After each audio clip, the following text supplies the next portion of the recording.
will be Viscount Castle Toddy.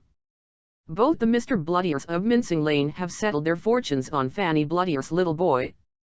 My darling Frederick must positively be an eldest son, and do ask Papa to bring us back his account in Lombard Street, will you, dear? It doesn't look well, his going to Stumpy and Rowdy's.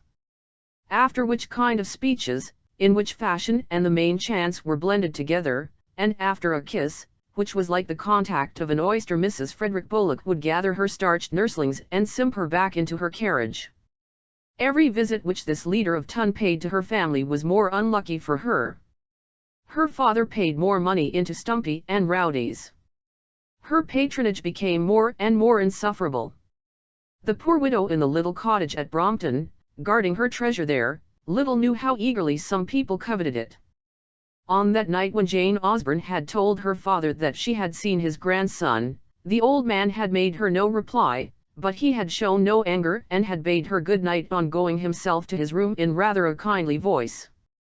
And he must have meditated on what she said and have made some inquiries of the Dobbin family regarding her visit, for a fortnight after it took place, he asked her where was her little French watch and chain she used to wear. "I bought it with my money, sir," she said in a great fright. "Go and order another like it, or a better if you can get it," said the old gentleman, and lapsed again into silence. Of late the Misses Dobbin more than once repeated their entreaties to Amelia, to allow George to visit them. His aunt had shown her inclination, perhaps his grandfather himself, they hinted, might be disposed to be reconciled to him. Surely, Amelia could not refuse such advantageous chances for the boy. Nor could she, but she acceded to their overtures with a very heavy and suspicious heart, was always uneasy during the child's absence from her, and welcomed him back as if he was rescued out of some danger. He brought back money and toys, at which the widow looked with alarm and jealousy. She asked him always if he had seen any old Sir William, who drove him about in the four-wheeled chaise, and Mr. Dobbin, who arrived on the beautiful bay horse in the afternoon in the green coat and pink neckcloth, with a gold-headed whip, who promised to show him the Tower of London and take him out with the Surrey hounds. At last, he said, there was an old gentleman, with thick eyebrows, and a broad hat, and large chain and seals. He came one day as the coachman was lunging Georgie round the lawn on the grey pony. He looked at me very much. He shook very much. I said, "My name is Norval," after dinner. My aunt began to cry. She is always crying. Such was George's report on that night. Then Amelia knew that the boy had seen his grandfather, and looked out feverishly for a proposal which she was sure would follow, and which came, in fact, in a few days afterwards. Mr. Osborne phonily offered to take the boy and make him heir to the fortune which he had intended that his father should inherit. He would make Mrs. George Osborne an allowance, such as to assure her a decent competency. If Mrs. George Osborne proposed to marry again, as Mr. O'Hurd was her intention, he would not withdraw that allowance. But it must be understood that the child would live entirely with his grandfather in Russell Square, or at whatever other place Mr. O should select, and that he would be occasionally permitted to see Mrs. George Osborne at her own residence. This message was brought or read to her in a letter one day, when her mother was from home and her father absent as usual in the city. She was never seen angry but twice or thrice in her life, and it was in one of these moods that Mr. Osborne's attorney had the fortune to behold her. She rose up trembling and flushing very much as soon as, after reading the letter, Mr. Poe handed it to her, and she tore the paper into 100 fragments, which she trod on. "I marry again. I take money to part from my child. Who dares insult me by proposing such a thing? Tell Mr. Osborne it is a cowardly letter, sir, a cowardly letter. I will not answer it. I wish you good morning, sir," and she bowed me out of the like a tragedy queen, said the lawyer who told the story. Her parents never remarked her agitation on that day, and she never told them of the interview. They had their own affairs to interest them, affairs which deeply interested this innocent and unconscious lady. The old gentleman, her father, was always dabbling in speculation. We have seen how the wine company and the coal company had failed him. But, prowling about the city always eagerly and restlessly still, he lighted upon some other scheme, of which he thought so well that he embarked in it in spite of the remonstrances of Mr. Clapp, to whom indeed he never dared to tell how far he had engaged himself in it. And as it was always Mr. Sedley's maxim not to talk about money matters before women, they had no inkling of the misfortunes that were in store for them until the unhappy old gentleman was forced to make gradual confessions. The bills of the little household, which had been settled weekly, first fell into arrear. The remittances had not arrived from India, Mr. Sedley told his wife with a disturbed face. As she had paid her bills very regularly hitherto, one or two of the tradesmen to whom the poor lady was obliged to go round asking for time were very angry at a delay to which they were perfectly used from more irregular customers. Emmy's contribution, paid over cheerfully without any questions, kept the little company in half rations however. And the first 6 months passed away pretty easily, old Sedley still keeping up with the notion that his shares must rise and that all would be well. No £60, however, came to help the household at the end of the half year, and it fell deeper and deeper into trouble. Mrs. Sedley, who was growing infant and was much shaken, remained silent or wept a great deal with Mrs. Clapp in the kitchen. The butcher was particularly surly, the grocer insolent, once or twice little Georgie had grumbled about the dinners, and Amelia, who still would have been satisfied with a slice of bread for her own dinner, could not but perceive that her son was neglected and purchased little things out of her private purse to keep the boy in health. At last they told her such a garbled story as people in difficulties tell.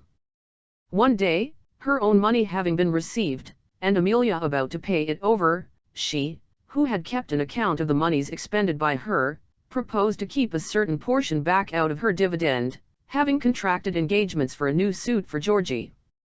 Then it came out that Jos's remittances were not paid, that the house was in difficulties, which Amelia ought to have seen before, her mother said, but she cared for nothing or nobody except Georgie. At this she passed all her money across the table, without a word, to her mother, and returned to her room to cry her eyes out. She had a great access of sensibility too that day, when obliged to go and countermand the clothes, the darling clothes on which she had set her heart for Christmas Day, and the cut and fashion of which she had arranged in many conversations with a small milliner, her friend. Hardest of all, she had to break the matter to Georgie, who made a loud outcry. Everybody had new clothes at Christmas. The others would laugh at him. He would have new clothes. She had promised them to him. The poor widow had only kisses to give him. She damed the old suit in tears. She cast about among her little ornaments to see if she could sell anything to procure the desired novelties. There was her India shawl that Dobbin had sent her. She remembered in former days going with her mother to a fine India shop on Ludgate Hill, where the ladies had all sorts of dealings and bargains in these articles. Her cheeks flushed and her eyes shone with pleasure as she thought of this resource, and she kissed away George to school in the morning, smiling brightly after him. The boy felt that there was good news in her look. Packing up her shawl in a handkerchief, another of the gifts of the good Major, she hid them under her cloak and walked flushed and eager all the way to Ludgate Hill, tripping along by the park wall and running over the crossings, so that many a man turned as she hurried by him and looked after her rosy pretty face. She calculated how she should spend the proceeds of her shawl, how, besides the clothes, she would buy the books that he longed for, and pay his half-year's schooling, and how she would buy a cloak for her father instead of that old greatcoat which he wore. She was not mistaken as to the value of the Major's gift. It was a very fine and beautiful web, and the merchant made a very good bargain when he gave her 20 guineas for her shawl. She ran on amazed and flurried with her riches to Darton's shop, in St. Paul's churchyard, and there purchased the parents' assistant and the Sanford and Merton Georgie longed for, and got into the coach there with her parcel, and went home exulting. And she pleased herself by writing in the fly-leaf in her neatest little hand, George Osborne, a Christmas gift from his affectionate mother. The books are extant to this day, with a fair delicate superscription. She was going from her own room with the books in her hand to place them on George's table, where he might find them on his return from school, when in the passage, she and her mother met. The gilt bindings of the 7 handsome little volumes caught the old lady's eye. "What are those?" she said. "Some books for Georgie," Amelia replied. "LL promised them to him at Christmas." "Books!" cried the elder lady indignantly. "Books, when the whole house wants bread! Books, when to keep you and your son in luxury, and your dear father out of jail, I've sold every trinket I had, the India shawl from my back even down to the very spoons, that our tradesman might untea insult us, and that Mr. Clapp, which indeed he is justly entitled, being not a hard landlord, and a civil man, and a father, might have his rent. Oh, Amelia! You break my heart with your books, and that boy of yours, whom you are ruining, though part with him you will not. Oh, Amelia, may God send you a more dutiful child than I have had.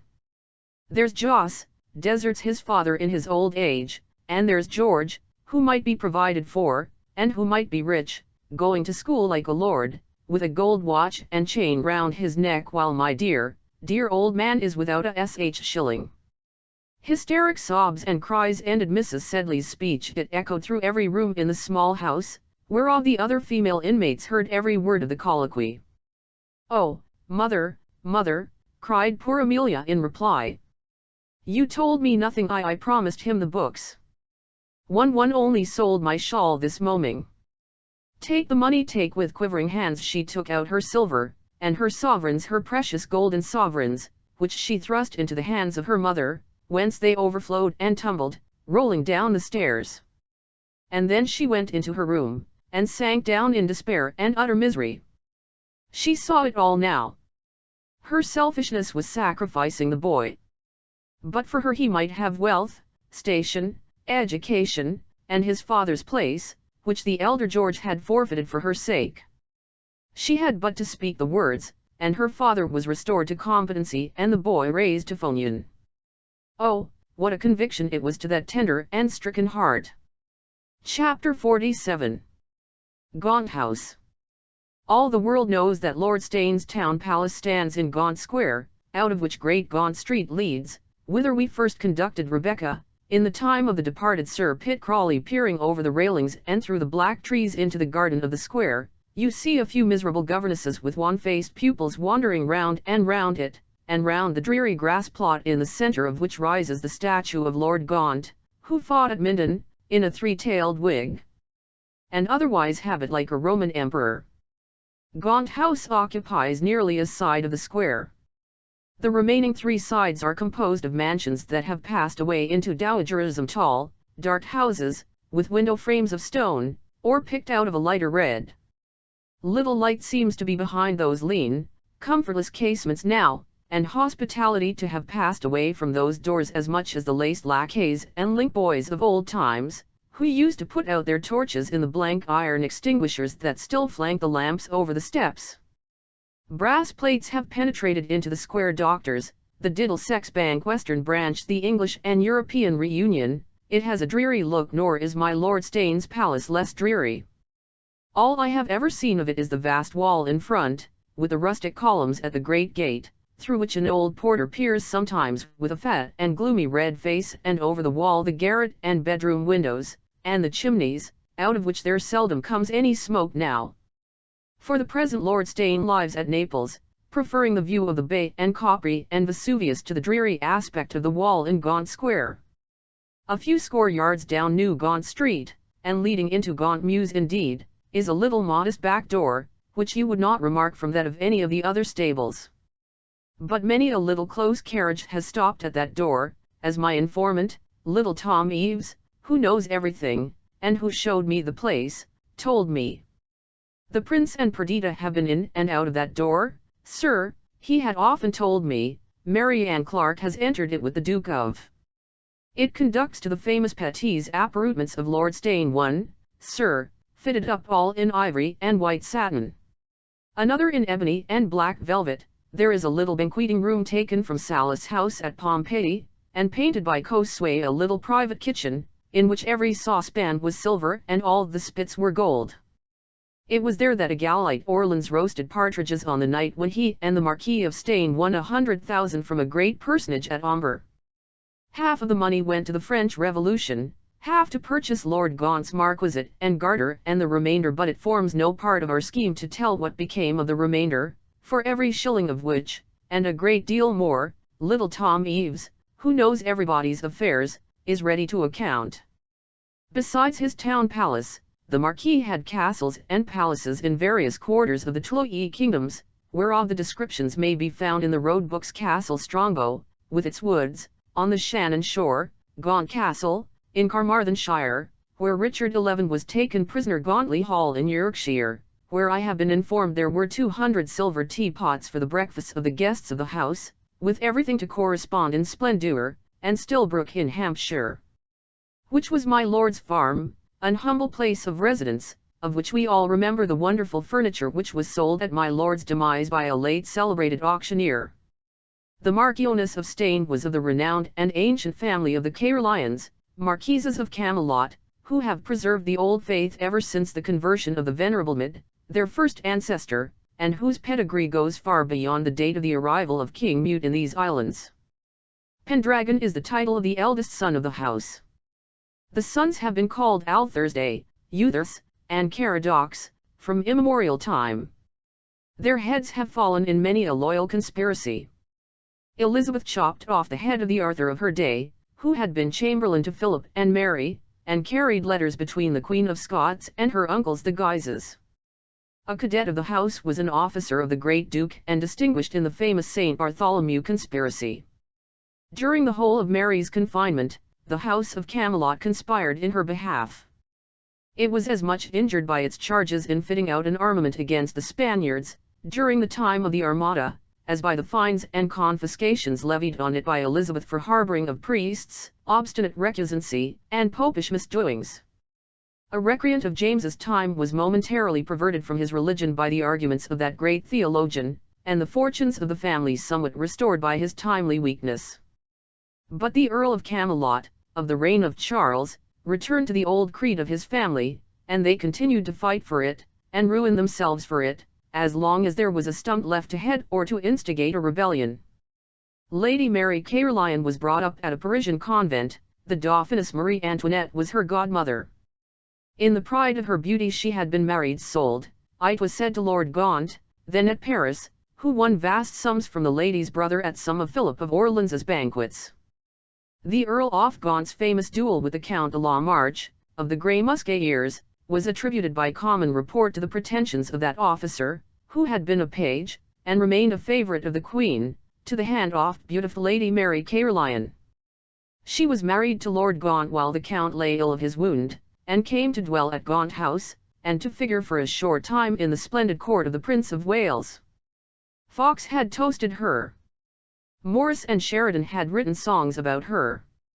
Malmesbury had made her his best bow, Walpole had pronounced her charming, Devonshire had been almost jealous of her, but she was scared by the wild pleasures and gaieties of the society into which she was flung, and after she had borne a couple of sons, shrank away into a life of devout seclusion.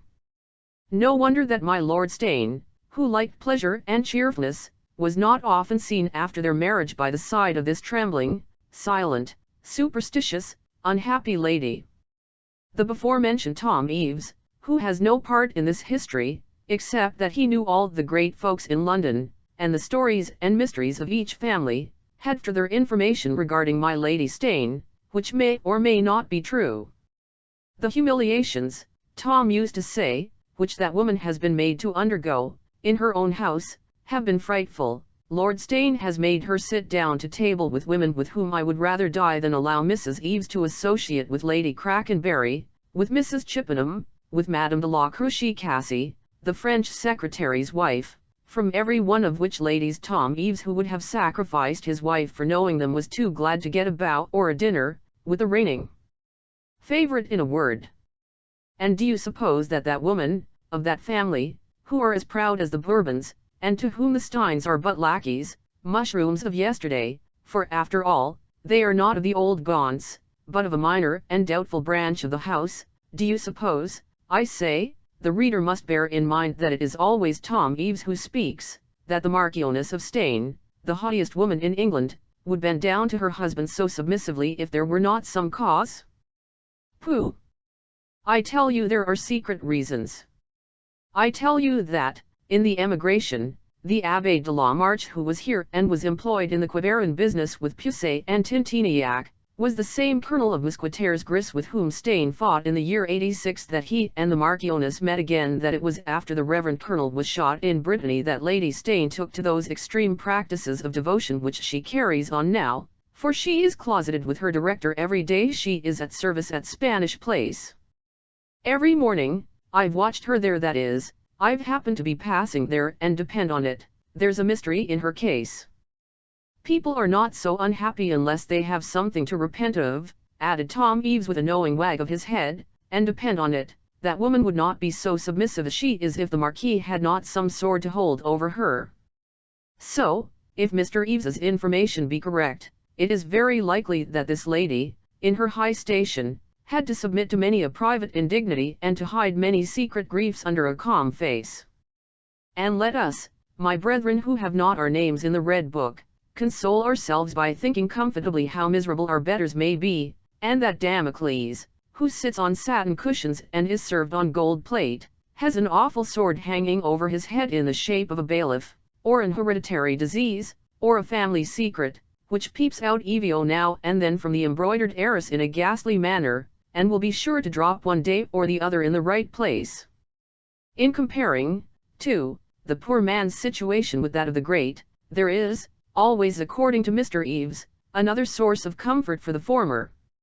You who have little or no patrimony to bequeath or to inherit, may be on good terms with your father or your son, whereas the heir of a great prince, such as my Lord Stein, must naturally be angry at being kept out of his kingdom, and eye the occupant of it with no very agreeable glances. Take it as a rule, this sardonic old Eaves would say, the fathers and elder sons of all great families hate each other. The crown prince is always in opposition to the crown or hankering after it. Shakespeare knew the world, my good sir, and when he describes Prince Hal, from whose family the Gaunts pretend to be descended, though they are no more related to John of Gaunt than you are, trying on his father's coronet, he gives you a natural description of all heirs apparent. If you were heir to a dukedom and £1,000 a day, do you mean to say you would not wish for possession? Pooh! And it stands to reason that every great man, having experienced this feeling towards his father, must be aware that his son entertains it towards himself, and so they can't but be suspicious and hostile. Then again, as to the feeling of elder towards younger sons. My dear sir, you ought to know that every elder brother looks upon the cadets of the house as his natural enemies, who deprive him of so much ready money which ought to be his by right. I have often heard George MacTurk, Lord Bajazet's eldest son, say that if he had his will when he came to the title, he would do what the sultans do, and clear the estate by chopping off all his younger brothers' heads at once, and so the case is, more or less, with them all. I tell you they are all Turks in their hearts. Pooh! Sir, they know the world. And here, haply, a great man coming up, Tom Eaves's hat would drop off his head, and he would rush forward with a bow and a grin, which showed that he knew the world too in the Tomesian way, that is. And having laid out every shilling of his fortune on an annuity, Tom could afford to bear no malice to his nephews and nieces, and to have no other feeling with regard to his betters but a constant and generous desire to dine with them. Between the Marchioness and the natural and tender regard of mother for children, there was that cruel barrier placed of difference of faith. The very love which she might feel for her sons only served to render the timid and pious lady more fearful and unhappy. The gulf which separated them was fatal and impassable. She could not stretch her weak arms across it, or draw her children over to that side away from which her belief told her there was no safety. During the youth of his sons, Lord Stein, who was a good scholar and amateur casuist, had no better sport in the evening after dinner in the country than in setting the boy's tutor, the Reverend Mr. Trail, now my Lord Bishop of Ealing, on her ladyship's director, Father Mole, over their wine, and in pitting Oxford against St. Ashul. He cried bravo, Latimer. Well said, Loyola, alternately. He promised Mole a bishopric if he would come over, and vowed he would use all his influence to get Trail a cardinal's hat if he would secede. Neither divine allowed himself to be conquered, and though the fond mother hoped that her youngest and favorite son would be reconciled to her church, his mother church's sad and awful disappointment awaited the devout lady, a disappointment which seemed to be a judgment upon her for the sin of her marriage. My Lord Gaunt married, as every person who frequents the peerage knows, the Lady Blanche, a daughter of the noble house of Bareacres, before mentioned in this veracious history. A wing of Gaunt House was assigned to this couple, for the head of the family chose to govern it, and while he reigned to reign supreme, his son and heir, however, living little at home, disagreeing with his wife, and borrowing upon post-obit such moneys as he required beyond the very moderate sums which his father was disposed to allow him. The Marquis knew every shilling of his son's debts.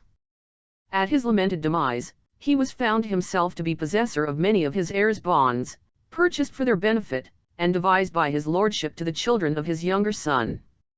As, to my Lord Gaunt's dismay, and the chuckling delight of his natural enemy and father, the Lady Gaunt had no children, the Lord George Gaunt was desired to return from Vienna, where he was engaged in waltzing and diplomacy, and to contract a matrimonial alliance with the Honourable Joan, only daughter of John Johns, 1st Baron Helvellyn, and head of the firm of Jones, Brown, and Robinson, of Threadneedle Street, bankers, from which union sprang several sons and daughters, whose doings do not appertain to this story.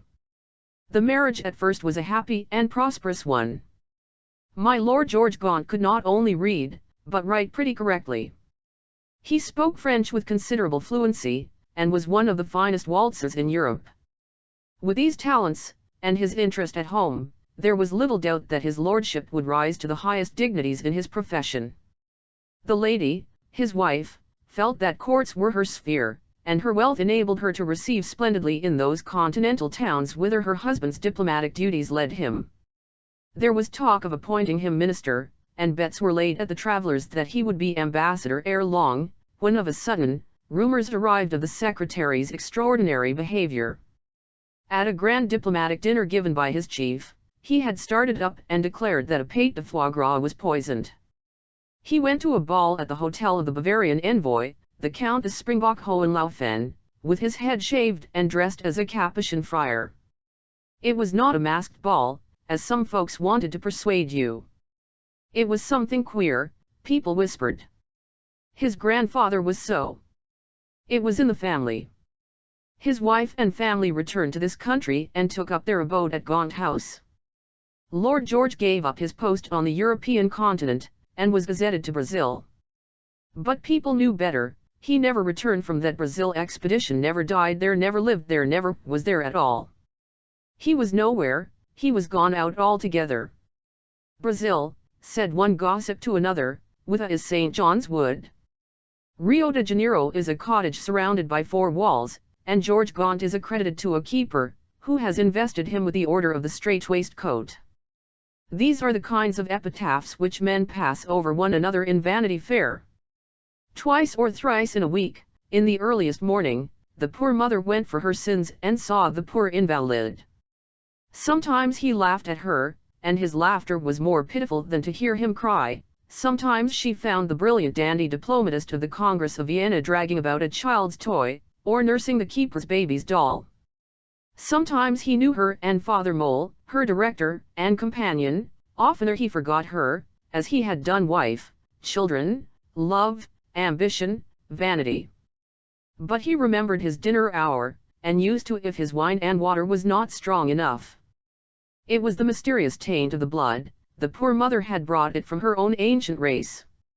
The evil had broken out once or twice in the father's family, long before Lady Staines' sins had begun, or her fasts and tears and penances had been offered in their expiation.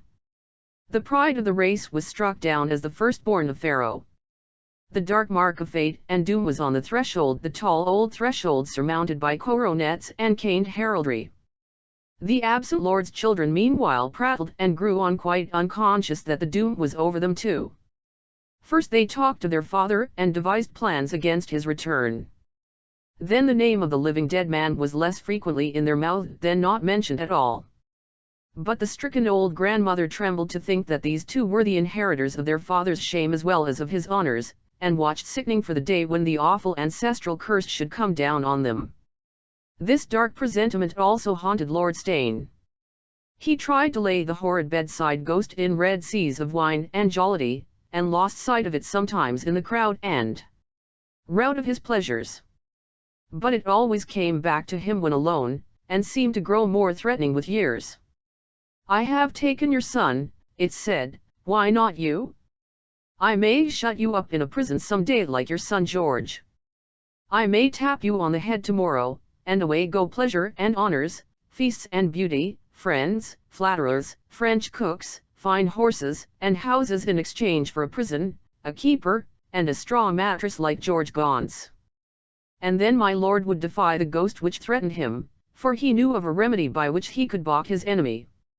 So there was splendour and wealth, but no great happiness perchance, behind the tall cane portals of Gaunt House with its smoky coronets and ciphers. The feasts there were of the grandest in London, but there was not overmuch content therewith, except among the guests who sat at my lord's table. Had he not been so great a prince, few possibly would have visited him, but in Vanity Fair the sins of very great personages are looked at indulgently. Nous regardons à deux fois, as the French ladies said, before we condemn a person of my lord's undoubted quality. Some notorious carpers and squeamish moralists might be sulky with Lord Steyne, but they were glad enough to come when he asked them. "Lord Steyne is really too bad," Lady Slingstone said, "but everybody goes, and of course I shall see that my girls come to no harm. His lordship is a man to whom I owe much, everything in life," said the Right Reverend Dr. Trail, thinking that the Archbishop was rather shaky, and Mrs. Trail and the young ladies would as have missed going to church as to one of his lordship's parties. "His morals are bad," said little Lord Southdown to his sister, who meekly expostulated, having heard terrific legends from her mamma with respect to the doings at Gaunt House, "but hang it, he's got the best distillery in Europe. And as for Sir Pitt Crawley, Bart Sir Pitt, that pattern of decorum, Sir Pitt who had led off at missionary meetings he never for one moment thought of not going to. Where you see such persons as the Bishop of Ealing and the Countess of Slingstone, you may be pretty sure, Jane," the baronet would say, "that we cannot be wrong. The great rank and station of Lord Steyne put him in a position to command people in our station in life. The Lord Lieutenant of a county, my dear, is a respectable man. Besides, George Gaunt and I were intimate in early life, he was my junior when we were attaches at Pumpernickel together. In a word, everybody went to wait upon this great man, everybody who was asked, as you the reader, do not say nay, or I the writer hereof would go if we had an invitation. Chapter 48. In which the reader is introduced to the very best of company. At last Becky's kindness and attention to the chief of her husband's family were destined to meet with an exceeding great reward, a reward which, though certainly somewhat unsubstantial, the little woman coveted with greater eagerness than more positive benefits. If she did not wish to lead a virtuous life, at least she desired to enjoy a character for virtue, and we know that no lady in the genteel world can possess this desideratum, until she has put on a train and feathers and has been presented to her sovereign at court. From that august interview they come out stamped as honest women. The Lord Chamberlain gives them a certificate of virtue. And as dubious goods or letters are passed through an oven at quarantine, sprinkled with aromatic vinegar, and then pronounced clean, many a lady, whose reputation would be doubtful otherwise and liable to give infection, passes through the wholesome ordeal of the royal presence and issues from it free from all taint. It might be very well for my Lady Bareacres, my Lady Tufto, Mrs. Bute Crawley in the country, and other ladies who had come into contact with Mrs. Rawdon Crawley to cry fie at the idea of the odious little adventuress making her curtsy before the sovereign, and to declare that, if dear good Queen Charlotte had been alive, she never would have admitted such an extremely ill-regulated personage into her chaste drawing-room. But when we consider that it was the first gentleman in Europe in whose high presence Mrs. Rawdon passed her examination, and as it were, took her degree in reputation, it surely must be flat disloyalty to doubt any more about her virtue. I, for my part, look back with love and awe to that great character in history.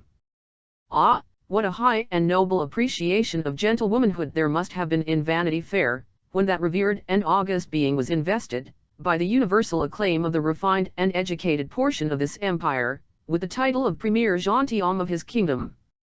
Do you remember, dear M., O friend of my youth, how one blissful night 25 years since, the hypocrite being acted, Alliston being manager, Downton and Liston performers, two boys had leave from their loyal masters to go out from Slaughterhouse School where they were educated and to appear on Drury Lane stage, amongst a crowd which assembled there to greet the king. The king? There he was. Beefeaters were before the august box, the Marquis of Steyne, Lord of the Powder Closet, and other great officers of state were behind the chair on which he sat florid of face, portly of person, covered with orders, and in a rich curling head of hair. How we sang God Save Him! How the house rocked and shouted with that magnificent music!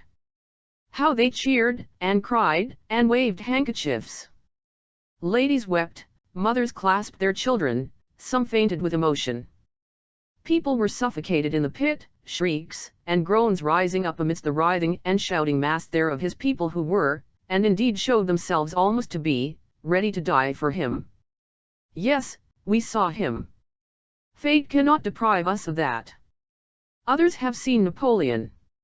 Some few still exist who have beheld Frederick the Great, Dr. Johnson, Marie Antoinette, and be it a reasonable boast to our children, that we saw George the Good, the Magnificent, the Great. Well, there came a happy day in Mrs. Rawdon Crawley's existence when this angel was admitted into the paradise of a court which she coveted, her sister-in-law acting as her godmother. On the appointed day, Sir Pitt and his lady, in their great family carriage, just newly built, and ready for the baronet's assumption of office of High Sheriff of his county, drove up to the little house in Curzon Street, to the edification of Raggles, who was watching from his greengrocer's shop, and saw fine plumes within, and enormous bunches of flowers in the breasts of the new livery coats of the footmen. Sir Pitt, in a glittering uniform, descended and went into Curzon Street, his sword between his legs. Little Rawdon stood with his face against the parlour window panes, smiling and nodding with all his might to his aunt in the carriage within, and presently Sir Pitt issued forth from the house again, leading forth a lady with grand feathers, covered in a white shawl, and holding up daintily a train of magnificent brocade. She stepped into the vehicle as if she were a princess and accustomed all her life to go to court, smiling graciously on the footman at the door and on Sir Pitt, who followed her into the carriage. Then Rawdon followed in his old guard's uniform, which had grown woefully shabby, and was much too tight. He was to have followed the procession and waited upon his sovereign in a cab, but that his good-natured sister-in-law insisted that they should be a family party. The coach was large, the ladies not very big, they would hold their trains in their laps finally, the four went fraternally together, and their carriage presently joined the line of royal equipage which was making its way down Piccadilly and St. James's Street, towards the old brick palace where the Star of Brunswick was in waiting to receive his nobles and gentlefolks. Becky felt as if she could bless the people out of the carriage windows, so elated was she in spirit, and so strong a sense had she of the dignified position which she had at last attained in life. Even our Becky had her weaknesses, and as one often sees how men pride themselves upon excellences which others are slow to perceive, how, for instance, Comus firmly believes that he is the greatest tragic actor in England, how Brown, the famous novelist, longs to be considered, not a man of genius, but a man of fashion, while Robinson, the great lawyer, does not in the least care about his reputation in Westminster Hall, but believes himself incomparable across country and at a five-barred gate. So to be, and to be thought, a respectable woman was Becky's aim in life, and she got up the genteel with amazing assiduity, readiness, and success. We have said, there were times when she believed herself to be a fine lady and forgot that there was no money in the chest at home, duns round the gate, tradesmen to coax and wheedle, no ground to walk upon, in a word.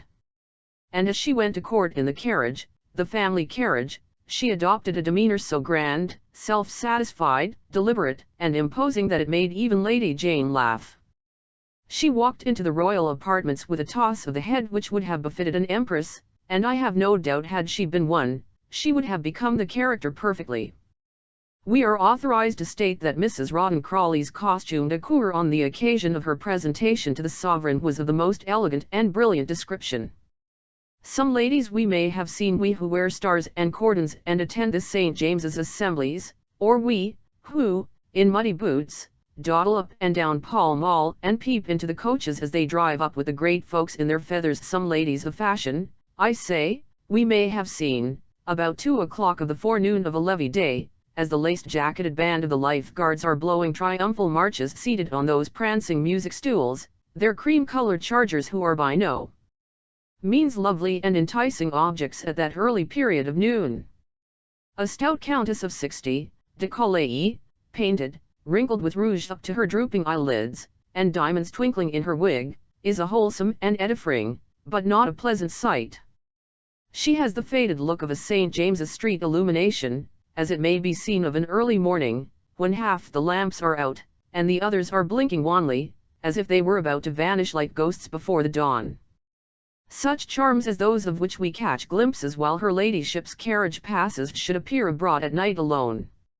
If even Cynthia looks haggard of an afternoon, as we may see her sometimes in the present winter season, with Phoebe staring her out of countenance from the opposite side of the heavens, how much more can old Lady Castlemoldy keep her head up when the sun is shining full upon it through the chariot windows, and showing all the chink and crannies with which time has marked her face? No. Drawing rooms should be announced for November, or the first foggy day, or the elderly sultanas of our Vanity Fair should drive up in closed litters, descend in a covered way, and make their curtsy to the sovereign under the protection of lamplight. Our beloved Rebecca had no need, however, of any such a friendly halo to set off her beauty. Her complexion could bear any sunshine as yet, and her dress, though if you were to see it now, any present lady of Vanity Fair would pronounce it to be the most foolish and preposterous attire ever worn, was as handsome in her eyes and those of the public, some 25 years since, as the most brilliant costume of the most famous beauty of the present season. A score of years hence that milliner's wonder, will have passed into the domain of the absurd, along with all previous vanities. But we are wandering too much. Mrs. Rawdon's dress was pronounced to be charmant on the eventful day of her presentation. Even good little Lady Jane was forced to acknowledge this effect, as she looked at her kinswoman, and owned sorrowfully to herself that she was quite inferior in taste to Mrs. Becky. She did not know how much care, thought, and genius Mrs. Rawdon had bestowed upon that garment. Rebecca had as good taste as any milliner in Europe, and such a clever way of doing things as Lady Jane little understood.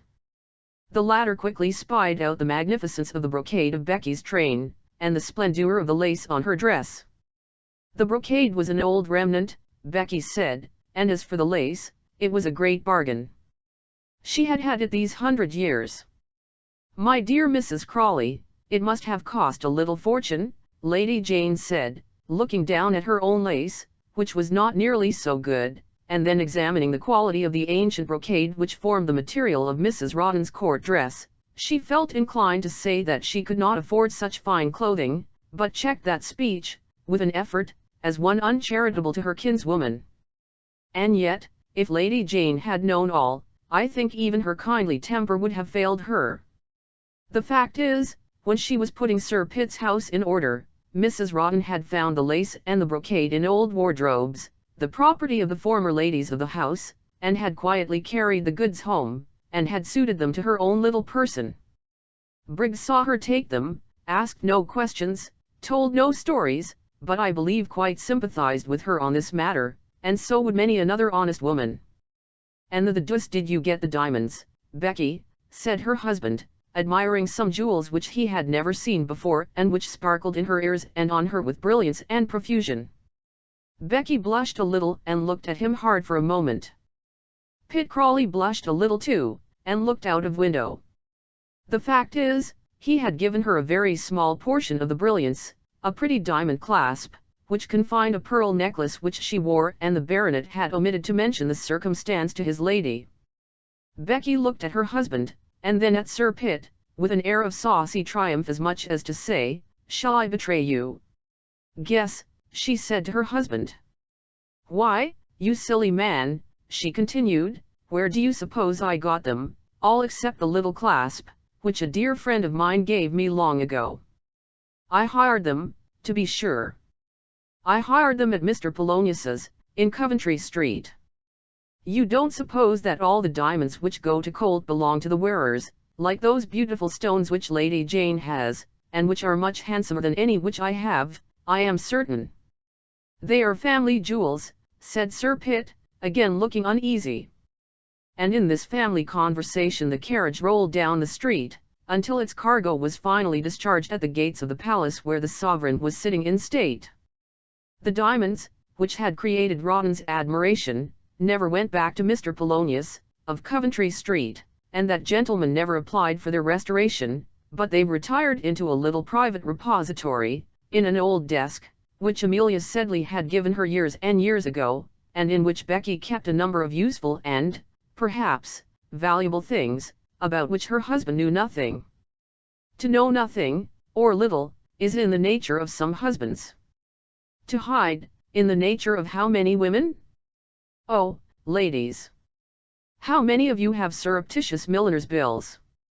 How many of you have downs and bracelets which you daren't show, or which you wear trembling, and coaxing with smiles the husband by your side, who does not know the new velvet gown from the old one, or the new bracelet from last year's, or has any notion that the ragged-looking yellow lace scarf cost 40 guineas and that Madame Bobino is writing dunning letters every week for the money.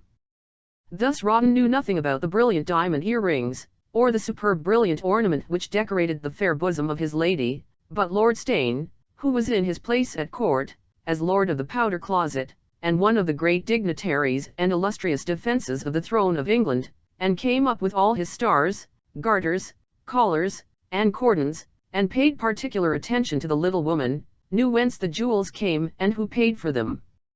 As he bowed over her he smiled, and quoted the hackneyed and beautiful lines from the Rape of the Lock about Belinda's diamonds, which Jews might kiss and infidels adore.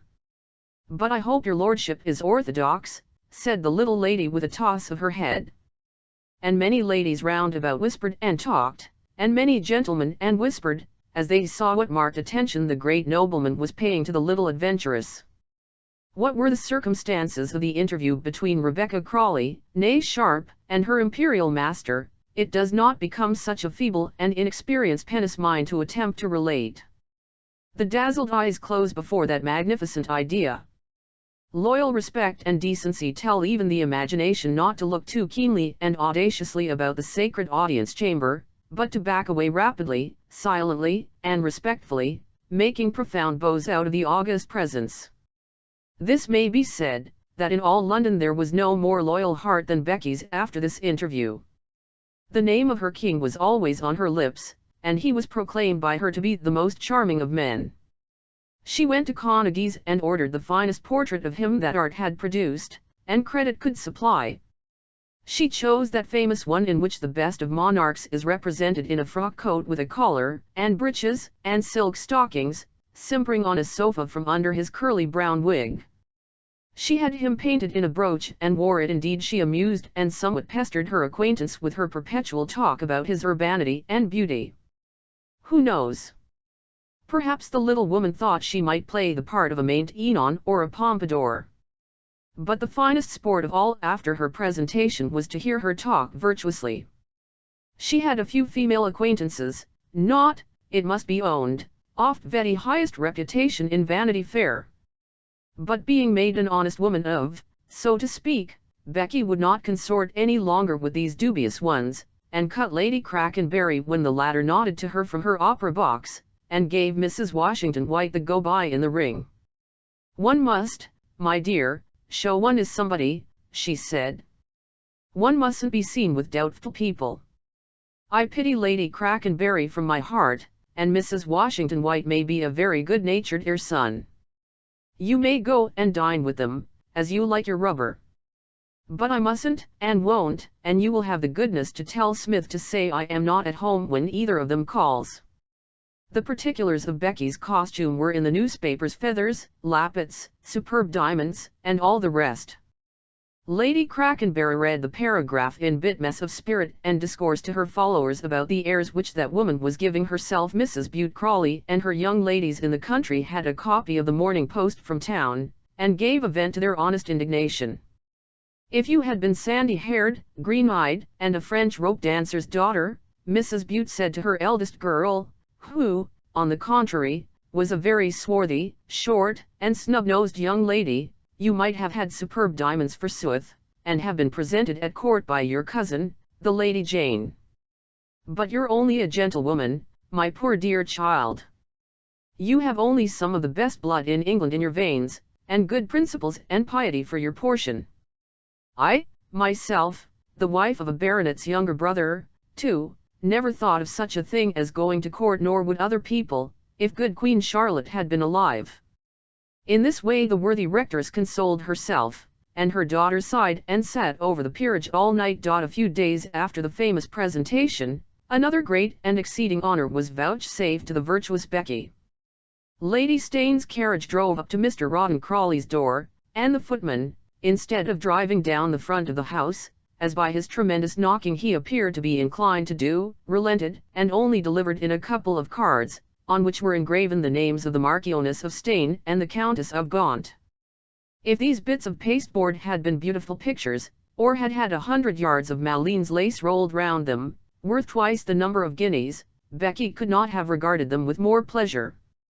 You may be sure they occupied a conspicuous place in the china bowl on the drawing-room table, where Becky kept the cards of her visitors.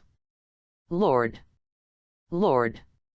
How poor Mrs. Washington White's card and Lady Crackenbury's card, which our little friend had been glad enough to get a few months back, and of which the silly little creature was rather proud once. Lord!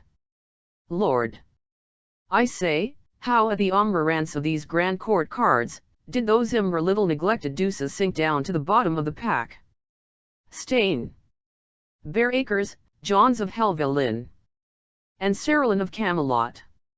We may be sure that Becky and Briggs looked out those august names in the peerage, and followed the noble races up through all the ramifications of the family tree. My Lord Steyne, coming to call a couple of hours afterwards, and looking about him, and observing everything as was his wont, found his lady's cards already ranged as the trumps of Becky's hand, and grinned, as this old cynic always did at any naive display of human weakness. Becky came down to him presently, whenever the dear girl expected his lordship. Her toilette was prepared, her hair in perfect order, her mouchoirs, aprons, scarfs, little morocco slippers, and other female gimcracks arranged, and she seated in some artless and agreeable posture ready to receive him whenever she was surprised. Of course, she had to fly to her apartment to take a rapid survey of matters in the glass, and to trip down again to wait upon the great peer. She found him grinning over the bowl. She was discovered, and she blushed a little. "Thank you, Monseigneur," she said. "You see your ladies have been here. How good of you!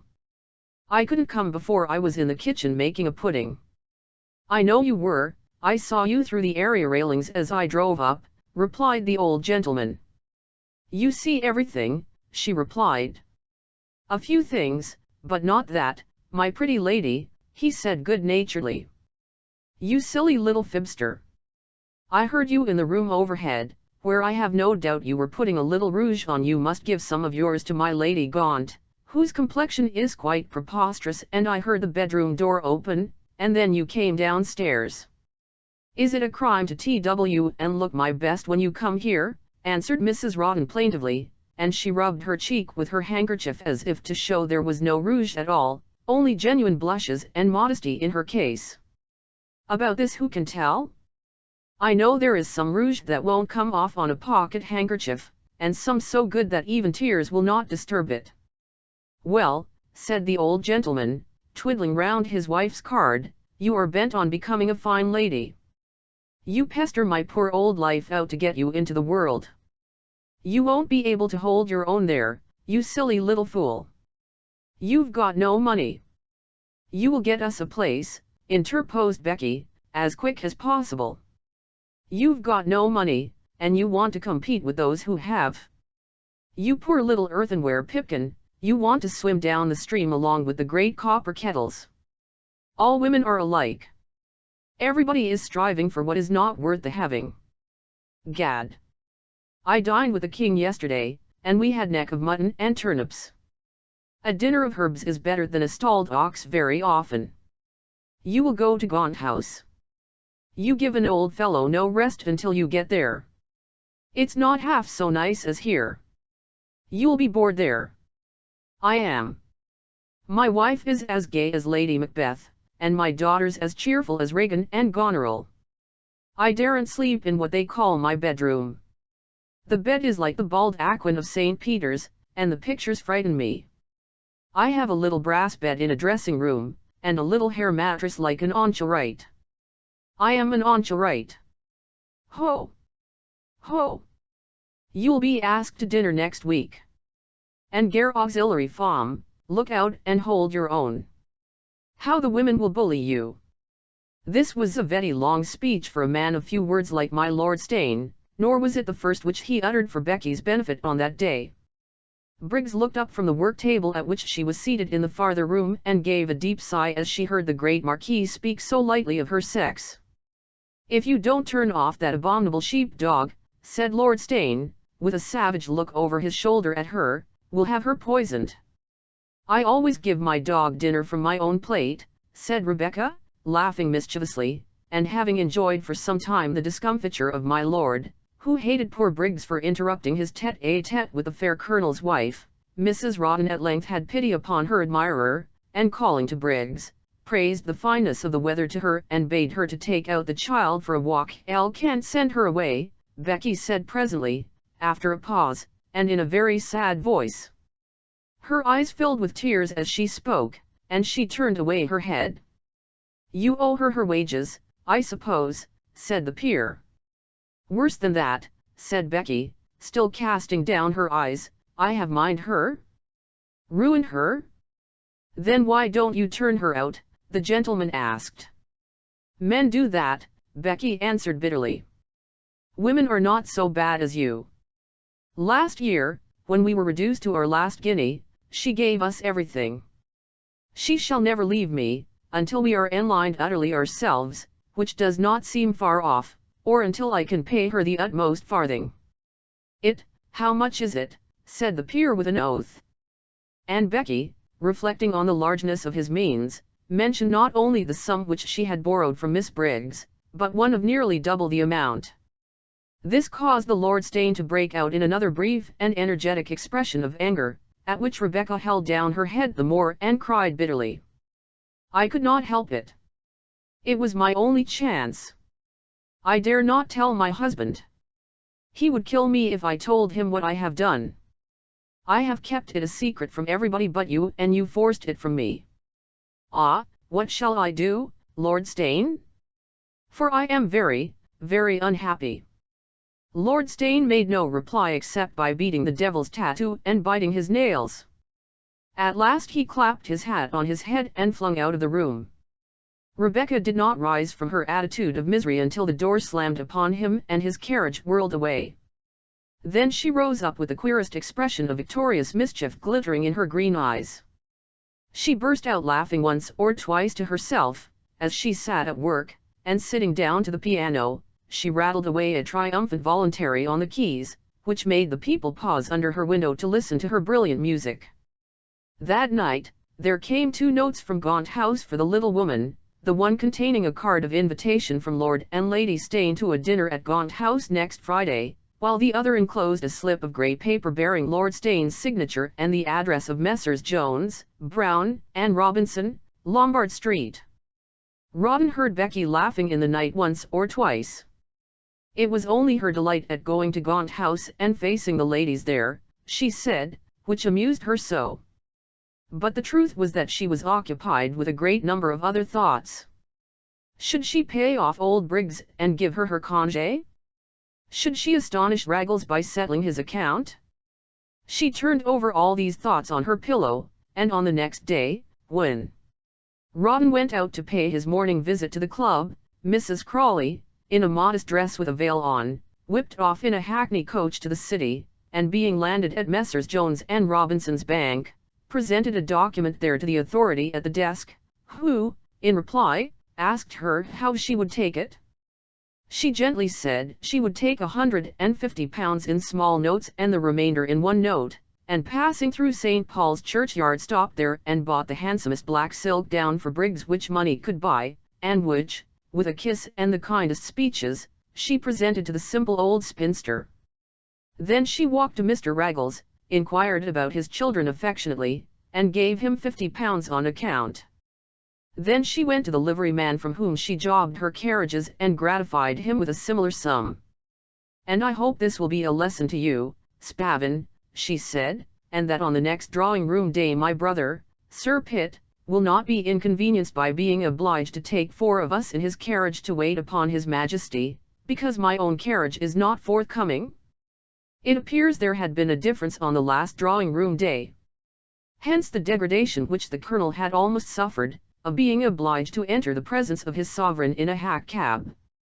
These arrangements concluded, Becky paid a visit upstairs to the before-mentioned desk, which Amelia Sedley had given her years and years ago, and which contained a number of useful and valuable little things, in which private museum she placed the one note which Messrs. Jones and Robinson's cashier had given her. Chapter 49. In which we enjoy 3 courses and a dessert. When the ladies of Gaunt House were at breakfast that morning, Lord Steyne, who took his chocolate in private and seldom disturbed the females of his household, or saw them except upon public days, or when they crossed each other in the hall, or when from his pit box at the opera he surveyed them in their box on the grand tier, his lordship, we say, appeared among the ladies and the children who were assembled over the tea and toast, and a battle royal ensued apropos of Rebecca. "My Lady Steyne," he said, "I want to see the list for your dinner on Friday, and I want you, if you please, to write a card for Colonel and Mrs. Crawley." "Blanch them," Lady Steyne said in a flutter. "Lady Gaunt writes them." "Elle will not write to that person," Lady Gaunt said, a tall and stately lady, who looked up for an instant and then down again after she had spoken. It was not good to meet Lord Steyne's eyes for those who had offended him. "Send the children out of the room." "Go," said he, pulling at the bell rope. The urchins, always frightened before him, retired. Their mother would have followed too. "Not you," he said. "You stop." "My Lady Steyne," he said, "once more will you have the goodness to go to the desk and write that card for your dinner on Friday?" "My lord, I will not be present at it," Lady Gaunt said. "I will go home." "I wish you would, and stay there. You will find the bailiffs at Bear Acres very pleasant company, and I shall be freed from lending money to your relations and from your own damned tragedy heirs. Who are you to give orders here? You have no money. You've got no brains. You were here to have children, and you have not had any. Gaunt's tired of you, and George's wife is the only person in the family who doesn't wish you were dead. Gaunt would marry again if you were." "I wish I were," her ladyship answered with tears and rage in her eyes. "You must give yourself airs of virtue, while my wife, who is an immaculate saint, as everybody knows, and never did wrong in her life, has no objection to meet my young friend Mrs. Crawley. My Lady Steyne knows that appearances are sometimes against the best of women, that lies are often told about the most of them. Pray, madam, shall I tell you some little anecdotes about my Lady Bear Acres, your mamma? You may strike me if you like, sir, or hit any cruel blow," Lady Gaunt said. To see his wife and daughter suffering always put his lordship into a good humour. "My sweet Blanche," he said, "I am a gentleman, and never lay my hand upon a woman, save in the way of kindness. I only wish to correct little faults in your character. You women are too proud, and sadly lack humility, as Father Mole, I'm sure, would tell my Lady Steyne if he were here. You mustn't give yourselves airs, you must be meek and humble, my blessings." For all Lady Steyne knows, this calumniated, simple, good-humoured Mrs. Crawley is quite innocent, even more innocent than herself. Her husband's character is not good, but it is as good as Barry Acres, who has played a little and not paid a great deal, who cheated you out of the only legacy you ever had and left you a pauper on my hands. And Mrs. Crawley is not very well born, but she is not worse than Fanny's illustrious ancestor, the first Law Jones. The money which I brought into the family, sir," Lady George cried out. "You purchased a contingent reversion with it," the Marquis said darkly. "If Gaunt dies, your husband may come to his honours, your little boys may inherit them, and who knows what besides. In the meanwhile, ladies, be as proud and virtuous as you like abroad, but don't give me any airs. As for Mrs. Crawley's character, I shan't demean myself or that most spotless and perfectly irreproachable lady by even hinting that it requires a defence. You will be pleased to receive her with the utmost cordiality, as you will receive all persons whom I present in this house. This house!" he broke out with a laugh. "Who is the master of it? And what is it? This temple of virtue belongs to me. And if I invite all Newgate or all Bedlam here, by they shall be welcome." After this vigorous allocution, to one of which sort Lord Steyne treated his harem whenever symptoms of insubordination appeared in his household, the crestfallen women had nothing for it but to obey. Lady Gaunt wrote the invitation which his lordship required, and she and her mother-in-law drove in person, and with bitter and humiliated hearts, to leave the cards on Mrs. Rawdon, the reception of which caused that innocent woman so much pleasure.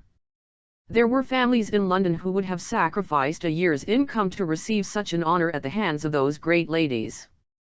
Mrs. Frederick Bullock, for instance, would have gone on her knees from Mayfair to Lombard Street, if Lady Steyne and Lady Gaunt had been waiting in the city to raise her up and say, "Come to us next to one of the great crushes and grand balls of Gaunt House," whither everybody went, but to the sacred, unapproachable, mysterious, delicious entertainments, to be admitted to one of which was a privilege, and an honour, and a blessing indeed. Severe, spotless, and beautiful, Lady Gaunt held the very highest rank in Vanity Fair. The distinguished courtesy with which Lord Steyne treated her charmed everybody who witnessed his behaviour, caused the severest critics to admit how perfect a gentleman he was, and to own that his lordship's heart at least was in the right place. The ladies of Gaunt House called Lady Bareacres in to their aid, in order to repulse the common enemy. One of Lady Gaunt's carriages went to Hill Street for her ladyship's mother, all whose equipages were in the hands of the bailiffs, whose very jewels and wardrobe, it was said, had been seized by those inexorable Israelites. Bareacres Castle was theirs, too, with all its costly pictures, furniture, and articles of virtu, the magnificent Van Dycks, the noble Reynolds pictures, the Lawrence portraits, tawdry and beautiful, and, 30 years ago, deemed as precious as works of real genius, the matchless dancing nymph of Canova, for which Lady Bareacres had sat in her youth. Lady Bareacres, splendid then, and radiant in wealth, rank, and beauty, a toothless, bald, old woman, now a mere rag of a former robe of state. Her lord, painted at the same time by Lawrence, as waving his sabre in front of Bareacres Castle, and clothed in his uniform as colonel of the Thistlewood Yeomanry, was a withered, old, lean man in a great coat and a beamed wig, slinking about Gray's Inn of mornings chiefly, and dining together in youth when Bareacres was the winner. But Steyne had more bottom than he, and had lasted him out. The Marquis was 10 times a greater man now than the young Lord Gaunt of 85, and Bareacres nowhere in the race, old, beaten, bankrupt, and broken down. He had borrowed too much money of Steyne to find it pleasant to meet his old comrade often. The latter, whenever he wished to be merry, used jeeringly to ask Lady Gaunt why her father had not come to see her. "He has not been here for 4 months, Lord Steyne would say. "I can always tell by my cheque-book afterwards, when I get a visit from Bareacres. What a comfort it is, my ladies, I bank with one of my son's fathers-in-law, and the other banks with me." Of the other illustrious persons whom Becky had the honour to encounter on this her first presentation to the grand world, it does not become the present historian to say much. There was His Excellency the Prince of Peterwaradin, with his princess, a nobleman tightly girthed, with a large military chest, on which the plaque of his order shone magnificently, and wearing the red collar oft golden fleece round his neck. He was the owner of countless flocks. Look at his face. "I think he must be descended from a sheep," Becky whispered to Lord Steyne. Indeed, His Excellency's countenance, long, solemn, and white, with the ornament round his neck, bore some resemblance to that of a venerable bellwether. There was Mr. John Paul Jefferson Jones, titularly attached to the American Embassy and correspondent of the New York Demagogue, who, by way of making himself agreeable to the company, asked Lady Steyne, during a pause in the conversation at dinner, how his dear friend, George Gaunt, liked the Brazils. He and George had been most intimate at Naples and had gone up Vesuvius together. Mr. Jones wrote a full and particular account of the dinner, which appeared duly in the Demagogue. He mentioned the names and titles of all the guests, giving biographical sketches of the principal people. He described the persons of the ladies with great eloquence, the service of the table, the size and costume of the servants, enumerated the dishes and wines served, the ornaments of the sideboard, and the probable value of the plate. Such a dinner he calculated could not be dished up under $15 or $18 per head. And he was in the habit, until very lately, of sending over protégés, with letters of recommendation to the present Marquis of Steyne, encouraged to do so by the intimate terms on which he had lived with his dear friend, the late Lord. He was most indignant that a young and insignificant aristocrat, the Earl of Southdown, should have taken the paw of him in their procession to the dining-room. Just as I was stepping up to offer my hand to a very pleasing and witty fashionable, the brilliant and exclusive Mrs. Rawdon Crawley, he wrote the young patrician interposed between me and the lady and whisked my Helen off without a word of apology.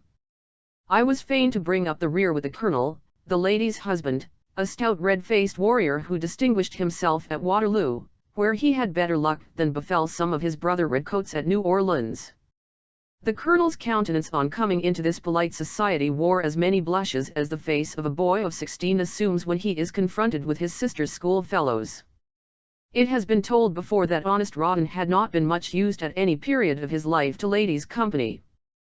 With the men at the club or the mess-room, he was well enough, and could ride, bet, smoke, or play at billiards with the boldest of them.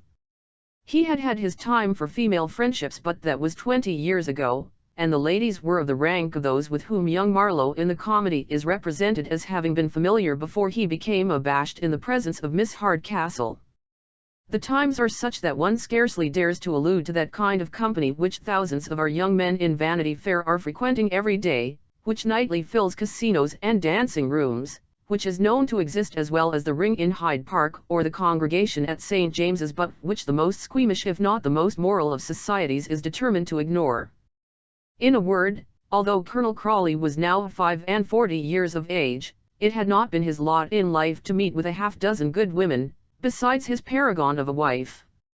All except her and his kind sister Lady Jane, whose gentle nature had tamed and won him, scared the worthy colonel, and on Offye's first dinner at Gaunt House he was not heard to make a single remark except to state that the weather was very hot. Indeed, Becky would have left him at home, but that virtue ordained that her husband should be by her side to protect the timid and fluttering little creature on her first appearance in polite society. On her first appearance Lord Steyne stepped forward, taking her hand, and greeting her with great courtesy, and presenting her to Lady Steyne, and their ladyships, her daughters. Their ladyships made 3 stately curtsies, and the elder lady to be sure gave her hand to the newcomer, but it was as cold and lifeless as marble. Becky took it, however, with grateful humility, and performing a reverence which would have done credit to the best dancer-master, put herself at Lady Steyne's feet, as it were, by saying that his lordship had been her father's earliest friend and patron, and that she, Becky, had learned to honor and respect the Steyne family from the days of her childhood. The fact is that Lord Steyne had once purchased a couple of pictures off Late Sharp, and the affectionate orphan could never forget her gratitude for that favor. The Lady Bareacres then came under Becky's cognizance, to whom the colonel's lady made also a most respectful obeisance. It was retomed with severe dignity by the exalted person in question. "Had the pleasure of making your ladyship's acquaintance at Brussels, 10 years ago," Becky said in the most winning manner. "I had the good fortune to meet Lady Bareacres at the Duchess of Richmond's ball, the night before the Battle of Waterloo. And I recollect your ladyship, and my Lady Blanche, your daughter, sitting in the carriage in the porte-cochere at the inn, waiting for horses. I hope your ladyship's diamonds are safe." Everybody's eyes looked into their neighbors'. The famous diamonds had undergone a famous seizure, it appears, about which Becky, of course, knew nothing. Rawdon Crawley retreated with Lord Southdown into a window, where the latter was heard to laugh immoderately, as Rawdon told him the story of Lady Bareacres wanting horses and knuckling down by Jove, to Mrs. Crawley. "I think I needn't be afraid of that woman," Becky thought. Indeed, Lady Bareacres exchanged terrified and angry looks with her daughter and retreated to a table, where she began to look at pictures with great energy. When the potentate from the Danube made his appearance, the conversation was carried on in the French language, and the Lady Bareacres and the younger ladies found, to their farther mortification, that Mrs. Crawley was much better acquainted with that tongue, and spoke it with a much better accent than they. Becky had met other Hungarian magnates with the army in France in 1816–17. She asked after her friends with great interest. The foreign personages thought that she was a lady of great distinction, and the prince and the princess asked severally of Lord Steyne and the Marchioness, whom they conducted to dinner, who was that petite dame who spoke so well. Finally, the procession being formed in the order described by the American diplomatist, they marched into the apartment where the banquet was served, and which, as I have promised the reader he shall enjoy it, he shall have the liberty of ordering himself so as to suit his fancy. But it was when the ladies were alone that Becky knew the tug of war would come. And then indeed the little woman found herself in such a situation as made her acknowledge the correctness of Lord Steyne's caution to her to beware of the society of ladies above her own sphere. As they say, the persons who hate Irishmen most are Irishmen, so, assuredly, the greatest tyrants over women are women. When poor little Becky, alone with the ladies, went up to the fireplace whither the great ladies had repaired, the great ladies marched away and took possession of a table of drawings. When Becky followed them to the table of drawings, they dropped off one by one to the fire again. She tried to speak to one of the children, of whom she was commonly fond in public places, but Master George Gaunt was called away by his mamma, and the stranger was treated with such cruelty finally, that even Lady Steyne herself pitied her and went up to speak to the friendless little woman. "Lord Steyne," said her ladyship, as her wan cheeks glowed with a blush, "says you sing and play very beautifully. Mrs. Crawley wish you would do me the kindness to sing to me." "I will do anything that may give pleasure to my Lord Steyne or to you," said Rebecca, sincerely grateful, and seating herself at the piano, began to sing. She sang religious songs of Mozart, which had been early favorites of Lady Steyne, and with such sweetness and tenderness that the lady, lingering round the piano, sat down by its side and listened until the tears rolled down her eyes. It is true that the opposition ladies at the other end of the kept up a loud and ceaseless buzzing and talking, but the Lady Steyne did not hear those moors. She was a child again and had wandered back through a 40 years' wilderness to her convent garden.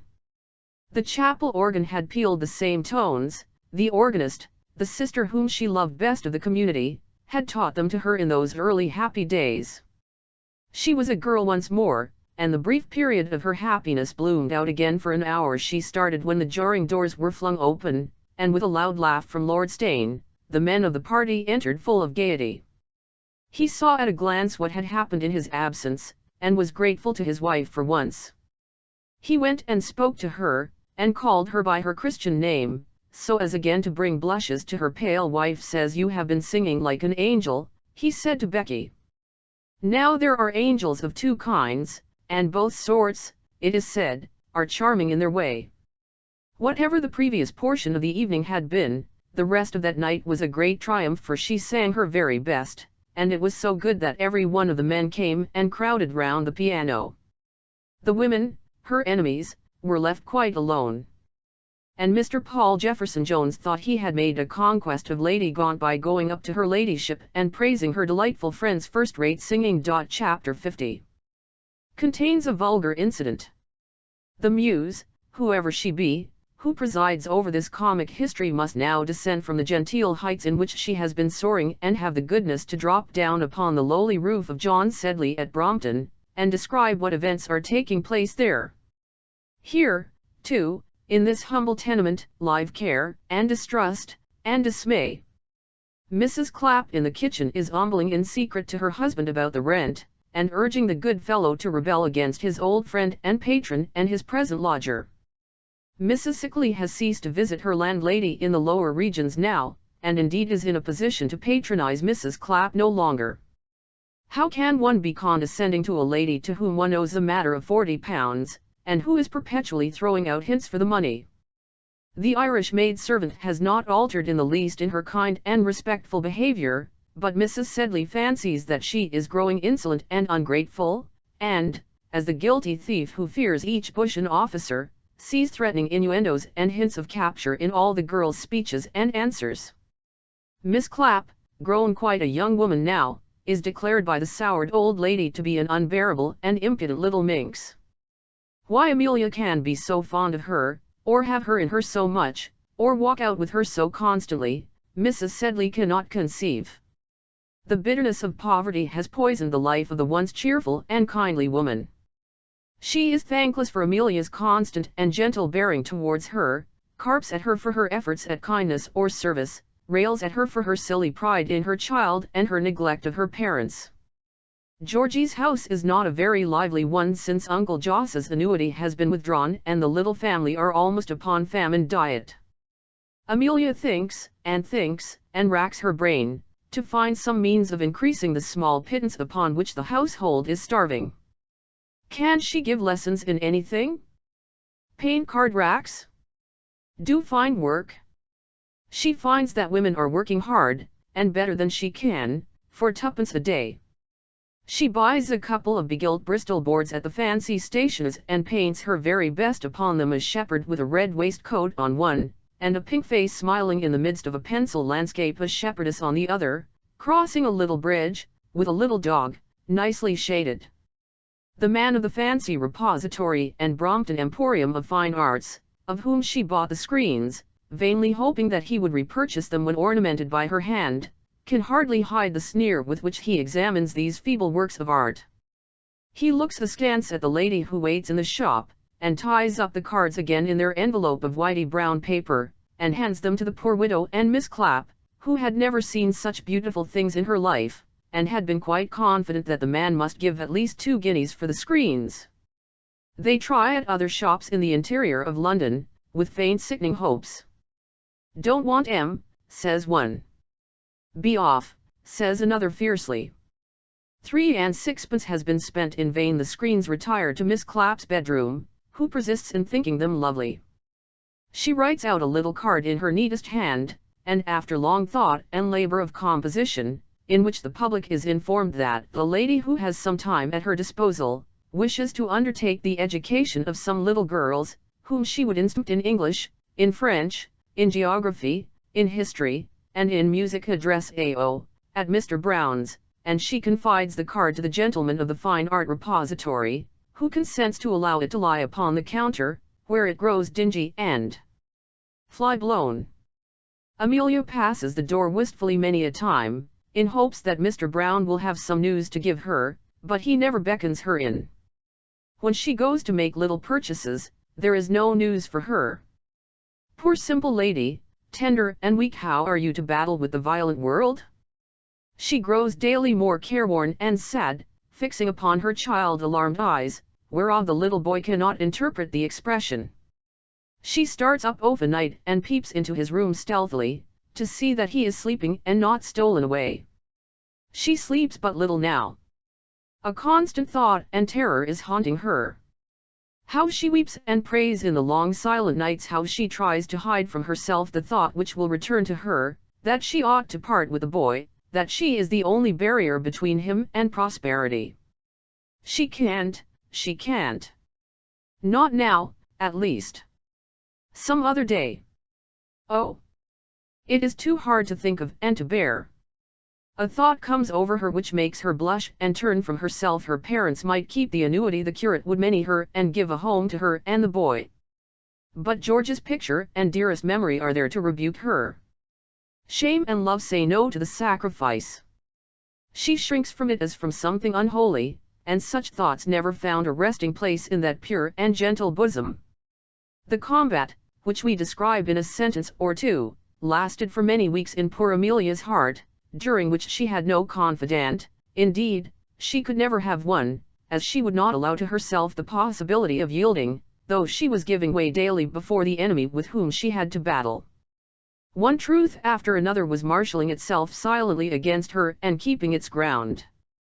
Poverty and misery for all, want and degradation for her parents, injustice to the boy. One by one the outworks of the little citadel were taken, in which the poor soul passionately guarded her only love and treasure. At the beginning of the struggle, she had written off a letter of tender supplication to her brother at Calcutta, imploring him not to withdraw the support which he had granted to their parents and painting in terms of artless pathos their lonely and hapless condition. She did not know the TNLTH of the matter. The payment of Joss's annuity was still regular, but it was a moneylender in the city who was receiving it. Old Sedley had sold it for a sum of money wherewith to prosecute his bootless schemes. Emmy was calculating eagerly the time that would elapse before the letter would arrive and be answered. She had written down the date in her pocketbook of the day when she dispatched it. To her son's guardian, the good major at Madras, she had not communicated any of her griefs and perplexities. She had not written to him since she wrote to congratulate him on his approaching marriage. She thought with sickening despondency, that friend, the only one, the one who had felt such a regard for her, was fallen away. One day, when things had come to a very bad pass, when the creditors were pressing, the mother in hysteric grief, the father in more than usual gloom, the inmates of the family avoiding each other, each secretly oppressed with his private unhappiness and notion of wrong, the father and daughter happened to be left alone together, and Amelia thought to comfort her father by telling him what she had done. She had written to Joseph an answer must come in 3 or 4 months. He was always generous, though careless. He could not refuse, when he knew how straitened were the circumstances of his parents. Then the poor old gentleman revealed the whole oath to her, that his son was still paying the annuity, which his own imprudence had flung away. He had not dared to tell it sooner. He thought Amelia's ghastly and terrified when, with a trembling, miserable voice he made the confession, conveyed reproaches to him for his concealment. "Ah," said he with quivering lips and turning away, "you despise your old father now." "Oh, papa! It is not that," Amelia cried out, falling on his neck and kissing him many times. "You are always good and kind. You did it for the best. It is not for the money, it is my God. My God! Have mercy upon me, and give me strength to bear this trial," and she kissed him again wildly and went away. Still the father did not know what that explanation meant, and the burst of anguish with which the poor girl left him. It was that she was conquered. The sentence was passed. The child must go from her to others to forget her. Her heart and her treasure, her joy, hope, love, worshipped her almost.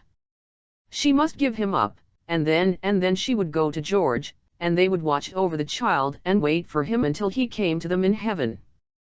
She put on her bonnet, scarcely knowing what she did, and went out to walk in the lanes by which George used to come back from school, and where she was in the habit of going on his return to meet the boy. It was May, a half-holiday.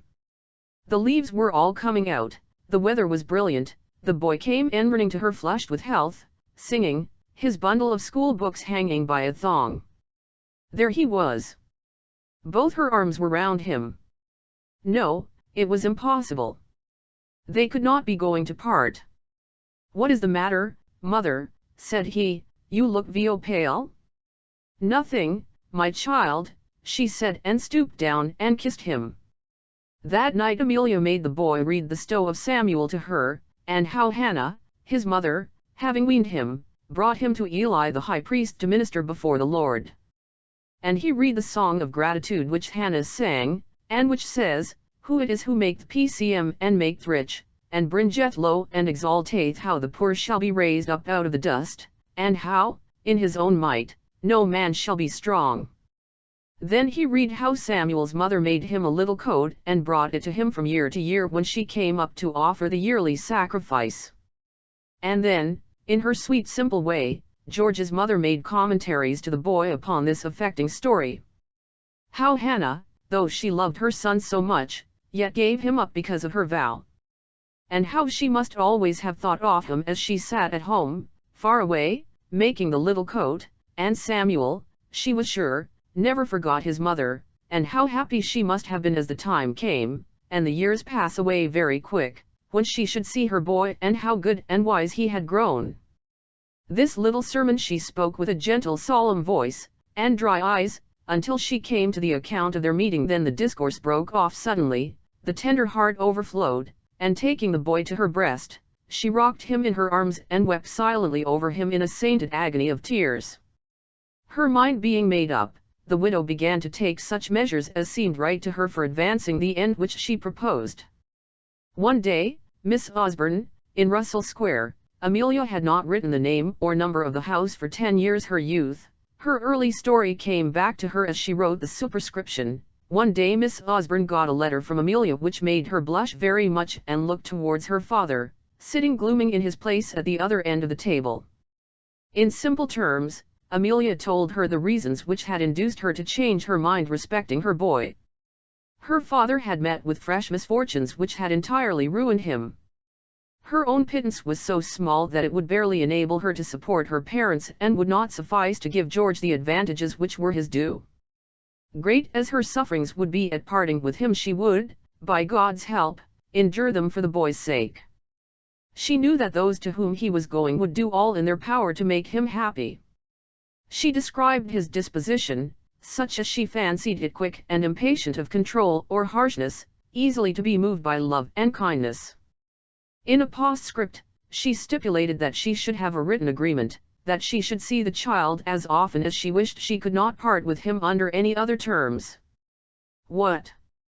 Mrs. Pride has come down, has she?" old Osborne said, when with a tremulous eager voice Miss Osborne read him the letter. "Reg'lar starved out, hey?" "Ha, ha! I knew she would." He tried to keep his dignity and to read his paper as usual, but he could not follow it. He chuckled and swore to himself behind the sheet. At last he flung it down and, scowling at his daughter, as his wont was, went out of the room into his study adjoining, from whence he presently returned with a key. He flung it to Miss Osborne. "Get thee over mine his that was ready," he said. "Yes, sir," his daughter replied in a tremble. It was George's. It had not been opened for more than 10 years. Some of his clothes, papers, handkerchiefs, whips and caps, fishing rods, and sporting gear, were still there. An army list of 1,814, with his name written on the cover, a little dictionary he was wont to use in writing, and the Bible his mother had given him, were on the mantelpiece, with a pair of spurs and a dried inkstand covered with the dust of 10 years. Ah! Since that ink was wet, what days and people had passed away! The writing book, still on the table, was blotted with his hand. Miss Osborne was much affected when she first entered this room with the servants under her. She sank quite pale on the little bed. "This is blessed news, indeed, the housekeeper said, and the good old times is returning, The dear little feller, to be sure, how happy he will be. But some folks in Mayfair, will owe him a grudge, and she clicked back the bolt which held the window sash and let the air into the chamber. "You had better send that woman some money," Mr. Osborne said, before he went out. "She shan't want for nothing. Send her £100. And I'll go and see her tomorrow." Miss Osborne asked. "That's your lookout? She don't come in here, mind." "No, not for all the money in London. But she mustn't want now. So look out, and get things right." With which brief speeches Mr. Osborne took leave of his daughter and went on his accustomed way into the city. "Here, Papa, is some money," Amelia said that night, kissing the old man, her father, and putting a bill for £100 into his hands. And, Mamma, don't be harsh with Georgie. He is not going to stop with us long." She could say nothing more, and walked away silently to her room. Let us close it upon her prayers and her sorrow. I think we had best speak little about so much love and grief. Miss Osborne came the next day, according to the promise contained in her note, and saw Amelia. The meeting between them was friendly. A look and a few words from Miss Osborne showed the poor widow that, with regard to this woman at least, there need be no fear lest she should take the first place in her son's affection. She was cold, sensible, not unkind. The mother had not been so well pleased, perhaps, had the rival been better looking, younger, more affectionate, warmer hearted. Miss Osborne, on the other hand, thought of old times and memories and could not but be touched with the mother's pitiful situation. She was conquered, and laying down her arms, as it were, she humbly submitted. That day they arranged together the preliminaries of the treaty of capitulation. George was kept from school the next day, and saw his aunt. Amelia left them alone together and went to her room. She was trying the separation as that poor gentle Lady Jane Grey felt the edge of the axe that was to come down and sever her slender life. Days were passed in parleys, visits, preparations. The widow broke the matter to Georgie with great caution. She looked to see him very much affected by the intelligence. He was rather elated than otherwise, and the poor woman turned sadly away. He bragged about the news that day to the boys at school, told them how he was going to live with his grandpapa, his father's father, not the one who comes here sometimes, and that he would be real rich, and have a carriage, and a pony, and go to a much finer school, and when he was rich he would buy Leader's pencil case and pay the tart woman. The boy was the image of his father, as his fond mother thought. Indeed I have no heart, on account of our dear Amelia's sake, to go through the story of George's last days at home. At last the day came, the carriage drove up, the little humble packets containing tokens of love and remembrance were ready and disposed in the hall long since George was in his new suit, for which the tailor had come previously to measure him. He had sprung up with the sun and put on the new clothes, his mother hearing him from the room close by, in which she had been lying, in speechless grief and watching. Days before she had been making preparations for the end, purchasing little stores for the boy's use, marking his books and linen, talking with him and preparing him for the change, fondly fancying that he needed preparation. So that he had change, what cared he? He was longing for it. By 1,000 eager declarations as to what he would do, when he went to live with his grandfather, he had shown the poor widow how little the idea of painting had cast him down. He would come and see his mamma often on the pony, he said. He would come and fetch her in the carriage, they would drive in the park, and she should have everything she wanted. The poor mother was fain to content herself with these selfish demonstrations of attachment, and tried to convince herself how sincerely her son loved her. He must love her.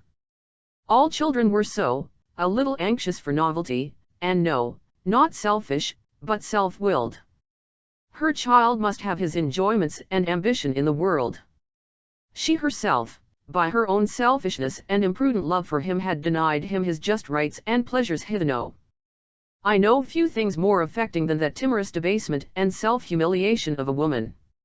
How she owns that it is she and not the man who is guilty, how she takes all the faults on her side, how she courts in a manner punishment for the wrongs which she has not committed and persists in shielding the real culprit. It is those who injure women who get the most kindness from them. They are born timid and tyrants and maltreat those who are humblest before them. So poor Amelia had been getting ready in silent misery for her son's departure, and had passed many and many a long solitary hour in making preparations for the end. George stood by his mother, watching her arrangements without the least concern. Tears had fallen into his boxes, passages had been scored in his favorite books, old toys, relics, treasures had been hoarded away for him, and packed with strange neatness and care, and of all these things the boy took no note. The child goes away smiling as the mother breaks her heart. By heavens, it is pitiful, the bootless love of women for children in Vanity Fair. A few days are past, and the great event of Amelia's life is consummated. No angel has intervened. The child is sacrificed and offered up to fate, and the widow is quite alone. The boy comes to see her often, to be sure. He rides on a pony with a coachman behind him, to the delight of his old grandfather, Sedley, who walks proudly down the lane by his side. She sees him, but he is not her boy any more. Why, he rides to see the boys at the little school, too, and to show off before them his new wealth and splendor. In 2 days he has adopted a slightly imperious air and patronizing manner. He was born to command, his mother thinks, as his father was before him. It is fine weather now. Of evenings on the days when he does not come, she takes a long walk into London, yes, as far as Russell Square, and rests on the stone by the railing of the garden opposite Mr. Osborne's house. It is so pleasant and cool. She can look up and see the drawing-room windows illuminated, and, at about 9 o'clock, the chamber in the upper story where Georgie sleeps. She knows he has told her. Shep prays there as the light goes out, prays with an humble heart, and walks home shrinking and silent. She is tired when she comes home. Perhaps she will sleep the better for that long weary walk, and she may dream about Georgie. One Sunday she happened to be walking in Russell Square, at some distance from Mr. Osborne's house. She could see it from a distance though, when all the bells of Sabbath were ringing, and George and his aunt came out to go to church. A little sweep asked for charity, and the footman, who carried the books, tried to drive him away, but Georgie stopped and gave him money. May God's blessing be on the boy. Emmy ran round the square and, coming up to the sweep, gave him her mite too. All the bells of Sabbath were ringing, and she followed them until she came to the Foundling Church, into which she went. There she sat in a place whence she could see the head of the boy under his father's tombstone. Many hundred fresh children's voices rose up there and sang hymns to the Father Beneficent, and little George's soul thrilled with delight at the burst of glorious psalmody. His mother could not see him for a while, through the mist that dimmed her eyes. Chapter 51. In which a charade is acted which may or may not puzzle the reader. After Becky's appearance at my Lord Steyne's private and select painies, the claims of that estimable woman as regards fashion were settled, and some of the very greatest and tallest doors in the metropolis were speedily opened to her, doors so great and tall that the beloved reader and writer hereof may hope in vain to enter at them. Dear brethren, let us tremble before those august portals. I fancy them guarded by of the chamber with flaming silver forks with which they prong all those who have not the right of the entree. They say the honest newspaper fellow who sits in the hall and takes down the names of the great ones who are admitted to the feasts dies after a little time. He can't survive the glare of fashion long. It scorches him up, as the presence of Jupiter in full dress wasted that poor impnelled Semele, a giddy moth of a creature who ruined herself by venturing out of her natural atmosphere. Her myth ought to be taken to heart amongst the Tibameans, the Belgravians, her story, and perhaps Becky's too. Ah, ladies, ask the Reverend Mr. Thursday if Belgravia is not a sounding brass and Tibernia a tinkling cymbal. These are vanities. Even these will pass away. And some day or other, but it will be after our time, thank goodness, Hyde Park Gardens will be no better known than the celebrated horticultural outskirts of Babylon, and Belgrave Square will be as desolate as Baker Street, or Tadmor in the wild mess. Ladies, are you aware that the great Pitt lived in Baker Street? What would not your grandmothers have given to be asked to Lady Hester's parties in that now decayed mansion? I have dined in it moitié vu parle. I peopled the chamber with ghosts of the mighty dead. As we sat soberly drinking claret there with men of today, the spirits of the departed came in and took their places round the darksome board. The pilot who weathered the storm tossed off great bumpers of spiritual port. The shade of Dundas did not leave the ghost of a heel tap. Addington sat bowing and smirking in a ghastly manner, and would not be behindhand when the noiseless bottle went round. Scott, from under bushy eyebrows, winked at the apparition of a bee's wing. Wilberforce's eyes went up to the ceiling, so that he did not seem to know how his glass went up full to his mouth and came down empty, up to the ceiling which was above us only yesterday, and which the great of the past days have all looked at. They let the house as a furnished lodging now. Yes, Lady Hester once lived in Baker Street, and lies asleep in the wild mess. Ethan saw her there, not in Baker Street, but in the other solitude. It is all vanity to be sure, but who will not own to liking a little of it? I should like to know what well-constituted mind, merely because it is transitory, dislikes roast beef? That is a vanity, but may every man who reads this have a wholesome portion of it through life, I beg, though my readers were 500,000. Sit down, gentlemen, and fall to, with a good hearty appetite, the fat, the lean, the gravy, the horseradish as you like it, don't spare it. Another glass of wine, Jones, my boy, a little bit of the Sunday side. Yes, let us eat our fill of the vain thing and be thankful therefore. And let us make the best of Becky's aristocratic pleasures likewise, for these too, like all other mortal delights, were but transitory. The upshot of her visit to Lord Steyne was that His Highness the Prince of Peterwaradin took occasion to renew his acquaintance with Colonel Crawley, when they met on the next day at the club, and to compliment Mrs. Crawley in the ring of Hyde Park with a profound salute of the hat. She and her husband were invited immediately to one of the Prince's small parties at Levant House, then occupied by His Highness during the temporary absence from England of its noble proprietor. She sang after dinner to a very little comite. The Marquis of Steyne was present, paternally superintending the progress of his pupil. At Levant House Becky met one of the finest gentlemen and greatest ministers that Europe has produced, the Duc de la Jabotiere, then ambassador from the Most Christian King, and subsequently minister to that monarch. I declare I swell with pride as these august names are transcribed by my pen, and I think in what brilliant company my dear Becky is moving. She became a constant guest at the French embassy, where no party was considered to be complete without the presence of the charming Madame Ravdon Craftley.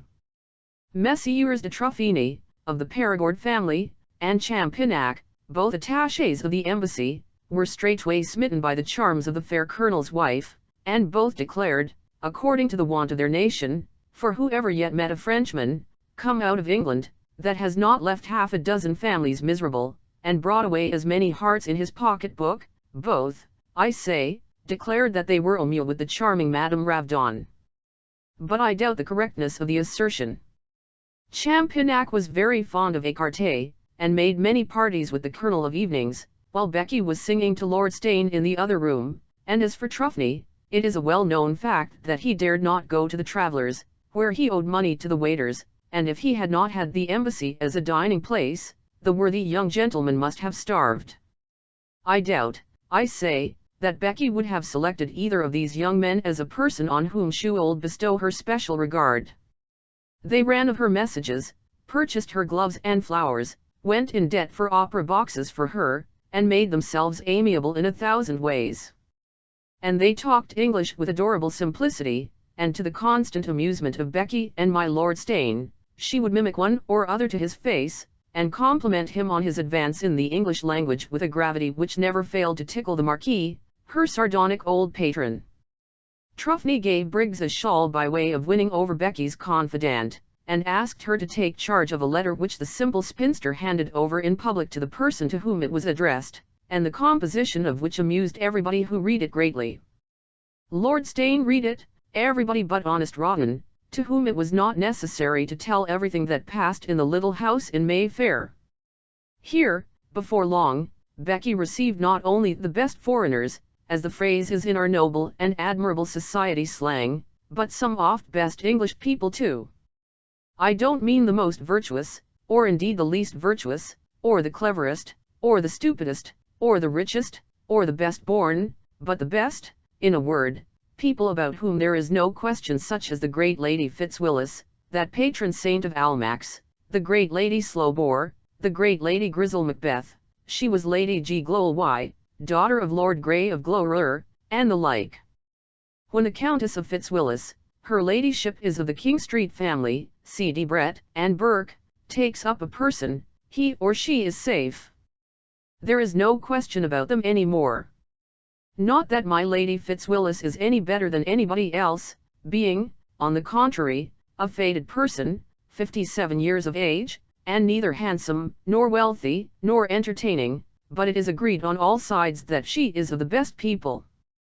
Those who go to her are of the best, and from an old grudge probably to Lady Steyne, for whose coronet her ladyship, then the youthful Georgina Frederica, daughter of the Prince of Wales's favourite, the Earl of Portensherry, had once tried. This great and famous leader of the fashion chose to acknowledge Mrs. Rawdon Crawley, made her a most marked curtsy at the assembly over which she presided, and not only encouraged her son, St. Kitts, his lordship got his place through Lord Steyne's interest, to frequent Mrs. Crawley's house, but asked her to her own mansion and spoke to her twice in the most public and condescending manner during dinner. The important fact was known all over London that night. People who had been crying fie about Mrs. Crawley were silent.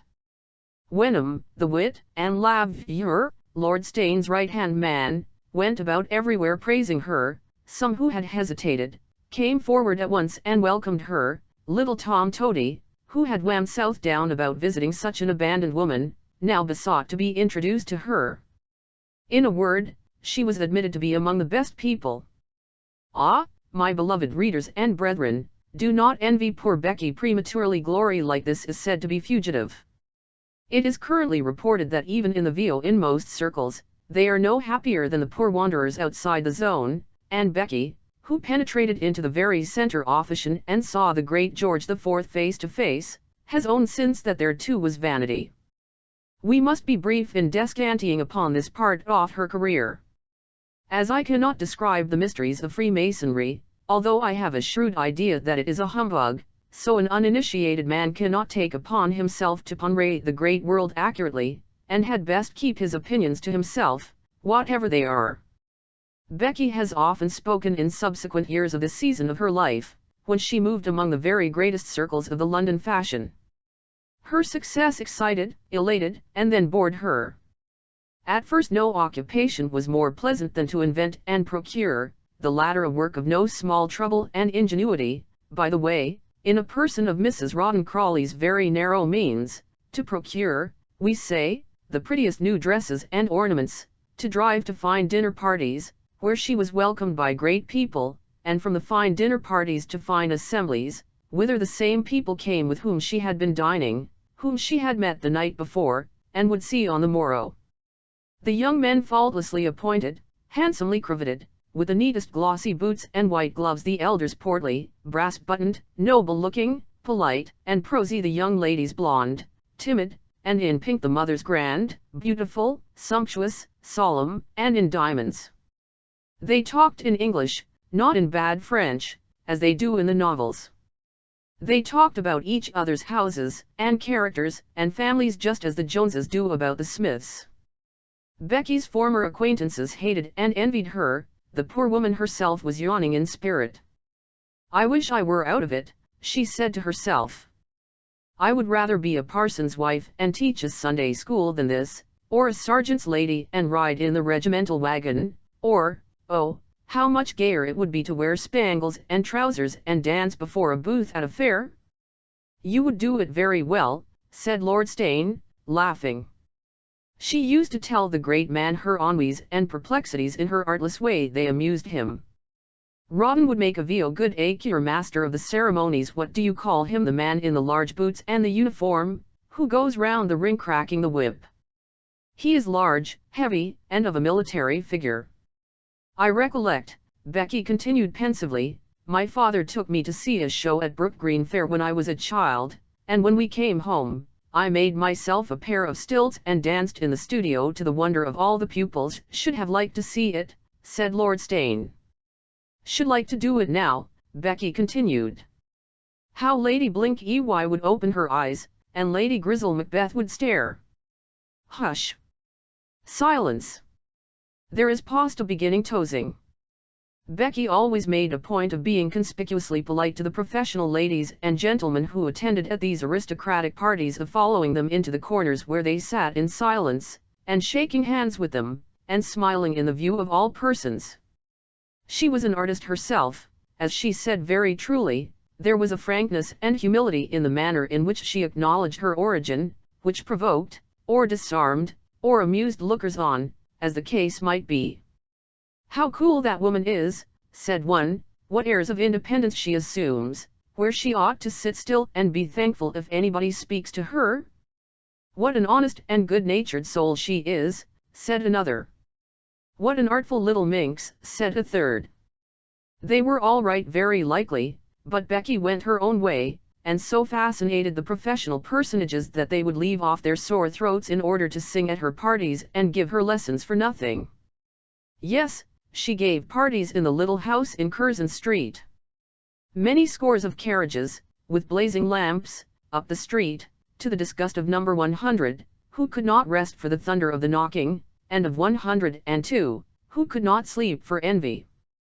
The gigantic footmen who accompanied the vehicles were too big to be contained in Becky's little hall, and were billeted off in the neighbouring public houses, whence, when they were wantacle, call boys summoned them from their beer.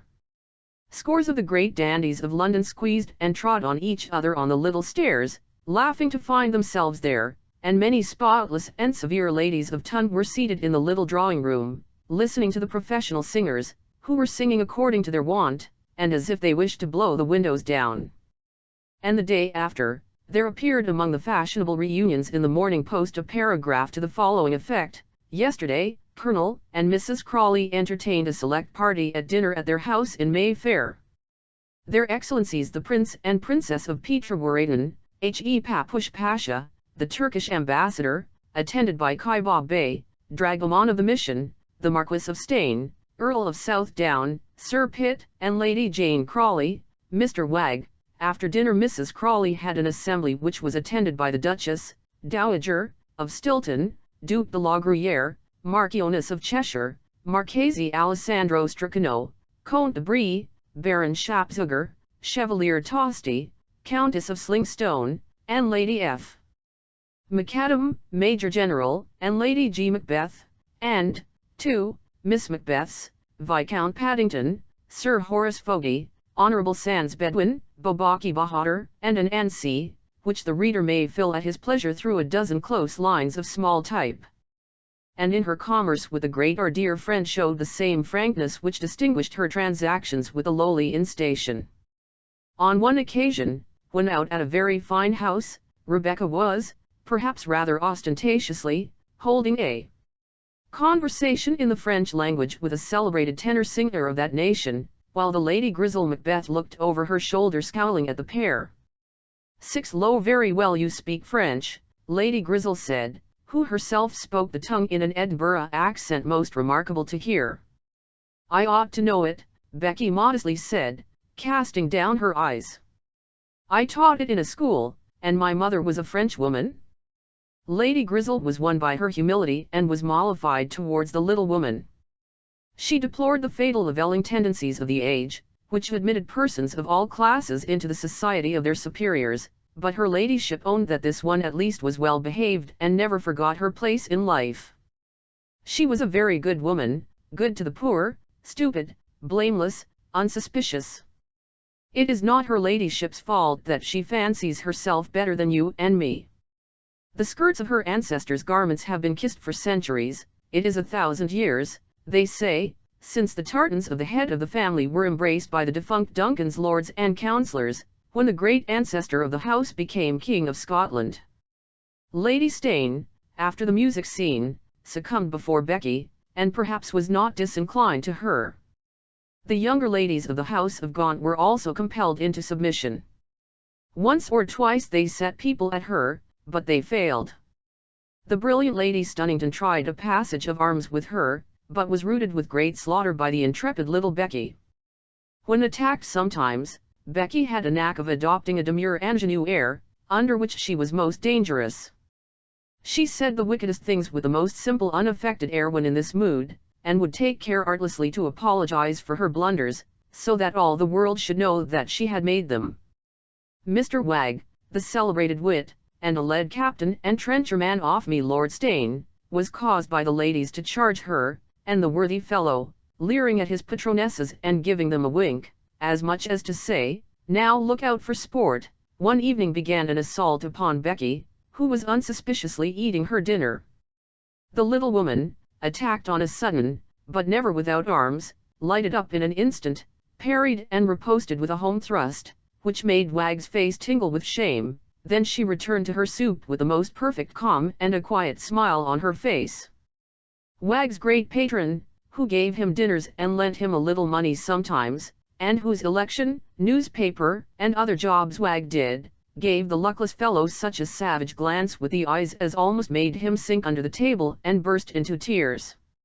He looked piteously at my lord, who never spoke to him during dinner, and at the ladies, who disowned him. At last Becky herself took compassion upon him and tried to engage him in talk.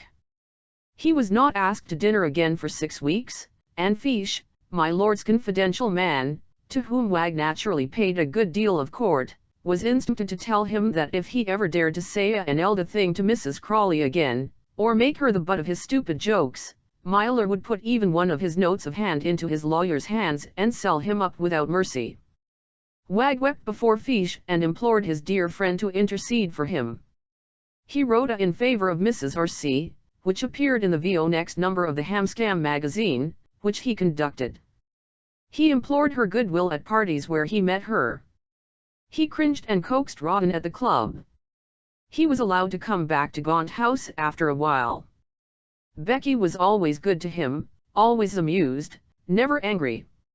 His lordship's vizier and chief confidential servant, with a seat in Parliament and at the dinner table, Mr. Wenham, was much more prudent in his behaviour and opinions than Mr. Wag. However much he might be disposed to hate all parvenus, Mr. Wenham himself was a staunch old true blue Tory, and his father a small coal merchant in the north of England. This aide-de-camp of the Marquis never showed any sort of hostility to the new favourite, but pursued her with stealthy kindnesses and a sly and deferential politeness which somehow made Becky more uneasy than other people's overt hostilities. How the Crawleys got the money which was spent upon the entertainments with which they treated the polite world was a mystery which gave rise to some conversation at the time, and probably added zest to these little festivities.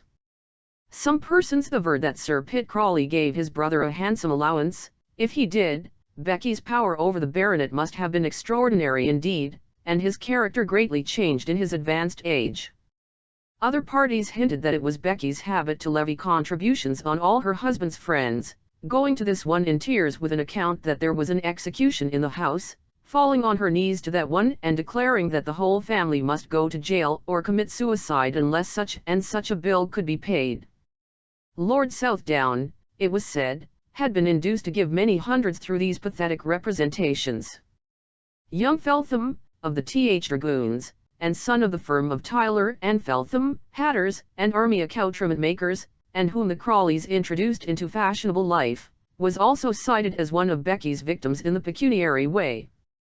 People declared that she got money from various simply disposed persons, under pretence of getting them confidential appointments under government. Who knows what stories were or were not told of our dear and innocent friend?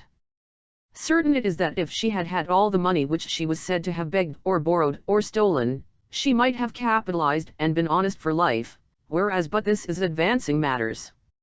The TMTH is, that by economy and good management, by a sparing use of ready money and by paying scarcely anybody, people can manage, for a time at least, to make ye a great show with very little means, and it is our belief that Becky's much talked of parties, which were not, after all was said, VO numerous, cost this lady VO little more than the wax candles which lighted the walls.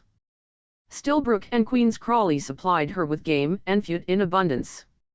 Lord Steyne's cellars were at her disposal, and that excellent nobleman's famous cooks presided over her little kitchen, or sent by my lord's order the rarest delicacies from their own. I protest it is quite shameful in the world to abuse a simple creature, as people of her time abuse Becky, and I warn the public against believing 1/10 of the stories against her. If every person is to be banished from society who NMS into debt and cannot pay, if we are to be peering into everybody's private life, speculating upon their income, and cutting them if we don't approve of their expenditure, why, what a howling wilderness and intolerable dwelling Vanity Fair would be. Every man's hand would be against his neighbor in this case, my dear sir, and the benefits of civilization would be done away with. We should be quarreling, abusing, avoiding one another. Our houses would become caverns, and we should go in rags because we cared for nobody. Rents would go down. Parties wouldn't be given any more. All the tradesmen of the town would be bankrupt. Wine, wax lights, comestibles, rouge, crinoline petticoats, diamonds, wigs, Louis Quatorze gimcracks, and old china, park hacks, and splendid high-stepping carriage horses, all the delights of life, I say, would go to the deuce, if people did but act upon their silly principles and avoid those whom they dislike and abuse.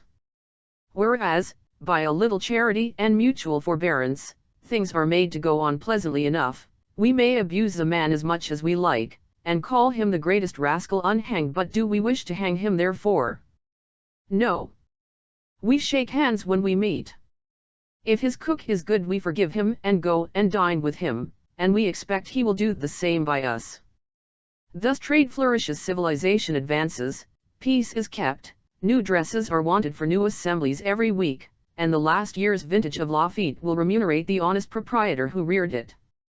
At the time whereof we are writing, though the great George was on the throne and ladies wore gigots and large combs like tortoise-shell shovels in their hair, instead of the simple sleeves and lovely wreaths which are actually in fashion, the manners of the very polite world were not, I take it, essentially different from those of the present day, and their amusements pretty similar.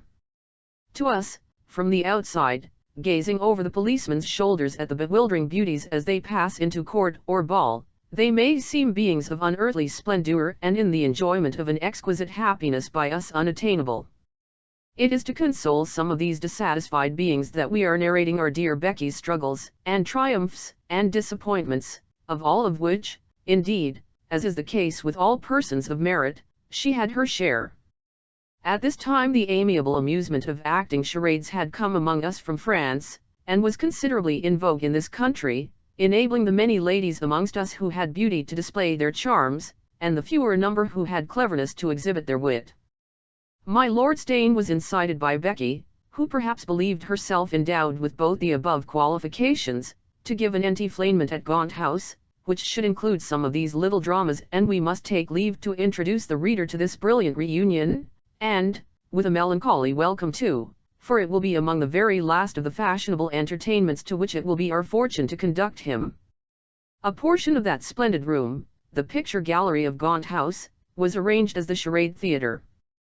It had been so used when George Ill was king, and a picture of the Marquis of Gaunt is still extant, with his hair in powder and a pink ribbon, in a Roman shape, as it was called, enacting the part of Cato in Mr. Addison's tragedy of that name, performed before their Royal Highnesses the Prince of Wales, the Bishop of Osnaburgh, and Prince William Henry, then children like the actor.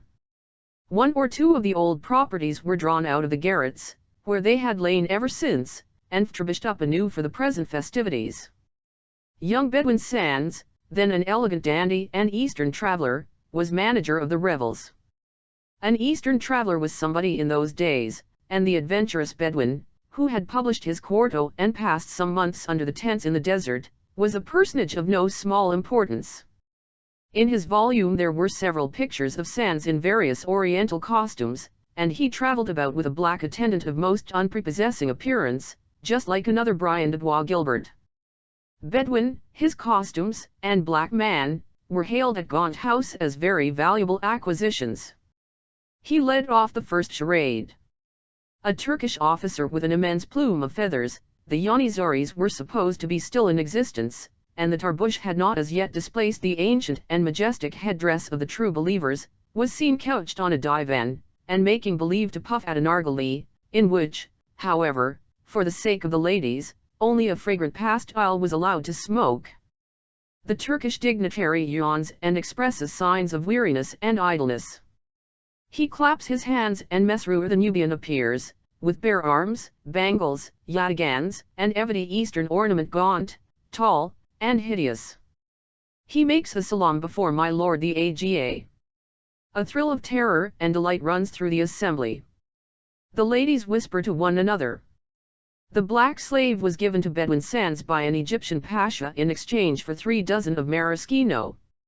He has sewn up ever so many odalisks in sacks and tilted them into the Nile. Bid the slave merchant enter, says the Turkish voluptuary with a wave of his hand. Mesrour conducts the slave merchant into my lord's presence. He brings a veiled female with him. He removes the veil. A thrill of applause bursts through the house. It is Mrs. Winkworth. She was a Miss Absolom, with the beautiful eyes and hair. She is in a gorgeous oriental costume, the black braided locks are twined with innumerable jewels, her dress is covered over with gold pièce trace. The odious Mahometan expresses himself charmed by her beauty. She falls down on her knees and entreats him to restore her to the mountains where she was born, and where her Circassian lover is still deploring the absence of his Zuleika. No entreaties will move the obdurate Hassan. He laughs at the notion of the Circassian bridegroom. Zuleika covers her face with her hands and drops down in an attitude of the most beautiful despair. There seems to be no hope for her, when the Kisler Aga appears. The Kisler Aga brings a letter from the Sultan. Hassan receives and places on his head the dread firman. A ghastly terror seizes him, while on the Negro's face, it is Mesrour again in another costume, appears a ghastly joy. "Mercy! Mercy!" cries the Pasha, while the Kisler Aga, groaning horribly, pulls out a bowstring. The curtain draws just as he is going to use that awful weapon. Hassan from within bawls out, first to Mrs. Rawdon Crawley, who is going to act in the charade, comes forward and compliments Mrs. Winkworth on the admirable taste and beauty of her costume. The second part of the charade takes place. It is still an Eastern scene. Hassan, in another dress, is in an attitude by Zuleika, who is perfectly reconciled to him. The Kisler Aga has become a peaceful black slave. It is sunrise on the desert, and the Turks turn their heads eastwards and bow to the sand. As there are no dromedaries at hand, the band facetiously plays, "The Camels Are Coming." An enormous Egyptian head figures in the scene. It is a musical one and, to the surprise of the Oriental travelers, sings a comic song, composed by Mr. Wag. The Eastern voyagers go off dancing, like Papageno and the Moorish king in the magic flute. Last two syllables, roars the head. The last act opens. It is a Grecian tent this time. A tall and stalwart man reposes on a couch there. Above him hang his helmet and shield. There is no need for them now. Ilium is down. Iphigenia is slain. Cassandra is a prisoner in his outer halls. The king of men, it is Colonel Crawley, who, indeed, has no notion about the sack of Ilium or the conquest of Cassandra. The Anaxandron is asleep in his chamber at Argos. A lamp casts the broad shadow of the sleeping warrior flickering on the wall. The sword and shield of Troy glitter in its light. The band plays the awful music of Don Juan, before the statue enters. Aegisthus steals in pale and on tiptoe. What is that ghastly face looking out balefully after him from behind the arras? He raises his dagger to strike the sleeper, who turns in his bed, and opens his broad chest as if for the blow. He cannot strike the noble slumbering chieftain. Clytemnestra glides swiftly into the like an apparition. Her arms are bare and white, her tawny hair floats down her shoulders, her face is deadly pale, and her eyes are lighted up with a smile so ghastly that people quake as they look at her. A tremor ran through the good God. Somebody said, "It's Mrs. Rawdon Crawley." Scornfully she snatches the dagger out of Aegisthus's hand and advances to the bed. You see it shining over her head in the glimmer of the lamp, and the lamp dies out, with a groan, and all is dark. The darkness and the scene frighten people. Rebecca performed her part so well, and with such ghastly tmth, that the spectators were all dumb, until, with a burst, all the lamps of the hall blazed out again, when everybody began to shout applause. "Brava! Brava!" Old Stain's strident voice was heard roaring over all the rest. "By, she'd do it too," he said between his teeth. The performers were called by the whole house, which sounded with cries of "Manager!" Clytemnestra! Agamemnon could not be got to show in his classical tunic, but stood in the background with Aegisthus and others of the performers of the little play. Mr. Bedwin Sands led on Zuleika and Clytemnestra. A great personage insisted on being presented to the charming Clytemnestra. "Hey ha! Run him through the body!" Many somebody else, "Hey!" was the apposite remark made by His Royal Highness. Mrs. Rawdon Crawley was quite killing in the part, said Lord Stain. Becky laughed, gay and saucy looking, and swept the prettiest little curtsy ever seen. Servants brought in salvas covered with numerous cool dainties, and the performers disappeared to get ready for the second charade tableau. The 3 syllables of this charade were to be depicted in pantomime, and the performance took place in the following wise. First syllable. Colonel Rawdon Crawley, C.B., with a slouched hat and a staff, a great coat, and a lantern borrowed from the stables, passed across the stage bawling out, as if warning the inhabitants of the hour. In the lower window are seen two bagmen playing apparently at the game of cribbage, over which they yawn much. To them enters one looking like Boots, the Honourable G. Ringwood, which character the young gentleman performed to perfection, and divests them of their lower coverings, and presently chambermaid, the Right Honourable Lord Southdown, with 2 candlesticks, and a warming pan. She ascends to the upper apartment and warms the bed. She uses the warming pan as a weapon wherewith she wards off the attention of the bagmen. She exits. They put on their nightcaps and pull down the blinds. Boots comes out and closes the shutters of the ground floor chamber. You hear him bolting and chaining the door within. All the lights go out. The music plays Dormez, Dormez, chers amours. A voice from behind the curtain says, first syllable, second syllable. The lamps are lighted up all of a sudden. The music plays the old air from John of Paris, Auquel plaisir d'etre en voyage. It is the same scene. Between the first and second floors of the house represented, you behold a sign on which the Steyn arms are painted. All the bells are ringing all over the house. In the lower apartment you see a man with a long slip of paper presenting it to another, who shakes his fists, threatens and vows that it is monstrous. Ostler, bring round my gig, cries another at the door. He chucks chambermaid, the Right Honourable Lord Southdown, under the chin. She seems to deplore his absence, as Calypso did that of that other eminent traveller Ulysses.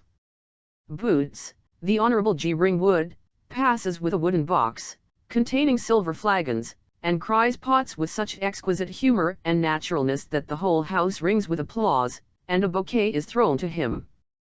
Crack, crack, crack, go the whips.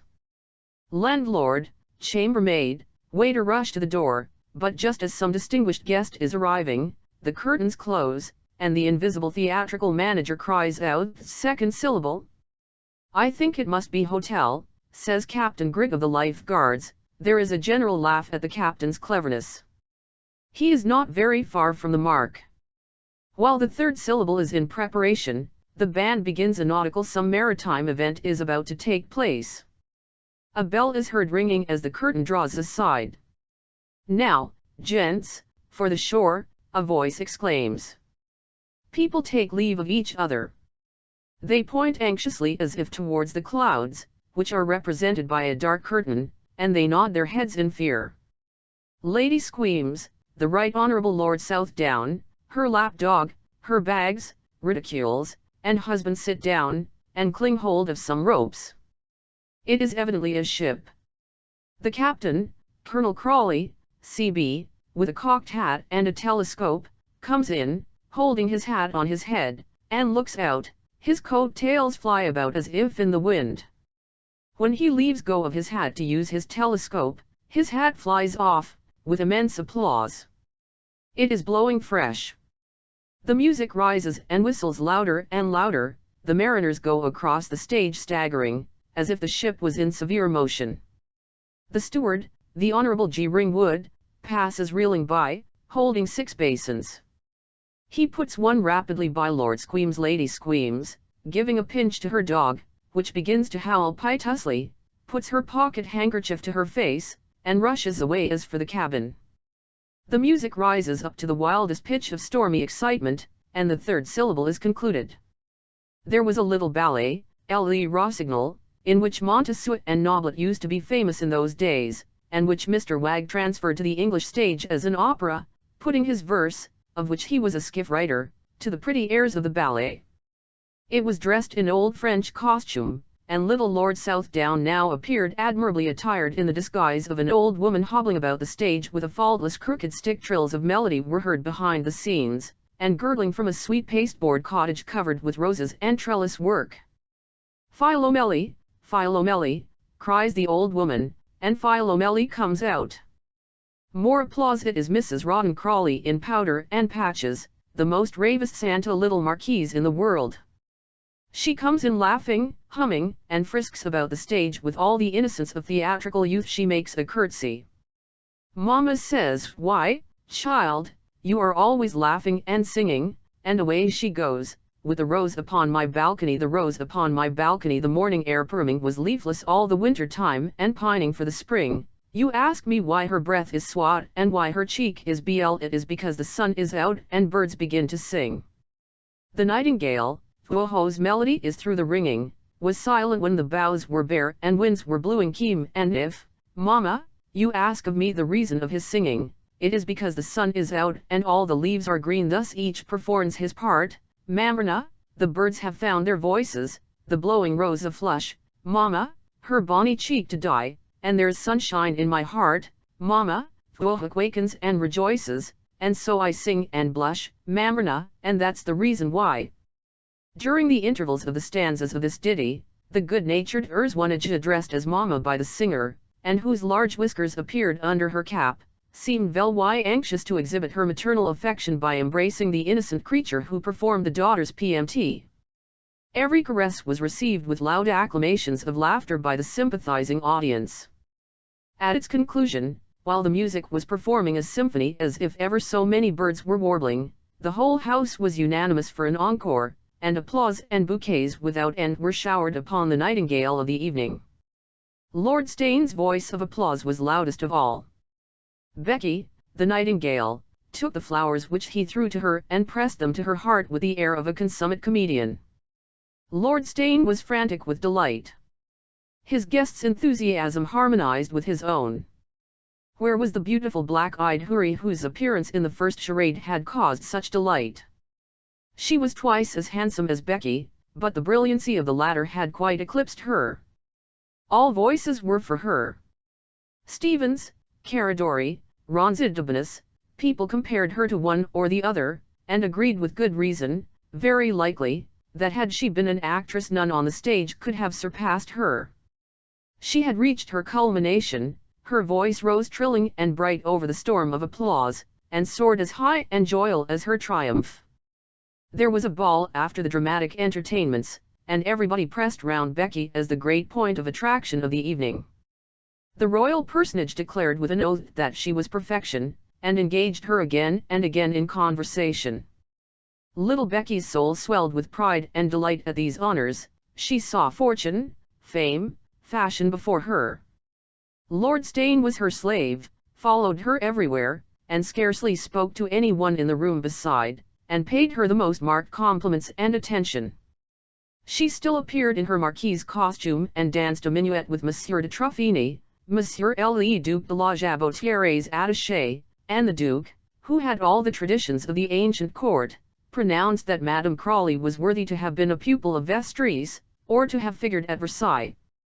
Only a feeling of dignity, the gout, and the strongest sense of duty and personal sacrifice prevented His Excellency from dancing with her himself, and he declared in public that a lady who could talk and dance like Mrs. Rawdon was fit to be ambassadress at any court in Europe. He was only consoled when he heard that she was half a Frenchwoman by birth. None but a compatriot, His Excellency declared, could have performed that majestic dance in such a way. Then she figured in a waltz with Monsieur de Klingenspur, the Prince of Pieterwaarden's cousin and attaché. The delighted prince, having less retinue than his French diplomatic colleague, insisted upon taking a turn with the charming creature, and twirled round the ballroom with her, scattering the diamonds out of his boot tassels and hussar jacket until His Highness was fairly out of breath. Papush Pasha himself would have liked to dance with her if that amusement had been the custom of his country. The company made a circle round her and applauded as wildly as if she had been an oblate or a taglioni. Everybody was in ecstasy, and Becky too, you may be sure. She passed by Lady Stunnington with a look of scorn. She patronized Lady Gaunt and her astonished and mollified sister-in-law. She crazed all rival charmers. As for poor Mrs. Winkworth, and her long hair and great eyes, which had made such an effect at the commencement of the evening, where was she now? Nowhere in the race. She might tear her long hair and cry her great eyes out, but there was not a person to heed or to deplore the discomfiture. The greatest triumph of all was at supper time. She was placed at the grand exclusive table with His Royal Highness the exalted personage before mentioned, and the rest of the great guests. She was served on gold plate. She might have had pearls melted into her champagne if she liked another Cleopatra, and the potentate of Petrograd would have given half the brilliance off his jacket for a kind glance from those dazzling eyes. Jabotiere wrote home about her to his government. The ladies at the other tables, who supped off mere silver and marked Lord Steyne's constant attention to her, vowed it was a monstrous infatuation, a gross insult to ladies of rank. If sarcasm could have killed, Lady Stunnington would have slain her on the spot. Rawdon Crawley was scared at these triumphs. They seemed to separate his wife farther than ever from him somehow. He thought with a feeling very like pain how immeasurably she was his superior.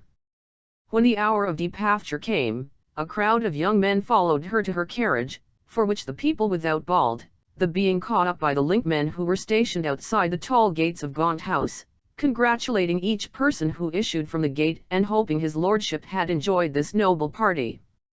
Mrs. Rawdon Crawley's carriage, coming up to the gate after due shouting, rattled into the illuminated courtyard and drove up to the covered way. Rawdon put his wife into the carriage, which drove off. Mr. Wenham had proposed to him to walk home, and offered the colonel the refreshment of a cigar.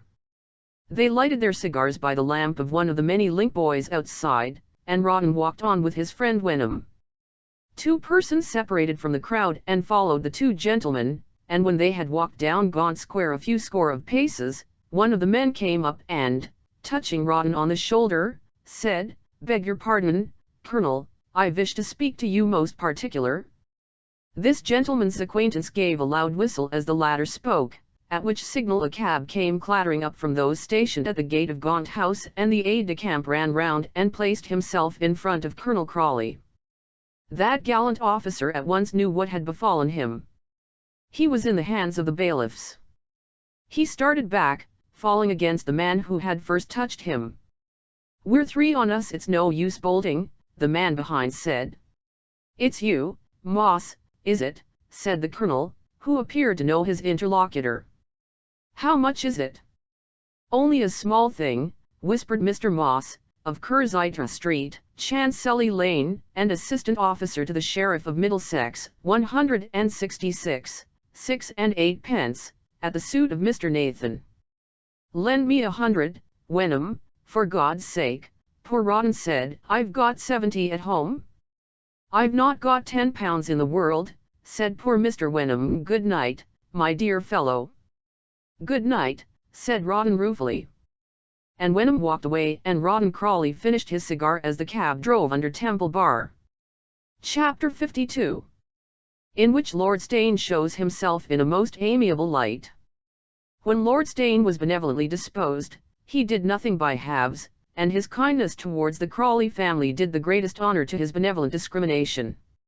His lordship extended his goodwill to little Rawdon. He pointed out to the boy's parents the necessity of sending him to a public school, that he was of an age now when emulation, the first principles of the Latin language, pugilistic exercises, and the society of his fellow boys would be of the greatest benefit to the boy.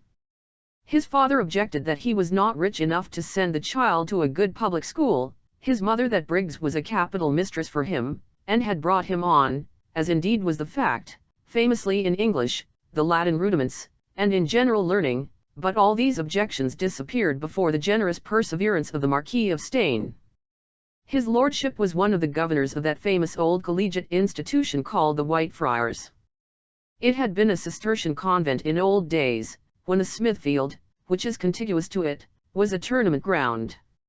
Obstinate heretics used to be brought thither convenient for burning hard by. Henry VIII, the defender of the faith, seized upon the monastery and its possessions and hanged and tortured some of the monks who could not accommodate themselves to the pace of his reform. Finally, a great merchant bought the house and land adjoining, in which, and with the help of other wealthy endowments of land and money, he established a famous foundation hospital for old men and children. An extant school grew round the old almost monastic foundation, which subsists still with its middle-age costume and usages, and all Cistercians pray that it may long flourish.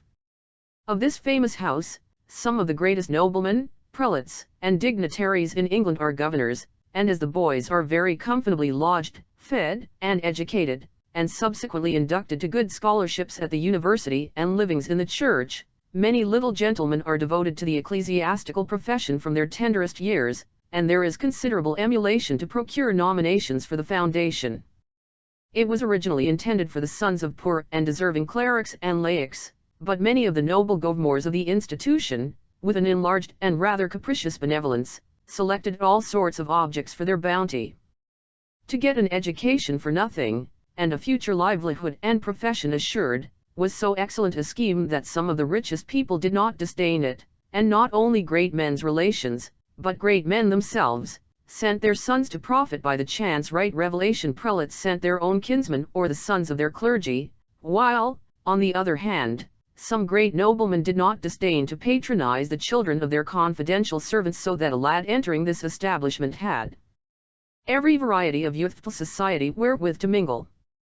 Rawdon Crawley, though the only book which he studied was the racing calendar, and though his chief recollections of polite learning were connected with the floggings which he received at Eton in his early youth, had that decent and honest reverence for classical learning which all English gentlemen feel, and was glad to think that his son was to have a provision for life, perhaps, and a certain opportunity of becoming a scholar. And although his boy was his chief solace and companion, and endeared to him by 1,000 small ties, about which he did not care to speak to his wife, who had all along shown the utmost indifference to their son, yet Rawdon agreed at once to part with him and to give up his own greatest comfort and benefit for the sake of the welfare of the little lad. He did not know how fond he was of the child until it became necessary to let him go away. When he was gone, he felt more sad and downcast than he cared to own, far sadder than the boy himself, who was happy enough to enter a new career and find companions of his own age. Becky burst out laughing once or twice when the Colonel, in his clumsy, incoherent way, tried to express his sentimental sorrows at the boy's departure. The poor fellow felt that his dearest pleasure and closest friend was taken from him. He looked often and wistfully at the little vacant bed in his dressing room, where the child used to sleep. He missed him sadly of mornings and tried in vain to walk in the park without him. He did not know how solitary he was until little Rawdon was gone. He liked the people who were fond of him, and would go and sit for long hours with his good-natured sister Lady Jane, and talk to her about the virtues, and good looks, and 100 good qualities of the child. Young Rawdon's aunt, we have said, was very fond of him, as was her little girl, who wept copiously when the time for her cousin's departure came. The elder Rawdon was thankful for the fondness of mother and daughter. The very best and honestest feelings of the man came out in these artless outpourings of paternal feeling in which he indulged in their presence, and encouraged by their sympathy. He secured not only Lady Jane's kindness, but her sincere regard, by the feelings which he manifested, and which he could not show to his own wife. The two kinswomen met as seldom as possible. Becky laughed bitterly at Jane's feelings and softness, the other's kindly and gentle nature could not but revolt at her sister's callous behavior. It estranged Rawdon from his wife more than he knew or acknowledged to himself. She did not care for the estrangement. Indeed, she did not miss him or anybody. She looked upon him as her errand-man and humble slave. He might be ever so depressed or sulky, and she did not mark his demeanor, or only treated it with a sneer.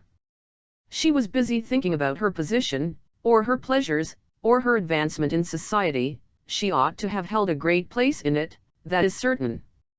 It was honest Briggs who made up the little kit for the boy which he was to take to school. Molly, the housemaid, blubbered in the passage when he went away. Molly kind and faithful in spite of a long arrear of unpaid wages. Mrs. Becky could not let her husband have the carriage to take the boy to school. Take the horses into the thing was never heard of. Let a cab be brought. She did not offer to kiss him when he went, nor did the child propose to embrace her, but gave a kiss to old Briggs, whom, in general, he was very shy of caressing, and consoled her by pointing out that he was to come home on Saturdays, when she would have the benefit of seeing him. As the cab rolled towards the city, Becky's carriage rattled off to the park. She was chattering and laughing with a score of young dandies by the Serpentine as the father and son entered at the old gates of the school where Rawdon left the child, and came away with a sadder, purer feeling in his heart than perhaps that poor battered fellow had ever known since he himself came out of the nursery. He walked all the way home very dismally, and dined alone with Briggs. He was very kind to her and grateful for her love and watchfulness over the boy. His conscience smote him that he had borrowed Briggs's money and aided in deceiving her. They talked about little Rawdon a long time, for Becky only came home to dress and go out to dinner, and then he went off uneasily to drink tea with Lady Jane, and tell her of what had happened, and how little Rawdon went off like a trump, and how he was to wear a gown and little knee breeches, and how young Blackball, Jack Blackball's son, of the old regiment, had taken him in charge and promised to be kind to him.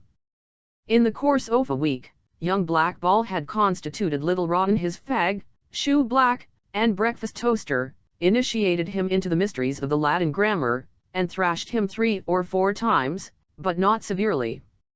The little chap's good-natured honest face won his way for him. He only got that degree of beating which was, no doubt, good for him, and as for blacking shoes, toasting bread, and fagging in general, were these offices not deemed to be necessary parts of every young English gentleman's education? Our business does not lie with the second generation and Master Rawdon's life at school, otherwise the present tale might be carried to any indefinite length. The Colonel went to see his son a short time afterwards and found the lad sufficiently well and happy, grinning and laughing in his little black gown and little breeches. His father sagaciously tipped Blackball, his master, a sovereign, and secured that young gentleman's goodwill towards his fag.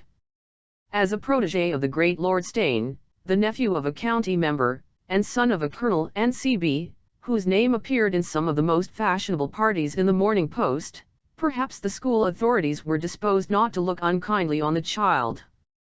He had plenty of pocket money, which he spent in treating his comrades royally to raspberry tarts, and he was often allowed to come home on Saturdays to his father, who always made a jubilee of that day. When free, Rawdon would take him to the play, or send him thither with a footman, and on Sundays he went to church with Briggs and Lady Jane and his cousins. Rawdon marvelled over his stories about and fights, and fagging. Before long, he knew the names of all the masters and the principal boys as well as little Rawdon himself. He invited little Rawdon's crony from school, and made both the children sick with pastry, and oysters, and porter after the play. He tried to look knowing over the Latin grammar when little Rawdon showed him what part of that work he was in. "Stick to it, my boy," he said to him with much gravity, "there's nothing like a good classical education."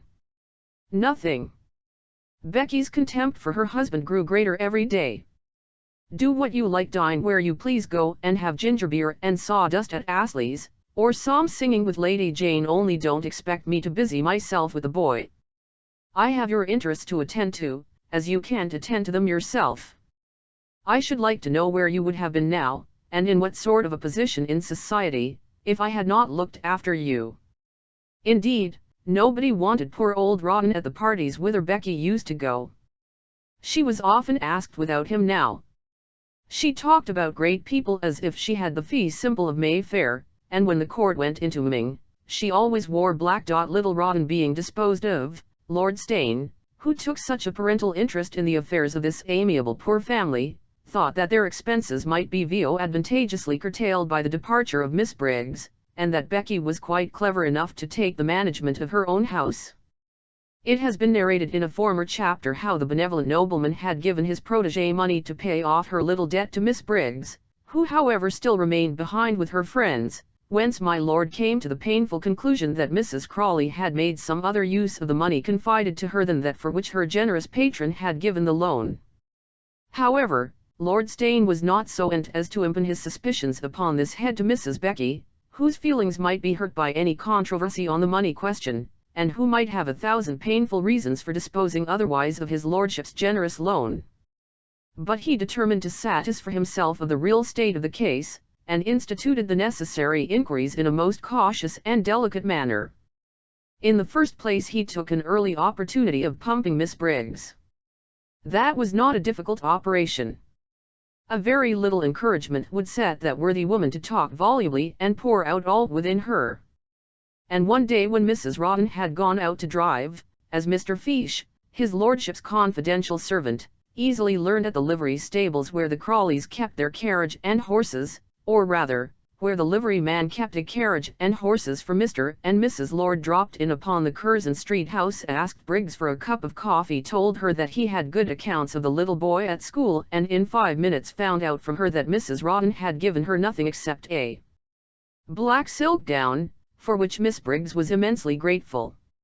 He laughed within himself at this artless story.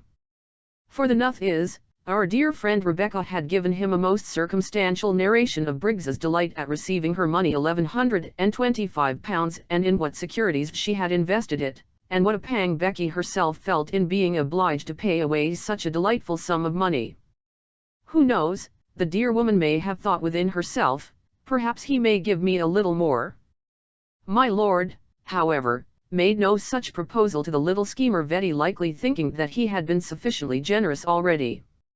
He had the curiosity, then, to ask Miss Briggs about the state of her private affairs, and she told his lordship candidly what her position was, how Miss Crawley had left her a legacy, how her relatives had had part of it, how Colonel Crawley had put out another portion, for which she had the best security and interest, and how Mr. and Mrs. Rawdon had kindly busied themselves with Sir Pitt, who was to dispose of the remainder most advantageously for her, when he had time. My lord asked how much the Colonel had already invested for her, and Miss Briggs at once and TNLLY told him that the sum was £600 and odd. But as soon as she had told her story, the voluble Briggs repented of her frankness and besought my lord not to tell Mr. Crawley of the confessions which she had made. The Colonel was so kind Mr. Crawley might be offended and pay back the money, for which she could get no such good interest anywhere else. Lord Steyne, laughing, promised he never would divulge their conversation, and when he and Miss Briggs parted he laughed still more. What an accomplished little devil it is, thought he. What a splendid actress and manager. She had almost got a second supply out of me the other day, with her coaxing ways. She beats all the women I have ever seen in the course of all my well-spent life. They are babies compared to her. I am a greenhorn myself, and a fool in her hands, an old fool. She is unsurpassable in lies. His lordship's admiration for Becky rose immeasurably at this proof of her cleverness. Getting the money was nothing but getting double the sum she wanted, and paying nobody it was a magnificent stroke. And Crawley, my lord thought, Crawley is not such a fool as he looks and seems. He has managed the matter cleverly enough on his side. Nobody would ever have supposed from his face and demeanor that he knew anything about this money business, and yet he put her up to it, and has spent the money, no doubt. In this opinion my lord, we know, was mistaken, but it influenced a good deal his behavior towards Colonel Crawley, whom he began to treat with even less than that semblance of respect which he had formerly shown towards that gentleman. It never entered into the head of Mrs. Crawley's patron that the little lady might be making a purse for herself, and, perhaps, if the truth must be told, he judged of Colonel Crawley by his experience of other husbands, whom he had known in the course of the long and well-spent life which had made him acquainted with a great deal of the weakness of mankind. My lord had bought so many men during his life that he was surely to be pardoned for supposing that he had found the price of this one. He taxed Becky upon the point on the very first occasion when he met her alone, and he complimented her, good-humouredly, on her cleverness in getting more than the money which she required. Becky was only a little taken aback.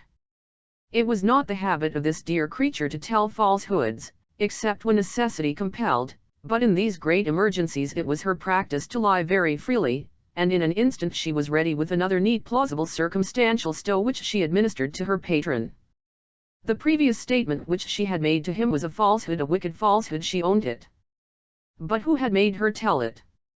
Ah, my lord, she said, you don't know all I have to suffer and bear in silence. You see me gay and happy before you, you little know what I have to endure when there is no protector near me. It was my husband, the threats, and the most savage treatment, forced me to ask for that sum about which I deceived you. It was he who, foreseeing that questions might be asked regarding the disposal of the money, forced me to account for it as I did. He took the money. He told me he had paid Miss Briggs. I did not dare to doubt him. Pardon the wrong which a desperate man is forced to commit, and pity a miserable woman. She burst into tears as she spoke. Persecuted virtue never looked more bewitchingly wretched. They had a long conversation, driving round and round the Regent's Park in Mrs. Crawley's carriage together, a conversation of which it is not necessary to repeat the details, but the upshot of it was that, when Becky came home, she flew to her dear Briggs with a smiling face and announced that she had some very good news for her. Lord Steyne had acted in the noblest and most generous manner. He was always thinking how and when he could do good.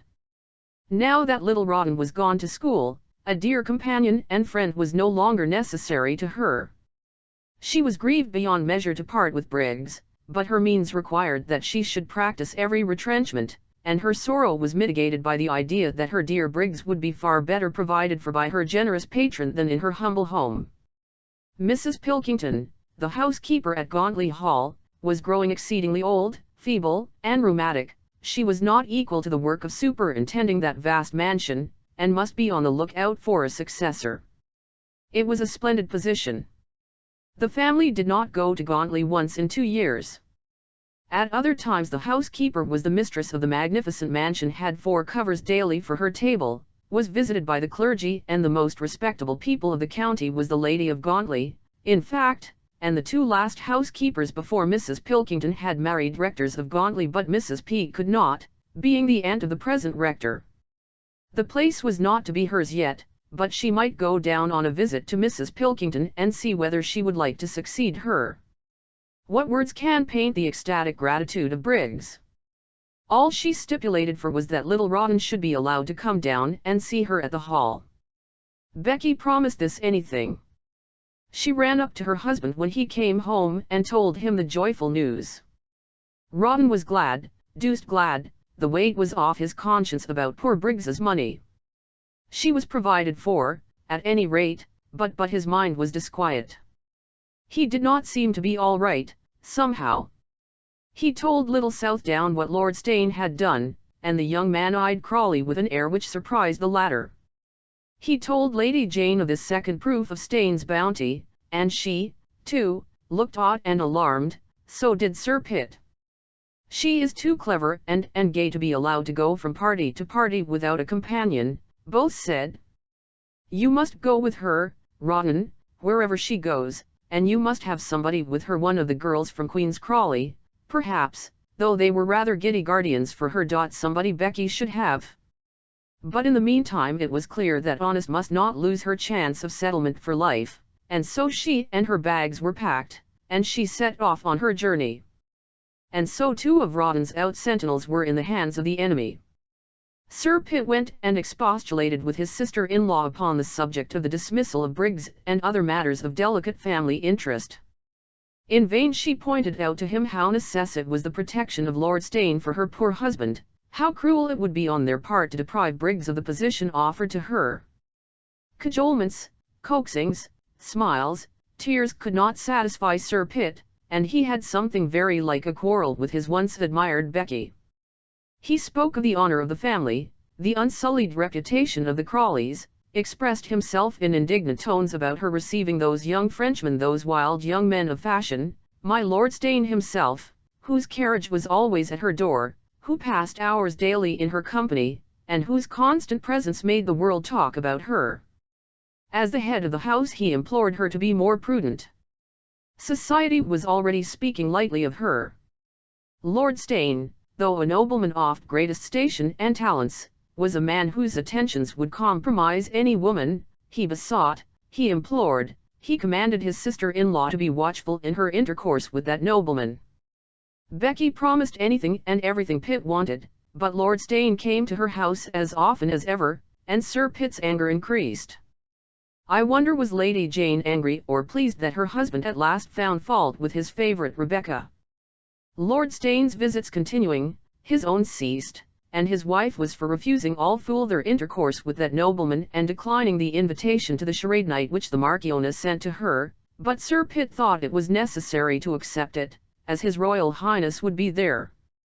Although he went to the party in question, Sir Pitt quitted it very early, and his wife, too, was very glad to come away.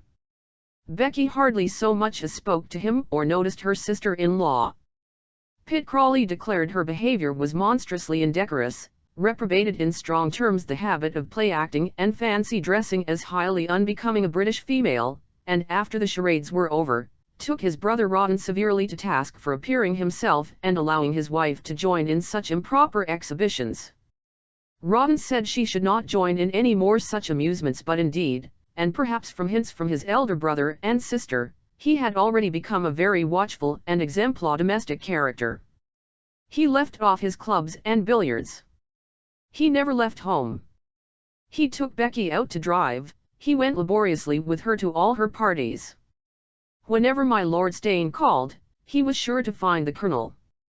And when Becky proposed to go out without her husband, or received invitations for herself, he peremptorily ordered her to refuse them, and there was that in the gentleman's manner which enforced obedience.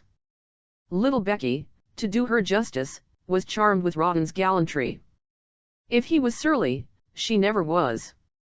Whether friends were present or absent, she had always a kind smile for him and was attentive to his pleasure and comfort. It was the early days of their marriage over again, the same good humor, prevenances, merriment, and artless confidence and regard. "How much pleasanter it is," she would say, "to have you by my side in the carriage than that foolish old Briggs.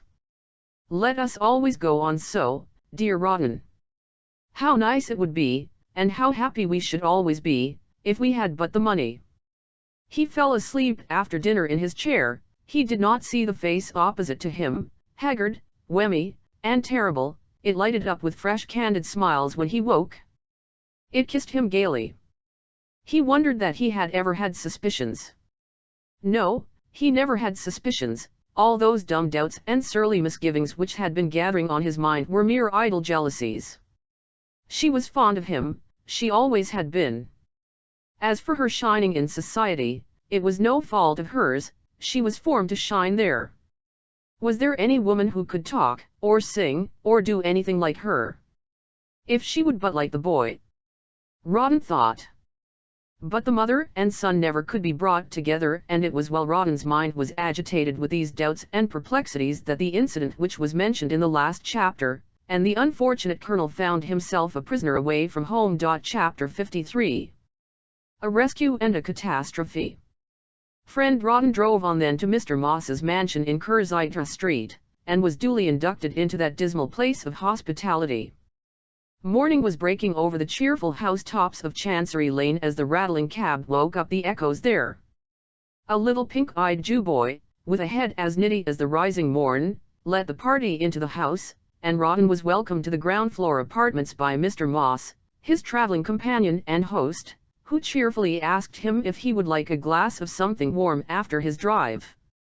The Colonel was not so depressed as some mortals would be, who, quitting a palace and a plaisance uxor, find themselves barred into a sponging house, for, if the truth must be told, he had been a lodger at Mr. Moss's establishment once or twice before. We have not thought it necessary in the previous course of this narrative to mention these trivial little domestic incidents, but the reader may be assured that they can't unfrequently occur in the life of a man who lives on nothing a year.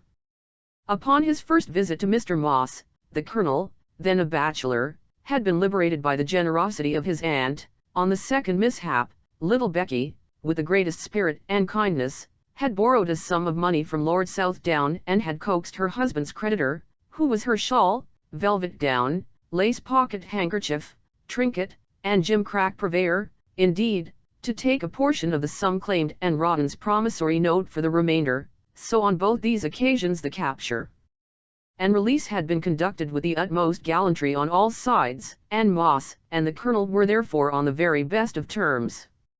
"You'll find your old bed, Colonel, and everything comfortable," that gentleman said, "as I may honestly say. You may be pretty sure it's kept aired, and by the best off company, too." It was slept in the night afore last by the Honourable Captain Famish, of the 50th Dragoons, whose mar took him out, after a fortnight, just to punish him, she said. But, law bless you, I promise you, he punished my champagne, and had a party air every night, reg'lar tip-top swells, down from the clubs and the West End, Captain Ragg, the Honourable Dussies, who lives in the Temple, and some fellers as knows a good glass of wine, I warrant you. Liv got a doctor of divinity upstairs, 5 gents in the coffee room, and Mrs. Moss has a table d'hôte at 5:30, and a little cards or music afterwards, when we shall be most happy to see you. I'll ring when I want anything, said Rawdon, and went quietly to his bedroom. He was an old soldier, we have said, and not to be disturbed by any little shocks of fate. A weaker man would have sent off a letter to his wife on the instant of his capture. But what is the use of disturbing her night's rest, thought Rawdon. She won't know whether I am in my room or not. It will be time enough to write to her when she has had her sleep out, and I have had mine. It's only 170, and the deuce is in it if we can't raise that. And so, thinking about little Rawdon, whom he would not have known that he was in such a queer place, the Colonel turned into the bed lately occupied by Captain Famish and fell asleep. It was 10 o'clock when he woke up, and the ruddy-headed youth brought him, with conscious pride, a fine silver dressing case, wherewith he might perform the operation of shaving. Indeed, Mr. Moss's house, though somewhat dirty, was splendid throughout. There were dirty trays, and wine coolers and permanents on the sideboard, huge dirty gilt cornices, with dingy yellow satin hangings to the barred windows which looked into Curzitra Street, vast and dirty gilt picture frames surrounding pieces sporting and sacred, all of which works were by the greatest masters and fetched the greatest prices, in the bill transactions, in the course of which they were sold and bought over and over again. The Colonel's breakfast was served to him in the same dingy and gorgeous plated ware. Miss Moss, a dark-eyed maid in curl papers, appeared with the teapot, and, smiling, asked the Colonel how he had slept. And she brought him in the Morning Post, with the names of all the great people who had figured at Lord Steyne's entertainment the night before. It contained a brilliant account of the festivities and of the beautiful and accomplished Mrs. Rawdon Crawley's admirable personifications. After a lively chat with this lady, who sat on the edge of the breakfast table in an easy attitude displaying the drapery of her stocking and an white satin shoe, which was down at heel, Colonel Crawley called for pens and ink, and paper, and being asked how many sheets, chose one which was brought to him between Miss Moss's own finger and thumb. Many a sheet had that dark-eyed damsel brought in, many a poor fellow had scrawled and blotted hurried lines of entreaty and paced up and down that awful room until his messenger brought back the reply.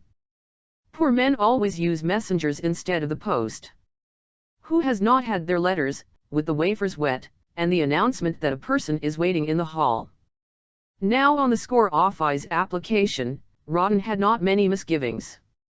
Dear Becky, Rawdon wrote, one hope you slept. Don't be frightened if I don't bring you in your coffee. Last night as I was coming home smoking, I met with an ACCA_dent. I was nabbed by Moss of Curzitra Street, from whose GLT and splendid parlour one this the same that had me this time 2 years. Miss Moss brought in my tea. She is grown very fat, and, as usual, had her stockings down at heel. It's Nathan's business. 150 with costs, 170. Please send me my desk and some cloths RM in pumps and a white tie, something like Miss MS 70 in it. And as soon as you get this, drive to Nathan's, offer him 75 and ask Hy to renew say our 11. Take wine. We may as well have some dinner sherry, but not pictles, Thefford too dear. If he won't stand it, take my ticker and such of your things as you can spare, and send them to balls. You must, of course, have the sum tonight. It won't do to let it stand over, as tomorrow's Sunday, the beds here are not very clean, and there may be other things out against me. I'm glad it ain't Rawdon's Saturday for coming home.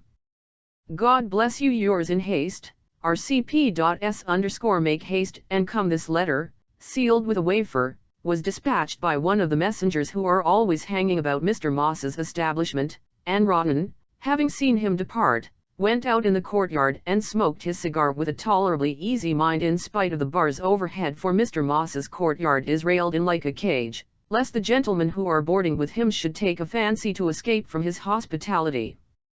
3 hours, he calculated, would be the utmost time required, before Becky should arrive and open his prison doors, and he passed these pretty cheerfully in smoking, in reading the paper, and in the coffee room with an acquaintance, Captain Walker, who happened to be there, and with whom he cut for sixpences for some hours, with pretty equal luck on either side. But the day passed away and no messenger returned, no Becky. Mr. Moss's table d'hôte was served at the appointed hour of 5:30, when such of the gentlemen lodging in the house as could afford to pay for the banquet came and partook of it in the splendid front parlour before described, and with which Mr. Crawley's temporary lodging communicated, when Miss Hem, as her papa called her, appeared without the curl papers of the morning, and Mrs. Hem did the honours of a prime boiled leg of mutton and turnips, of which the Colonel ate with a faint appetite. Asked whether he would stand a bottle of champagne for the company, he consented, and the ladies drank to his health, and Mr. Moss, in the most polite manner, looked towards in the midst of this repast. However, the door-bell was heard. Young Moss of the ruddy hair rose up with the keys and answered the summons, and coming back, told the Colonel that the messenger had returned with a bag, a desk, and a letter, which he gave him. "No ceremony, Colonel, I beg," said Mrs. Moss with a wave of her hand, and he opened the letter rather tremulously. It was a beautiful letter, highly scented, on a pink paper, and with a light green seal. "Monday, pauvre cher petit," Crawley wrote, "I could not sleep one wink for thinking of what had become of my odious old monstre, and only got to rest in the morning after sending for Ivy Blanche, for I was in a fever, who gave me a composing draught and left orders with Finette that I should be disturbed on no account, so that my poor old man's messenger had bien mauvaise mine, Finette says, and sentoit le genie in the hall for some hours awaiting my bell. You may HNCY my statement one read your PC dear old ill-spelled letter underscore ill as Ivis. I instantly called for the carriage, and as soon as I was dressed, though I couldn't drink a drop of date I'll assure you I couldn't without my monstre to bring it to me, I drove voltaire to Nathan's. I saw him, I wept, I cried, I fell at his knees.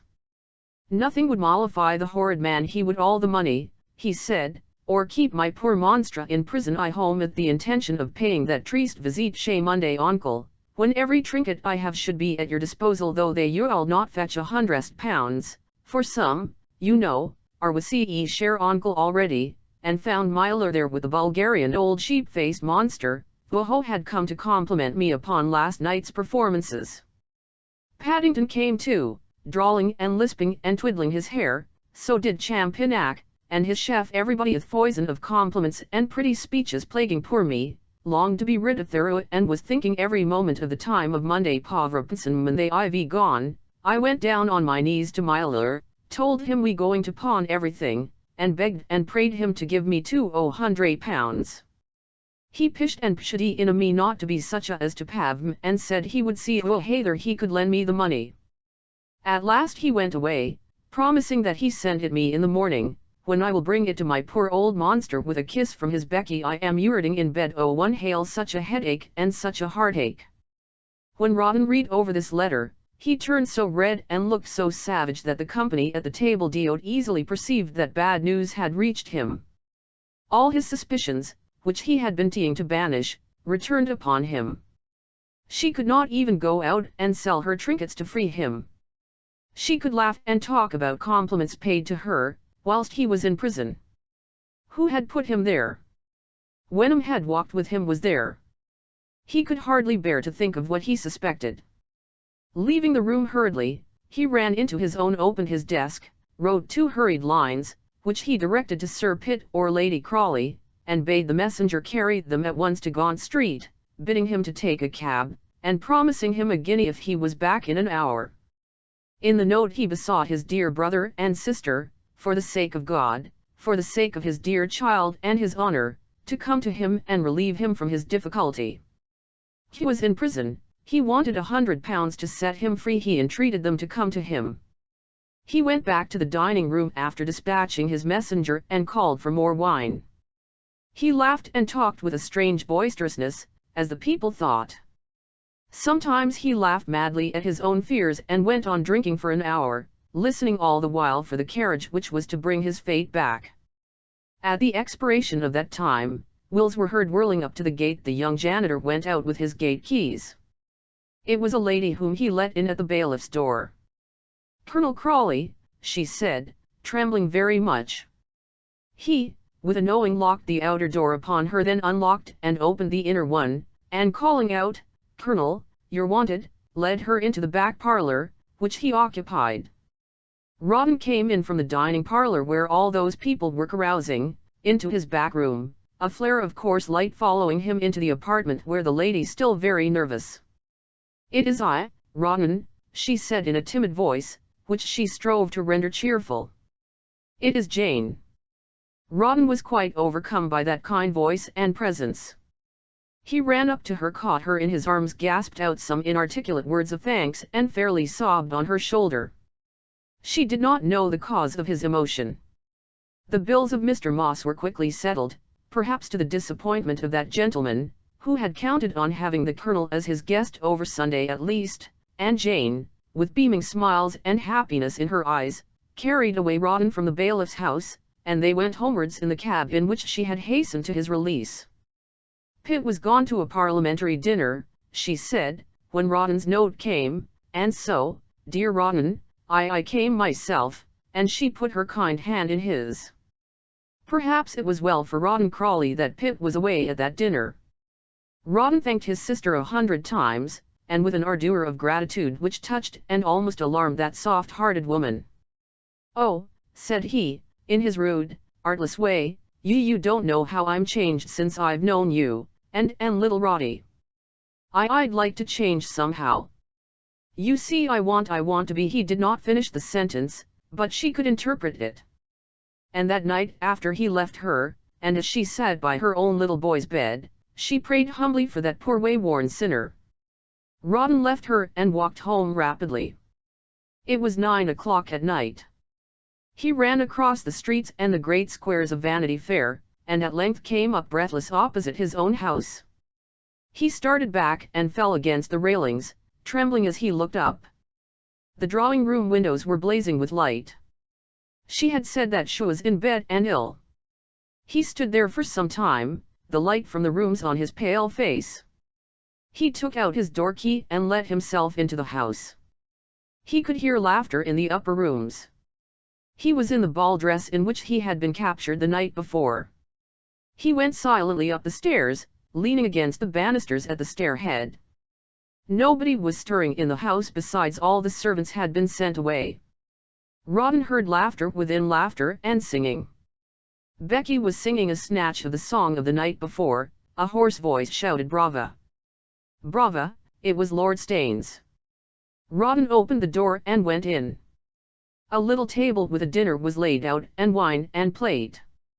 Stayne was hanging over the sofa on which Becky sat. The wretched woman was in a brilliant hill toilette, her arms and all her fingers sparkling with bracelets and rings, and the brilliants on her breast which Stayne had given her. He had her hand in his, and was bowing over it to kiss it, when Becky started up with a faint scream as she caught sight of Rawdon's white face. At the next instant she tried a smile, a horrid smile, as if to welcome her husband, and Stayne rose up, grinding his teeth, pale, and with fury in his looks. He, too, attempted a laugh and came forward holding out his hand. "What, come back? How d'ye do, Crawley?" he said, the nerves of his mouth twitching as he tried to grin at the intruder. There was that in Rawdon's face which caused Becky to fling herself before him. "I am innocent, Rawdon," she said, "before God, I am innocent." She clung hold of his coat, of his hands. Her own were all covered with serpents, and rings, and baubles. "I am innocent. Say I am innocent," she said to Lord Stayne. He thought a trap had been laid for him, and was as furious with the wife as with the husband. "You innocent? Damn you," he out. "You innocent? Why, every trinket you have on your body is paid for by me.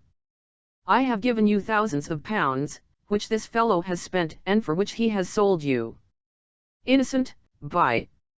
You're as innocent as your mother, the ballet girl, and your husband the bully. Don't think to frighten me as you have done others. Make way, sir, and let me pass." And Lord Steyne seized up his hat, and, with flame in his eyes, and looking his enemy fiercely in the face, marched upon him, never for a moment doubting that the other would give way. But Rawdon Crawley, springing out, seized him by the neckcloth, until Steyne, almost strangled, writhed and bent under his arm. "You lie, you dog," said Rawdon. "You lie, you coward and villain." And he struck the peer twice over the face with his open hand and flung him bleeding to the ground. It was all done before Rebecca could interpose. She stood there trembling before him. She admired her husband, strong, brave, and victorious. "Come here," he said. She came up at once. "Take off those things," she began, trembling, pulling the jewels from her arms, and the rings from her shaking fingers, and held them all in a heap, quivering and looking up at him. "Throw them down," he said, and she dropped them. He tore the diamond ornament out of her breast and flung it at Lord Steyne. It cut him on his bald forehead. Steyne wore the scar to his dying day. "Come upstairs," Rawdon said to his wife. "Don't kill me, Rawdon," she said. He laughed savagely. "I want to see if that man lies about the money as he has about me. Has he given you any?" "No," said Rebecca. "That is, give me your keys," Rawdon answered, and they went out together. Rebecca gave him all the keys but one, and she was in hopes that he would not have remarked the absence of that. It belonged to the little desk which Amelia had given her in early days, and which she kept in a secret place. But Rawdon flung open boxes and wardrobes, throwing the multifarious numpty of their contents here and there, and at last he found the desk. The woman was forced to open it. It contained papers, love letters many years old, all sorts of small trinkets and woman's memoranda. And it contained a pocketbook with bank notes. Some of these were dated 10 years back, too, and one was quite a fresh one, a note for £1,000 which Lord Steyne had given her. "Did he give you this?" Rawdon said. "Yes," Rebecca answered. "I'll send it to him today," Rawdon said, for day had dawned again, and many hours had passed in this search, "and I will pay Briggs, who was kind to the boy, and some of the debts. You will let me know where I shall send the rest to you. You might have spared me £100, Becky, out of all this I have always shared with you." "I am innocent," said Becky. And he left her without another word. What were her thoughts when he left her? She remained for hours after he was gone, the sunshine pouring into the room, and Rebecca sitting alone on the bed's edge. The drawers were all opened and their contents scattered about, dresses and feathers, scarves and trinkets, a heap of tumbled vanities lying in a wreck. Her hair was falling over her shoulders, her gown was torn where Rawdon had wrenched the brilliance out of it.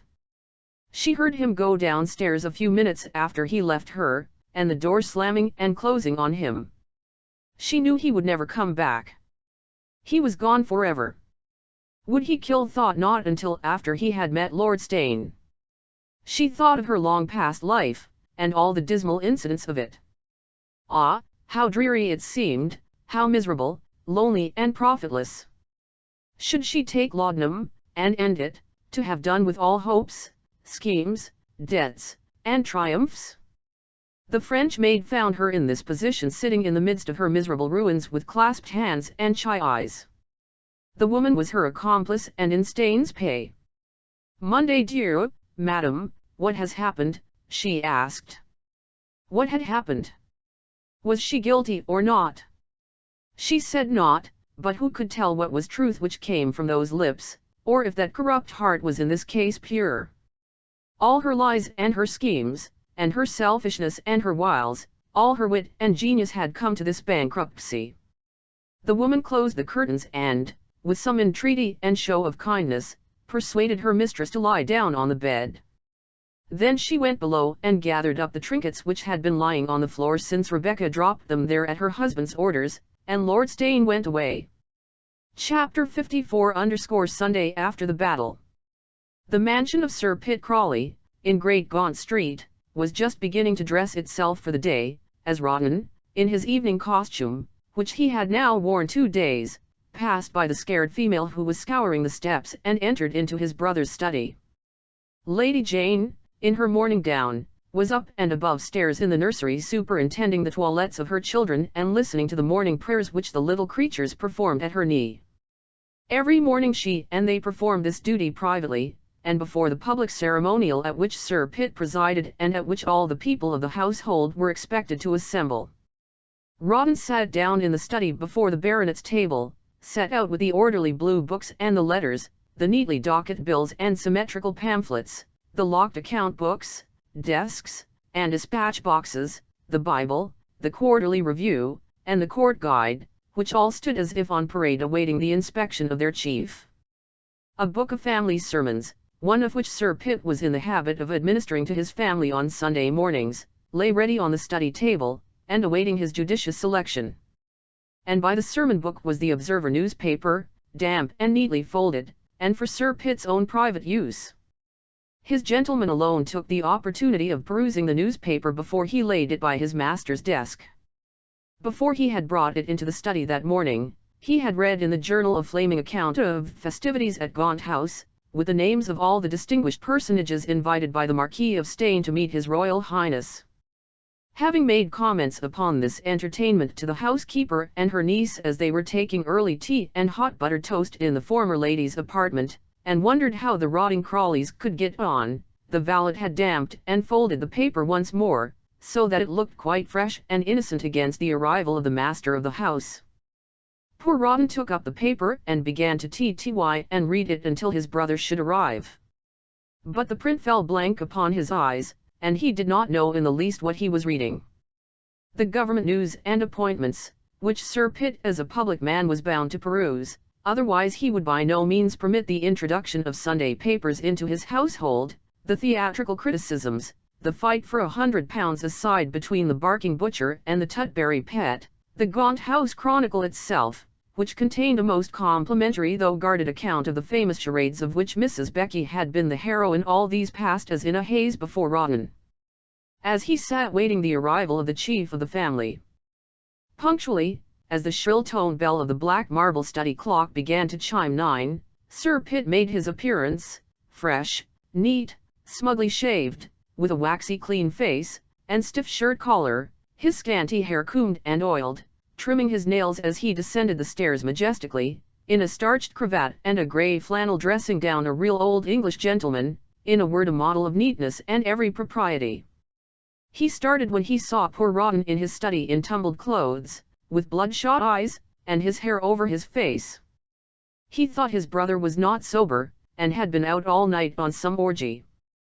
"Good gracious, Rawdon," he said, with a blank face, "what brings you here at this time of the morning? Why ailed you at home?" "Home," said Rawdon with a wild laugh. "Don't be frightened, Pitt. I'm not drunk. Shut the door, I want to speak to you."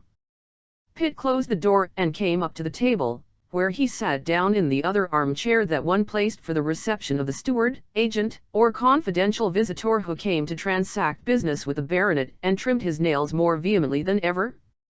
"Pitt, it's all over with me," the colonel said after a pause. "LHN done? I always said it would come to this," the baronet cried peevishly, and beating a tune with his clean-trimmed nails. "I warned you 1,000 times. I can't help you any more. Every shilling of my money is tied up. Even the £100 that Jane took you last night were promised to my lawyer tomorrow morning, and the want of it will put me to great inconvenience. I don't mean to say that I won't assist you ultimately. But as for paying your creditors in full, I might as well hope to pay the national debt. It is madness, sheer madness, to think of such a thing. You must come to a compromise. It's a painful thing for the family, but ever 7 does it. There was George Kiteley, Lord Raglan's son, went through the court last week, and was what they call whitewashed, I believe. Lord Raglan would not pay a shilling for him, and it's not money I want, Rawdon broke in. I'm not come to you about myself. Never mind what happens to me. What is the matter, then, said Pitt, somewhat relieved. It's the boy, said Rawdon in a husky voice. Want you to promise me that you will take charge of him when I'm gone. That dear good wife of yours has always been good to him, and he's fonder of her than he is of his. Damn it. Look here, Pitt, you know that I was to have had Miss Crawley's money. I wasn't brought up like a younger brother, but was always encouraged to be extravagant and kept idle. But for this I might have been quite a different man. I didn't do my duty with the regiment so bad. You know how I was thrown over about the money, and who got it. After the sacrifices I have made, and the manner in which I have stood by you, I think this sort of reproach is useless, Sir Pitt said. Your marriage was your own doing, not mine. That's over now, said Rawdon. That's over now. And the words were wrenched from him with a groan, which made his brother start. Good God! Is she dead? Sir Pitt said with a voice of genuine alarm and commiseration. Wish I was, Rawdon replied. If it wasn't for little Rawdon I'd have cut my throat this moment, and that damned villain's too. Sir Pitt instantly guessed the TLLLTH and surmised that Lord Steyne was the person whose life Rawdon wished to take. The colonel told his senior briefly, and in broken accents, the circumstances of the case. It was a regular plan between that scoundrel and her, he said. The bailiffs were put me, I was taken as I was going out of his house. When I wrote to her for money, she said she was ill in bed and put me off to another day. And when I got home I found her in diamonds and sitting with that villain alone. He then went on to describe hurriedly the personal conflict with Lord Steyne. To an affair of that nature, of course, he said, there was but one issue, and after his conference with his brother, he was going away to make the necessary arrangements for the meeting which must ensue. And as it may end fatally with me, Rawdon said with a broken voice, and as the boy has no mother, I must leave him to you and Jane, Pitt, only it will be a comfort to me if you will promise me to be his friend. The elder brother was much affected, and shook Rawdon's hand with a cordiality seldom exhibited by him. Rawdon passed his hand over his shaggy eyebrows. Thank you, brother, said he. I know I can trust your word. I will, upon my honor, the baronet said. And thus, and almost mutely, this bargain was struck between them. Then Rawdon took out of his pocket the little pocket-book which he had discovered in Becky's desk, and from which he drew a bundle of the notes which it contained. Here's 600, he didn't know I was so rich. I want you to give the money to Briggs, who lent it to us and who was kind to the boy, and I've always felt ashamed of having taken the poor old woman's money. And here's some more. I've only kept back a few pounds which Becky may as well have, to get on with. As he spoke he took hold of the other notes to give to his brother, but his hands and he was so agitated that the pocket-book fell from him, and out of it the £1,000 note which had been the last of the unlucky Becky's winnings. Pitt stooped and picked them up, amazed at so much wealth. Not that, Rawdon said. Hope to put a bullet into the man whom that belongs to. He had thought to himself, it would be a fine revenge to wrap a ball in the note and kill Steyne with it. After this colloquy the brothers once more shook hands and parted. Lady Jane had heard of the colonel's arrival, and was waiting for her husband in the adjoining dining room, with female instinct, auguring evil. The door of the dining room happened to be left open, and the lady of course was issuing from it as the two brothers passed out of the study. She held out her hand to Rawdon and said she was glad he was come to breakfast, though she could perceive, by his haggard unsham face and the dark looks of her husband, that there was very little question of breakfast between them. Rawdon muttered some excuses about an engagement, squeezing hard the timid little hand which his sister-in-law reached out to him. Her imploring eyes could read nothing but calamity in his face, but he went away without another word. Nor did Sir Pitt vouchsafe her any explanation. The children came up to salute him, and he kissed them in his usual frigid manner. The mother took both of them close to herself, and held a hand of each of them as they knelt down to prayers, which Sir Pitt read to them, and to the servants in their Sunday suits or liveries, ranged upon chairs on the other side of the hissing tea urn. Breakfast was so late that day, in consequence of the delays which had occurred, that the church bells began to ring whilst they were sitting over their meal, and Lady Jane was too ill, she said, to go to church, though her thoughts had been entirely astray during the period of family devotion.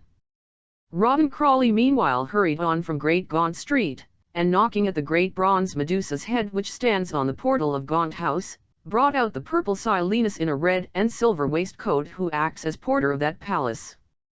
The man was scared also by the colonel's dishevelled appearance, and barred the way as if afraid that the other was going to force it. But Colonel Crawley only took out a card and enjoined him particularly to send it in to Lord Steyne, and to mark the address written on it, and say that Colonel Crawley would be all day after 1 o'clock at the Regent Club in St. James's Street, not at home.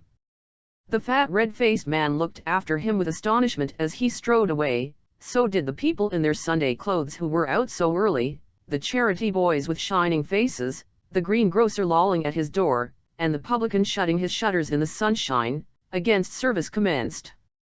The people joked at the cab stand about his appearance, as he took a carriage there, and told the driver to drive him to Knightsbridge Barracks.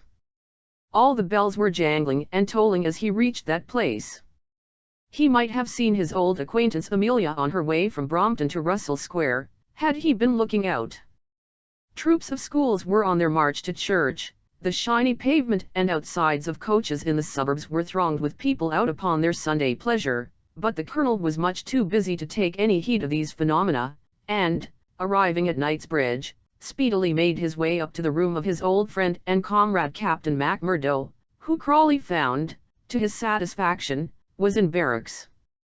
Captain Macmurdo, a veteran officer and Waterloo man, greatly liked by his regiment, in which want of money alone prevented him from attaining the highest ranks, was enjoying the forenoon calmly in bed.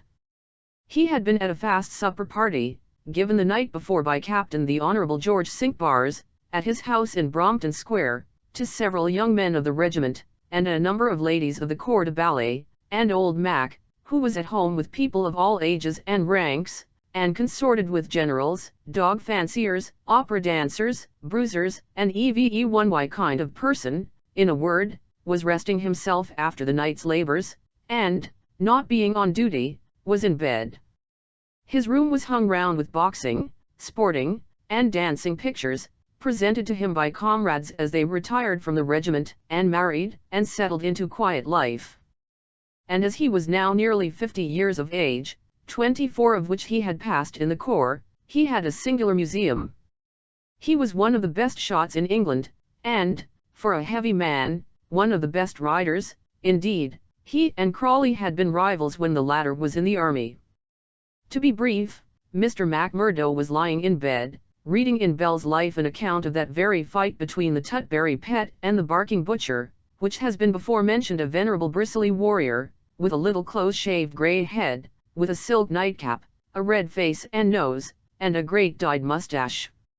When Rawdon told the captain he wanted a friend, the latter knew perfectly well on what duty of friendship he was called to act, and indeed had conducted scores of affairs for his acquaintances with the greatest prudence and skill.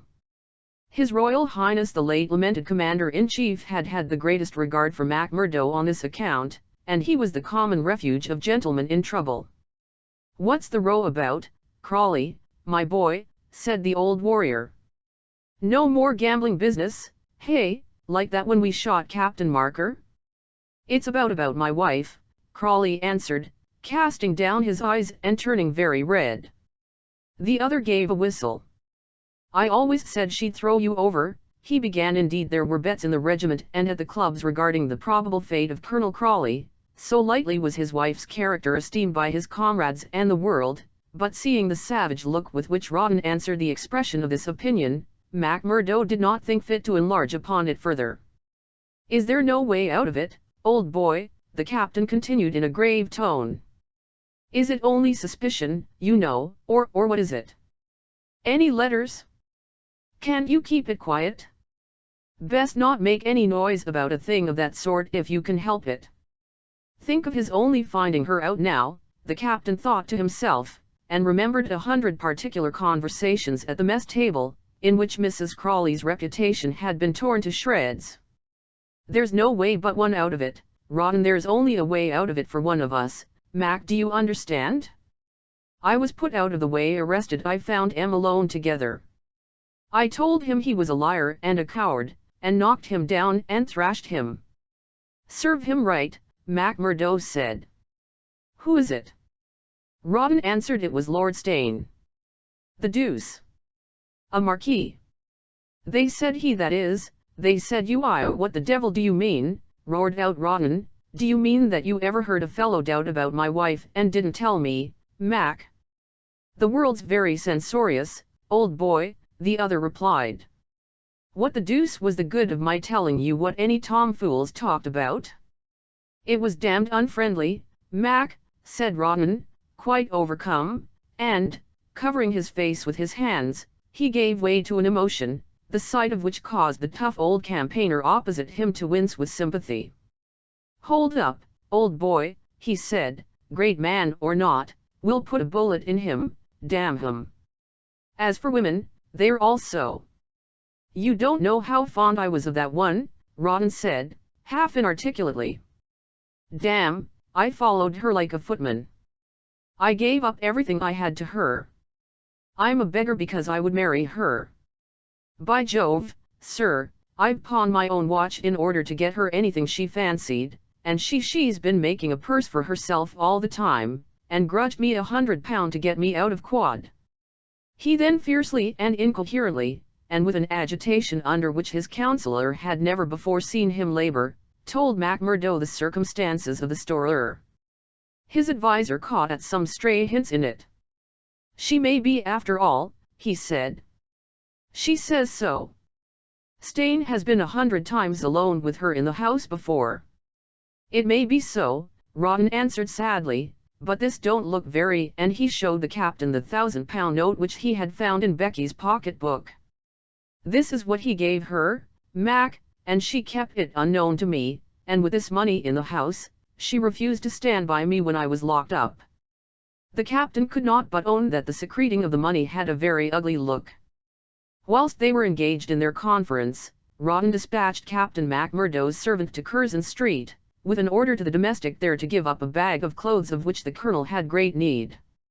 And during the man's absence, and with great labour and a Johnson's dictionary, which stood them in much stead, Rawdon and his second composed a letter, which the latter was to send to Lord Steyne. Captain Mac Murdo had the honour of waiting upon the Marquis of Steyne, on the part of Colonel Rawdon Crawley, and begged to intimate that he was empowered by the colonel to make any arrangements for the meeting which, he had no doubt, it was his lordship's intention to demand, and which the circumstances of the morning had rendered inevitable. Captain Mac Murdo begged Lord Steyne, in the most polite manner, to appoint a friend, with whom he, Captain M.M., might communicate, and desired that the meeting might take place with as little delay as possible. In a postscript the captain stated that he had in his possession a bank note for a large amount, which Colonel Crawley had reason to suppose was the property of the Marquis of Steyne. And he was anxious, on the colonel's behalf, to give up the note to its owner. By the time this note was composed, the captain's servant returned from his mission to Colonel Crawley's house in Curzon Street, but without the carpet-bag and portmanteau, for which he had been sent, and with a very puzzled and odd face. "They won't give 'em up," said the man, "there's a regular shinty in the house, and everything at 6s and 7s. The landlord's come in and took possession. The servants was a-drinking up in the drawing-room. They said you had gone off with the plate," man added after a of the servants is off already. "And Simpson, the man as was very noisy and chunk indeed, says nothing shall go out of the house until his wages is paid up." The account of this little revolution in Mayfair astonished and gave a little gaiety to an otherwise very triste conversation.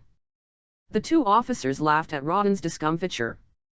"I'm glad the little un isn't at home," Rawdon said, biting his nails. "You remember him, Mac, don't you, in the riding school? How he sat the kicker to be sure. Didn't he?" "That he did, old boy," said the good-natured captain. Little Rawdon was then sitting, one off 50 down boys, in the chapel of Whitefriars School, thinking, not about the sermon, but about going home next Saturday, when his father would certainly tip him and perhaps would take him to the play. "He's a regular trump, that boy," the father went on, still musing about his son. "I say, Mac, if anything goes wrong, if I drop, I should like you to go and see him, you know, and say that I was very fond of him, and that. And dash it, old chap, give him these gold sleeve buttons, it's all I've got." He covered his face with his black hands, over which the tears rolled and made furrows of white. Mr. Macmurdo had also occasion to take off his silk nightcap and rub it across his eyes. "Go down and order some breakfast," he said to his man in a loud cheerful voice. "What'll you have, Crawley?" "Some devilled kidneys and a herring, let's say. And Clay, lay out some dressing things for the Colonel. We were always pretty much of a size, Rotten, my boy, and neither of us ride so light as we did when we first entered the corps." With which, and leaving the Colonel to dress himself, Macmurdo turned round towards the wall, and resumed the perusal of Bell's Life, until such time as his friend's toilette was complete and he was at liberty to commence his own. This, as he was about to meet a lord, Captain Macmurdo performed with particular care. He waxed his mustachios into a state of brilliant polish and put on a tight cravat and a trim buff waistcoat, so that all the young officers in the mess room, whither Crawley had preceded his friend, complimented Mac on his appearance at breakfast and asked if he was going to be married that Sunday. Chapter 55, in which the same subject is pursued. Becky did not rally from the state of stupor and confusion in which the events of the previous night had plunged her intrepid spirit until the bells of the Curzon Street chapels were ringing for afternoon service, and rising from her bed she began to ply her own bell, in order to summon the French maid who had left her some hours before. Mrs. Rawdon Crawley rang many times in vain, and though, on the last occasion, she rang with such vehemence as to pull down the bell rope, Mademoiselle Fifine did not make her appearance, no, not though her mistress, in a great pet, and with the bell rope in her hand, came out to the landing place with her hair over her shoulders and screamed out repeatedly for her attendant.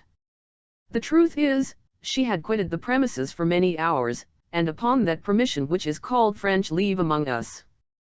After picking up the trinkets in the drawing-room, Mademoiselle had ascended to her own apartments, packed and corded her own boxes there, tripped out, and called a cab for herself, brought down her trunks with her own hand, and without ever so much as asking the aid of any of the other servants, who would probably have refused it, as they hated her cordially, and without wishing any one of them good-bye, had made her exit from Curzon Street. The game, in her opinion, was over in that little domestic establishment.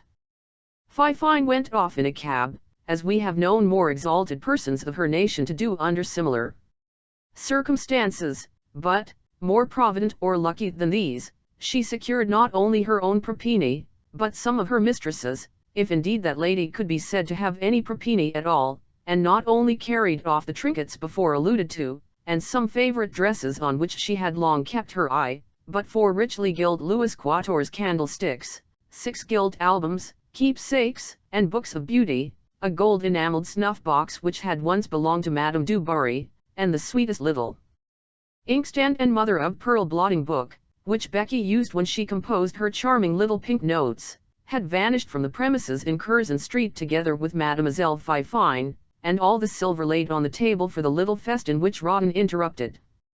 The plated ware Mademoiselle left behind her was too cumbrous, probably for which reason, no doubt, she also left the fire irons, the chimney glasses, and the rosewood cottage piano.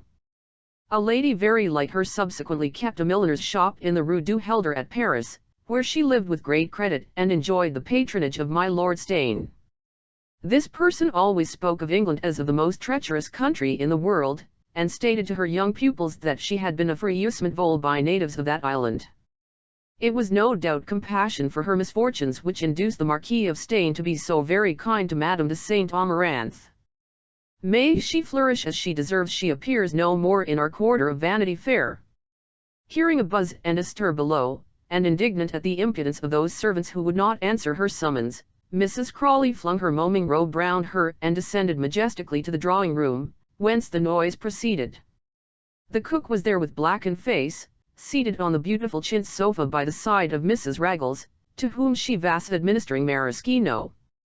The page with the sugar-loaf buttons, who carried about Becky's pink notes, and jumped about her little carriage with such alacrity, was now engaged putting his fingers into a cream dish. The footman was talking to Raggles, who had a face full of perplexity and woe, and yet, though the door was open, and Becky had been screaming a half-dozen of times a few feet off, not one of her attendants had obeyed her call. "Have a little drop, do ye now, Mrs. Raggles," the cook was saying as Becky entered, the white cashmere dressing gown flouncing around her. "Simpson!" "Trotter," the mistress of the house cried in great wrath. "How dare you stay here when you heard me call? How dare you sit down in my presence? Where's my maid?" The page withdrew his fingers from his mouth with a momentary terror, but the cook took off a glass of maraschino, of which Mrs. Raggles had had enough, staring at Becky over the little gilt glass as she drained its contents. The liquor appeared to give the odious rebel courage. "You're sophy, indeed," Mrs. Cook said. "I'm a settin' on Mrs. Raggles' soffer.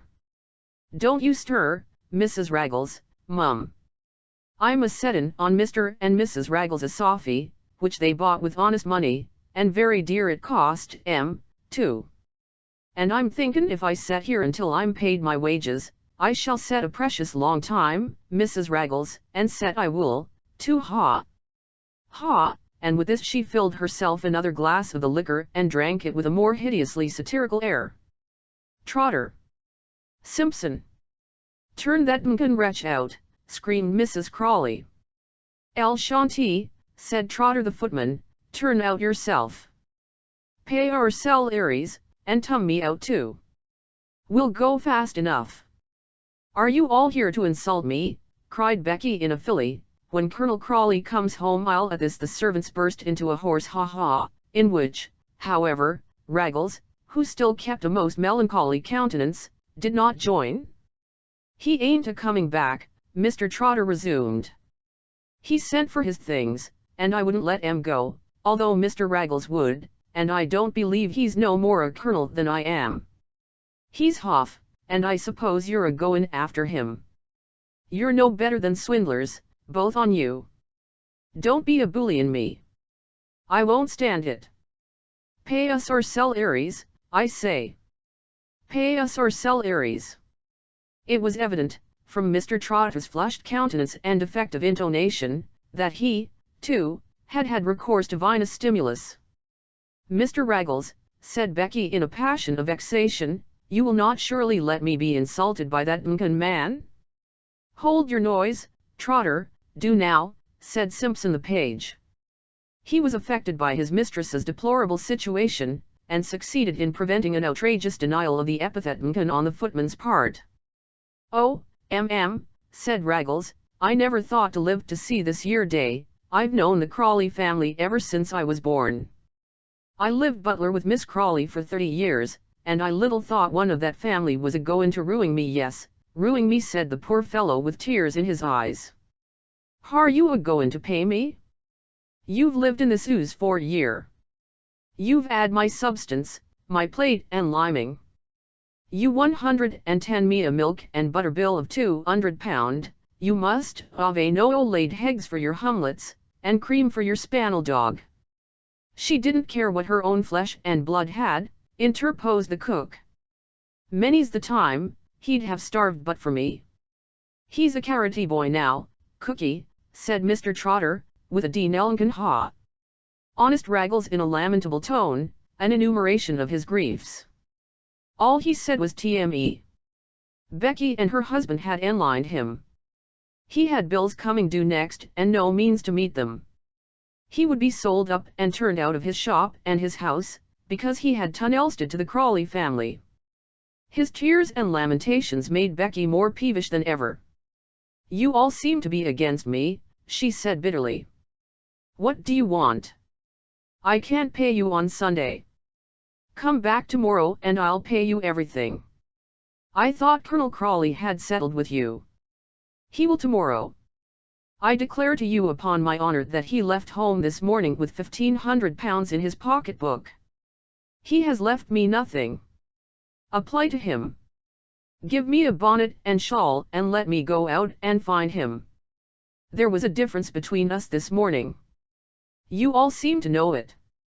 I promise you upon my word that you shall all be paid. He has got a good appointment. Let me go out and find him."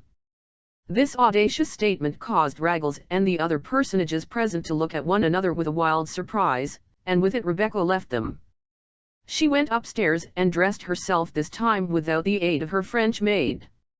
She went into Rawdon's room, and there saw that a trunk and bag were packed ready for removal, with a pencil direction that they should be given when called for. Then she went into the Frenchwoman's garret. Everything was clean, and all the drawers emptied there. She bethought herself of the trinkets which had been left on the ground and felt certain that the woman had fled. "Good heavens! Was ever such ill luck as mine," she said, "to be so near, and to lose all? Is it all too late?" No, there was one chance more. She dressed herself and went away unmolested this time, but alone. It was 4 o'clock. She went swiftly down the streets. She had no money to pay for a carriage, and never stopped until she came to Sir Pitt Crawley's door, in Great Gaunt Street. Where was Lady Jane Crawley? She was at church. Becky was not sorry. Sir Pitt was in his study, and had given orders not to be disturbed. She must see him. She slipped by the sentinel in livery at once, and was in Sir Pitt's room before the astonished baronet had even laid down the paper. He turned red and started back from her with a look of great alarm and horror. "Do not look so," she said. "I am not guilty, Pitt, dear Pitt, you were my friend once. Before God, I am not guilty. I seem so. Everything is against me. And oh! At such a moment! Just when all my hopes were about to be realized, just when happiness was in store for us. Is this true, what I see in the paper then?" Sir Pitt said a paragraph in which had greatly surprised him. "It is true. Lord Steyne told me on Friday night, the night of that fatal ball. He has been promised an appointment any time these 6 months. Mr. Martyr, the Colonial Secretary, told him yesterday that it was made out. That unlucky arrest ensued, that horrible meeting. I was only guilty of too much devotedness to Rawdon's service. I have received Lord Steyne alone 100 times before. I confess I had money of which Rawdon knew nothing. Don't you know how careless he is of it, and could I dare to confide it to him?" And so she went on with a perfectly connected story, which she poured into the ears of her perplexed kinsman. It was to the following effect. Becky owned, and with perfect frankness, but deep contrition, that having remarked Lord Steyne's partiality for her, at the mention of which Pitt blushed, and being secure of her own virtue, she had determined to turn the great peer's attachment to the advantage of herself and her family. "I looked for a peerage for you, Pitt," she said. The brother-in-law again turned red. "We have talked about it. Your genius and Lord Steyne's interest made it more than probable, had not this dreadful calamity come to put an end to all our hopes. But, first, I own that it was my object to rescue my dear husband, him whom I love in spite of all his ill usage and suspicions of me, to remove him from the poverty and ruin which was impending over us. I saw Lord Steyne's partiality for me," she said, casting down her eyes. "I own that I did everything in my power to make myself pleasing to him, and as far as an honest woman may, to secure his esteem. It was only on Friday morning that the news arrived of the death of the governor of Coventry Island, and my lord instantly secured the appointment for my dear husband. It was intended as a surprise for him. He was to see it in the papers today. Even after that horrid arrest took place, the expenses of which Lord Steyne generously said he would settle, so that I was in a manner prevented from coming to my husband's assistance, my lord was laughing with me, and saying that my dearest Rawdon would be consoled when he read of his appointment in the paper, in that shocking spun bailiff's house. And then he came home. His suspicions were excited. The dreadful scene took place between my lord and my cruel Rawdon, and, oh my God, what will happen next? Pitt, dear Pitt, pity me, and reconcile us." And as she spoke she flung herself down on her knees, and bursting into tears, seized hold of Pitt's hand, which she kissed passionately. It was in this very attitude that Lady Jane, who, returning from church, ran to her husband's room directly she heard Mrs. Rawdon Crawley was closeted there, found the baronet and his sister-in-law. "Am surprised that woman has the audacity to enter this house," Lady Jane said, trembling in every limb and turning quite pale. Her ladyship had sent out her maid directly after breakfast, who had communicated with Raggles and Rawdon Crawley's household, who had told her all, and a great deal more than they knew, of that story, and many others besides. How dare Mrs. Crawley to enter the house of an honest family? Sir Pitt started back, amazed at his wife's display of vigour. Becky still kept her kneeling posture and clung to Sir Pitt's hand. "Tell her that she does not know all, tell her that I am dear Pitt," she whimpered out. "Upon my word, my love, I think you do Mrs. Crawley injustice," Sir Pitt said, at which speech Rebecca was vastly relieved. "Indeed I believe her to be what?"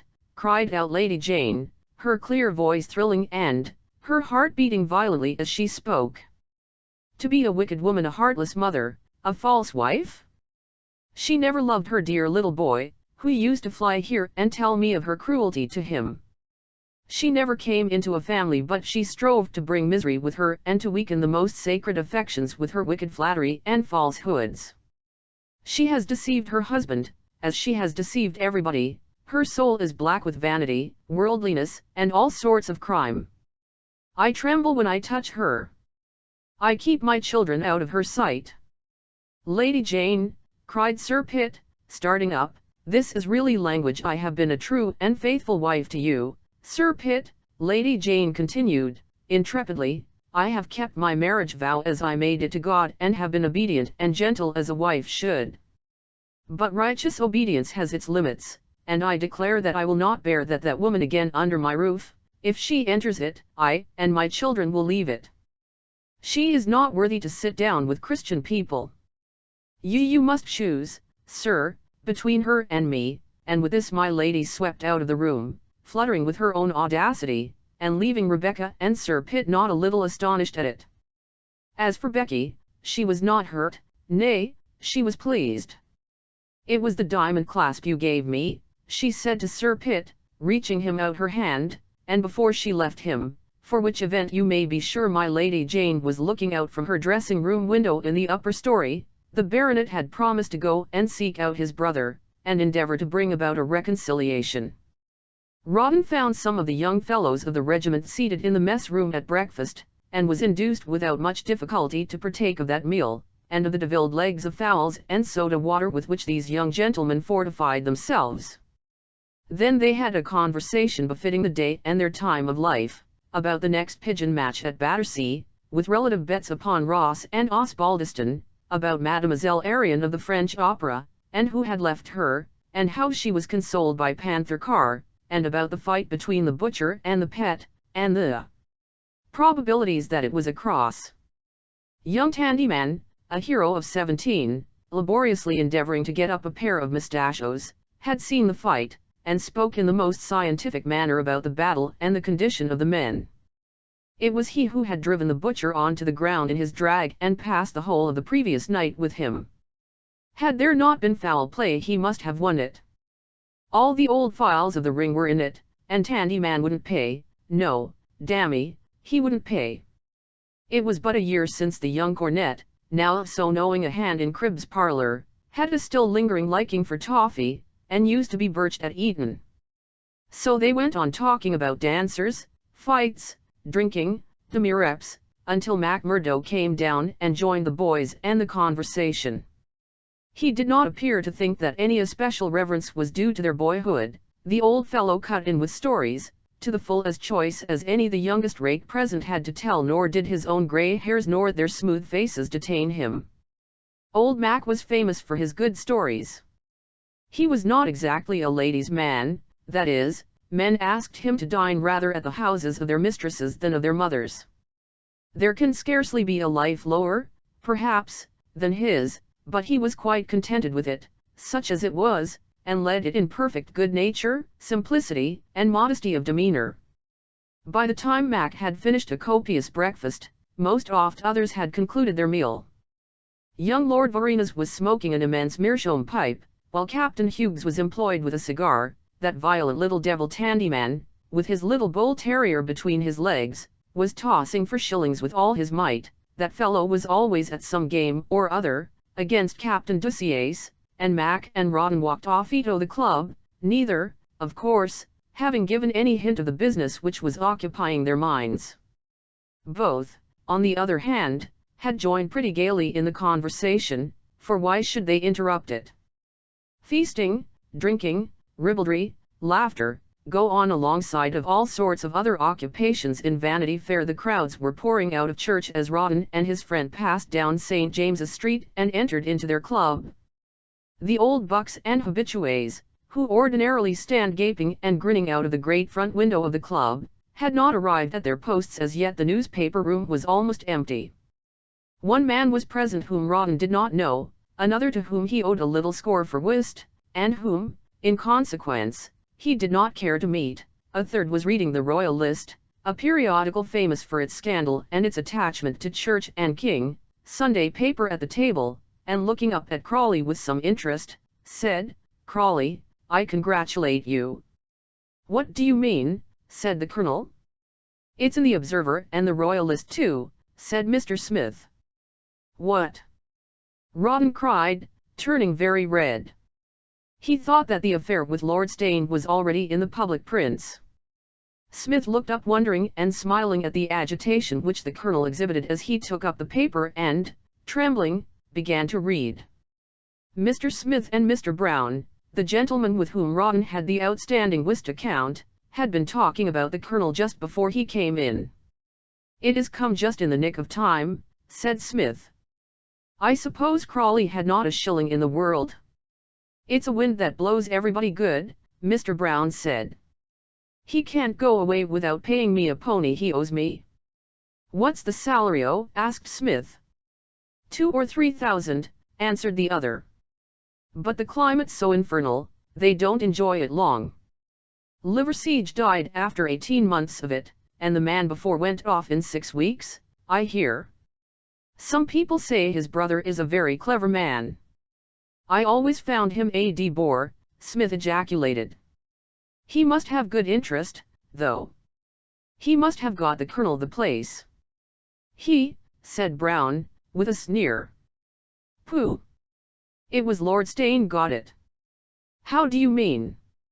"A virtuous woman is a crown to her husband," answered the other enigmatically, and went to read his papers. Rawdon, for his part, read in the Royalist the following astonishing paragraph: "Governorship of Coventry Yellow Jack Commander John Durs has brought letters and papers from Coventry Island. Sir Thomas Liverseege had fallen a victim to the prevailing fever at Southampton. His loss is deeply felt in the flourishing colony. We hear that the governorship has offered to Colonel Rawdon Crawley, C_B, a distinguished Waterloo officer. We need not only men of acknowledged bravery, but men of administrative talents to superintend the affairs of our colonies, and we have no doubt that the gentleman by the Colonial Office to fill the lamented vacancy which has occurred at Coventry Island is admirably calculated for the post which he is about to occupy." Coventry Island. Where was it? Who had appointed him to the government? "You must take me out as your secretary, old boy," Captain Macmurdo said laughing, and as Crawley and his friend sat wondering and perplexed over the announcement, the club waiter brought in to the Colonel a card on which the name of Mr. Wenham was engraved, who begged to see Colonel Crawley. The Colonel and his aide-de-camp went out to meet the gentleman, rightly conjecturing that he was an emissary of Lord Steyne. "How d'ye do, Crawley? I am glad to see you," said Mr. Wenham with a bland smile, and grasping Crawley's hand with great cordiality. "You come, I suppose, from exactly," said Mr. Wenham. "Then this is my friend Captain Macmurdo, off Lifeguards Green?" "Delighted to know Captain Macmurdo, I'm sure," Mr. Wenham said, and tendered another smile and shake-offed hand to the second, as he had done to the principal. Mac put out one finger, armed with a buckskin glove, and made a very frigid bow to Mr. Wenham over his tight cravat. He was, perhaps, discontented at being put in communication with a pecan, and thought that Lord Steyne should have sent him a colonel at the very least. "As Macmurdo acts for me, and knows what I mean," Crawley said, "I had better retire and leave you together." "Of course," said Macmurdo. "By no means, my dear Colonel," Mr. Wenham said. "The interview which I had the honour of requesting was with you personally, though the company of Captain Macmurdo cannot fail to be also most pleasing. In fact, Captain, I hope that our conversation will lead to none but the most agreeable results, very different from those which my friend Colonel Crawley appears to anticipate." "Humph," said Captain Macmurdo. "Be hanged to these civilians," he thought to himself, "they are always for arranging and speechifying." Mr. Wenham took a chair which was not offered to him, took a paper from his pocket, and resumed. "You have seen this gratifying announcement in the papers this morning, Colonel? Government has secured a most valuable servant, and you, if you accept office, as I presume you will, an excellent appointment. 3,000 a year, delightful climate, excellent government house, all your own way in the colony, and a certain promotion. I congratulate you with all my heart. I presume you know, gentlemen, to whom my friend is indebted for this piece of patronage." "Hanged if I know," the captain said, his principal turned vio red. "To one of the most generous and kindest men in the world, as he is one of the greatest to my excellent friend, the Marquis of Steyne." "I'll see him before I take his place," growled out Rawdon. "You are irritated against my noble friend," Mr. Wenham calmly resumed, "and now, in the name of common sense and justice, tell me why." "Why?" cried Rawdon in surprise. "Why? Dammy," said the captain, ringing his stick on the ground. "Dammy, indeed," said Mr. Wenham with the most agreeable smile. "Still, look at the matter as a man of the world, as an honest man, and see if you have not been in the wrong. You come home from a journey, and find what? My Lord Steyne supping at your house in Curzon Street with Mrs. Crawley.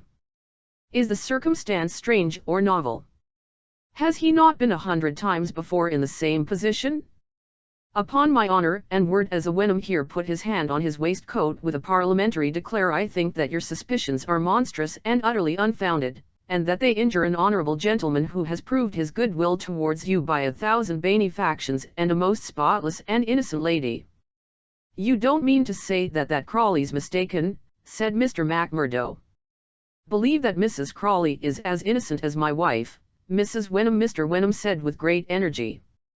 "Believe that, misled by an infernal jealousy, my friend here strikes a blow against not only an infirm and old man of high station, his constant friend and benefactor, but against his wife, his own dearest honour, his son's future reputation, and his own prospects in life.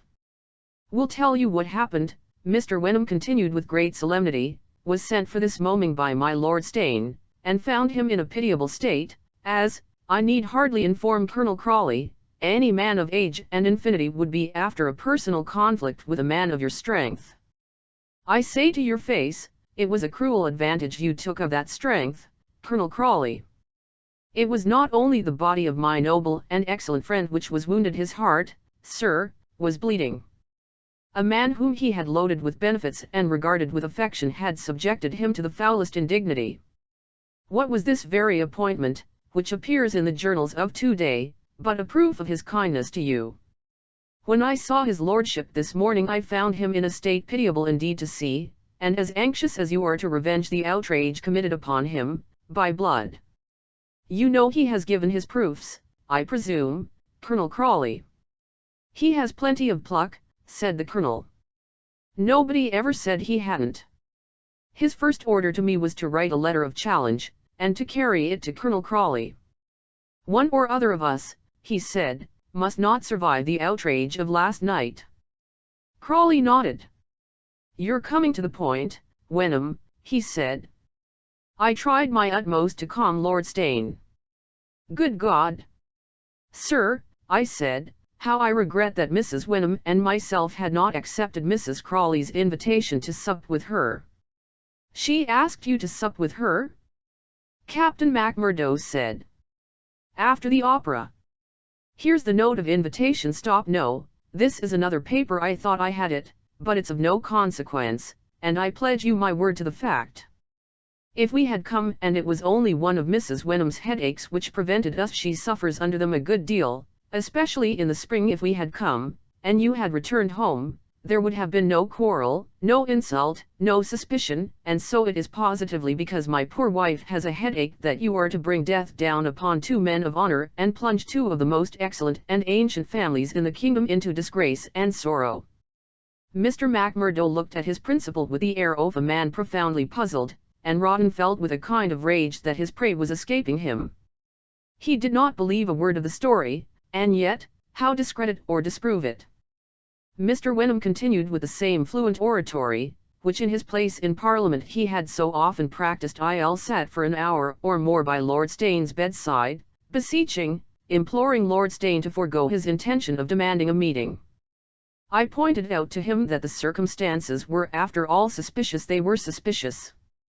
I acknowledge it. Any man in your position might have been taken in. I said that a man furious with jealousy is to all intents and purposes a madman, and should be as such regarded. That a duel between you must lead to the disgrace of all parties concerned. That a man of his lordship's exalted station had no right in these days, when the most atrocious revolutionary principles, and the most dangerous levelling doctrines are preached among the vulgar, to create a public scandal, and that, however innocent, the common people would insist that he was guilty.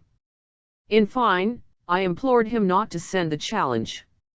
I don't believe one word of the whole story, said Rawdon, grinding his teeth. I believe it a lie, and that you're in it, Mr. Wenham. If the challenge don't come from him, by Jove it shall come from me. Mr. Wenham turned deadly pale at this savage intention of the Colonel and looked towards the door.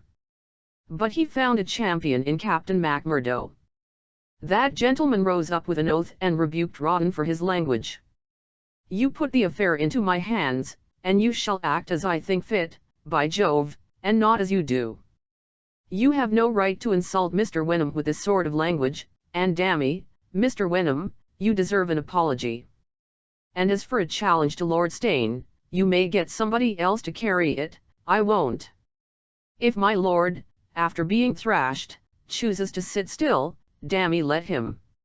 And as for the affair with Mrs. Crawley, my belief is, there's nothing proved at all, that your wife's as innocent as Mr. Wenham says she is, and at any rate that you would be a fool not to take the place and hold your tongue. Captain McMurdo, you speak like a man of sense, Mr. Wenham cried out, immensely forget any words that Colonel Crawley has used in the citation of the moment. I thought you would, Rawdon said with a sneer.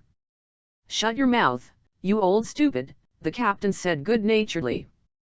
Mr. Wenham ailed a fighting man, and quite right, too. This matter, in my belief, the Steyne emissary cried, ought to be buried in the most profound oblivion. A word concerning it should never pass these doors. I speak in the interest of my friend, as well as of Colonel Crawley, who persists in considering me his enemy. Suppose Lord Steyne won't talk about it very much, said Captain McMurdo, and I don't see why our side should. The affair ain't a very pretty one, any way you take it, and the less said about it the better. It's you are thrashed, and not us, and if you are satisfied, why, I think, we should be.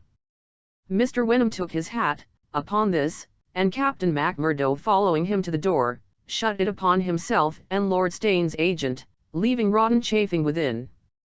When the two were on the other side, McMurdo looked hard at the other ambassador and with an expression of anything but respect on his round jolly face. You don't stick at a trifle, Mr. Wenham, he said. You flatter me, Captain McMurdo, answered the other with a smile. Upon my honor and conscience now, Mrs. Crawley did ask us to sup after the opera. Of course, and Mrs. Wenham had one off her headaches. I say, I've got £1,000 note here, which I will give you if you will give me a receipt, please, and I will put the note up in an envelope for Lord Steyne. My man shan't fight him. But we had rather not take his money. It was all a mistake, "My dear sir," the other said with the utmost innocence of manner, and was bowed down the club steps by Captain Macmurdo, just as Sir Pitt Crawley ascended them. There was a slight acquaintance between these two gentlemen, and the captain, going back with the baronet to the room where the latter's brother was, told Sir Pitt, in confidence, that he had made the affair all right between Lord Steyne and the colonel. Sir Pitt was well pleased, of course, at this intelligence, and congratulated his brother warmly upon the peaceful issue of the affair, making appropriate moral remarks upon the evils of duelling and the unsatisfactory nature of that sort of settlement of disputes. And after this preface, he tried with all his eloquence to effect a reconciliation between Rawdon and his wife. He recapitulated the statements which Becky had made, pointed out the probabilities of their youth, and asserted his own firm belief in her innocence. But Rawdon would not hear of it. "She has kept money concealed from me these 10 years, he said. She swore, last night only, she had none from Steyne. She knew it was all up, directly I found it. If she's not guilty, Pitt, she's as bad as guilty, and I'll never see her again, never." His head sank down on his chest as he spoke the words, and he looked quite broken and sad. "Poor old boy," Macmurdo said, shaking his head. Rawdon Crawley resisted for some time the idea of taking the place which had been procured for him by so odious a patron, and was also for removing the boy from the shul where Lord Steyne's interest had placed him.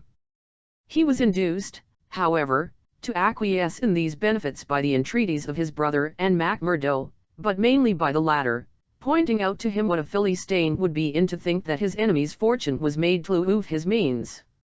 When the Marquis of Steyne came abroad after his accident, the colonial secretary bowed up to him and congratulated himself and the service upon having made so excellent an appointment.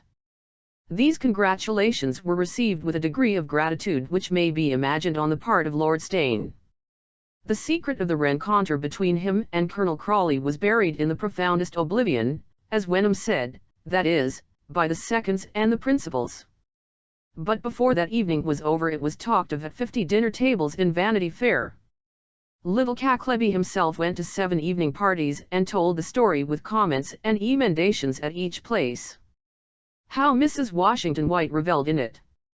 The Bishopess of Ealing was shocked beyond expression. The bishop went and wrote his name down in the visiting book at Gaunt House that very day. Little Southdown was sorry, so you may be sure was his sister Lady Jane, very sorry. Lady Southdown wrote it off to her other daughter at the Cape of Good Hope. It was town talk for at least 3 days, and was only kept out of the newspapers by the exertions of Mr. Wagg, acting upon a hint from Mr. Wenham.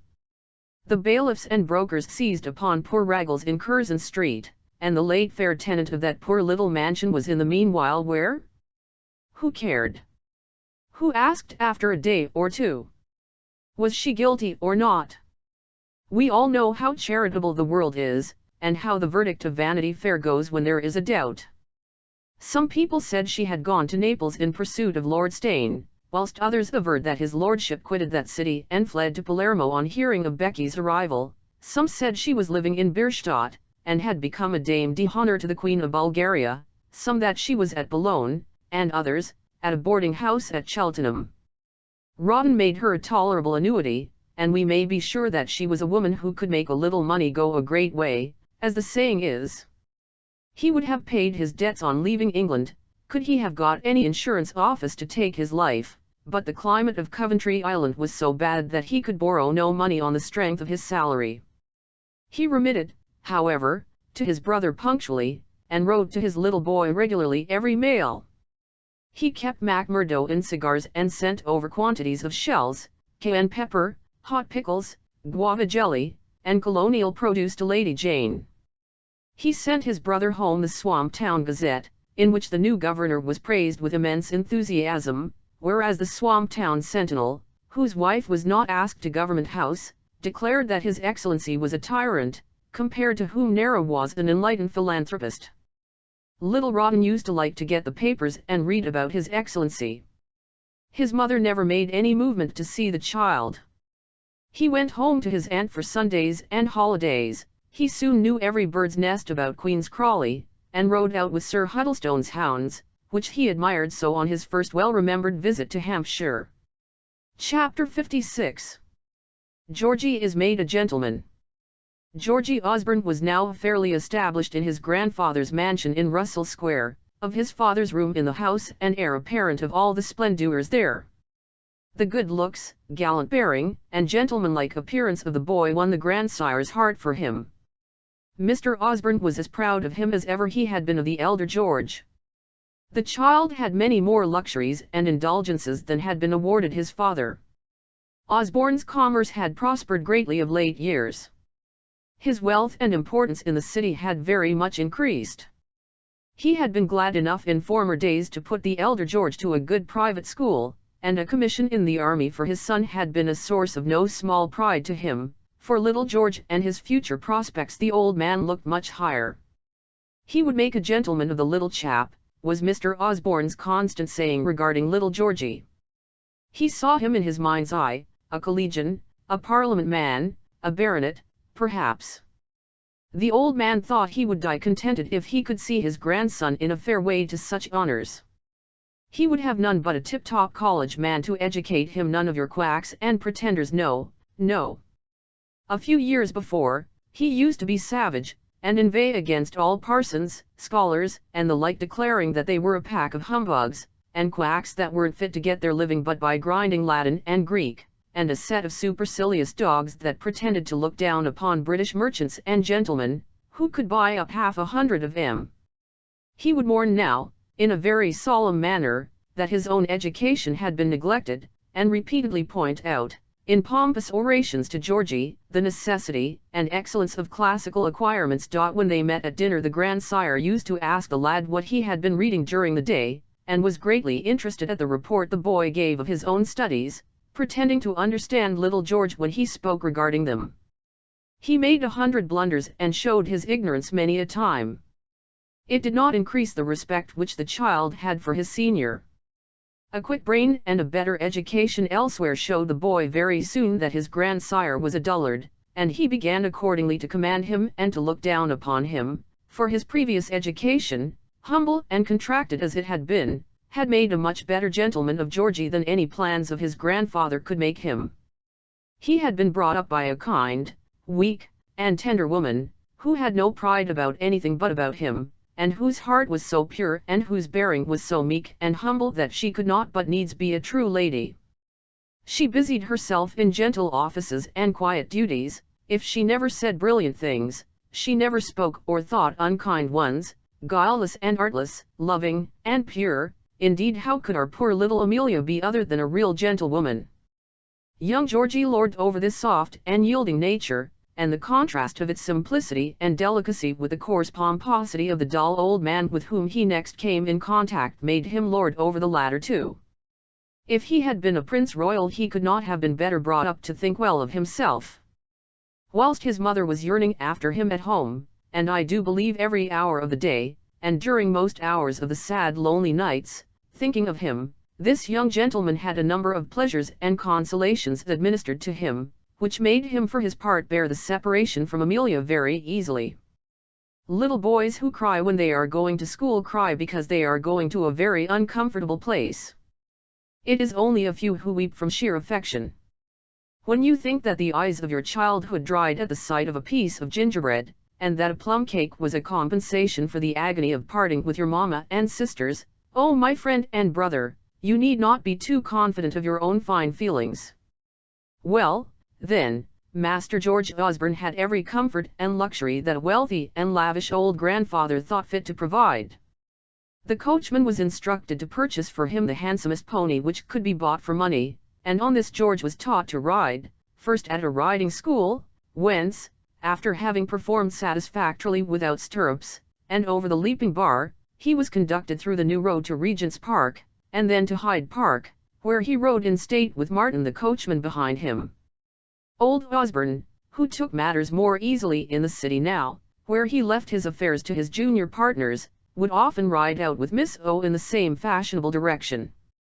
As little Georgie came cantering up with his dandified air and his heels down, his grandfather would nudge the lad's aunt and say, "Look, Miss O." And he would laugh, and his face would grow red with pleasure, as he nodded out of the window to the boy, as the groom saluted the carriage, and the footman saluted Master George.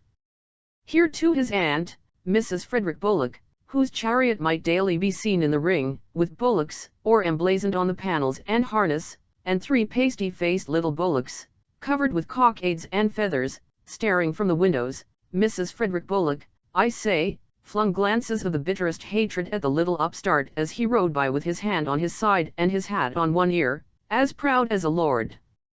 Though he was scarcely 11 years of age, Master George wore straps and the most beautiful little boots like a man.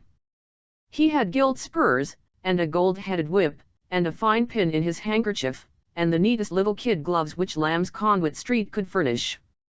His mother had given him a couple of neckcloths, and carefully hemmed and made some little shirts for him, but when her Eli came to see the widow, they were replaced by much finer linen. He had little jeweled buttons in the lawn shirt fronts. Her humble presents had been put aside. I believe Miss Osborne had given them to the coachman's boy. Amelia tried to think she was pleased at the change. Indeed, she was happy and charmed to see the boy looking so beautiful. She had had a little black profile of him done for a shilling, and this was hung up by the side of another portrait over her bed. One day the boy came on his accustomed visit, galloping down the little street at Brompton, and bringing, as usual, all the inhabitants to the windows to admire his splendour, and with great eagerness and a look of triumph in his face, he pulled a case out of his greatcoat. It was a natty white greatcoat, with a cape and a velvet collar. Pulled out a red morocco case, which he gave her. I bought it with my own money, Mamma, he said. I thought you'd like it. Amelia opened the case, and giving a little cry of delighted affection, seized the boy and embraced him 100 times. It was a miniature of himself, very prettily done, though not half handsome enough, we may be sure, the widow thought. His grandfather had wished to have a picture of him by an artist whose works, exhibited in a shop window, in Southampton Row, had caught the old gentleman's eye, and George, who had plenty of money, bethought him of asking the painter how much a copy of the little portrait would cost, saying that he would pay for it out of his own money and that he wanted to give it to his mother. The pleased painter executed it for a small price, and old Osborne himself, when he heard of the incident, growled out his satisfaction and gave the boy twice as many sovereigns as he paid for the miniature. But what was the grandfather's pleasure compared to Amelia's ecstasy? That proof of the boy's affection charmed her so that she thought no child in the world was like hers for goodness. For long weeks after, the thought of his love made her happy. She slept better with the picture under her pillow, and how many times did she kiss it and weep and pray over it. A small kindness from those she loved made that timid heart grateful. Since her parting with George she had had no such joy and consolation. At his new home Master George ended like a lord. At dinner he invited the ladies to drink wine with the utmost coolness, and took off his champagne in a way which charmed his old grandfather. Look at him, the old man would say, nudging his neighbor with a delighted purple face, did you ever see such a chap? Lord, Lord. He'll be ordering a dressing case next, and razors to shave with, I'm blessed if he won't. The antics of the lad did not, however, delight Mr. Osborne's friends so much as they pleased the old gentleman. It gave Mr. Justice Cough no pleasure to hear Georgie cut into the conversation and spoil his stories. Colonel Fogey was not interested in seeing the little boy half tipsy. Mr. Sergeant Toffee's lady felt no particular gratitude, when, with a twist of his elbow, he tilted a glass of port wine over her yellow satin and laughed at the disaster, nor was she better pleased, although old Osborne was highly delighted, when Georgie whopped her third boy, a young gentleman a year older than Georgie, and by chance home for the holidays from Dr. Ticklis's at Ealing School, in Russell Square. George's grandfather gave the boy a couple of sovereigns for that feat and promised to reward him further for every boy above his own size and age whom he whopped in a similar manner. It is difficult to say what good the old man saw in these combats. He had a vague notion that quarrelling made boys hardy, and that tyranny was a useful accomplishment for them to learn. English youth have been so educated time out of mind, and we have hundreds of thousands of apologists and admirers of injustice, misery, and brutality, as perpetrated among children. Flushed with praise and VICT01Y over Master Toffee, George wished naturally to pursue his conquests further, and one day as he was strutting about in prodigiously dandified new clothes, near St. Pancras, and a young baker's boy made sarcastic comments upon his appearance, the youthful patrician pulled off his dandy jacket with great spirit, and giving it in charge to the friend who accompanied him, Master Todd, of Great Coram Street, Russell Square, son of the junior partner of the house of Osborne and Co., George tried to walk the little baker. But the chances of war were unfavorable this time, and the little baker walked Georgie, who came home with a rueful black eye and all his fine shirt frill dabbled with the claret drawn from his own little nose. He told his grandfather that he had been in combat with a giant, and frightened his PCM mother at Brompton with long, and by no means authentic, accounts of the battle. This young Todd, of Coram Street, Russell Square, was Master George's great friend and admirer. They both had a taste for painting theatrical characters, for hardbake and raspberry tarts, for sliding and skating in the Regent's Park and the Serpentine, when the weather permitted, for going to the play, whither they were often conducted, by Mr. Osbone's orders, by Rowson, Master George's appointed body servant, with whom they sat in great comfort in the pit.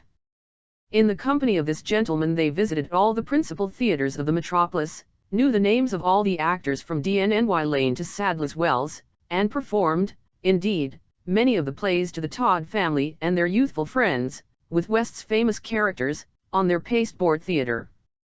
Rowson, the footman, who was of a generous disposition, would not unfrequently, when in cash, treat his young master to oysters after the play, and to a glass of Slum for a nightcap. We may be pretty certain that Mr. Rowson profited in his turn by his young master's liberality and gratitude for the pleasures to which the footman inducted him. A famous tailor from the west end of the town, Mr. Osbone, would have none of your City or Holborn bunglers, he said, for the boy, though a city tailor was good enough for him, was summoned to ornament little George's person, and was told to spare no expense in so doing. So, Mr. Woolsey, of Conduit Street, gave a loose to his imagination and sent the child home fancy trousers, fancy waistcoats, and fancy jackets enough to furnish a school of little dandies. Georgie had little white waistcoats for evening parties, and little cut velvet waistcoats for dinners, and a dear little darling shawl dressing down, for all the world like a little man. He dressed for dinner every day, like a regular West End swell, as his grandfather remarked. One of the domestics was affected to his special service, attended him at his toilette, answered his bell, and brought him his letters always on a silver tray. Georgie, after breakfast, would sit in the armchair in the dining room and read the Morning Post, just like a grown-up man. "How he do damn and swear," the servants would cry, delighted at his precocity. Those who remembered the captain his father, declared Master George was his pa, every inch of him.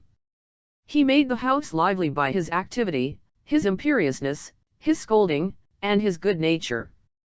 George's education was confided to a neighboring scholar and private pedagogue who prepared young noblemen and gentlemen for the universities, the Senate, and the learned professions, whose system did not embrace the degrading corporal severities still practiced at the ancient places of education, and in whose family the pupils would find the elegances of refined and the confidence and affection of a home.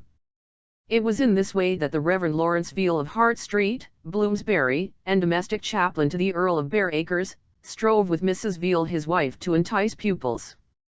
By thus advertising and pushing sedulously, the domestic chaplain and his lady generally succeeded in having 1 or 2 scholars by them who paid a high figure and were thought to be in uncommonly comfortable quarters.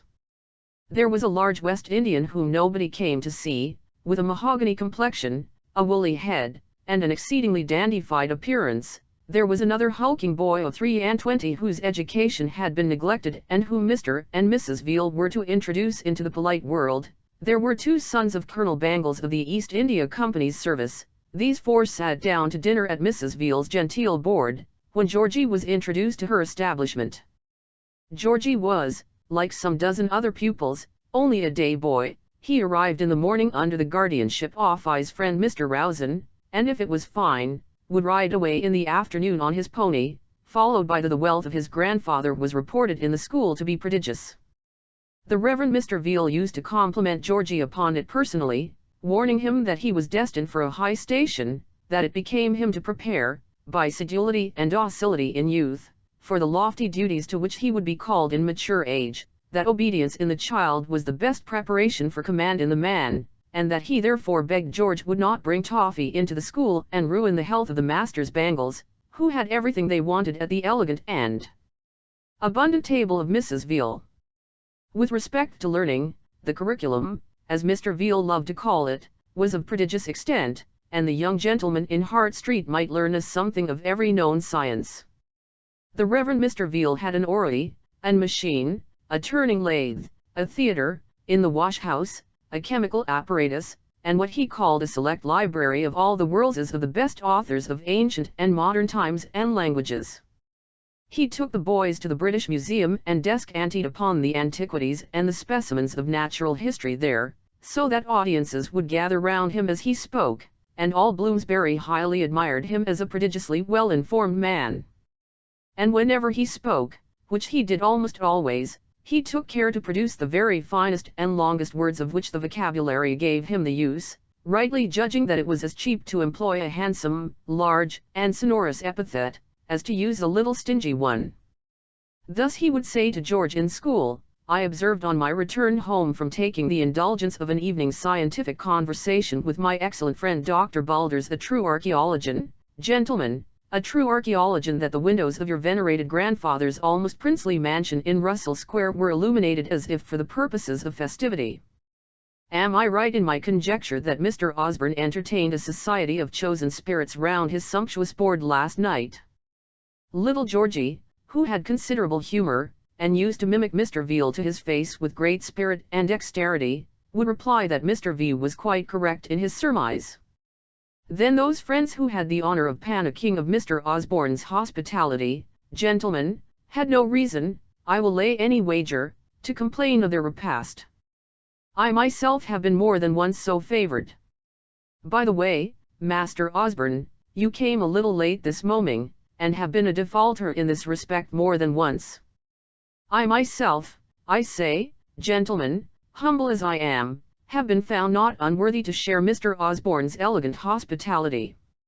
And though I have feasted with a great and noble oft-world, for I presume that I may call my excellent friend and patron, the Right Honourable George Earl of Bareacres, one of the number, yet I assure you that the board of the British merchant was to the full as richly served, and his reception as gratifying and noble. Mr. Bluck, sir, we will resume, if you please, that passage of Eutropes, which was interrupted by the late arrival of Master Osborne. To this great man George's education was for some time entrusted. Amelia was bewildered by his phrases, but thought him a prodigy of learning. That poor widow made friends of Mrs. Veal, for reasons of her own. She liked to be in the house and see Georgie coming to school there. She liked to be asked to Mrs. Veal's conversazioni, which took place once a month, as you were informed, on pink cards, with a own transcriber's note, the name of the Greek goddess Athene, the O represents a capital theta engraved on them, and where the professor welcomed his pupils and their friends to weak tea and scientific conversation. Poor little Amelia never missed one of these entertainments, and thought them delicious so long as she might have Georgie sitting by her. And she would walk from Brompton in any weather, and embrace Mrs. Veal with tearful gratitude for the delightful evening she had passed, when, the company having retired and Georgie gone off with Mr. Rowson, his attendant, poor Mrs. Osborne put on her cloaks and her shawls preparatory to walking home. As for the learning which Georgie imbibed under this valuable master of 100 sciences, to judge from the weekly reports which the lad took home to his grandfather, his progress was remarkable.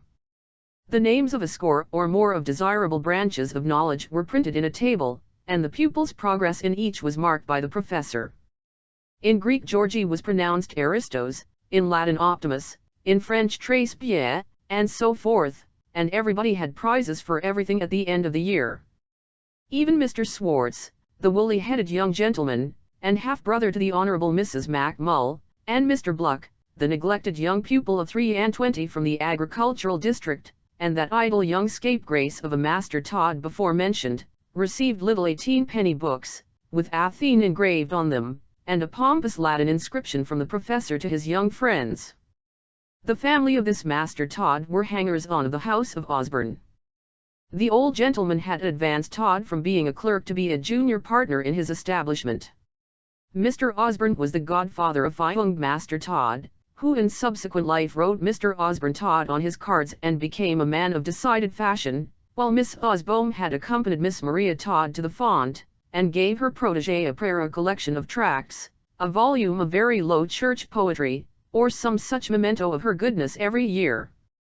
Miss O drove the Todds out in her carriage now and then, when they were ill. Her footman, in large plush smalls and waistcoat, brought jellies and delicacies from Russell Square to Coram Street. Coram Street trembled and looked up to Russell Square indeed, and Mrs. Todd, who had a pretty hand at cutting out paper trimmings for haunches of mutton, and could make flowers, ducks, and out of turnips and carrots in a very creditable manner, would go to the square, as it was called, and assist in the preparations incident to a great dinner, without even so much as thinking of sitting down to the banquet. If any guest failed at the 11th hour, Todd was asked to dine.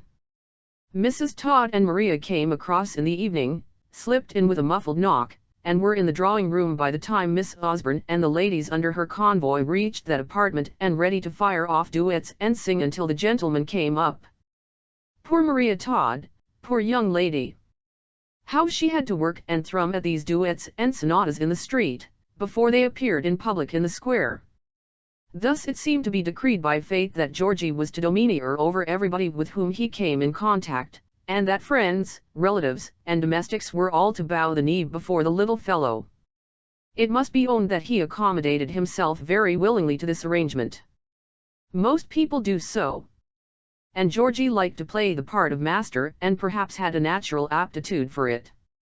In Russell Square everybody was afraid of Mr. Osborne, and Mr. Osborne was afraid of Georgie.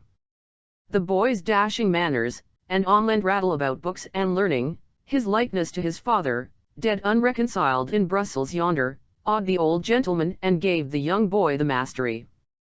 The old man would start at some hereditary feature or tone unconsciously used by the little lad, and fancy that George's father was again before him. He tried by indulgence to the grandson to make up for harshness to the elder George. People were surprised at his gentleness to the boy.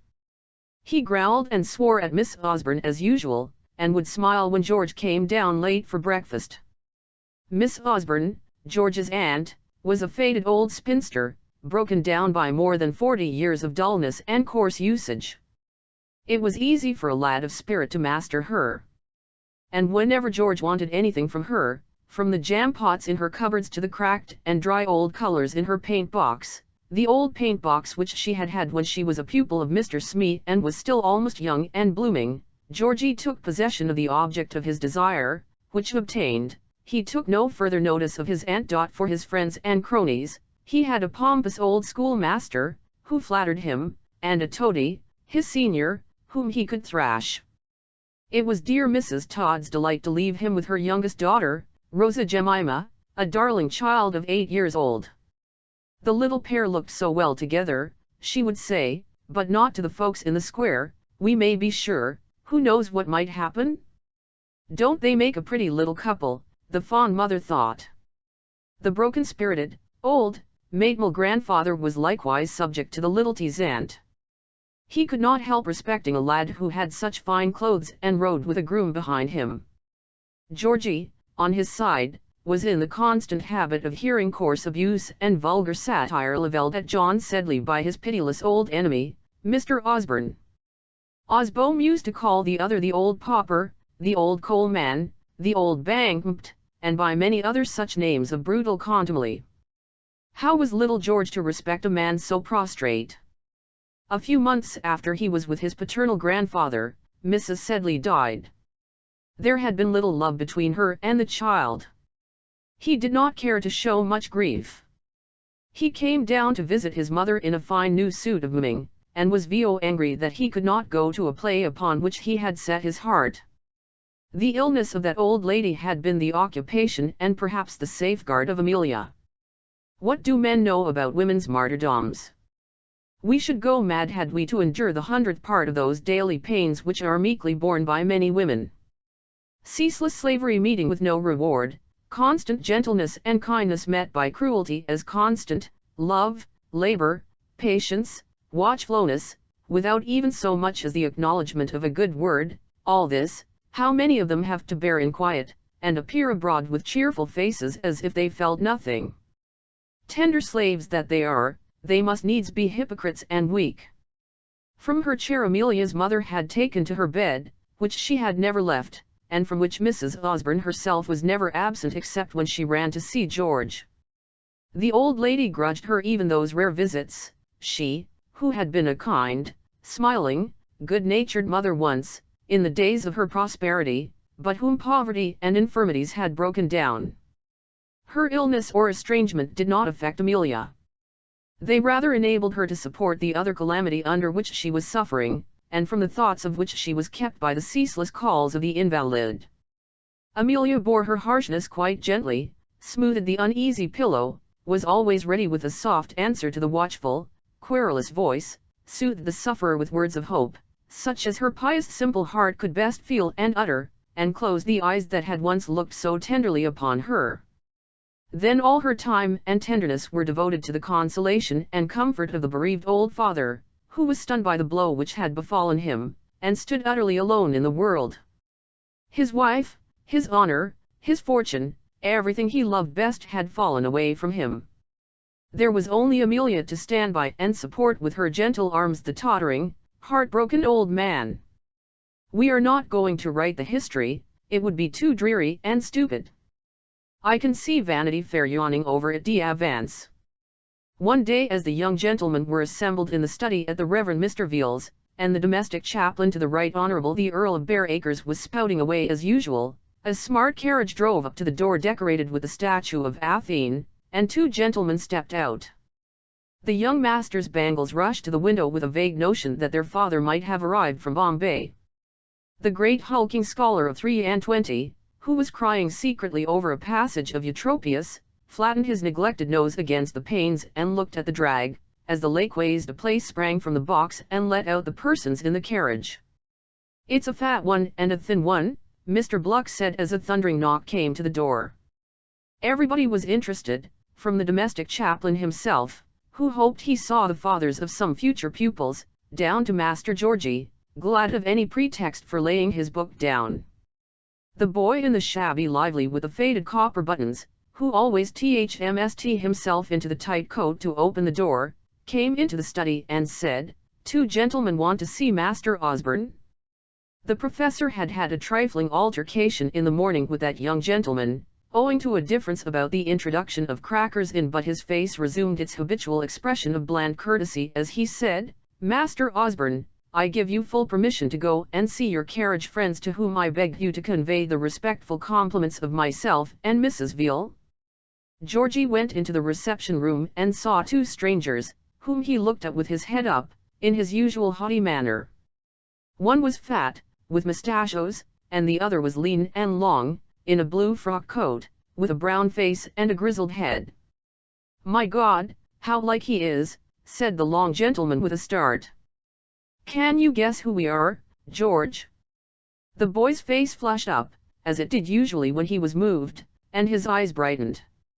"Don't know the other," he said, "but I should think you must be Major Dobbin." Indeed it was our old friend. His voice trembled with pleasure as he greeted the boy, and taking both the other's hands in his own, drew the lad to him. "Your mother has talked to you about me, has she?" he said. "That she has," Georgie answered, "hundreds and hundreds of times." Chapter 57. Eothin.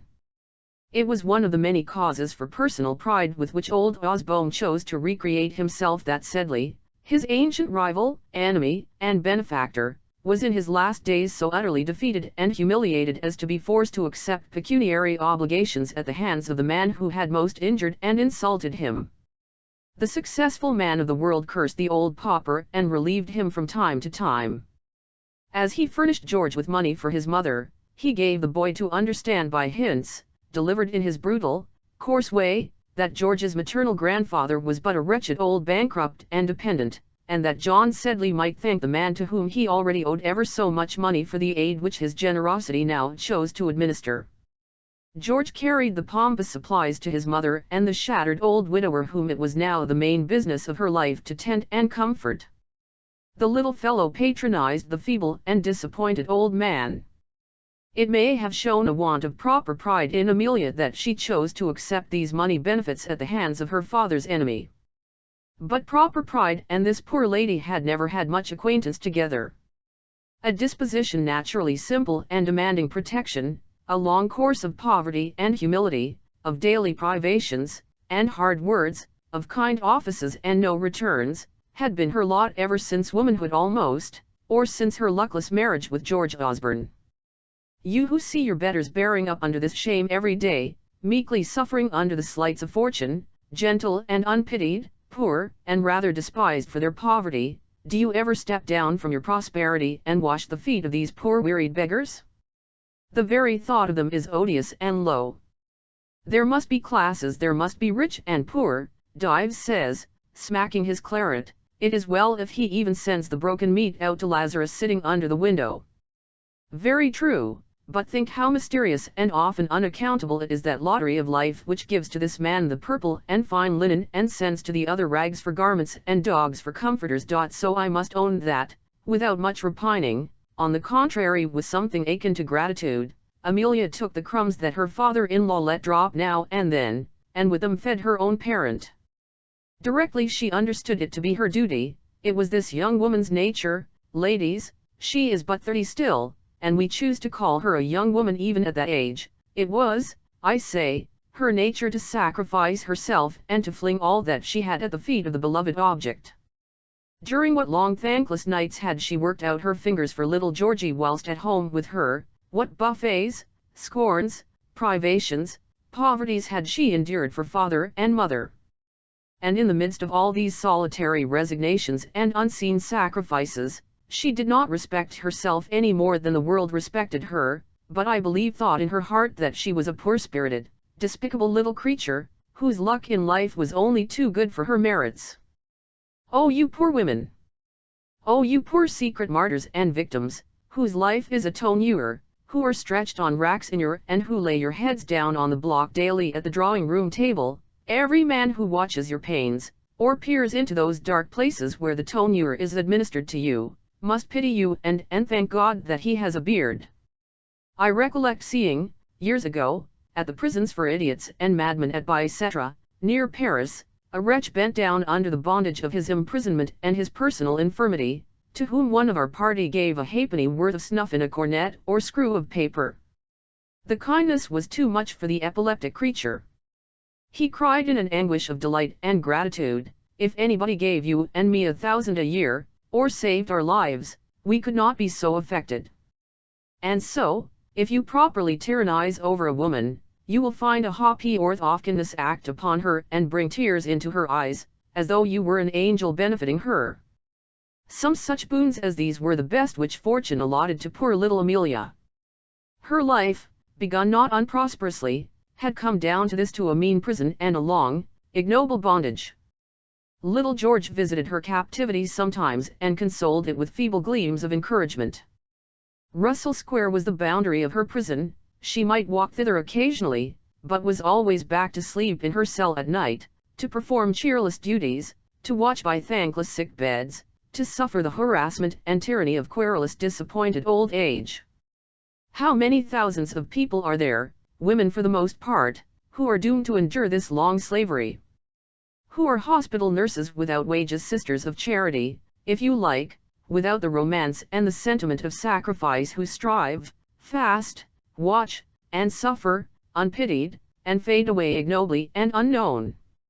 The hidden and awful wisdom which apportions the destinies of mankind is pleased so to humiliate and cast down the tender, good, and wise, and to set up the selfish, the foolish, or the wicked. Oh, be humble, my brother, in your prosperity. Be gentle with those who are less lucky, if not more deserving. Think, what right have you to be scornful, whose virtue is a deficiency of temptation, whose success may be a chance, whose rank may be an ancestor's accident, whose prosperity is VO likely as satire. They buried Amelia's mother in the churchyard at Brompton, upon just such a rainy, dark day as Amelia recollected when first she had been there to many George. Her little boy sat by her side in pompous new sables. She remembered the old pewwoman and clerk. Her thoughts were away in other times as the parson read.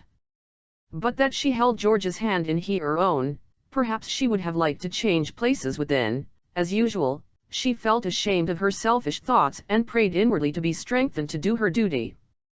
So she determined with all her might and strength to woo and make her old father happy. She slaved, toiled, patched, and mended, sang and played backgammon, read out the newspaper, cooked dishes for old Sedley, walked him out sedulously into Kensington Gardens or the Brompton Lanes, listened to his stories with untiring smiles and affectionate hypocrisy, or sat musing by his side and communing with her own thoughts and reminiscences, as the old man, feeble and querulous, sunned himself on the garden benches and prattled about his wrongs or his sorrows. What sad, unsatisfactory thoughts those of the widow were! The children running up and down the slopes and broad paths in the gardens reminded her of George, who was taken from her, the first George was taken from her, her selfish, guilty love, in both instances, had been rebuked and bitterly chastised. She strove to think it was right that she should be so punished. She was such a miserable wicked sinner. She was quite alone in the world. I know that the account of this kind of solitary imprisonment is insufferably tedious, unless there is some cheerful or humorous incident to enliven it, a tender jailer, for instance, or a waggish commandant of the fortress, or a mouse to come out and play about Latud's beard and whiskers, or a subterranean passage under the castle, dug by Trink with his nails and a toothpick. The historian has no such enlivening incident to relate in the narrative of Amelia's captivity.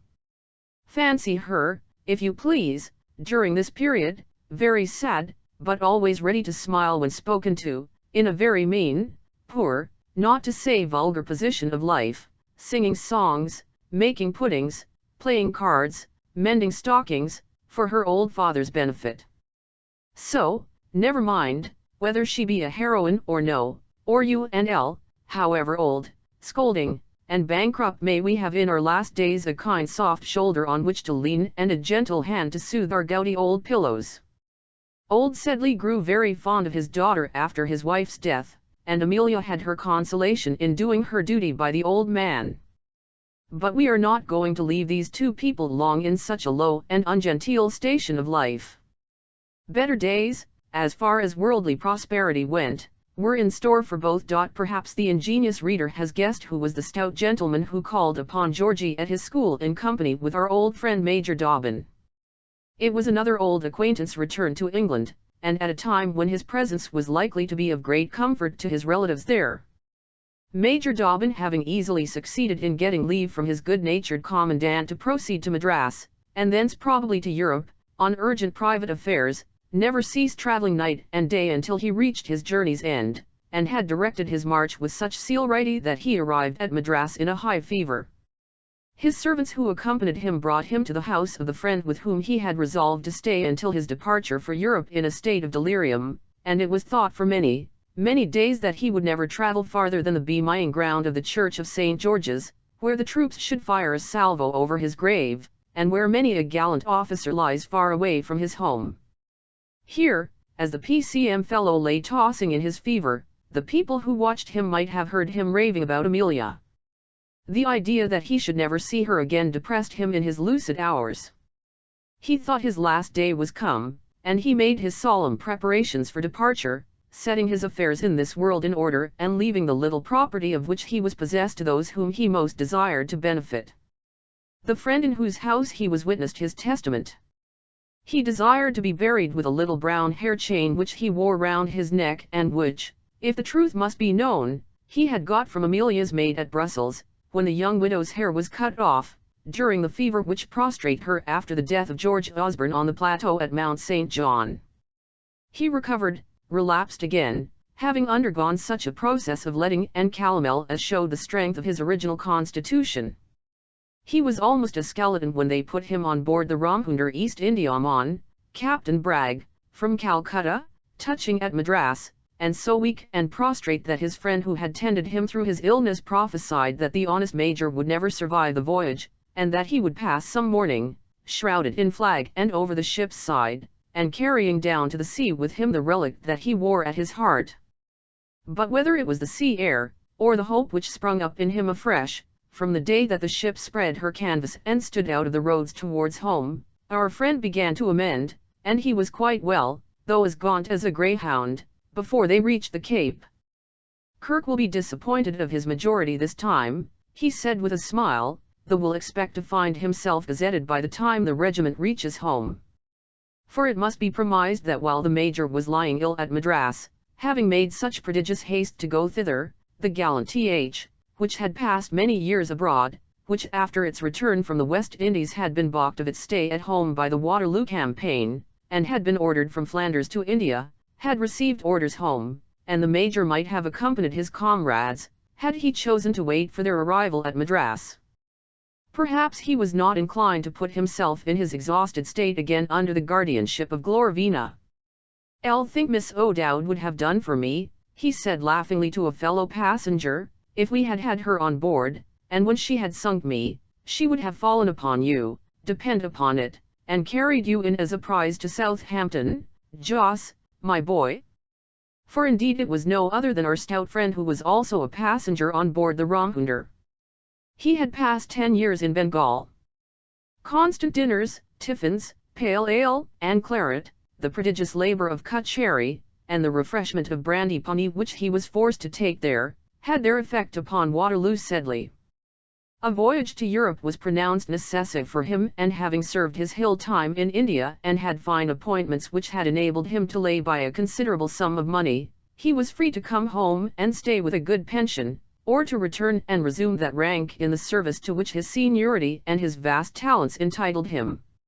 He was rather thinner than when we last saw him, but had gained in majesty and solemnity of demeanour. He had resumed the mustachios to which his services at Waterloo entitled him, and swaggered about on deck in a magnificent velvet cap with a gold band and a profuse ornamentation of pins and jewellery about his person. He took breakfast in his cabin and dressed as solemnly to appear on the quarter-deck as if he were going to turn out for Bond Street, or the course at Calcutta. He brought a native servant with him, who was his valet and pipe-bearer and who wore the Sedley crest in silver on his turban. That oriental menial had a wretched life under the tyranny of Joss Sedley. Joss was as vain of his person as a woman, and took as long a time at his toilette as any fading beauty. The youngsters among the passengers, young chaffers of the 150th, and poor little Ricketts, coming home after his third fever, used to draw out Sedley at the cuddy table and make him tell prodigious stories about himself and his exploits against tigers and Napoleon. He was great when he visited the Emperor's tomb at Longwood, when to these gentlemen and the young officers of the ship, Major Dobbin not being by, he described the whole battle of Waterloo and all but announced that Napoleon never would have gone to St. Helena at all but for him, Joss Sedley. After leaving St. Helena he became very generous, disposing of a great quantity of ship stores, claret, preserved meats, and great casks packed with soda water, brought out for his private delectation. There were no ladies on board. The Major gave the paw of precedency to the civilian, so that he was the first dignitary at table, and treated by Captain Bragg and the officers of the Ramchunder with the respect which his rank warranted. He disappeared rather in a panic during a 2 days' gale, in which he had the portholes of his cabin battened down, and remained in his cot reading the Wash and Vomit of Finchley Common, left on board the Ramchunder by the Right Honourable the Lady Emily Hornblower, wife of the Reverend Silas Hornblower, when on their passage out to the Cape, where the reverend gentleman was a missionary, but, for common reading, he had brought a stock of novels and plays which he lent to the rest of the ship, and rendered himself agreeable to all by his kindness and condescension. Many and many a night as the ship was cutting through the roaring dark sea, the moon and stars shining overhead and the bell singing out the watch, Mr. Sedley and the Major would sit on the quarter-deck of the vessel talking about home, as the Major smoked his cheroot and the civilian puffed at the hookah which his servant prepared for him. In these conversations it was wonderful with what perseverance and ingenuity Major Dobbin would manage to bring the talk round to the subject of Amelia and her little boy. Joss, a little testy about his father's misfortunes and unceremonious applications to him, was soothed down by the Major, who pointed out the elder's ill fortunes and old age. He would not perhaps like to live with the old couple, whose ways and hours might not agree with those of a younger man, accustomed to different society. Joss bowed at this compliment, but, the Major pointed out, how advantageous it would be for Joss Sedley to have a house of his own in London, and not a mere bachelor's establishment as before, how his sister Amelia would be the very person to preside over it, how elegant, how gentle she was, and of what refined good manners. He recounted stories of the success which Mrs. George Osborne had had in former days at Brussels, and in London, where she was much admired by people of very great fashion, and he then hinted how becoming it would be for Joss to send Georgie to a good school and make a man of him, for his mother and her parents would be sure to spoil him. In a word, this artful Major made the civilian promise to take charge of Amelia and her unprotected child. He did not know as yet what events had happened in the little Sedley family, and how death had removed the mother, and riches had carried off George from Amelia. But the fact is that every day and always, this love-smitten and middle-aged gentleman was thinking about Mrs. Osborne, and his whole heart was bent upon doing her good. He coaxed, wheedled, cajoled, and complimented Joss Sedley with a perseverance and cordiality of which he was not aware himself, very likely, but some men who have unmarried sisters or daughters even, may remember how uncommonly agreeable gentlemen are to the male relations when they are courting the females, and perhaps this rogue of a Dobbin was urged by a similar hypocrisy. The truth is, when Major Dobbin came on board the Ramhunter, very sick, and for the 3 days she lay in the Madras roads, he did not begin to rally, nor did even the appearance and recognition of his old acquaintance, Mr. Sedley, on board much cheer him, until after a conversation which they had one day, as the Major was laid languidly on the deck. He said then he thought he was doomed. He had left a little something to his godson in his will, and he trusted Mrs. Osborne would remember him kindly and be happy in the marriage she was about to make. Married? Not the least, Joss answered. He had heard from her, she made no mention of the marriage, and by the way, it was curious, she wrote to say that Major Dobbin was going to be married, and hoped that he would be happy. What were the dates of Sedley's letters from Europe? The civilian fetched them. They were 2 months later than the Major's, and the ship's surgeon congratulated himself upon the treatment adopted by him towards his new patient, who had been consigned to shipboard by the Madras practitioner with very small hopes indeed, for, from that day, the VO day that he changed the draft, Major Dobbin began to mend. And thus it was that deserving officer, Captain Kirk, was disappointed of his majority. After they passed St. Helena, Major Dobbin's gaiety and strength was such as to astonish all his fellow passengers.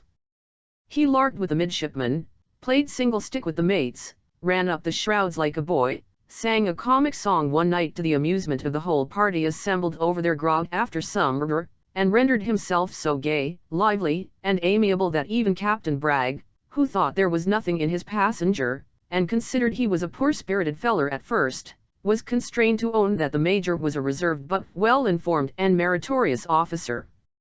"He ain't got distingy manners, dammy," Bragg observed to his first mate. "He wouldn't do at Government House, Roper, where his lordship and Lady William was as kind to me, and shook hands with me before the whole company, and asking me at dinner to take beer with him, before the Commander-in-Chief himself. He ain't got manners, but there's something about him." And thus Captain Bragg showed that he possessed discrimination as a man, as well as ability as a commander.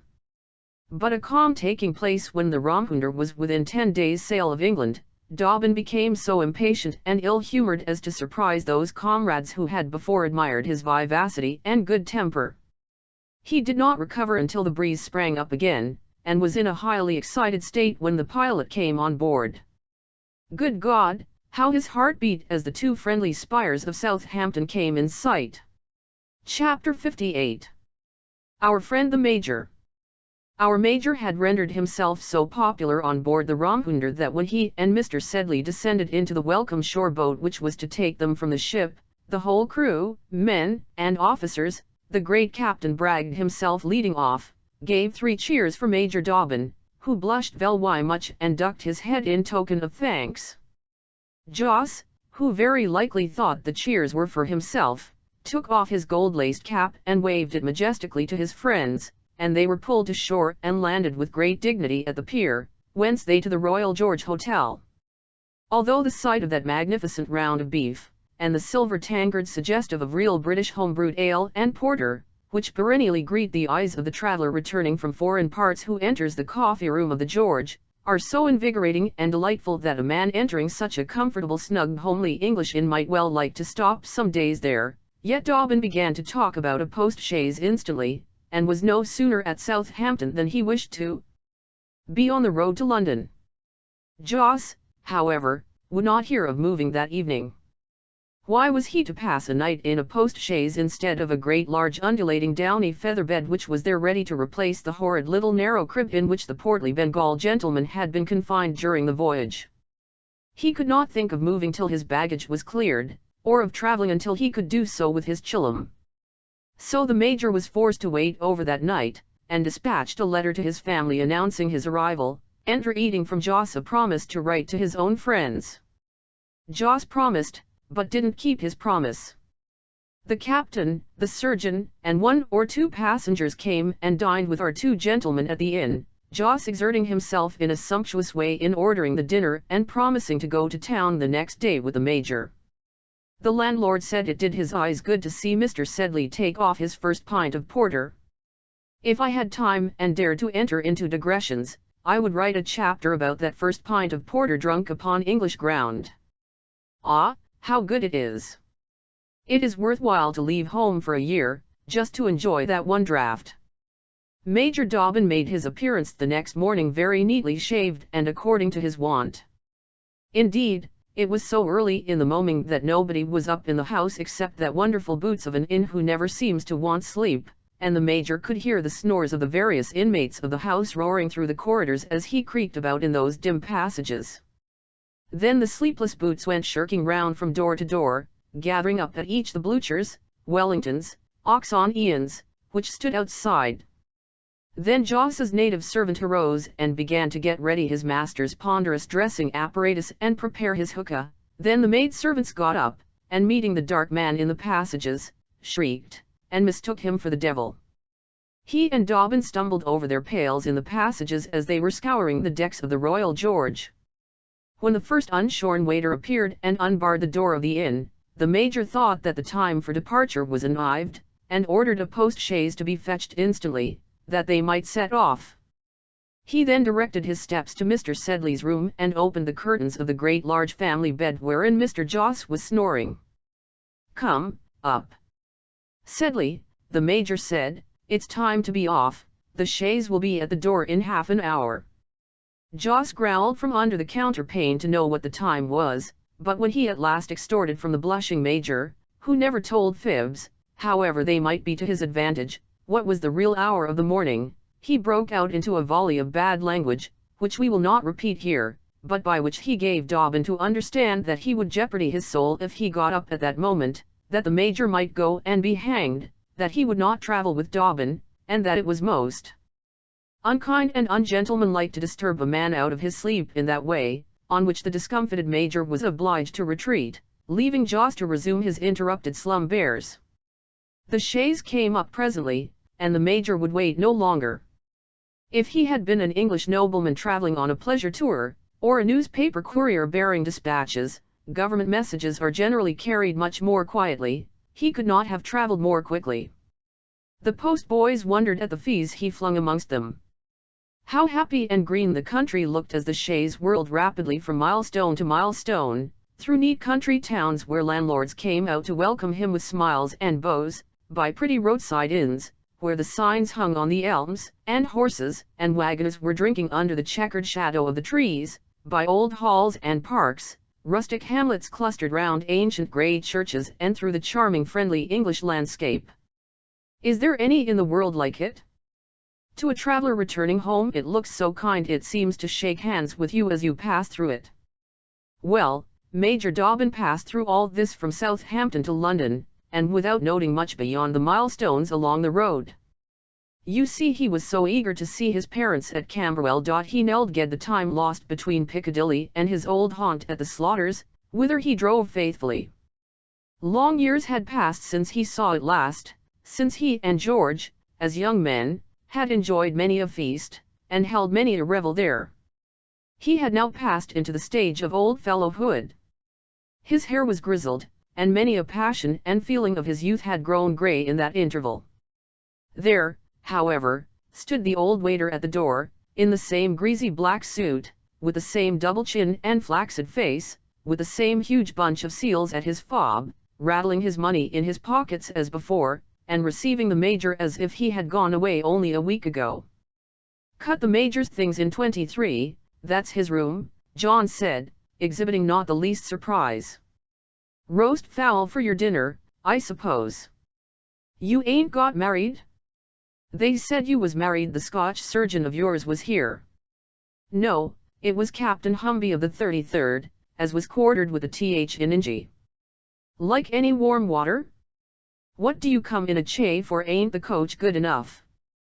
And with this, the faithful waiter, who knew and remembered every officer who used the house, and with whom 10 years were but as yesterday, led the way up to Dobbin's old room, where stcx, the great marine bed, and the shabby carpet, a thought more dingy, and all the old black furniture covered with faded chintz, just as the Major recollected them in his youth. He remembered George pacing up and down the room, and biting his nails, and swearing that the governor must come round, and that if he didn't care a straw, on the day before he was married. He could fancy him walking in, banging the door of Dobbin's room, and his own hard by. "You ain't got young," John said, calmly surveying his friend of former days. Dobbin laughed. "10 years and a fever don't make a man young, John," he said. "It is you that are always young. No, you are always old." "What became of Captain Osborne's widow?" John said. "Fine young fellow that. Lord, how he used to spend his money. He never came back after that day he was marched from here. He owes me £3 at this minute. Look here, I have it in my book. April 10th, 1815, Captain Osborne, 31. I wonder whether his father would pay me." And so saying, John of the Slaughters pulled out the very morocco pocket-book in which he had noted his loan to the captain, upon a greasy faded page still extant, with many other scrawled memoranda regarding the bygone frequenters of the house. Having inducted his customer into the room, John retired with perfect calmness, and Major Dobbin, not without a blush and a grin at his own absurdity, chose out of his kit the very smartest and most becoming civil costume he possessed, and laughed at his own tan face and grey hair, as he surveyed them in the dreary little toilet glass on the dressing table. "I'm glad old John didn't forget me," he thought. "She'll know me, too, I hope." And he sallied out of the inn, bending his steps once more in the direction of Brompton. Every minute incident of his last meeting with Amelia was present to the constant man's mind as he walked towards her house. The arch and the Achilles statue were up since he had last been in Piccadilly. 100 changes had occurred which his eye and mind vaguely noted. He began to tremble as he walked up the lane from Brompton, that well-remembered lane leading to the street where she lived. Was she going to be married or not? If he were to meet her with a little boy, good God, what should he do? He saw a woman coming to him with a child of 5 years old. Was that she? He began to shake at the mere possibility. When he came up to the row of houses, at last, where she lived, and to the gate, he caught hold of it and paused. He might have heard the thumping of his own heart. "May God Almighty bless her, whatever has happened," he thought to himself. "Pshaw! She may be gone from here," he said, and went in through the gate. The window of the parlour which she used to was open, and there were no inmates in the room. The Major thought he recognized the piano, though, with the picture over it, as it used to be in former days, and his perturbations were renewed. Mr. Clapp's brass plate was still on the door, at the knocker of which Dobbin performed a summons. A buxom-looking lass of 16, with bright eyes and purple cheeks, came to answer the knock and looked hard at the Major as he leant back against the little porch. He was as pale as a ghost and could hardly falter out the words, "Does Mrs. Osborne live here?" She looked him hard in the face for a moment and then turning white too said, "Lord bless me, it's Major Dobbin." She held out both her hands. "You remember me," she said. "Used to call you Major Sugarplums." On which, and I believe it was for the first time that he ever so conducted himself in his life, the Major took the girl in his arms and kissed her.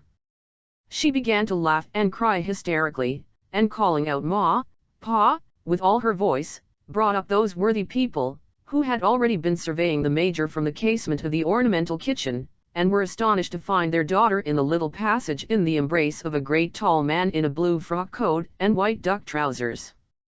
"I'm an old friend," he said, not without blushing though. "Don't you remember me, Mrs. Clapp, and those good cakes you used to make for tea? Don't you recollect me, Clapp? I'm George's godfather, and just come back from India." A great shaking of hands ensued. Mrs. Clapp was greatly affected and delighted. She called upon heaven to interpose a vast many times in that passage. The landlord and landlady of the house led the worthy Major into the Sedleys' room, whereof he remembered every single article of furniture, from the old brass ornamented piano, once a natty little instrument, stout hard maker, to the screens and the alabaster miniature tombstone, in the midst of which ticked Mr. Sedley's gold watch, and there, as he sat down in the lodger's vacant armchair, the father, the mother, and the daughter, with 1,000 ejaculatory breaks in the narrative, informed Major Dobbin of what we know already, but off particulars in Amelia's history of which he was not aware, namely of Mrs. Sedley's death, of George's reconcilement with his grandfather Osborne, of the way in which the widow took on at leaving him, and of other particulars of her life. Twice or thrice he was going to ask about the marriage question, but his heart failed him. He did not care to lay it bare to these people. Finally, he was informed that Mrs. O was gone to walk with her pa in Kensington Gardens, whither she always went with the old gentleman, who was very weak and peevish now, and led her a sad life, though she behaved to him like an angel, to be sure, of a fine afternoon, after dinner. "I'm very much pressed for time," the Major said, "and have business tonight of importance. I should like to see Mrs. Osborne though. Suppose Miss Polly would come with me and show me the way." Miss Polly was charmed and astonished at this proposal. She knew the way. She would show Major Dobbin. She had often been with Mr. Sickley when Mrs. O was gone Russell Square way, and knew the bench where he liked to sit. She bounced away to her apartment and appeared presently in her best bonnet and her mamma's yellow shawl and large pebble brooch, of which she assumed the loan in order to make herself a worthy companion for the Major.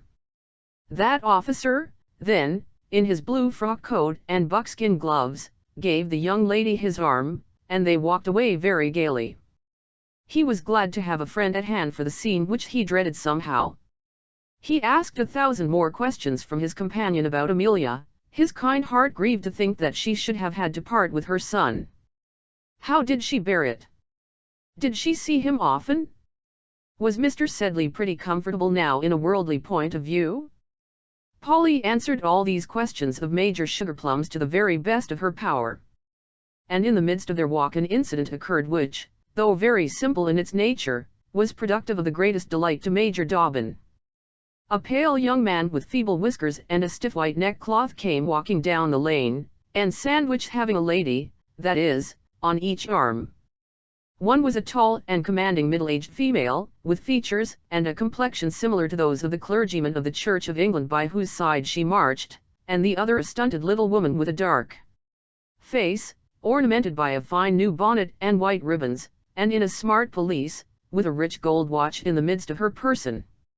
The gentleman, peony-one as he was by these two ladies, carried thither a parasol, shawl, and basket, so that his arms were entirely engaged, and of course he was unable to touch his hat in acknowledgment of the curtsy with which Miss Mary Clapp greeted him.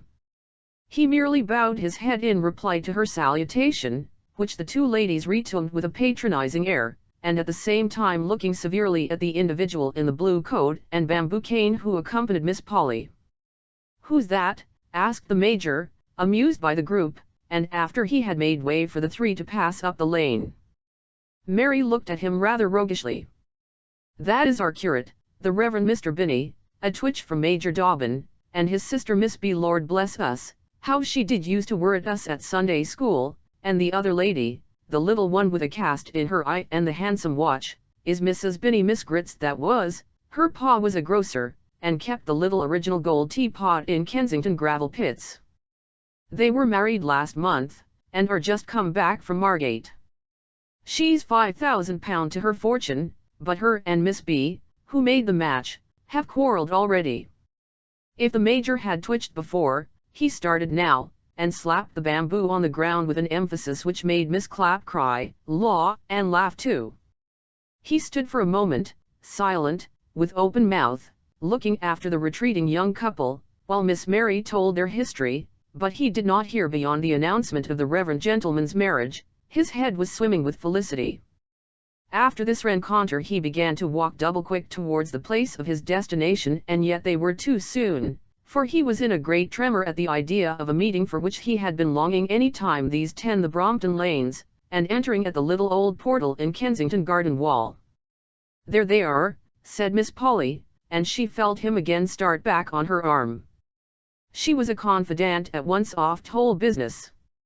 She knew the story as well as if she had read it in one of her favourite novel books, Fatherless Fanny, or The Scottish Chiefs. "Suppose you were to run on and tell her," the Major said. Polly ran forward, her yellow shawl streaming in the breeze. Old Sedley was seated on a bench, his handkerchief placed over his knees, prattling away, according to his wont, with some old story about old times to which Amelia had listened and awarded a patient smile many a time before. She could of late think of her own affairs, and smile, or make other marks of recognition of her father's stories, scarcely hearing a word of the old man's tales. As Mary came bouncing along, and Amelia caught sight of her, she started up from her bench. Her first thought was that something had happened to Georgie, but the sight of the messenger's eager and happy face dissipated that fear in the timorous mother's bosom. "News! News!" cried the emissary of Major Dobbin. "He's come! He's come!" "Who is come?" said Emmy, still thinking of her son. "Look there," answered Miss Clapp, turning round, and pointing, in which direction Amelia looking, saw Dobbin's lean figure and long shadow stalking across the grass. Amelia staffed in her tum, blushed up, and, of course, began to cry. At all this simple little creature's fates, the Grandezos were accustomed to play. He looked at her, oh, how fondly, as she came running towards him, her hands before her, ready to give them to him. She wasn't changed. She was a little pale, a little stouter in figure. Her eyes were the same, the kind trustful eyes. There were scarce 3 lines of silver in her soft brown hair. She gave him both her hands as she looked up, flushing and smiling to move her tears into his honest homely face. He took the 2 little hands between his two and held them there. He was speechless for a moment. Why did he not take her in his arms and swear that he would never leave her? She must have yielded, she could not but have obeyed him. "I've another arrival to announce," he said after a pause. "Mrs. Dobbin?" Amelia said, making a movement back. Why didn't he speak? "No," he said, letting her hands go. "Who has told you those lies?" "I mean, your brother Joss came in the same ship with me, and is come home to make you all happy." "Papa, Papa!" Emmy cried out, "here are news. My brother is in England. He is come to take care of you. Here is Major Dobbin." Mr. Sedley started up, shaking a great deal and gathering up his thoughts. Then he stepped forward and made an old-fashioned bow to the Major, whom he called Mr. Dobbin, and hoped his worthy father, Sir William, was quite well. He proposed to call upon Sir William, who had done him the honour of a visit a short time ago. Sir William had not called upon the old gentleman for 8 years. It was that visit he was thinking of returning. "He is very much shaken," Emmy whispered as Dobbin went up and cordially shook hands with the old man. Although he had such particular business in London that evening, the Major consented to forego it upon Mr. Sedley's invitation to him to come home and partake of tea. Amelia put her arm under that of her young friend with the yellow shawl and headed the party on their return homewards, so that Mr. Sedley fell to Dobbin's share. The old man walked very slowly and told a number of ancient histories about himself and his Bessie, his former prosperity, and his bankruptcy. His thoughts, as is usual with failing old men, were quite in former times. The present, with the exception of the one catastrophe which he felt, he knew little about. The Major was glad to let him talk on. His eyes were fixed upon the figure in front of him, the dear little figure always present to his imagination and in his prayers, and visiting his dreams wakeful or slumbering. Amelia was very happy, smiling, and active all that evening, performing her duties as hostess of the little entertainment with the utmost grace and propriety, as Dobbin thought. His eyes followed her about as they sat in the twilight. How many a time had he longed for that moment and thought of her far away under hot winds and in weary marches, gentle and happy, kindly ministering to the wants of old age, and decorating poverty with sweet submission as he saw her now. I do not say that his taste was the highest, or that it is the duty of great intellects to be content with a bread and butter paradise, such as sufficed our simple old friend, but his desires were of this sort, whether for good or bad, and, with Amelia to help him, he was as ready to drink as many cups of tea as Dr. Johnson. Amelia, seeing this propensity, laughingly encouraged it and looked exceedingly roguish as she administered to him cup after cup. It is true she did not know that the Major had had no dinner and that the cloth was laid for him at the Slaughters', and a plate laid thereon to mark that the table was retained, in that very box in which the Major and George had sat many a time carousing, when she was a child just come home from Miss Pinkerton's school. The first thing Mrs. Osborne showed the Major was Georgie's miniature, for which she ran upstairs on her arrival at home. It was not half handsome enough of course for the boy, but wasn't it noble of him to think of bringing it to his mother? Whilst her papa was awake she did not talk much about Georgie. To hear about Mr. Osborne and Russell Square was not agreeable to the old man, who very likely was unconscious that he had been living for some months past mainly on the bounty of his richer rival, and lost his temper if allusion was made to the other. Dobbin told him all, and a little more perhaps than all, that had happened on board the Ramhunder, and exaggerated Joss's benevolent dispositions towards his father and resolution to make him comfortable in his old days. The truth is that during the voyage the Major had impressed this duty most strongly upon his fellow passenger and extorted promises from him that he would take charge of his sister and her child.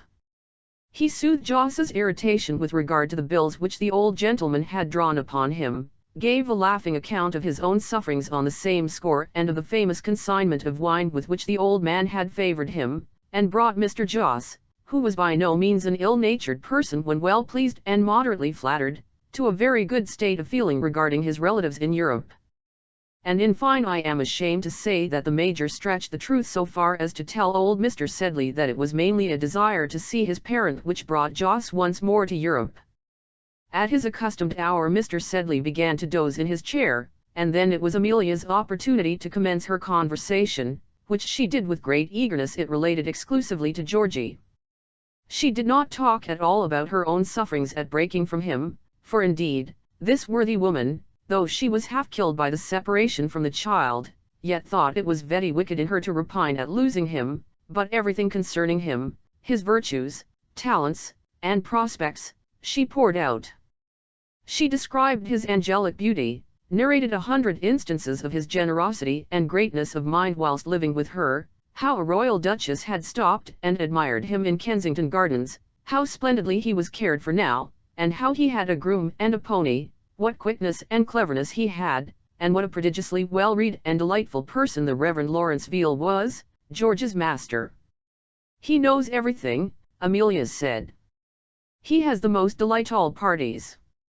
You who are so learned yourself, and have read so much, and are so clever and accomplished, don't shake your head and say no. He always used to say you will be charmed with Mr. Veal's parties. The last Tuesday in every month. He says there is no place in the Bar or the Senate that Georgie may not aspire to. Look here," and she went to the piano drawer and drew out a theme of Georgie's composition. This great effort of genius, which is still in the possession of George's mother, is as follows, On selfishness. Of all the vices which degrade the human character, selfishness is the most odious and contemptible. Undue lore of self leads to the most monstrous crimes and occasions the greatest misfortunes both in states and families. As a selfish man will impoverish his family and often bring them to ruin, so a selfish king brings ruin on his people and often plunges them into war. Example, the selfishness of Achilles, as remarked by the poet Homer, occasioned 1,000 to the Greeks Muria chaos algethic, Hom ila 2. The selfishness of the late Napoleon Bonaparte innumerable wars in Europe and caused him to perish himself, in a miserable island that of St. Helena in the Atlantic Ocean. We see by examples that we are not to consult our own interest and ambitio but that we are to consider the interests of others as well as our own. S. Osborne Athene House, April 24, 1827. Think of him writing such a hand, and quoting Greek too, at his age, the delighted mother said. "Oh, William," she added, holding out her hand to the Major, "what a treasure heaven has given me in that boy. He is the comfort of my life and he is the image of him that's gone. Ought I to be angry with her for being faithful to him?" William thought. "Ought I to be jealous of my friend in the grave, or hurt that such a heart as Amelia's can love only once and forever? Oh, George, George, how little you knew the prize you had, though." This sentiment passed rapidly through William's mind as he was holding Amelia's hand, whilst the handkerchief was veiling her eyes. "Dear friend," she said, pressing the hand which held hers, "how good, how kind you always have been to me. See! Papa is stirring. You will go and see Georgie tomorrow, won't you?" "Not tomorrow," said poor old Dobbin. "I have business." He did not like to own that he had not as yet been to his parents and his dear sister, and a remissness for which I am sure every well-regulated person will blame the Major. And presently he took his leave, leaving his address behind him for Joss, against the latter's arrival. And so the first day was over, and he had seen her. When he got back to the Slaughters, the roast fowl was of course cold, in which condition he ate it for supper. And knowing what early hours his family kept, and that it would be needless to disturb their slumbers at so late an hour, it is on record, that Major Dobbin treated himself to half price at the Haymarket Theatre that evening, where let us hope he enjoyed himself. Chapter 59. The Old Piano. The Major's visit left old John Sedley in a great state of agitation and excitement. His daughter could not induce him to settle down to his customary occupations or amusements that night. He passed the evening fumbling amongst his boxes and desks, untying his papers with trembling hands, and sorting and arranging them against Joss's arrival.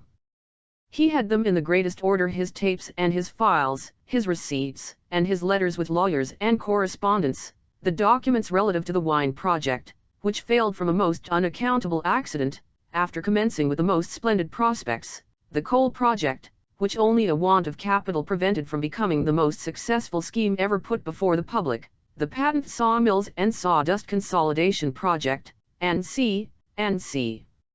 All night, until a very late hour, he passed in the preparation of these documents, trembling about from one room to another, with a quivering candle and shaky hands.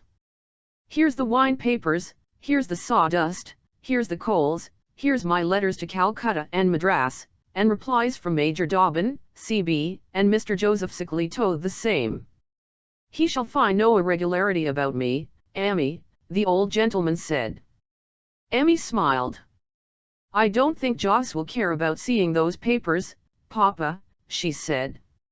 "You don't know anything about business, my dear," answered the sire, shaking his head with an important air. And it must be confessed that on this point Emmy was very ignorant, and that is a pity, some people are so knowing. All these two-penny documents arranged on a side table, old Sedley covered them carefully over with a clean bandana handkerchief, one out of Major Dobbin's lot, and enjoined the maid and landlady of the house, in the most solemn way, not to disturb those papers, which were arranged for the arrival of Mr. Joseph Sedley the next morning, Mr. Joseph Sedley of the Honourable East India Company's Bengal Civil Service. Amelia found him up very early the next morning, more eager, more hectic, and more shaky than ever. "I didn't sleep much, Amy, my dear," he said. "I was thinking of my poor Bessie. I wish she was alive, to ride in Joss's carriage once again. She kept her own and became it very well." And his eyes filled with tears, which trickled down his furrowed old face. Amelia wiped them away, and smilingly kissed him, and tied the old man's neckcloth in a smart bow, and put his brooch into his best shift frill, in which, in his Sunday suit of mourning, he sat from 6 o'clock in the morning awaiting the arrival of his son. However, when the postman made his appearance, the little party were put out of suspense by the receipt of a letter from Joss to his sister, who announced that he felt a little fatigued after his voyage, and should not be able to move on that day, but that he would leave Southampton early the next morning and be with his father and mother at evening. Amelia, as she read out the letter to her father, paused over the latter word. Her brother, it was clear, did not know what had happened in the family. Nor could he, for the fact is that, though the Major rightly suspected that his travelling companion never would be got into motion in so short a space as 24 hours, and would find some excuse for delaying, yet Dobbin had not written to Joss to inform him of the calamity which had befallen the Sedley family, being occupied in talking with Amelia until long after post hour. There are some splendid tailors' shops in the High Street of Southampton, in the fine plate glass windows of which hang gorgeous waistcoats of all sorts, of silk, and velvet, and gold and crimson, and pictures of the last new fashions, in which those wonderful gentlemen with quizzing glasses, and holding on to little boys with the exceeding large eyes and curly hair, ogle ladies in riding habits prancing by the statue of Achilles at Apsley House. Joss, although provided with some of the most splendid vests that Calcutta could furnish, thought he could not go to town until he was supplied with one or two of these garments, and selected a crimson satin, embroidered with gold butterflies, and a black and red velvet tartan with white stripes and a rolling collar, with which, and a rich blue satin stock and a gold pin, consisting of a 5-barred gate with a horseman in pink enamel jumping over it, he thought he might make his entry into London with some dignity. For Joss's former shyness and blundering blushing timidity had given way to a more candid and courageous self-assertion of his worth. "I don't care about owning it," Waterloo Sedley would say to his friends. "I am a dressy man," and though rather uneasy if the ladies looked at him at the Government House balls, and though he blushed and turned away alarmed under their glances, it was chiefly from a dread lest they should make love to him that he avoided them, being averse to marriage altogether. But there was no such swell in Calcutta as Waterloo Sedley, I have heard say, and he had the handsomest tum out, gave the best bachelor dinners, and had the finest plate in the whole place. To make these waistcoats for a man of his size and dignity took at least a day, part of which he employed in hiring a servant to wait upon him and his native, and in instructing the agent who cleared his baggage, his boxes, his books, which he never read, his chests of mangoes, chutney, and curry powders, his shawls for presents to people whom he didn't know as yet, and the rest of his Persicos apparatus. At length, he drove leisurely to London on the third day, and in the new waistcoat, the native, with chattering teeth, shuddering in a shawl on the box by the side of new European servant, Joss puffing his pipe at intervals within and looking so majestic that the little boys cried hooray, and many people thought he must be a governor-general. He, I promise, did not decline the obsequious invitation of the landlords to alight and refresh himself in the neat country towns. Having partaken of a copious breakfast, with fish, and rice, and hard eggs, at Southampton, he had so far rallied at Winchester as to think a glass of sherry necessary. At Alton he stepped out off carriage at his servant's request and imbibed some of the ale for which the place is famous. At Farnham he stopped to view the bishop's castle and to partake of a light dinner of stewed eels, veal cutlets, and French beans, with a bottle of claret. He was cold over Bagshot Heath, where the native chattered more and more, and Joss Sahib took some brandy and water. In fact, when he drove into town he was as full of wine, beer, meat, pickles, cherry brandy, and tobacco as the steward's cabin of a steam packet. It was evening when his carriage thundered up to the little door in Brompton, whither the affectionate fellow drove first, and before hieing to the apartment secured for him by Mr. Dobbin at the Slaughters. All the faces in the street were in the windows, the little maid-servant flew to the wicket gate, the Madame Clap looked out from the casement of the ornamented kitchen. Emmy, in a great flutter, was in the passage among the hats and coats, and old Sedley in the parlour inside, shaking all over. Joss descended from the post-chaise and down the creaking swaying steps in awful state, supported by the new valet from Southampton and the shuddering native, whose brown face was now livid with cold and of the colour of a turkey's gizzard. He created an immense sensation in the passage presently, where Mrs. and Miss Clap, coming perhaps to listen at the parlour door, found Lol Job shaking upon the hall bench under the coats, moaning in a strange piteous way, and showing his yellow eyeballs and white teeth. For, you see, we have adroitly shut the door upon the meeting between Joss and the old father and the poor little gentle sister inside. The old man was very much affected, so, of course, was his daughter, nor was Joss without feeling. In that long absence often years, the most selfish will think about home and early ties. Distance sanctifies both. Long brooding over those lost pleasures exaggerates their charm and sweetness. Joss was unaffectedly glad to see and shake the hand of his father, between whom and himself there had been a coolness, glad to see his little sister, whom he remembered so pretty and smiling, and pained at the alteration which time, grief, and misfortune had made in the shattered old man. Emmy had come out to the door in her black clothes and whispered to him of her mother's death, and not to speak of it to their father. There was no need of this caution, for the elder Sedley himself began immediately to speak of the event, and prattled about it, and wept over it plenteously. It shocked the Indian not a little and made him think of himself less than the poor fellow was accustomed to do. The result of the interview must have been very satisfactory, for when Joss had reascended his post-chaise and had driven away to his hotel, Emmy embraced her father tenderly, appealing to him with an air of triumph, and asking the old man whether she did not always say that her brother had a good heart.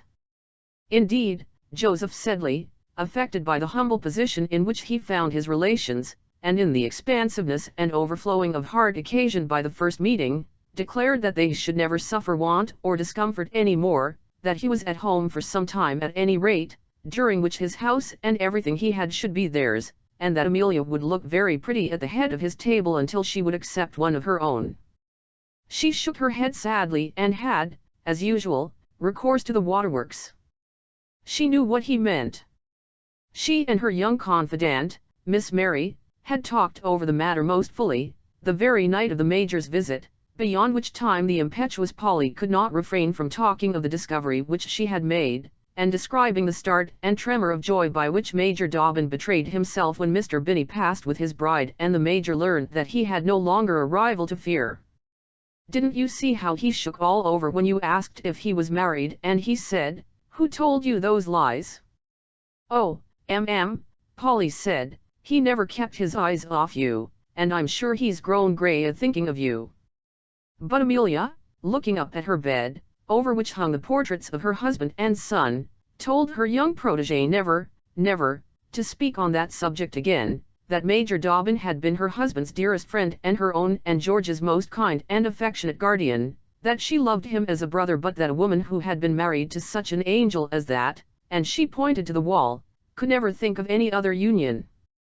Poor Polly sighed. She thought what she should do if young Mr. Tompkins, at the surgery, who always looked at her so at church, and who, by those mere aggressive glances had put her timorous little heart into such a flutter that she was ready to surrender at once, what she should do if he were to die. She knew he was consumptive, his cheeks were so red and he was so uncommon thin in the waist. Not that Emmy, being made aware of the honest Major's passion, rebuffed him in any way, or felt displeased with him. Such an attachment from so true and loyal a gentleman could make no woman angry. Desdemona was not angry with Cassio, though there is very little doubt she saw the lieutenant's partiality for her, and I for my part believe that many more things took place in that sad affair than the worthy Moorish officer ever knew. Why, Miranda was even very kind to Caliban, and we may be pretty sure for the same reason. Not that she would encourage him in the least, the poor uncouth monster, of course not. No more would Emmy by any means encourage her admirer, the Major. She would give him that friendly regard, which so much excellence and fidelity merited. she would treat him with perfect cordiality and frankness until he made his proposals, and then it would be time enough for her to speak and to put an end to hopes which never could be realized. She slept, therefore, very soundly that evening, after the conversation with Miss Polly, and was more than ordinarily happy, in spite of Joss's delaying. "Am glad he is not going to marry that Miss O'Dowd," she thought. Colonel O'Dowd never could have a sister fit for such an accomplished man as Major William. Who was there amongst her little circle who would make him a good wife? Not Miss Binny, she was too old and ill-tempered. Miss Osborne? Too old too. Little Polly was too young. Mrs. Osborne could not find anybody to suit the Major before she went to sleep. The same morning brought Major Dobbin a letter to the Slaughters' coffee house from his friend at Southampton, begging dear Dobb to excuse Joss for being in a rage when awakened the day before. He had a confounded headache, and was just in his first sleep, and entreating Dobb to engage comfortable rooms at the Slaughters for Mr. Sedley and his servants.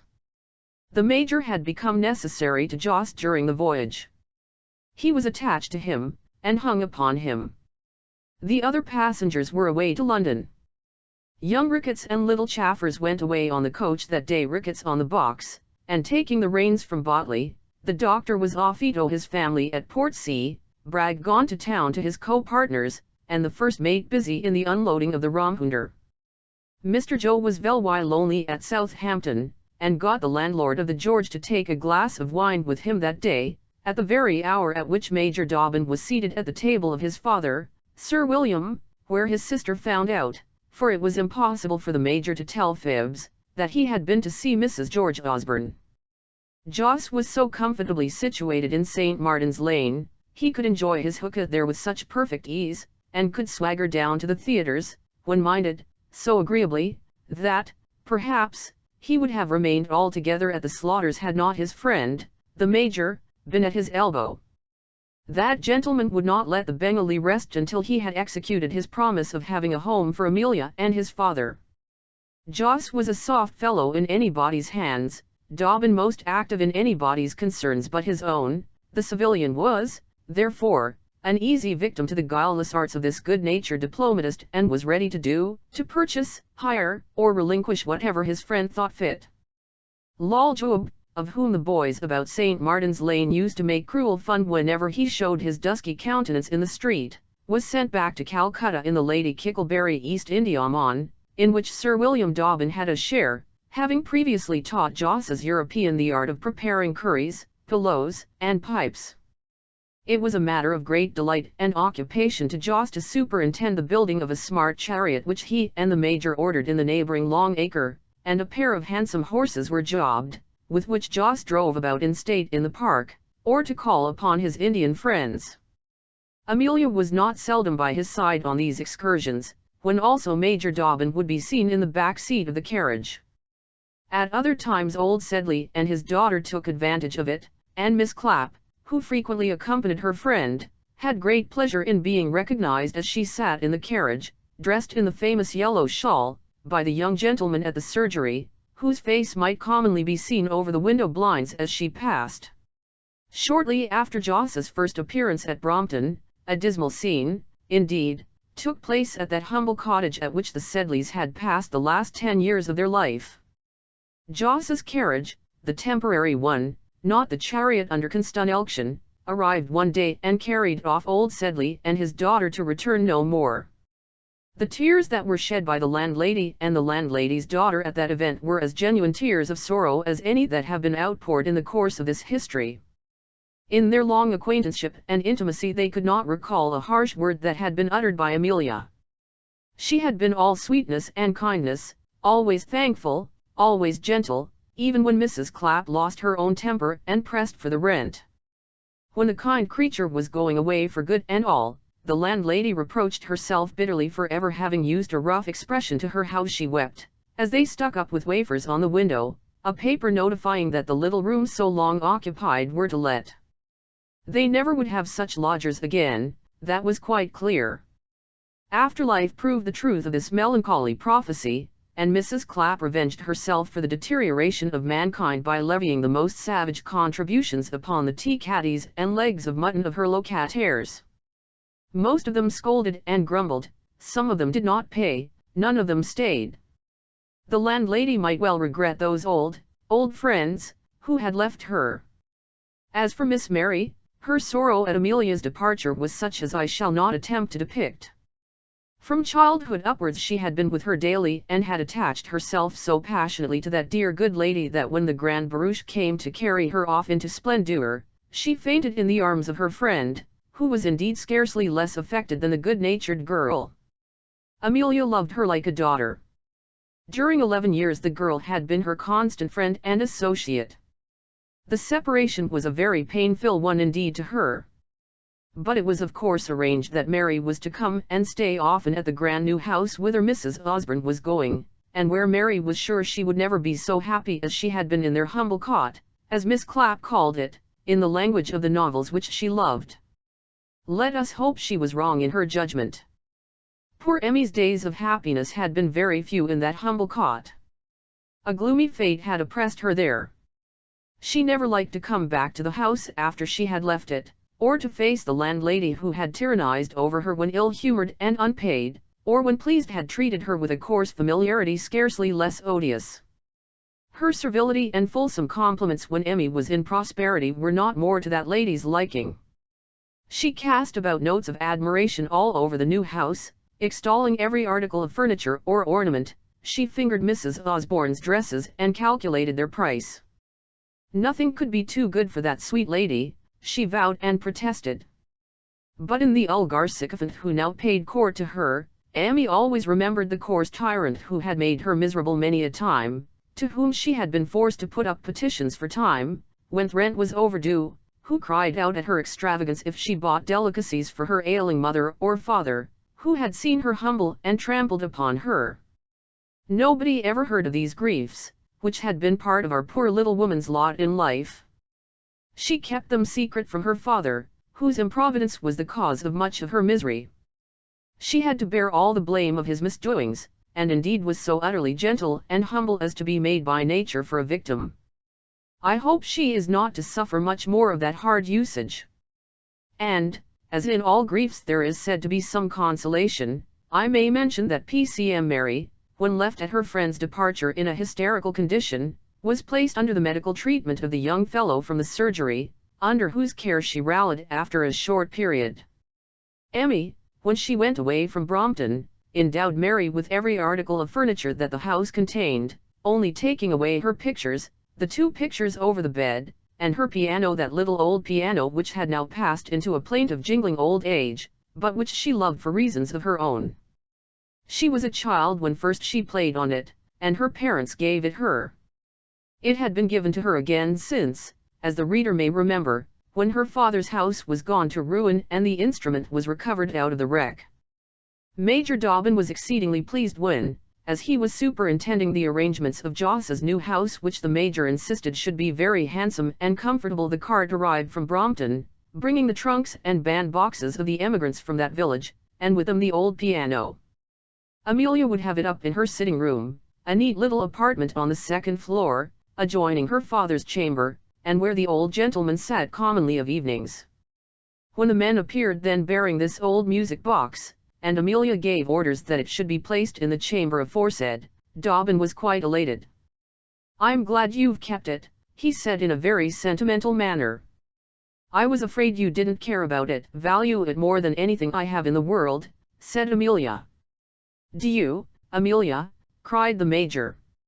The fact was, as he had bought it himself, though he never said anything about it, it never entered into his head to suppose that Emmy should think anybody else was the purchaser, and as a matter of course he fancied that she knew the gift came from him. "Do you, Amelia?" he said, and the question, the great question of all, was trembling on his lips, when Emmy replied, "Can I do not he give it me?" "Elle did not know," said poor old Dobb, and his countenance fell. Emmy did not note the circumstance at the time, nor take immediate heed of the very dismal expression which honest Dobbin's countenance assumed, but she thought of it afterwards. And then it struck her, with inexpressible pain and mortification too, that it was William who was the giver of the piano, and not George, as she had fancied. It was not George's gift, the only one which she had received from her lover, as she thought the thing she had cherished beyond all others her dearest relic and prize.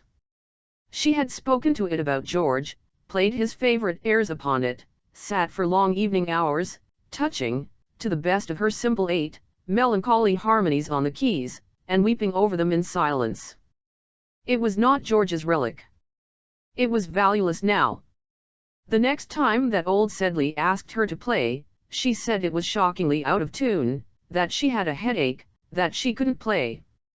Then, according to her custom, she rebuked herself for her pettishness and ingratitude and determined to make a reparation to honest William for the slight she had not expressed to him, but had felt for his piano.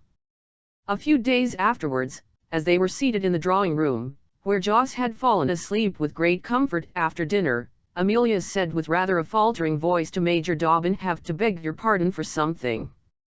"About what?" said he. About that little square piano. I never thanked you for it when you gave it me, many years ago, before I was married. I thought somebody else had given it."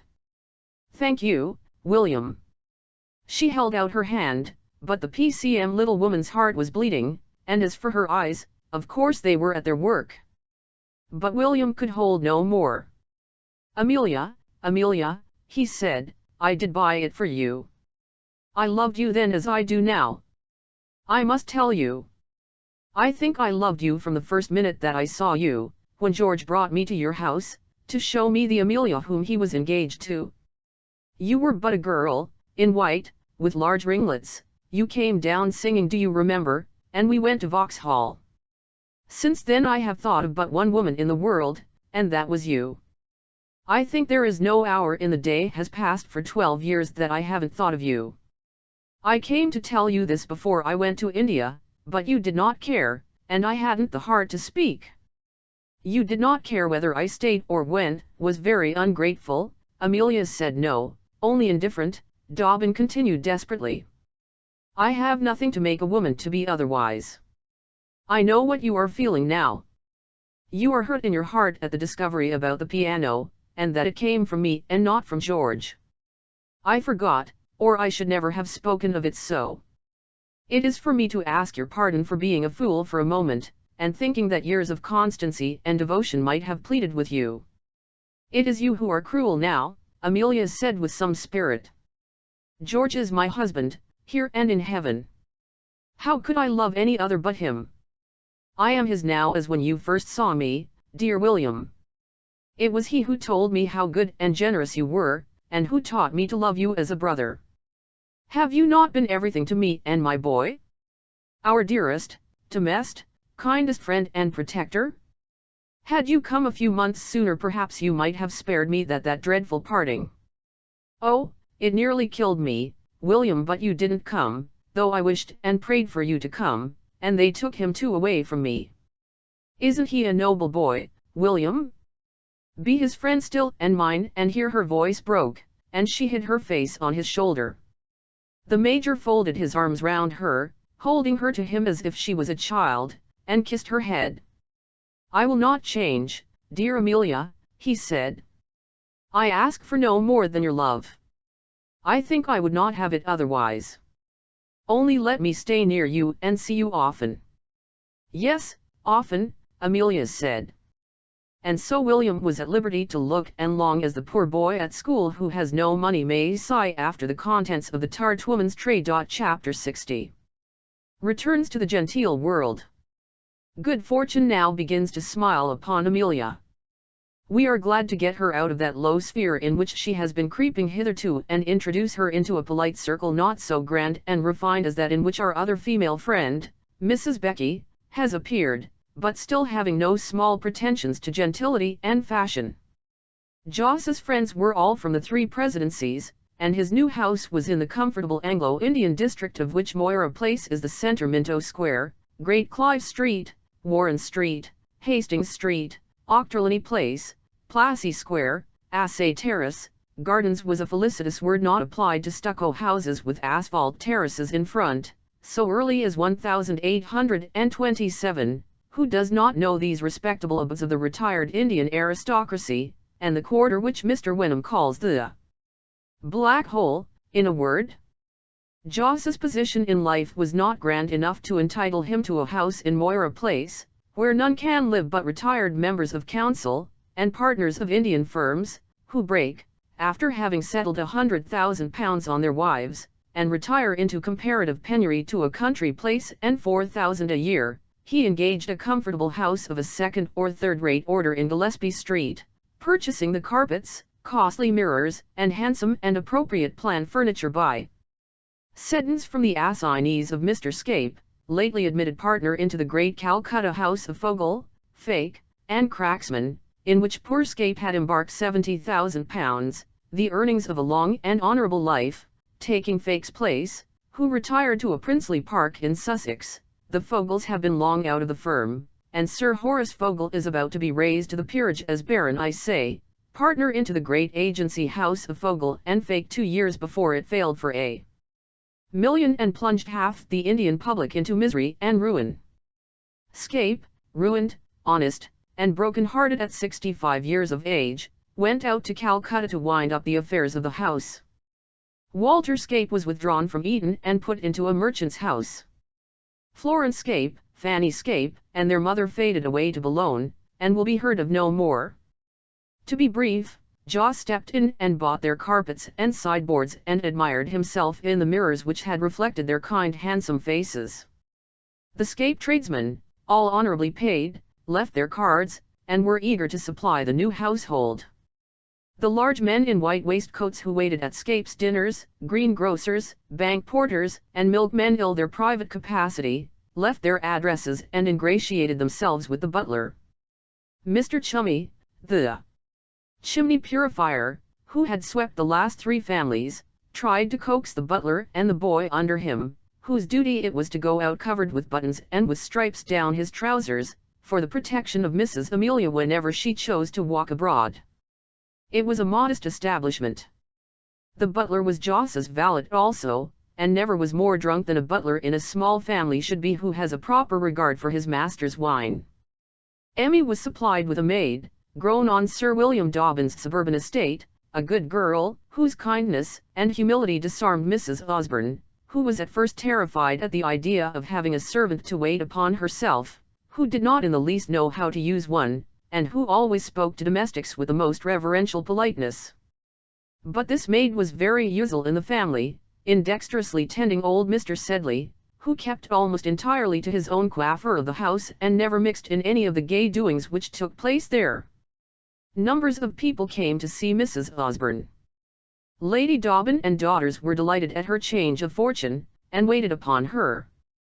Miss Osborne from Russell Square came in her grand chariot with a flaming hammer cloth emblazoned with the Leeds arms. Joss was reported to be immensely rich. Old Osborne had no objection that Georgie should inherit his uncle's property as well as his own. "Damn it, we will make a man of the feller," he said, "and I'll see him in Parliament before I die. You may go and see his mother, Miss O, though I'll never set eyes on her," and Miss Osborne came. Emmy, you may be sure, was very glad to see her, and so be brought nearer to George. That young fellow was allowed to come much more frequently than before to visit his mother. He dined once or twice a week in Gillespie Street and bullied the servants and his relations there, just as he did in Russell Square. He was always respectful to Major Dobbin, however, and more modest in his demeanour when that gentleman was present. He was a clever lad and afraid of the Major. George could not help admiring his friend's simplicity, his good humour, his various learning quietly imparted, his general love of noth and justice. He had met no such man as yet in the course of his experience, and he had an instinctive liking for a gentleman. He hung fondly by his godfather's side, and it was his delight to walk in the parks and hear Dobbin talk. William told George about his father, about India, and Waterloo, about everything but himself. When George was more than usually pert and conceited, the Major made jokes at him, which Mrs. Osborne thought very cruel. One day, taking him to the play, and the boy declining to go into the pit because it was vulgar, the Major took him to the boxes, left him there, and went down himself to the pit. He had not been seated there very long before he felt an arm thrust under his and a dandy little hand in a kid glove squeezing his arm. George had seen the absurdity of his ways and come down from the upper region. A tender laugh of benevolence lighted up old Dobbin's face and eyes as he looked at the repentant little prodigal. He loved the boy. Ash did everything that belonged to Amelia. How charmed she was when she heard of this instance of George's goodness. Her eyes looked more kindly on Dobbin than they ever had done. She blushed, he thought, after looking at him so. Georgie never tired of his praises of the Major to his mother. "I'll like him, Mama, because he knows such lots of things, and he ain't like old Veal, who is always bragging and using such long words, don't you know? The chaps call him Longtail at school. I gave him the name, ain't it capital? But Dob reads Latin like English, and French and that, and when we go out together he tells me stories about my papa, and never about himself, though I heard Colonel Buckler, at Grandpapa's, say that he was one of the bravest officers in the army, and had distinguished himself ever so much." Grandpapa was quite surprised, and said, "That feller. Why, I didn't think he could say bo to a goose, but I know he could, couldn't he, Mama?" Emmy laughed. She thought it was Veal likely the Major could do thus much. If there was a sincere liking between George and the Major, it must be confessed that between the boy and his uncle no great love existed. George had got a way of blowing out his cheeks, and putting his hands in his waistcoat pockets, and saying, "God bless my soul, you don't say so," so exactly after the fashion of old Joss that it was impossible to refrain from laughter. The servants would explode at dinner if the lad, asking for something which wasn't at table, put on that countenance and used that favourite phrase. Even Dobbin would shoot out a sudden peal at the boy's mimicry. If George did not mimic his uncle to his face, it was only by Dobbin's rebukes and Amelia's terrified entreaties that the little scapegrace was induced to desist.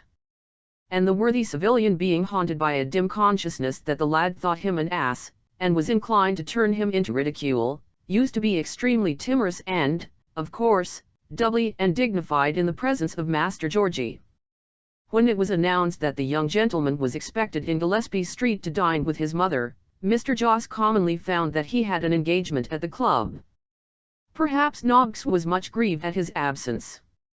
On those days Mr. Sedley would commonly be induced to come out from his place of refuge in the upper stories, and there would be a small family party, whereof Major Dobbin pretty generally formed one. He was the ami de la maison, old Sedley's friend, Emmy's friend, Georgie's friend, Joss's counsel and adviser. "He might almost as well be at Madras for anything we see of him," Miss Anne Dobbin remarked at Camberwell. "Ah, Miss Anne, did it not strike you that it was not you whom the Major wanted to marry?" Joseph Sedley then led a life of dignified otiosity such as became a person of his eminence. His very first point, of course, was to become a member of the Oriental Club, where he spent his mornings in the company of his brother Indians, where he dined, or whence he brought home men to dine. Amelia had to receive and entertain these gentlemen and their ladies. From these she heard how soon Smith would be in council, how many lakhs Jones had brought home with him, how Thompson's house in London had refused the bills drawn by Thompson, Kaibabji, and Co., the Bombay house, and how it was thought the Calcutta house must go too, how very imprudent, to say the least of it, Mrs. Brown's conduct, wife of Brown of the Ahmednagar Irregulars, had been with young Swanky of the bodyguard, sitting up with him on deck until all hours, and losing themselves as they were riding out at the Cape, how Mrs. Hardyman had had out her 13 sisters, daughters of a country curate, the Rev. Felix Rabbits, and married 11 of them, 7 high up in the service, how Hornby was wild because his wife would stay in Europe, and Trotter was appointed collector at Umrapura. This and similar talk took place at the grand dinners all round. They had the same conversation, the same silver dishes, the same saddles of mutton, boiled turkeys, and entrees. Politics set in a short time after dessert, when the ladies retired upstairs and talked about their complaints and their children. Mutato nomine, it is all the same. Don't the barristers' wives talk about circuit? Don't the soldiers' ladies gossip about the regiment? Don't the clergyman's ladies discourse about Sunday schools and who takes whose duty? Don't the very greatest ladies of all talk about that small clique of persons to whom they belong? And why should our Indian friends not have their own conversation? Only I admit it is slow for the layman whose fate it sometimes is to sit by and listen. Before long Emmy had a visiting book, and was driving about regularly in a carriage, calling upon Lady Bloodier, wife of Major General Sir Roger Bloodier, K.C.B., Bengal Army, Lady Huff, wife of Sir G. Huff, Bombay ditto, Mrs. P.S., the Lady of P.S. the Director, and C. We are not long in using ourselves to changes in life. That carriage came round to Gillespie Street every day, that Buttoney boy sprang up and down from the box with Emmy's and Joss's visiting cards. At stated hours Emmy and the carriage went for Joss to the club and took him an airing, or, putting old Sedley into the vehicle, she drove the old man round the Regent's Park. The lady's maid and the chariot, the visiting book and the Buttoney page, became soon as familiar to Amelia as the humble routine of Brompton. She accommodated herself to one as to the other. If fate had ordained that she should be a duchess, she would even have done that duty too. She was voted, in Joss's female society, rather a pleasing young person, not much in her, but pleasing, and that sort of thing. The men, as usual, liked her artless kindness and simple refined demeanor. The gallant young Indian dandies at home on furlough, immense dandies these, Shandan moustache driving in touring cabs, the pillars of the theatres, living at West End hotels. Nevin Hellis admired Mrs. Osborne, liked to bow to her carriage in the park, and to be admitted to have the honour of paying her a morning visit. Swanky of the bodyguard himself, that dangerous youth, and the greatest buck of all the Indian Army now on leave, was one day discovered by Major Dobbin tête-à-tête with Amelia, and describing the sport of pig-sticking to her with great humour and eloquence, and he spoke afterwards of ADCL King's officer that's always hanging about the house, a long, thin, queer-looking, oldish fellow, a dry fellow though, that took the shine out of a man in the talking line. Had the Major possessed a little more personal vanity he would have been jealous of so dangerous a young buck as that fascinating Bengal captain. But Dobbin was of too simple and generous a nature to have any doubts about Amelia. He was glad that the young men should pay her respect, and that others should admire her. Ever since her womanhood almost, had she not been persecuted and undervalued? It pleased him to see how kindness brought out her good qualities and how her spirits gently rose with her prosperity. Any person who appreciated her paid a compliment to the Major's good judgment, that is, if a man may be said to have good judgment who is under the influence of love's delusion. After Joss went to court, which we may be sure he did as a loyal subject of his sovereign, showing himself in his Hill Court suit at the club, whither Dobbin came to fetch him in a very shabby old uniform, he who had always been a staunch loyalist and admirer of George IV, became such a tremendous Tory and pillar of the state that he was for having Amelia to go to a drawing-room, too. He somehow had worked himself up to believe that he was implicated in the maintenance of the public welfare and that the sovereign would not be happy unless Joss Sedley and his family appeared to rally round him at St. James's. Emmy laughed. "Shall I wear the family diamonds, Joss?" she said. "I wish you would let me buy you some," thought the Major. "I should like to see any that were too good for you." Chapter 61. In which two lights are put out. There came a day when the round of decorous pleasures and solemn gaieties in which Mr. Joss Sedley's family indulged was interrupted by an event which happens in most houses. As you ascend the staircase of your house from the drawing towards the bedroom, you may have remarked a little arch in the wall right before you, which at once gives light to the stair which leads from the second story to the third, where the nursery and servants' chambers commonly are, and serves for another purpose of utility, of which the undertaker's men can give you a notion. They rest the coffins upon that arch, or pass them through it so as not to disturb in any unseemly manner the cold tenant slumbering within the black ark, that second-floor arch in a London house, looking up and down the well of the staircase and commanding the main thoroughfare by which the inhabitants are passing, by which cook lurks down before daylight to scour her pots and pans in the kitchen, by which young master stealthily ascends, having left his boots in the hall, and let himself in after dawn from a jolly night at the club, down which Miss comes rustling in fresh ribbons and spreading muslins, brilliant and beautiful, and prepared for conquest and the ball, or Master Tommy slides, preferring the banisters for a mode of conveyance, and disdaining danger and the stair, down which the mother is fondly carried smiling in her strong husband's arms, as he steps steadily step by step, and followed by the monthly nurse, on the day when the medical man has pronounced that the charming patient may go downstairs, up which John lurks to bed, yawning, with a sputtering tallow candle, and to gather up before sunrise the boots which are awaiting him in the passages that stair, up or down which babies are carried, old people are helped, guests are marshalled to the ball, the parson walks to the christening, the doctor to the sick room, and the undertaker's men to the upper floor. What a memento of life, death, and vanity it is, that arch and stair, if you choose to consider it, and sit on the landing, looking up and down the well.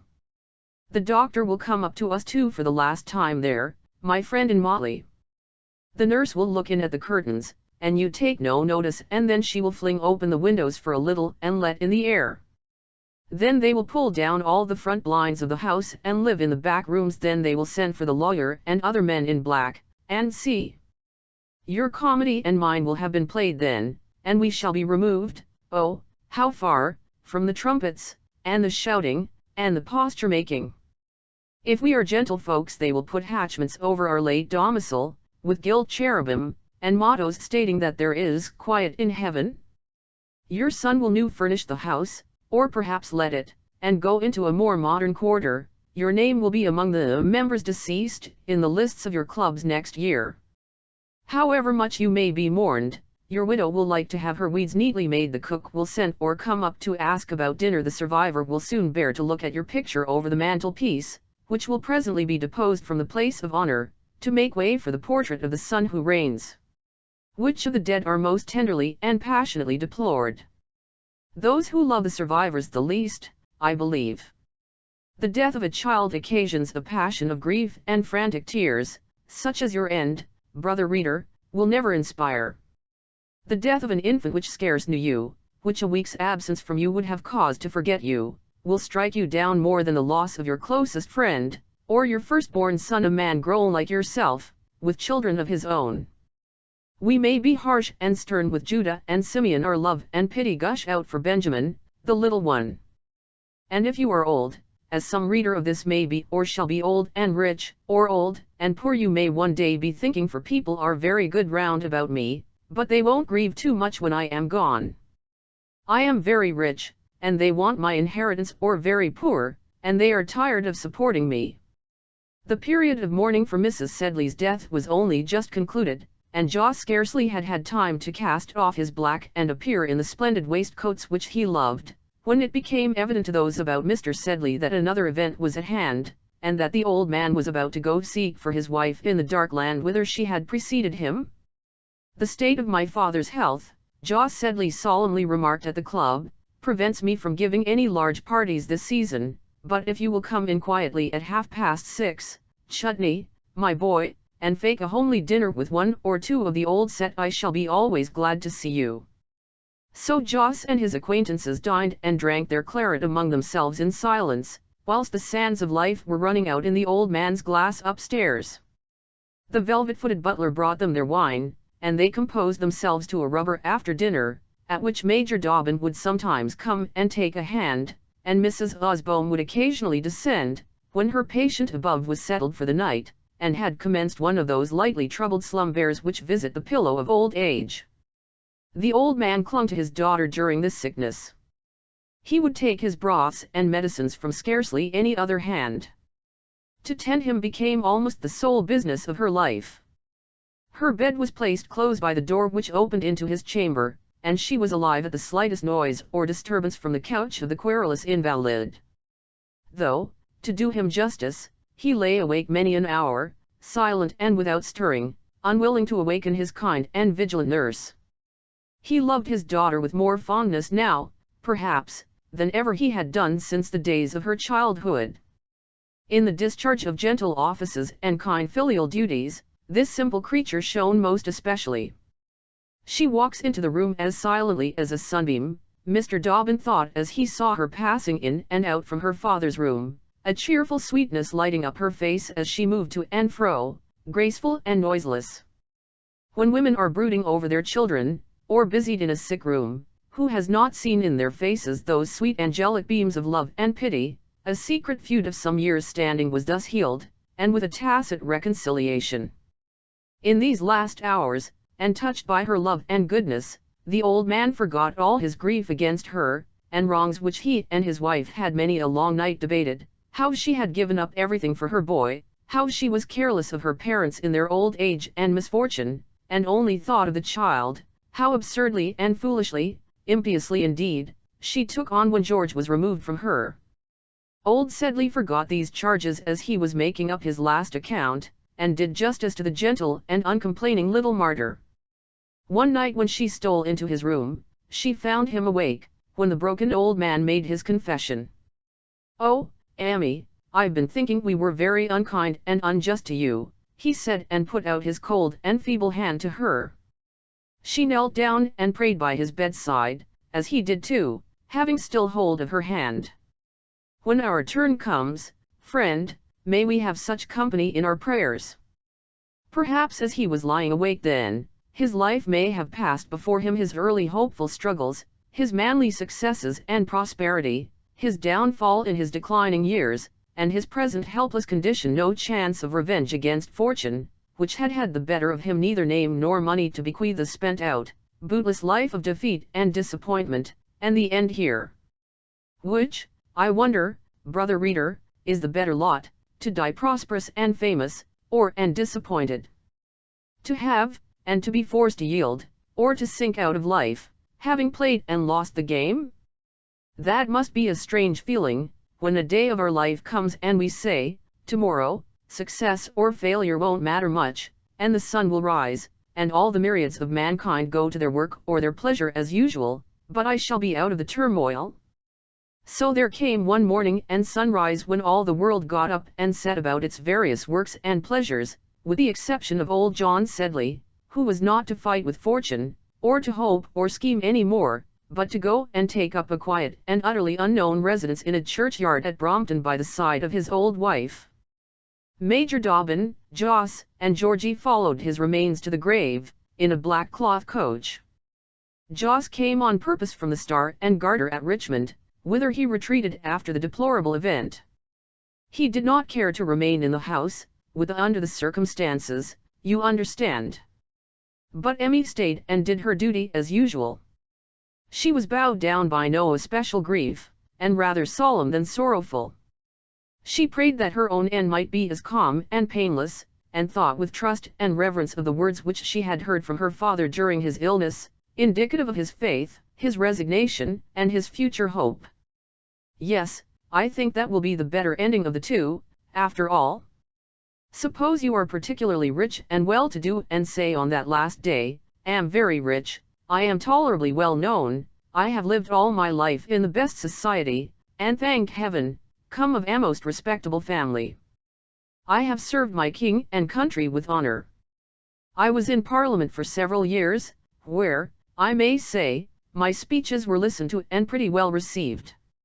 I don't owe any man a shilling, on the contrary, I lent my old college friend, Jack Lazarus, £50, for which my executors will not press him. I leave my daughters with £10,000 apiece, very good portions for girls. I bequeath my plate and furniture, my house in Baker Street, with a handsome jointure, to my widow for her life, and my landed property, besides money in the funds, and my cellar of well-selected wine in Baker Street, to my son. I leave £20 a year to my valet, and I defy any man after I have gone to find anything against my character. Or suppose, on the other hand, your swan sings quite a different sort of dirge, and you say, I am a blighted, disappointed old fellow, and have made an utter failure through life. I was not endowed either with brains or with good fortune, and confess that I have committed 100 mistakes and blunders. I own to having forgotten my duty many a time. I can't pay what I owe. On my last bed I lie utterly helpless and humble, and I pray forgiveness for my weakness and throw myself, with a contrite heart, at the feet of the divine mercy. Which of these two speeches, think you, would be the best oration for your own funeral? Old Sedley made the last, and in that humble frame of mind, and holding by the hand of his daughter, life, and disappointment and vanity sank away from under him. "You see," said old Osborne to George, "what comes of merit, and industry, and judicious speculations, and that. Look at me and my banker's account. Look at your poor grandfather Sedley and his failure. And yet he was a better man than I was, this day 20 years a better man, I should say, by £10,000. Beyond these people and Mr. Clapp's family, who came over from Brompton to pay a visit of condolence, not a single soul alive ever cared a penny piece about old John Sedley, or remembered the existence of such a person. When old Osborne first heard from his friend Colonel Buckler, as little Georgie had already informed us, how distinguished an officer Major Dobbin was, he exhibited a great deal of scornful incredulity and expressed his surprise however such a feller as that should possess either brains or reputation. But he heard of the Major's fame from various members of his society. Sir William Dobbin had a great opinion of his son and narrated many stories illustrative of the Major's learning, valor, and estimation in the world's opinion.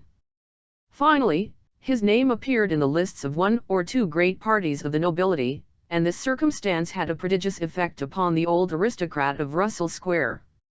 The Major's position, as guardian to Georgie, whose possession had been ceded to his grandfather, rendered some meetings between the two gentlemen inevitable, and it was in one of these that old Osborne, a keen man of business, looking into the Major's accounts with his ward and the boy's mother, got a hint, which staggered him very much, and at once pained and pleased him, that it was out of William Dobbin's own pocket that a part of the fund had been supplied upon which the poor widow and the child had subsisted. When pressed upon the point, Dobbin, who could not tell lies, blushed, and stammered a good deal and finally confessed. The marriage, he said, at which his interlocutor's face grew dark, was very much my doing. I thought my poor friend had gone so far that retreat from his engagement would have been dishonor to him and death to Mrs. Osborne, and I could do no less, when she was left without resources, than give what money I could spare to maintain her. Major D., Mr. Osborne said, looking hard at him and turning very red, to you did me a great injury, but give me leave to tell you, sir, you are an honest feller. There's my hand, sir, though I little thought that my flesh and blood was living on you. And the pair shook hands, with great conf on Major Dobbin's part, thus found out in his act of charitable hypocrisy. He strove to soften the old man and reconcile him towards his son's memory. He was such a noble fellow, he said, that all of us loved him, and would have done anything for him. I, as a young man in those days, was flattered beyond measure by his preference for me, and was more pleased to be seen in his company than in that of the commander-in-chief. I never saw his equal for pluck and daring and all the qualities of a soldier, and Dobbin told the old father as many stories as he could remember regarding the gallantry and achievements of his son. And Georgie is so like him, the Major added. He's so like him that he makes me tremble sometimes, the grandfather said. On one or two evenings the Major came to dine with Mr. Osborne. It was during the time of the sickness of Mr. Sedley, and as the two sat together in the evening after dinner, all their talk was about the departed hero. The father boasted about him according to his wont, glorying himself in recounting his son's feats and gallantry, but his mood was at any rate better and more charitable than that in which he had been disposed until now to regard the poor fellow, and the Christian heart of the kind Major was pleased at these symptoms of returning peace and goodwill. On the second evening old Osborne called Dobbin William, just as he used to do at the time when Dobbin and George were boys together, and the honest gentleman was pleased by that mark of reconciliation. On the next day at breakfast, when Miss Osborne, with the asperity of her age and character, ventured to make some remark reflecting slightingly upon the Major's appearance or behavior, the master of the house interrupted her. "You'd have been glad enough to get him for yourself, Miss O. But them grapes are sour." "Ha! Ha! Major William is a fine feller." "That he is, grandpapa," said Georgie approvingly, and going up close to the old gentleman, he took a hold of his large grey whiskers, and laughed in his face good-humouredly, and kissed him. And he told the story at night to his mother, who fully agreed with the boy. "Indeed he is," she said. Your dear father always said so. He is one of the best and most upright of men.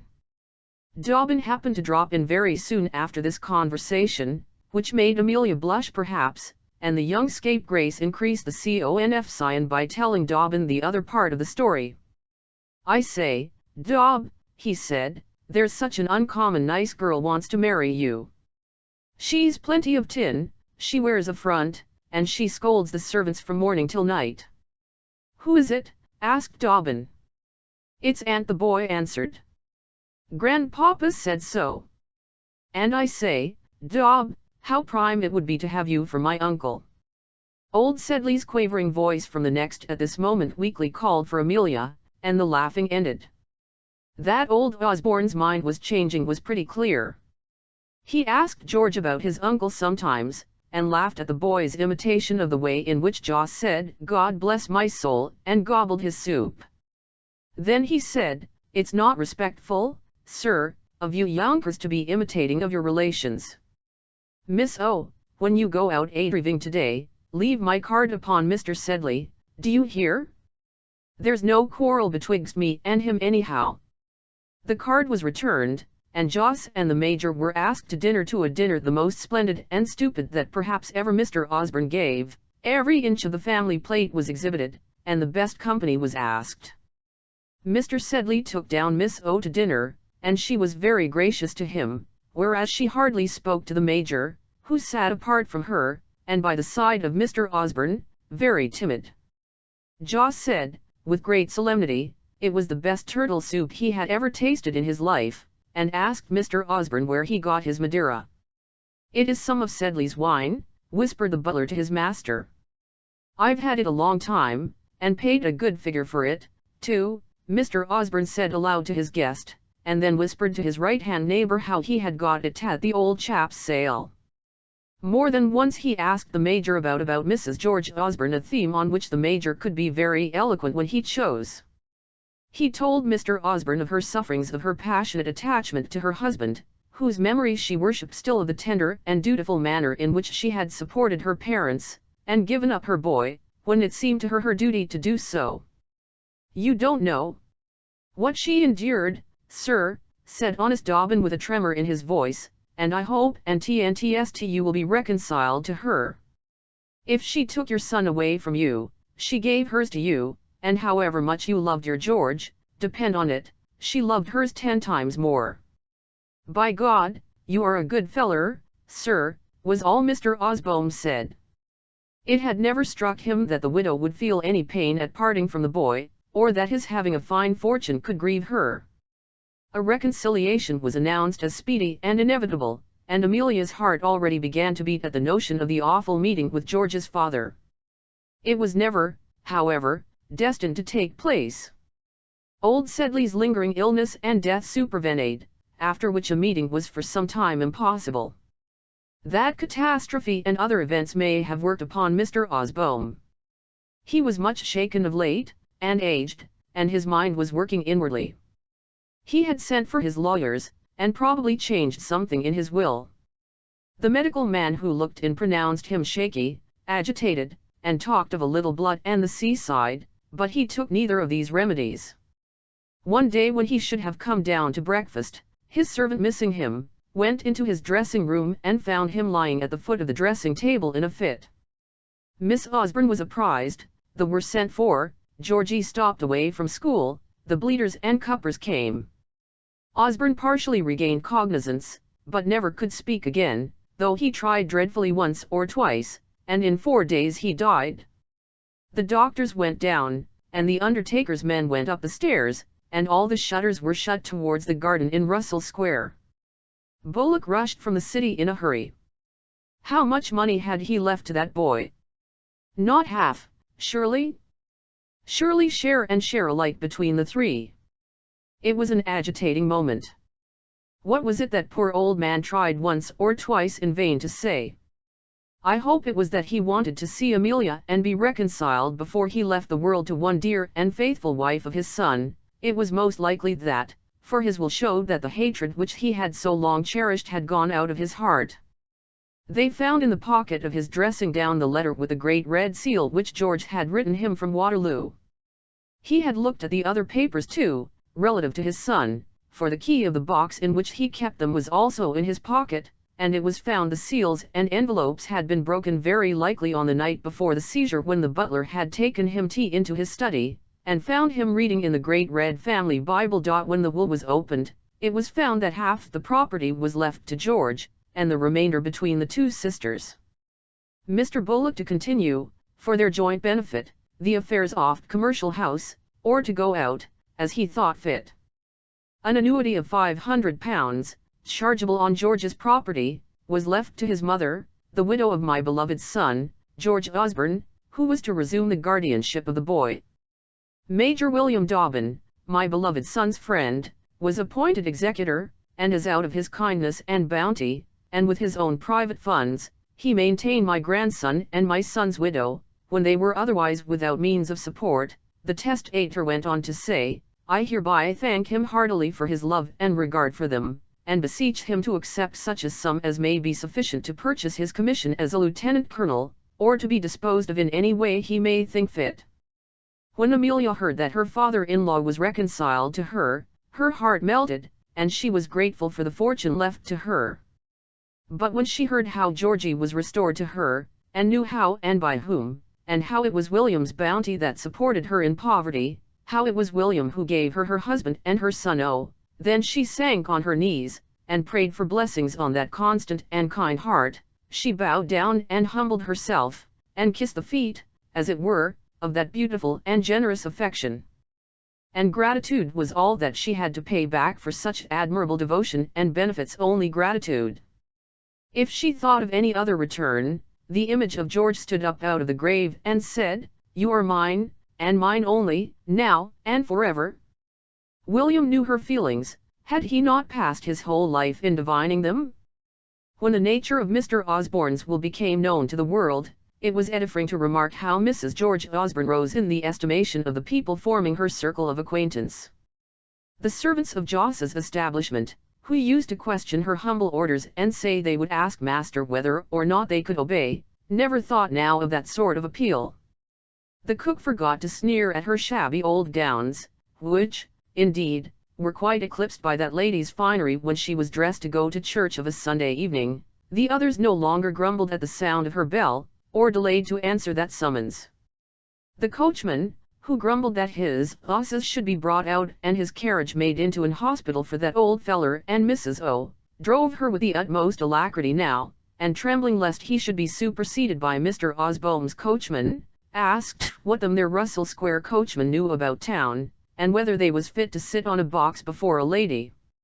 Joss's friends, male and female, suddenly became interested about Emmy, and cards of condolence multiplied on her hall table. Joss himself, who had looked on her as a good-natured harmless pauper, to whom it was his duty to give victuals and shelter, paid her and the rich little boy, his nephew, the greatest respect, was anxious that she should have change and amusement after her troubles and trials, poor dear girl, and began to appear at the breakfast table, and most particularly to ask how she would like to dispose of the day. In her capacity of guardian to Georgie, she, with the consent of the Major, her fellow trustee, begged Miss Osborne to live in the Russell Square house as long as ever she chose to dwell there, but that lady, with thanks, declared that she never could think of remaining alone in that melancholy mansion, and departed in deep mourning to Cheltenham, with a couple of her old domestics.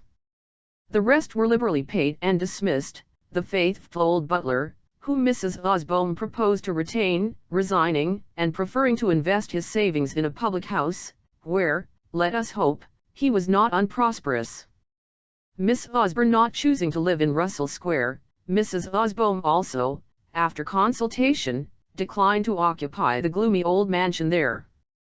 The house was dismantled, the rich furniture and effects, the awful chandeliers and dreary blank mirrors packed away and hidden, the rich rosewood drawing-room suite was muffled in straw, the carpets were rolled up and corded, the small select library of well-bound books was stowed into 2 wine chests, and the whole paraphernalia rolled away in several enormous vans to the Pantechnicon, where they were to lie until Georgie's majority.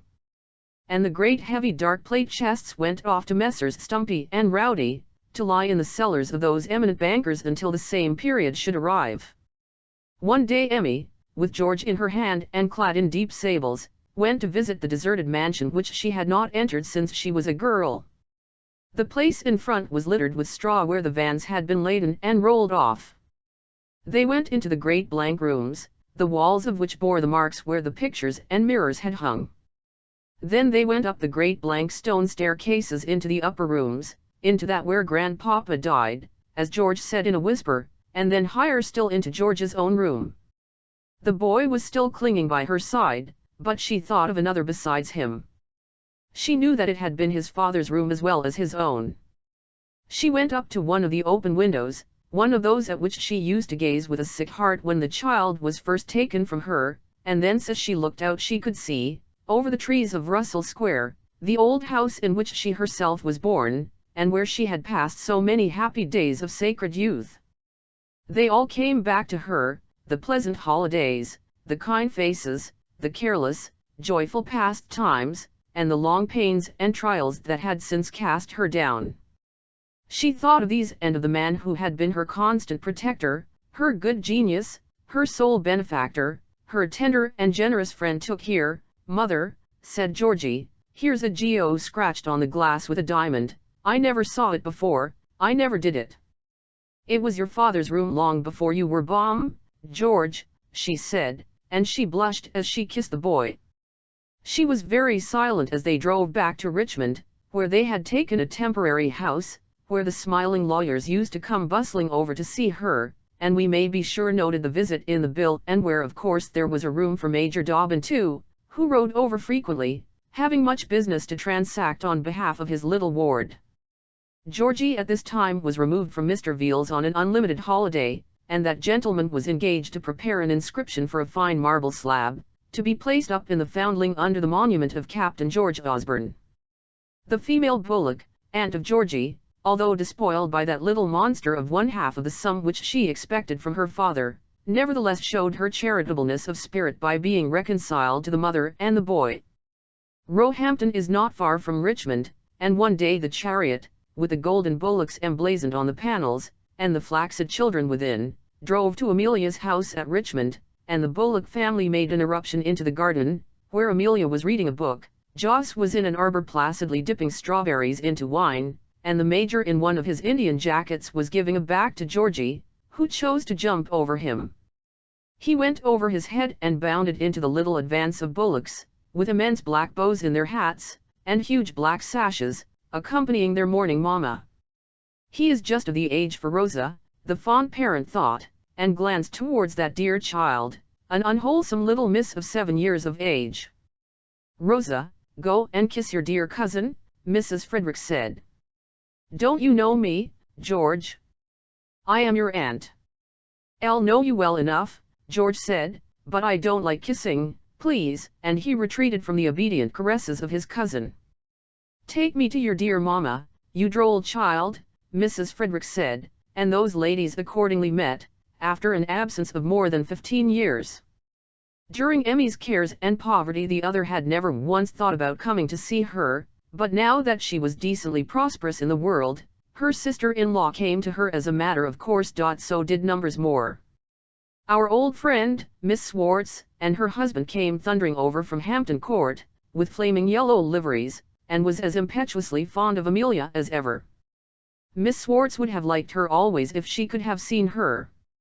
One must do her that justice. But, que voulez-vous? In this vast town one has not the time to go and seek one's friends. If they drop out of the rank they disappear, and we march on without them. Who is ever missed in Vanity Fair? But so, in a word, and before the period of grief for Mr. Osborne's death had subsided, Emmy found herself in the centre of a very genteel circle indeed, the members of which could not conceive that anybody belonging to it was not very lucky. There was scarce one of the ladies that hadn't a relation a peer, though the husband might be a dry's altar in the city. Some of the ladies were very blue and well informed, reading Mrs. Somerville and frequenting the Royal Institution, others were severe and evangelical, and held by Exeter Hall. Emmy, it must be owned, found herself entirely at a loss in the midst of their clavers, and suffered woefully on the 1 or 2 occasions on which she was compelled to accept Mrs. Frederick Bullock's hospitalities. That lady persisted in patronizing her and determined most graciously to form her. She found Amelia's milliners for her and regulated her household and her manners. She drove over constantly from Roehampton and entertained her friend with faint fashionable fiddle-faddle and feeble court slip-slop. Joss liked to hear it, but the Major used to go off growling at the appearance of this woman, with her twopenny gentility. He went to sleep under Frederick Bullock's bald head. After dinner, at one of the banker's best parties, Fred was still anxious that the balance of the Osborne property should be transferred from Stumpy and Rowdy's to them, and whilst Amelia, who did not know Latin, or who wrote the last crack article in the Edinburgh, and did not in the least deplore, or otherwise, Mr. Peel's late extraordinary tergiversation on the fatal Catholic Relief Bill, sat dumb amongst the ladies in the grand drawing room, looking out upon velvet lawns, trim gravel walks, and glistening hot houses. "She seems good-natured but insipid," said Mrs. Rowdy. "That Major seems to be particularly epris." "She wants tons sadly," said Mrs. "My dear creature, you never will be able to form her?" "She is dreadfully ignorant or indifferent," said Mrs. Glody with a voice as if from the grave, and a sad shake of the head and turban. "I asked her if she thought that it was in 1836, according to Mr. Jowls, or in 1839, according to Mr. Wapshot, that the Pope was to fall, and she said to her Pope, 'I hope not. What has he done?' 'She is my brother's widow, my dear friends,' Mrs. Frederick replied, 'and as such I think we're all bound to give her every attention and instruction on entering into the world. You may fancy there can be no mercenary motives in those whose disappointments are well known.' 'That poor dear Mrs. Bullock,' said Rowdy to Holyoke, as they drove away, 'is always scheming and managing.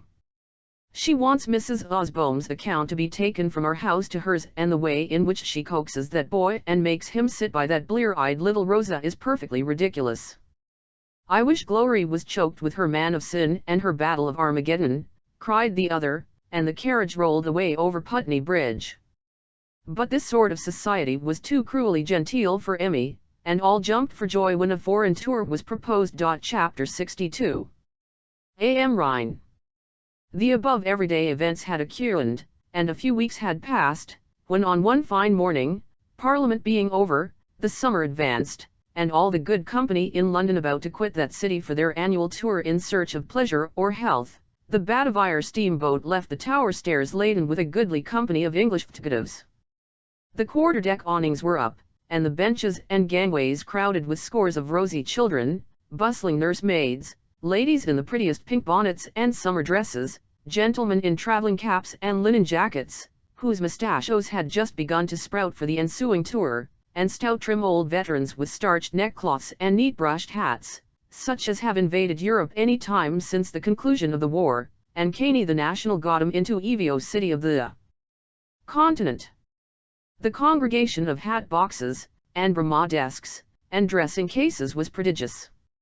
There were jaunty young Cambridge men travelling with their tutor, and going for a reading excursion to Knockneworth or Königswinter. There were Irish gentlemen, with the most dashing whiskers and jewellery, talking about horses incessantly, and prodigiously polite to the young ladies on board, whom, on the contrary, the Cambridge lads and their pale-faced tutor avoided with maiden coyness. There were old Pall Mall loungers bound for EMS and Wiesbaden and a course of waters to clear off the dinners of the season, and a little roulette and trente quarante to keep the excitement going. There was old Methuselah, who had married his young wife, with Captain Papillon of the Guards holding her parasol and guide-books. There was young May, who was carrying off his bride on a pleasure tour, Mrs. Winter that was, and who had been at school with May's grandmother. There was Sir John and my lady with a dozen children, and corresponding nursemaids, and the great-grandee Bareacres family, that sat by themselves near the wheel, stared at everybody, and spoke to no one. Their carriages, emblazoned with coronets and heaped with shining imperials, were on the foredeck, locked in with a dozen more such vehicles. It was difficult to pass in and out amongst them, and the poor inmates of the fore cabin had scarcely any space for locomotion. These consisted of a few magnificently attired gentlemen from Houndsditch, who brought their own provisions, and could have bought half the gay people in the Grand Saloon, a few honest fellows with mustachios and portfolios, who set to sketching before they had been half an hour on board, one or two French femmes de chambre who began to be dreadfully ill by the time the boat had passed Greenwich, or 12 who lounged in the neighborhood of the horse boxes under their charge, or leaned over the side by the paddle wheels, and talked about who was good for the Leger, and what they stood to win or lose for the Goodwood Cup.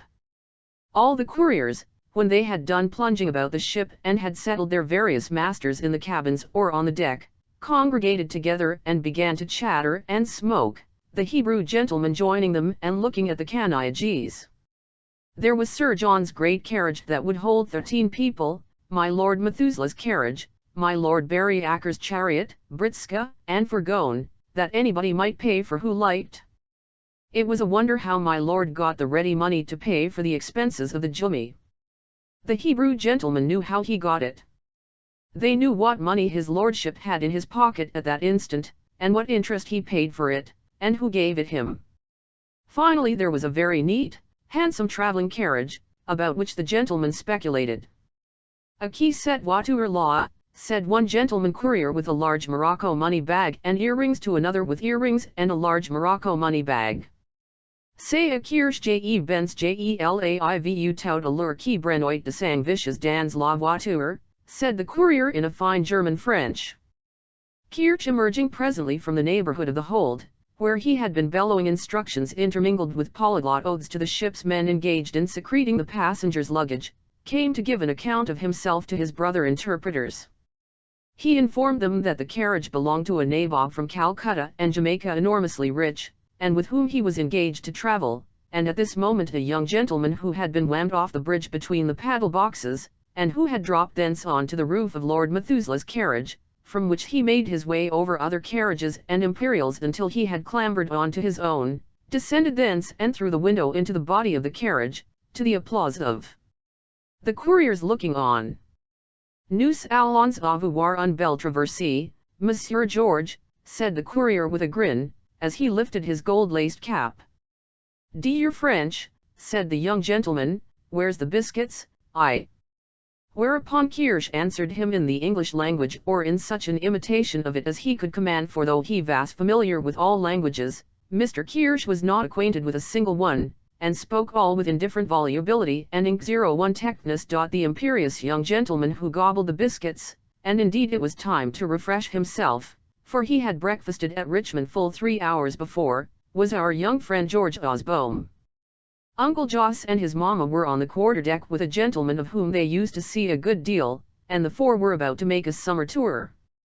Jos was seated at that moment on deck under the awning, and pretty nearly opposite to the Earl of Bareacres and his family, whose proceedings absorbed the Bengalee almost entirely. Both the noble couple looked rather younger than in the eventful year 15, when Jos remembered to have seen them at Brussels. Indeed, he always gave out in India that he was intimately acquainted with them. Lady Bareacres' hair, which was then dark, was now a beautiful golden auburn, whereas Lord Bareacres' whiskers, formerly red, were at present of a rich black with purple and green reflections in the light. But changed as they were, the movements of the noble pair occupied Jos's mind entirely. The presence of a lord fascinated him, and he could look at nothing else. "Those people seem to interest you a good deal," said Dobbin, laughing and watching him. Amelia too laughed. She was in a straw bonnet with black ribbons, and otherwise dressed in mourning, but the little bustle and holiday of the journey pleased and excited her, and she looked particularly happy. "What a heavenly day!" Emmy said, and added, with great originality, "I hope we shall have a calm passage." Jos waved his hand, scornfully glancing at the same time under his eyelids at the great folks opposite. "If you had made the voyages we have," he said, "you wouldn't much care about the weather." But nevertheless, traveller as he was, he passed the night direfully sick in his carriage, where his courier tended him with brandy and water and every luxury. In due time this happy party landed at the quays of Rotterdam, whence they were transported by another steamer to the city of Cologne. Here the carriage and the family took to the shore, and Joss was not a little gratified to see his arrival announced in the Cologne newspapers as Herr Graf Lord von Sedley nebst Begliatung aus London. He had his court dress with him, he had insisted that Dobbin should bring his regimental paraphernalia, he announced that it was his intention to be presented at some foreign courts, and pay his respects to the sovereigns of the countries which he honored with a visit. Wherever the party stopped, and an opportunity was offered, Mr. Joss left his own card and the Majoff's upon our minister. It was with great difficulty that he could be restrained from putting on his cocked hat and tights to wait upon the English consul at the free city of Judenstadt, when that hospitable functionary asked our travellers to dinner. He kept a journal of his voyage and noted elaborately the defects or excellences of the various inns at which he put up, and of the wines and dishes of which he partook. As for Emmy, she was happy and pleased. Dobbin used to caney about for her stool and sketch-book, and admired the drawings of the good-natured little honest as they never had been admired before. She sat upon steamers' decks and drew crags and castles, or she mounted upon donkeys and ascended to ancient robber towers, attended by her two aides-de-camp, Georgie and Dobbin. She laughed, and the Major did at his droll figure on donkey back, with his long legs touching the ground. He was the interpreter for the party, having a good military knowledge of the German language, and he and the delighted George fought the campaigns of the Rhine and the Palatinate. In the course of a few weeks, and by assiduously conversing with Herr Kirsch on the box of the carriage, Georgie made prodigious advance in the knowledge of High Dutch, and could talk to hotel waiters and postilions in a way that charmed his mother and amused his guardian. Mr. Joss did not much engage in the afternoon excursions of his fellow travellers. He slept a good deal after dinner, or basked in the arbours of the pleasant inn gardens. Pleasant Rhine gardens. Fair scenes of peace and sunshine, noble purple mountains, whose crests are reflected in the magnificent stream. Who has ever seen you that has not a great mimicry of those scenes of friendly repose and beauty? To lay down the pen and even to think of that beautiful Rhineland makes one happy. At this time of summer evening, the cows are trooping down from the hills, lowing, and with their bells tinkling, to the old town, with its old moats, and gates, and spires, and chestnut trees, with long blue shadows stretching over the grass. The sky and the river below flame in crimson and gold, and the moon is already out, looking pale towards the sunset. The sun sinks behind the great castle-crested mountains, the night falls suddenly, the river grows darker and darker, lights quiver in it from the windows in the old ramparts, and twinkle peacefully in the villages under the hills on the opposite shore.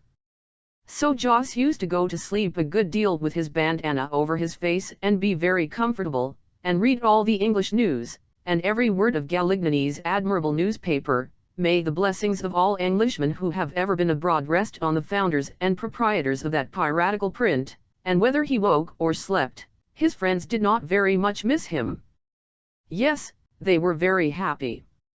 They went to the opera often of evenings, to those snug, unassuming, dear old operas in the German towns, where the noblesse sits and cries, and knits stockings on the one side, over against the bourgeoisie on the other, and his transparency the Duke and his transparent family, all very fat and good-natured, come and occupy the great box in the middle, and the pit is full of the most elegant slim-waisted officers with straw-coloured mustachios, and twopence a day on full pay. Here it was that Emmy found her delight, and was introduced for the first time to the wonders of Mozart and Cimarosa. The Major's musical taste has been before alluded to, and his performances on the flute commended. But perhaps the chief pleasure he had in these operas was in watching Emmy's rapture while listening to them. A new world of love and beauty broke upon her when she was introduced to those divine compositions. This lady had the keenest and finest sensibility, and how could she be indifferent when she heard Mozart? The tender parts of Don Juan awakened in her raptures so exquisite that she would ask herself when she went to say her prayers of a night whether it was not wicked to feel so much delight as that with which Vedre I Carino and Batty filled her gentle little bosom. But the Major, whom she consulted upon this head, as her theological adviser, and who himself had a pious and reverent soul, said that for his part, every beauty of art or nature made him thankful as well as happy, and that the pleasure to be had in listening to fine music, as in looking at the stars in the sky, or at a beautiful landscape or picture, was a benefit for which we might thank heaven as sincerely as for any other worldly blessing. And in reply to some faint objections of Mrs. Amelia's, taken from senane theological works like The Washerwoman of Finchley Common and others of that with which Mrs. Osbome had been furnished during her life at Brompton, he told her an East Ham fable of the owl who thought that the sunshine was unbearable for the eyes and that the nightingale was a most overrated bird. "It is one's nature to sing and the other's to," he said, laughing, "and with such a sweet voice as you have yourself, you must belong to the bulbul faction." I like to dwell upon this period of her life and to think that she was cheerful and happy. You see, she has not had too much of that sort of existence as yet, and has not fallen in the way of means to educate her tastes or her intelligence. She has been domineered over hitherto by vulgar intellects. It is the lot of many a woman. And as every one of the dear sex is the rival of the rest of her kind, timidity passes for folly in their charitable judgments, and gentleness for dullness, and silence which is but timid denial of the unwelcome assertion of ruling folks, and tacit Protestantism above all, finds no mercy at the hands of the female Inquisition. Thus, my dear and civilized reader, if you and I were to find ourselves this evening in a society of greengrocers, let us say, it is probable that our conversation would not be brilliant. If, on the other hand, a greengrocer should find himself at your refined and polite tea table, where everybody was saying witty things, and everybody of fashion and repute tearing her friends to pieces in the most delightful manner, it is possible that the stranger would not be very talkative and by no means interesting or interested. And it must be remembered that this poor lady had never met a gentleman in her life until this present moment. Perhaps these are rarer personages than some of us think for. Which of us can point out many such in his circle, men whose aims are generous, whose TNLTH is constant, and not only constant in its kind but elevated in its degree, whose want of meanness makes them simple, who can look the world honestly in the face with an equal manly sympathy for the great and the small? We all know 100 whose coats are very well made, and a score who have excellent manners, and 1 or 2 happy beings who are what they call in the inner circles, and have shot into the very center and bull's-eye of the fashion, but of gentlemen how many? Let us take a little scrap of paper and each make out his list. My friend the Major I write, without any doubt, in mine. He had very long legs, a yellow face, and a slight lisp, which at first was rather ridiculous. But his thoughts were just, his brains were fairly good, his life was honest and pure, and his heart warm and humble.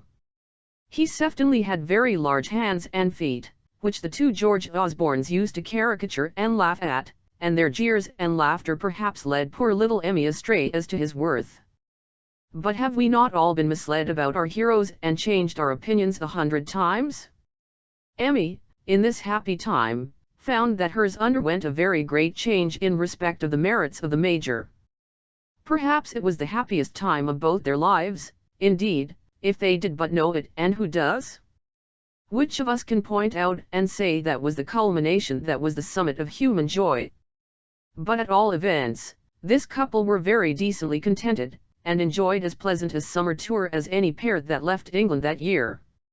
Georgie was always present at the play, but it was the Major who put Emmy's shawl on after the entertainment, and in the walks and excursions the young lad would be on ahead, and up a tower stair or a tree, whilst the soberer couple were below, the Major smoking his cigar with great placidity and constancy, whilst Emmy sketched the sight or the ruin.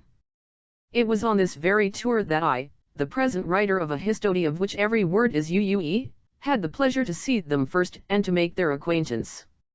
It was at the little comfortable ducal town of Pumpernickel, that very place where Sir Pitt Crawley had been so distinguished as an attaché, but that was in early days, and before the news-oft Battle of Austerlitz sent all the English diplomatists in Germany to the right about, that I first saw Colonel Dobbin and his party.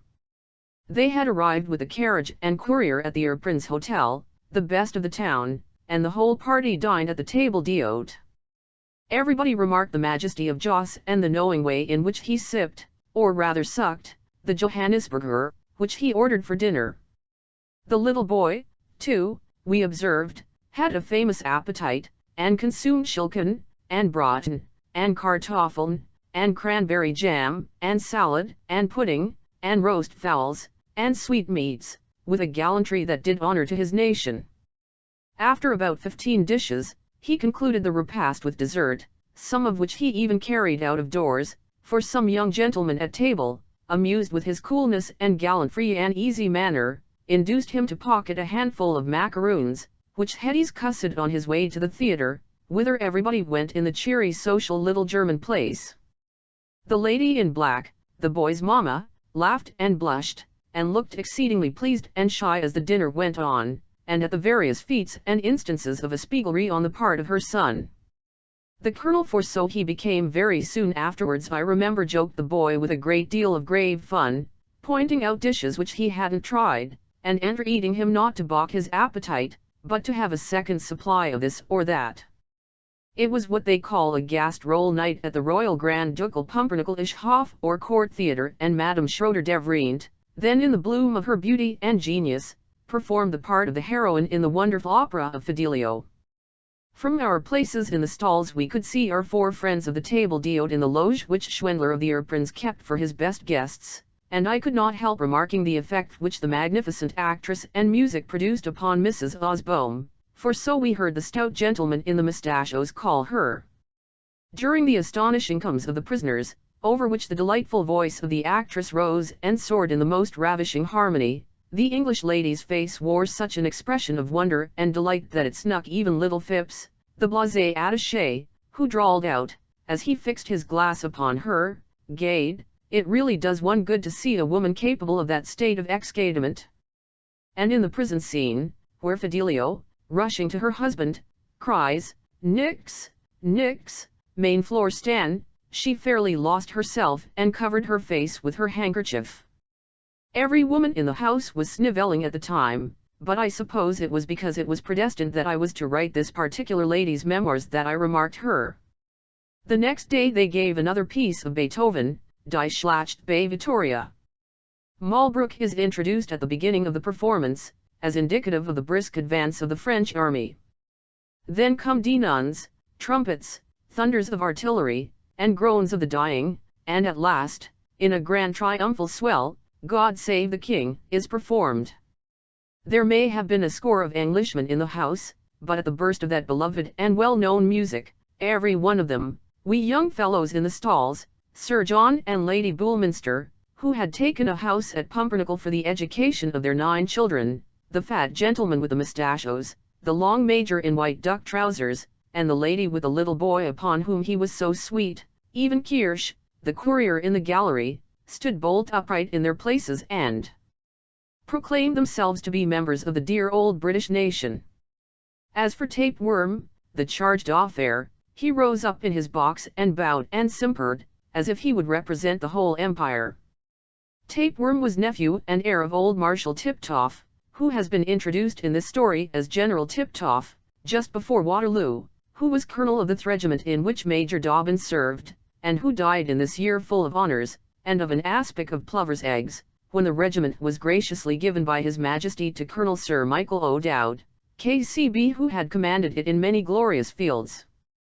Tapeworm must have met with Colonel Dobbin at the house of the colonel's colonel, the marshal, for he recognized him on this night at the theatre, and with the utmost condescension, His Majesty's minister came over from his own box and publicly shook hands with his new-found friend. "Look at that infernal sly boots of a Talroom," Phipps whispered, examining his chief from the stalls. "Wherever there's a pretty woman he always twists himself in. And I wonder what we're diplomatists made for but for that?" "Have I the honor of addressing myself to Mrs. Dobbin?" asked the secretary with a most insinuating grin. Georgie burst out laughing and said, "By Jove, that was a good un." Emmy and the major blushed. We saw them from the stalls. "This lady is Mrs. George Osborne," said the major, "and this is her brother, Mr. Sedley, a distinguished officer of the Bengal Civil Service. Permit me to introduce him to your lordship." My lord nearly sent Joss off his legs with the most fascinating smile. "Are you going to stop in Pumpernickel?" he said. "It is a dull place, but we want some nice people, and we would try and make it so agreeable to you. I shall do myself the honor of calling upon you tomorrow at your inn." and he went away with a Parthian grin and glance which he thought must finish Mrs. Osborne completely. The performance over, the young fellows lounged about the lobbies, and we saw the society take its departure. The Duchess Dowager went off in her jingling old coach, attended by 2 faithful and withered old maids of honor, and a little snuffy spindle-shanked gentleman in waiting, in a brown J.C. and a green coat covered with orders of which the star and the grand yellow cordon of the Order of St. Michael of Pumpernickel were most conspicuous. The D nuns rolled, the guards saluted, and the old carriage drove away. Then came His Transparency the Duke and Transparent family, with his great officers of state and household. He bowed serenely to everybody. And amid the saluting of the guards and the flaring of the torches of the running footmen, clad in scarlet, the transparent carriages drove away to the old ducal Schloss, with its towers and pinnacles standing on the Schlossberg. Everybody in Pumpernickel knew everybody. No sooner was a foreigner seen there than the Minister of Foreign Affairs, or some other great or small officer of state, went round to the Erpins and found out the name of the new Annival. We watched them, too, out of the theatre. Tapeworm had just walked off, enveloped in his cloak, with which his gigantic chasseur was always in attendance, and looking as much as possible like Don Juan. The Prime Minister's lady had just squeezed herself into her sedan, and her daughter, the charming Ida, had put on her calash and clogs, when the English party came out, the boy yawning drearily, the Major taking great pains in keeping the shawl over Mrs. Osborne's head, and Mr. Sedley looking grand, with a crushed opera hat on one side of his head and his hand in the stomach of a voluminous white waistcoat. We took off our hats to our acquaintances of the table d'hôte, and the lady, in return, presented us with a little smile and a curtsy, for which everybody might be thankful. The carriage from the inn, under the superintendence of the bustling Mr. Kirsch, was in waiting to convey the party, but the fat man said he would walk and smoke his cigar on his way homewards, so the other 3, with nods and smiles to us, went without Mr. Sedley, Kirsch, with the cigar case, following in his master's wake. We all walked together and talked to the stout gentleman about the agremens of the place. It was very agreeable for the English. There were shooting parties and battues, there was a plenty of balls and entertainments at the hospitable court, the society was generally good, the theatre excellent, and the living cheap. And our minister seems a most delightful and affable person, our new friend said. With such a representative, and a good medical man, I can fancy the place to be most eligible. Good night, gentlemen. And Joss creaked up the stairs to bedward, followed by Kirsch with a flambeau. We rather hoped that nice-looking woman would be induced to stay some time in the town. Chapter 63. In which we meet an old acquaintance. Such polite behavior as that of Lord Tapeworm did not fail to have the most favourable effect upon Mr. Sedley's mind, and the next morning, at breakfast, he pronounced his opinion that Pumpernickel was the pleasantest little place of any which he had visited on their tour. Joss's motives and artifices were not very difficult of comprehension, and Dobbin laughed in his sleeve, like a hypocrite as he was, when he found, by the knowing air of the civilian and the offhand manner in which the latter talked about Tapeworm Castle and the other members of the family, that Joss had been up already in the morning, consulting his travelling peerage. Yes, he had seen the Right Honourable the Earl of Bagwig, his lordship's father, he was sure he had met him at the levee, didn't Dobb remember? And when the diplomatist called on the party, faithful to his promise, Joss received him with such a salute and honours as were seldom accorded to the little envoy. He winked at Kirsch on his Excellency's arrival, and that emissary, instructed beforehand, went out and superintended an entertainment of cold meats, jellies, and other delicacies, brought in upon trays, and of which Mr. Joss absolutely insisted that his noble guest should partake. Tapeworm, so long as he could have an opportunity of admiring the bright eyes of Mrs. Osborne, whose freshness of complexion bore daylight remarkably well, was not ill-pleased to accept any invitation to stay in Mr. Sedley's lodgings. He put 1 or 2 dexterous questions to him about India and the dancing girls there, asked Amelia about that beautiful boy who had been with her, and complimented the astonished little woman upon the prodigious sensation which she had made in the house, and tried to fascinate Dobbin by talking of the late war and the exploits of the Pumpernickel contingent under the command of the hereditary prince, now Duke of Pumpernickel.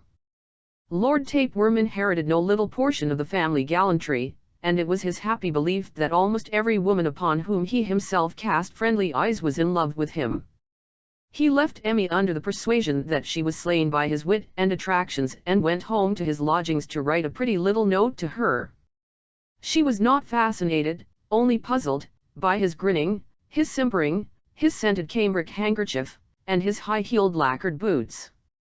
She did not understand one half the compliments which he paid. She had never, in her small experience of mankind, met a professional ladies' man as yet, and looked upon my lord as something curious rather than pleasant, and if she did not admire, certainly wondered at him. Joss, on the contrary, was delighted. "How very affable his lordship is," he said, "how very kind of his lordship to say he would send his medical man. Kirch, you will canny our cards to the Countess Schlusselbach directly. The Major and I will have the greatest pleasure in paying our respects at court as soon as possible. Put out my uniform, Kirch, both our uniforms. It is a mark of politeness which every English gentleman ought to show to the countries which he visits, to pay his respects to the sovereigns of those countries as to the representatives of his own." When Tapeworm's doctor came, Dr. von Glauber, body physician to HSH the Duke, he speedily convinced Joss that the Pumpernickel mineral springs and the doctor's particular treatment would infallibly restore the Bengalee to youth and slimness. "Dear came here last year," he said, "General Bulkley, an English general, T.V. so pick as you, sir. I sent him back by tin after 3 months, and he danced vid Baroness Glauber at the end of 2. Joss's mind was made up.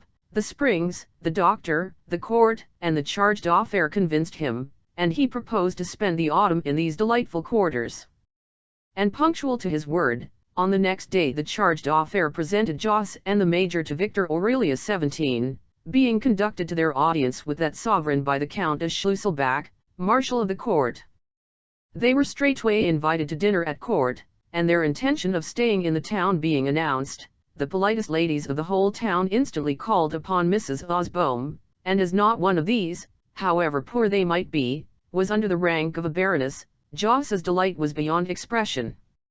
He wrote off to Chutney at the club to say that the service was highly appreciated in Germany, that he was going to show his friend, the Countess Schlusselbach, how to stick a pig in the Indian fashion, and that his august friends, the Duke and Duchess, were everything that was kind and civil.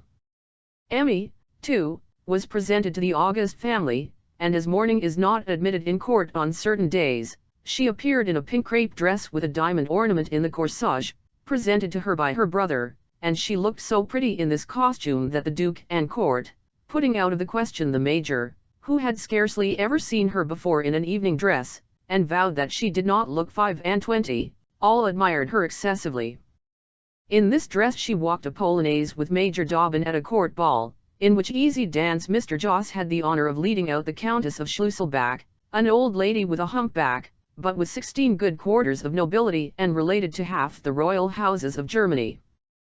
Pumpernickel stands in the midst of a happy valley through which sparkles to mingle with the Rhine somewhere, but I have not the map at hand to say exactly at what point the fertilizing stream of the Pump. In some places the river is big enough to support a ferry boat, in others to turn a mill. In Pumpernickel itself, the last transparency but 3, the great and renowned Victor Aurelius 14 built a magnificent bridge, on which his own statue rises, surrounded by water nymphs and emblems of victory, peace, and plenty. He has his foot on the neck of a prostrate Turk. History says he engaged and ran a janissary through the body at the relief of Vienna by Sobieski, but, quite undisturbed by the agonies of that prostrate Mahometan, who rides at his feet in the most ghastly manner, the prince smiles blandly and points with his Tunnelchen in the direction of the Aureliusplatz, where he began to erect a new palace that would have been the wonder of his age had the great-souled prince but had FFNDS to complete it. But the completion of Montplaisir, Montplaisir the honest German folks call it, was stopped for lack of ready money, and it and its park and garden are now in rather a faded condition, and not more than 10 times big enough to accommodate the court of the reigning sovereign. The gardens were arranged to emulate those of Versailles, and amidst the terraces and groves there are some huge allegorical waterworks still, which spout and froth stupendously upon fete days, and frighten one with their enormous aquatic insurrections. There is the Trophonius cave in which, by some artifice, the leaden tritons are made not only to spout water, but to play the most dreadful groans out of their lead conchs. There is the nymph bath and the Niagara cataract, which the people of the neighborhood admire beyond expression, when they come to the yearly fair at the opening of the chamber, or to the fetes with which the happy little nation still celebrates the birthdays and marriage days of its princely governors. Then from all the towns of the duchy, which stretches for nearly 10 miles from Bochum, which lies on its western frontier bidding defiance to Prussia, from Grogwitz, where the prince has a hunting lodge, and where his dominions are separated by the Pump River from those of the neighboring Prince of Pot-Senthal, from all the little villages, which besides these 3 great cities, dot over the happy principality, from the farms and the mills along the Pump come troops of people in red petticoats and velvet head-dresses, or with 3-cornered hats and pipes in their mouths, who flock to the residence and share in the pleasures of the fair and the festivities there. Then the theatre is open for nothing, then the waters of Montplaisir begin to play. It is lucky that there is company to behold them, for one would be afraid to see them. There come mountebanks and riding troops. The way in which his transparency was fascinated by one of the horse riders is well known, and it is believed that La Petite Vivandière, as she was called, was a spy in the French interest, and the delighted people are permitted to march through room after room of the Grand Ducal Palace, and admire the slippery floor, the rich hangings, and the spittoons at the doors of all the innumerable chambers. There is one pavilion at Montplaisir which Aurelius Victor XV had arranged a great prince but too fond of pleasure, and which I am told is a perfect wonder of licentious elegance. It is painted with the story of Bacchus and Ariadne, and the table works in and out of the room by means of a windlass, so that the company was served without any intervention of domestics. But the place was shut up by Barbara, Aurelius XV's widow, a severe and devout princess of the house of Bochum and regent of the duchy during her son's glorious minority, and after the death of her husband, cut off in the pride of his pleasures. The theatre of Pumphemical is known and famous in that quarter of Germany. It languished a little when the present duke in his youth insisted upon having his own operas played there, and it is said one day, in a fury, from his place in the orchestra, when he attended a rehearsal, broke a bassoon on the head of the chapel master, who was conducting, and led too slow, and during which time the Duchess Sophia wrote domestic comedies, which must have been very dreary to witness.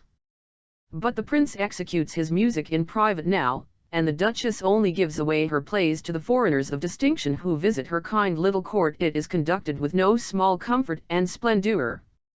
When there are balls, though there may be 400 people at supper, there is a servant in scarlet and lace to attend upon every 4, and even one is served on silver. There are festivals and entertainments going continually on, and the Duke has his chamberlains and equerries, and the Duchess her mistress of the wardrobe and ladies of honor, just like any other and more potentates. The constitution is or was a moderate despotism, tempered by a chamber that might or might not be elected. I never certainly could hear of it sitting in my time at Pumpernickel. The Prime Minister had lodgings in a second floor, and the Foreign Secretary occupied the comfortable lodgings over Zwieback's conditorry. The army consisted of a magnificent band that also did duty on the stage, where it was quite pleasant to see the worthy fellows marching in Turkish dresses with rouge on and wooden scimitars, or as Roman warriors with officals and trombones. To see them again, I say, at night, after one had listened to them all the morning in the Aureliusplatz, where they performed opposite the café where we breakfasted. Besides the band, there was a rich and numerous staff of officers, and, I believe, a few men. Besides the regular sentries, 3 or 4 men, habit as hussars, used to do duty at the palace, but I never saw them on horseback, and au fait, what was the use of cavalry in a time of profound whither the deuce should the hussars ride? Everybody that was noble, of course, for as for the bourgeois we could not quite be expected to take notice of them, visited his neighbor. Madame de Burst received once a week, Madame de Schnurrbart had her night. The theatre was open twice a week, the court graciously received once, so that a man's life might in fact be a perfect round-off pleasure in the unpretending Pumpernickel way. That there were feuds in the place, no one can deny. Politics ran very high at Pumpernickel, and parties were very bitter. There was the STNN-NPFF faction and Theldurlung party, the one supported by our envoy and the other by the French chargé d'affaires, M. de Macabau. Indeed, it sufficed for our minister to stand up for Madame STNN-NPFF, who was clearly the greater singer of the two, and had 3 more notes in her voice than Madame Letterlung her rival. It sufficed, I say, for our minister to advance any opinion to have it instantly contradicted by the French diplomatist. Everybody in the town was ranged in one or other of his factions. The Letterlung was a prettyish little creature certainly, and her voice, what there was of it, was wise sweet, and there is no doubt that the Stumpf was not in her first youth and beauty, and certainly too stout, when she came on in the last scene of the Somnambula, for instance, in her night chemise with a lamp in her hand, and had to go out of the window, and pass over the plank of the mill. It was all she could do to squeeze out of the window, and the plank used to bend and creak again under her weight. But how she poured out the finale of the opera! And with what a burst of feeling she rushed into Elvino's arms, almost fit to smother him. Whereas the little Letterlung but a truce to this gossip, the fact is that these 2 women were the 2 flags of the French and the English party at Pumpernickel, and the society was divided in its allegiance to those 2 great nations. We had on our side the Home Minister, the Master of the Horse, the Duke's private secretary, and the Prince's tutor, whereas of the French party were the Foreign Minister, the Commander-in-Chief's lady, who had served under Napoleon, and the Hofmarschall and his wife, who was glad enough to get the fashions from Paris, and always had them and her caps by M. de Macabau's courier. The secretary of his chancery was little Grignac, a young fellow, as malicious as Satan, and who made caricatures of tapeworm in all the albums of the place. Their headquarters and table d'hôte were established at the Pariser Hof, the other inn of the town, and though, of course, these gentlemen were obliged to be civil in public, yet they cut at each other with epigrams that were as sharp as razors, as I have seen a couple of wrestlers in Devonshire, lashing at each other's shins and never showing their agony upon a muscle off their faces. Neither Tapeworm nor Macabau ever sent home a dispatch to his government without a most savage series of attacks upon his rival. For instance, on our side we would write, "The interests of Great Britain in this place, and throughout the whole of Germany, are perilled by the continuance in office of the present French envoy. This man is of a character so infamous that he will stick at no falsehood, or hesitate at no crime, to attain his ends. He poisons the mind of the court against the English minister, represents the conduct of Great Britain in the most odious and atrocious light, and is unhappily backed by a minister whose ignorance and necessities are as notorious as his influence is fatal." On their side they would say, M. de Tapeworm continues his system of stupid insular arrogance and vulgar falsehood against the greatest nation in the world. Yesterday he was heard to speak lightly of her Royal Highness Madame the Duchess of Berry. On a former he insulted the heroic Duke of Angoulême and dared to insinuate that H.R.H. the Duke of Orleans was conspiring against the august throne of the Lilies. His gold is prodigated in every direction which his stupid menaces fail to frighten. By one and the other, he has won over creatures of the court here, and, in fine, Pumpernickel will not be quiet, Germany tranquil, France respected, or Europe content until this poisonous viper be crushed under heel, and so on. When one side or the other had written any particularly spicy dispatch, news of it was sure to slip out. Before the winter was far advanced, it is actually on record that Emmy took a night and received company with great propriety and modesty. She had a French master, who complimented her upon the purity of her accent and her facility of learning. The fact is she had learned long ago and grounded herself subsequently in the grammar so as to able to teach it to George, and Madame STNLMPFF came to give her lessons in singing, which she performed so well and with such a true voice that the Major's windows, who had lodgings opposite under the Prime Minister, were always open to hear the lesson. Some of the German ladies, who are very sentimental and simple in their tastes, fell in love with her and began to call her Du at once. These are trivial details, but they relate to happy times. The Major made himself George's tutor and read Caesar and mathematics with him, and they had a German master and rode out of evenings by the side of Emmy's carriage. She was always too timid, and made a dreadful outcry at the slightest disturbance on horseback. So she drove about with one of her dear German friends, and Joss asleep on the back seat of the barouche. He was very sweet upon the Grafin Fanny de Butterbrod, a very gentle, tender-hearted and unassuming young creature, a countess and countess in her own right, but with scarcely £10 per year to her fortune, and Fanny for her part declared that to be Amelia's sister was the greatest delight that heaven could bestow on her, and Joss might have put a countess's shield and coronet by the side of his own arms on his carriage and forks, when events occurred, and those grand fates given upon the marriage of the hereditary Prince of Pumpernickel with the lovely Princess Amelia of Humberg-Schlippenschuppen took place.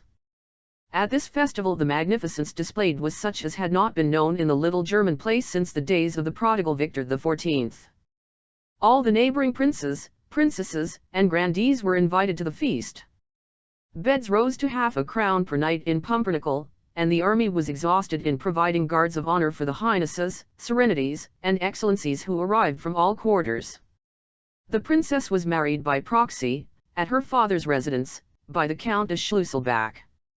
Snuff-boxes were given away in profusion, as we learn from the court jeweler, who sold and afterwards bought them again, and bushels of the Order of St. Michael of Pumpernickel were sent to the nobles of the court, while hampers of the cordons and decorations of the Wheel of St. Catherine of Schlippenschuppen were brought to ours. The French envoy got both.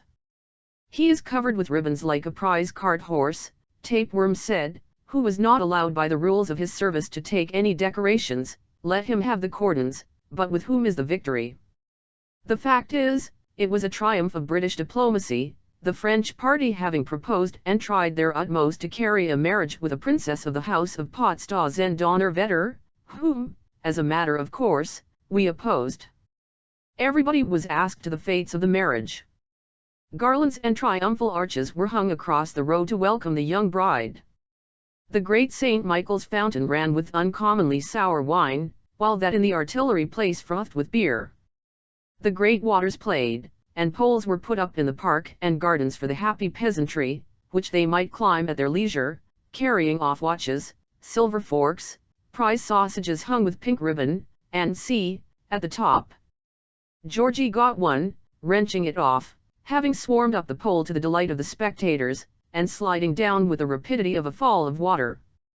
But it was for the G101Ys sake merely.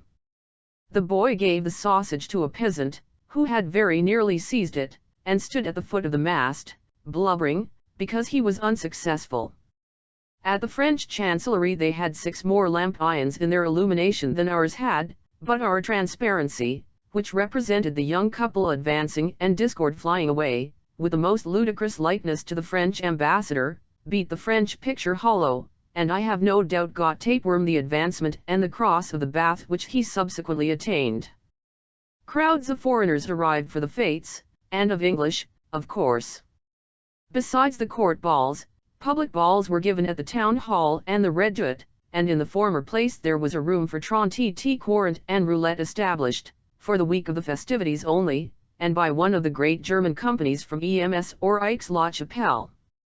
The officers or inhabitants of the town were not allowed to play at these games, but strangers, peasants, ladies were admitted, and anyone who chose to lose or win money. That little scapegrace Georgie Osborne amongst others, whose pockets were always full of dollars and whose relations were away at the grand festival of the court, came to the Stadthaus ball in company of his uncle's courier, Mr. Kirsch, and having only peeped into a playroom at Baden-Baden when he hung on Dobbin's arm, and where, of course, he was not permitted to gamble, came eagerly to this part of the entertainment and hankered round the tables where the croupiers and the punters were at work. Women were playing, they were masked, some of them. This license was allowed in these wild times of comeval.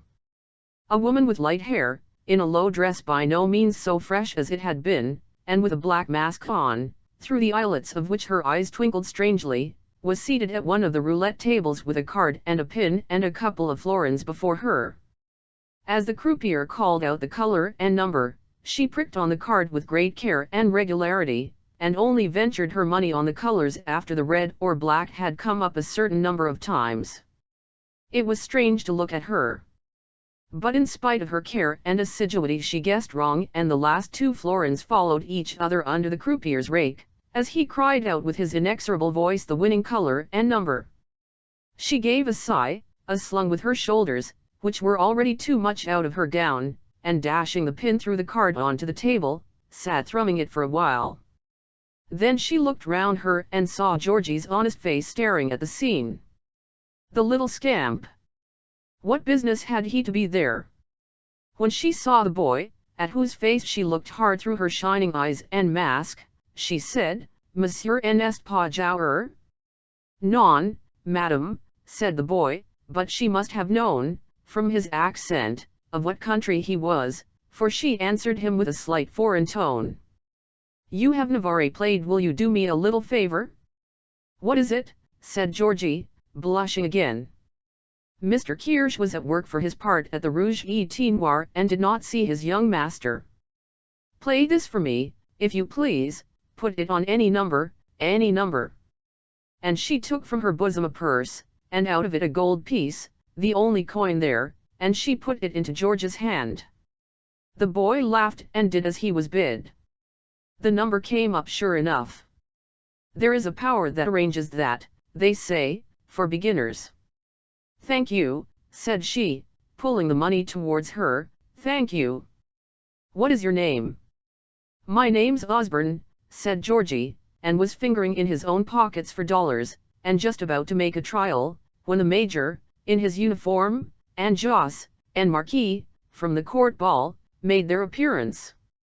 Other people, finding the entertainment stupid and preferring the fun at the Stade Thous, had quitted the palace ball earlier, but it is probable the Major and Joss had gone home and found the boy's absence, for the former instantly went up to him and, taking him by the shoulder, pulled him briskly back from the place of temptation.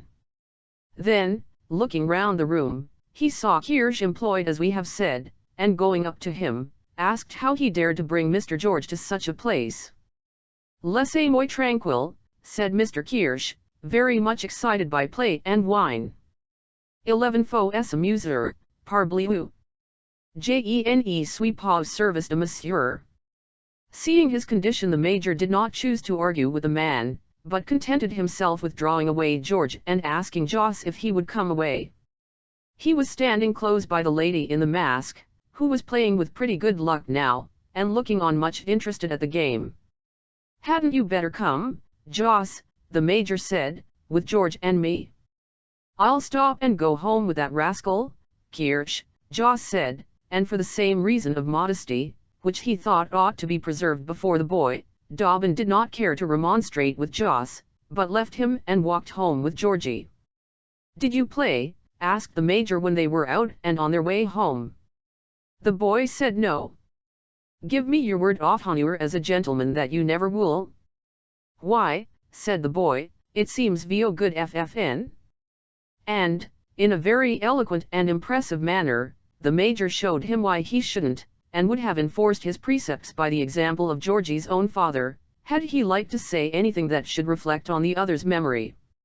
When he had housed him, he went to bed and saw his light, in the little room outside of Amelia's, presently disappear. Amelia's followed half an hour afterwards. I don't know what made the Major note it so accurately.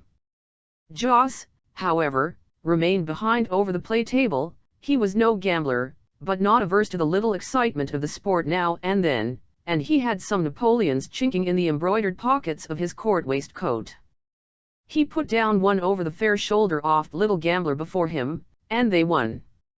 She made a little movement to make room for him by her side, and just took the skirt of her gown from a vacant chair. "Come and give me good luck," she said, still in a foreign accent, quite different from that frank and perfectly English "thank you," with which she had saluted Georgie's coup in her favour. The portly gentleman, looking round to see that nobody of rank observed him, sat down. He really, "Well now, God bless my soul. I'm very fortunate, I'm sure to give you good fortune," and other words of compliment and confusion. "Do you play much?" the foreign mask said. "I'll put a nap or two down," said Joss with a superb air, flinging down a gold piece. "Yes, I nap after dinner," said the mask archly. But Joss looking frightened, she continued, in her pretty French accent, "You do not play to win?" "No more do I. I play to forget, but I cannot. I cannot forget old times, monsieur. Your little nephew is the image of his father, and you are not changed, but yes, you are. Everybody changes, everybody forgets, nobody has any heart. Good God, who is it? Asked Joss in a flutter. Can't you guess, Joseph Sedley, said the little woman in a sad voice, and undoing her mask, she looked at him. You have forgotten me. Good heavens! Mrs. Crawley, gasped out Joss. Rebecca, said the other, putting her hand on his, but she followed the game still, all the time she was looking at him. I am stopping at the Elephant, she continued. Ask for Madame de Rotten. I saw my dear Amelia today, how pretty she looked, and how happy. So do you. Everybody but me, who am wretched, Joseph Sedley. And she put her money over from the red to the black, as if by a chance movement of her hand, and while she was wiping her eyes with a pocket handkerchief fringed with torn lace. The red came up again, and she lost the whole of that stake. Come away, she said. Come with me a little, we are old friends, are we not, dear Mr. Sedley? And Mr. Kirsch, having lost all his money by this time, followed his master out into the moonlight, where the illuminations were winking out and the transparency over our mission was scarcely visible. Chapter 6:4 A Vagabond Chapter. We must pass over a part of Mrs. Rebecca Crawley's biography with that lightness and delicacy which the world demands, the moral world, that has, perhaps, no particular objection to vice, but an insuperable repugnance to hearing vice called by its proper name. There are things we do and know perfectly well in Vanity Fair, though we never speak often, as the Aromanians worship the devil, but don't mention him, and a polite public will no more bear to read an authentic description of vice than a truly refined English or American female will permit the word breeches to be pronounced in her chaste hearing. And yet, madam, both are walking the world before our faces every day, without much shocking us. If you were to blush evio time they went by, what complexions you would have! It is only when their naughty names are called out that your modesty has any occasion to show alarm or sense of outrage, and it has been the wish of the present writer, all through this story, deferentially to submit to the fashion at present prevailing, and only to hint at the existence of wickedness in a light, easy, and agreeable manner, so that nobody's fine feelings may be offended. I do any one to say that our Becky, who has certainly some vices, has not been presented to the public in a perfectly genteel and inoffensive manner. In describing this siren, singing and smiling, coaxing and cajoling, the author, with modest pride, asks his readers all round, has he once forgotten the laws of politeness, and showed the monster's hideous tail above water? No. Those who like may peep down under waves that are pretty transparent and see it writhing and twirling, diabolically hideous and slimy, flapping amongst bones, or curling round corpses, but above the waterline, I ask, has not everything been proper, agreeable, and decorous, and has any the most squeamish immoralist in Vanity Fair a right to cry fie? When, however, the siren disappears and dives below, down among the dead men, the water of course grows turbid over her, and it is labor lost to look into it ever so curiously. They look pretty enough when they sit upon a rock, twanging their harps and combing their hair, and sing, and beckon to you to come and hold the looking-glass, but when they sink into their native element, depend on it, those mermaids are about no good, and we had best not examine the fiendish marine cannibals, revelling and feasting on their wretched pickled victims. And so, when Becky is out of the way, be sure that she is not particularly well employed, and that the less that is said about her doings is in fact the better. If we were to give a full account of her proceedings during a couple of years that followed after the Curzon Street catastrophe, there might be some reason for people to say this book was improper.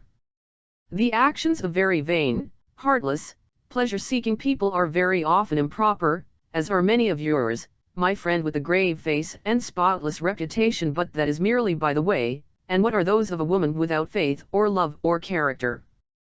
And I am inclined to think that there was a period in Mrs. Becky's life when she was seized, not by remorse, but by a kind of despair, and absolutely neglected her person and did not even care for her reputation.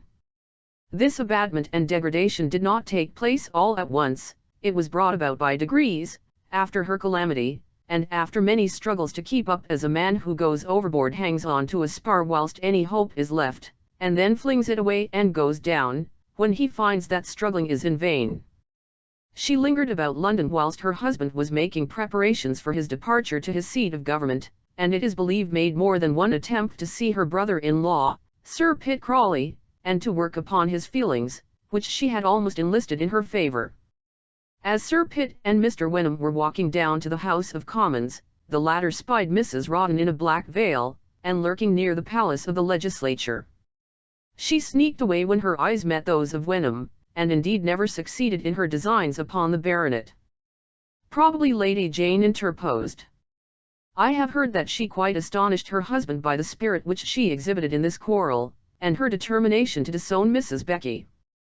Of her own movement, she invited Rawdon to come and stop in Gaunt Street until his departure for Coventry Island, knowing that with him for a guard Mrs. Becky would not try to force her door, and she looked curiously at the superscript ions of all the letters which arrived for Sir Pitt, lest he and his sister-in-law should be corresponding.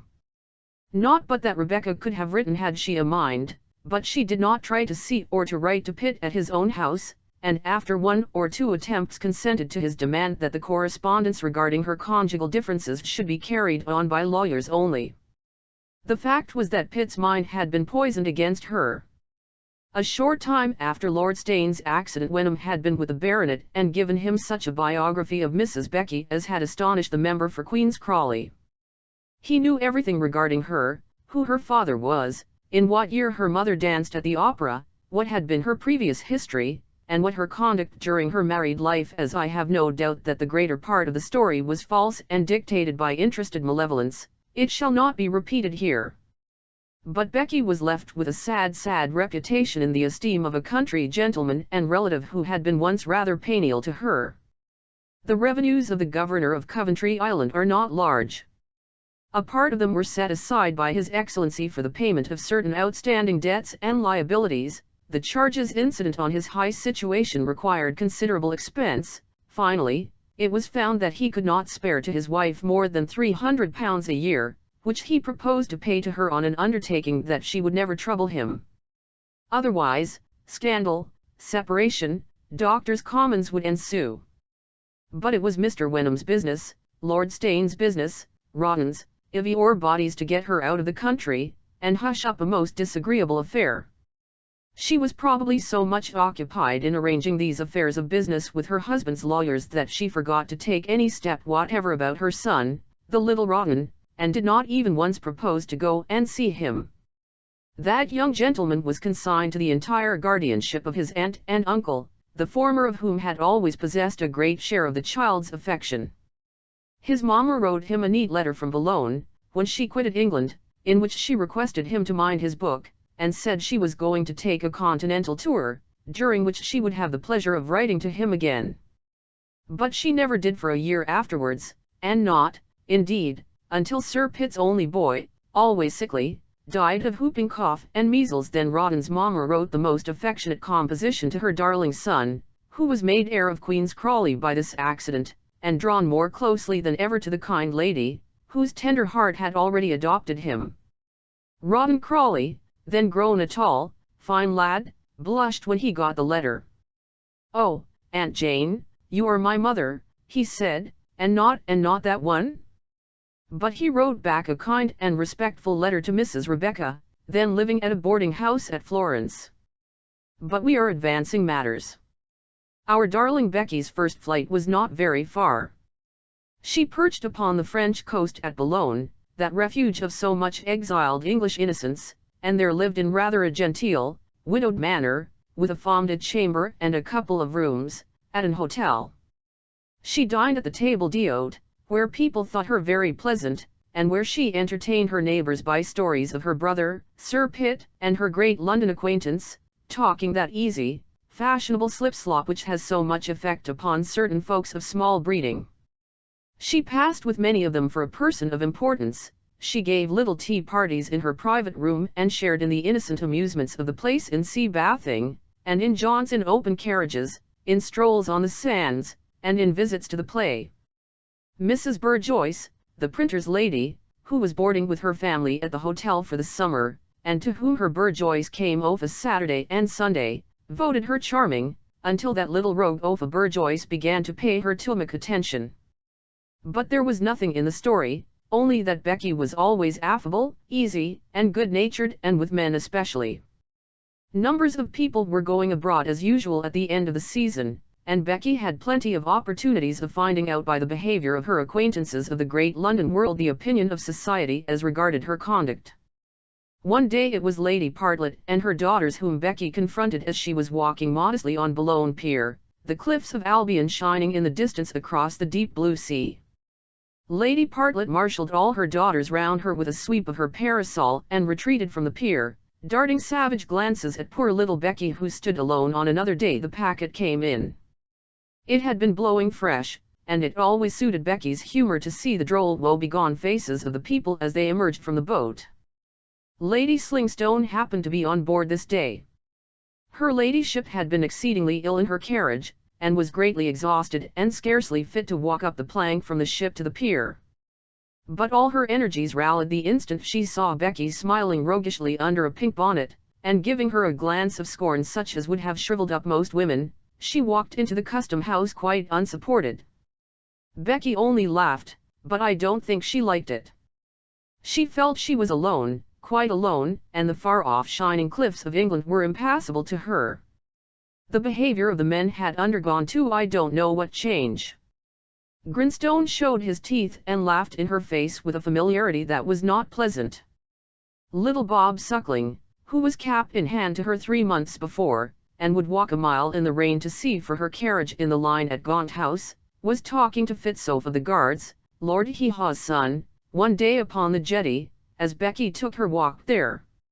Little Bobby nodded to her over his shoulder, without moving his hat, and continued his conversation with the air of Hee-Haw.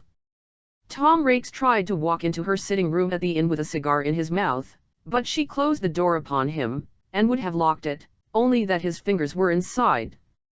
She began to feel that she was very lonely indeed. If he'd been here, she said, those cowards would never have dared to insult me. She thought about him with great sadness and perhaps longing about his honest, stupid, constant kindness and fidelity, his never-ceasing obedience, his good humor, his bravery and courage. Very likely she cried, for she was particularly lively, and had put on a little extra rouge, when she came down to dinner. She rouged regularly now, and her maid got cognac for her besides that which was charged in the hotel bill. Perhaps the insults of the men were not, however, so intolerable to her as the sympathy of certain women. Mrs. Crackenberry and Mrs. Washington White passed through Boulogne on their way to Switzerland. The party were protected by Colonel Horner, young Beaumaris, and of course old Crackenberry, and Mrs. White's little girl. They did not avoid her. They giggled, cackled, tattled, condoled, consoled, and patronized her until they drove her almost wild with rage. To be patronized by them, she thought, as they went away simpering after kissing her. And she heard Beaumaris's laugh ringing on the stair and knew quite well how to interpret his hilarity.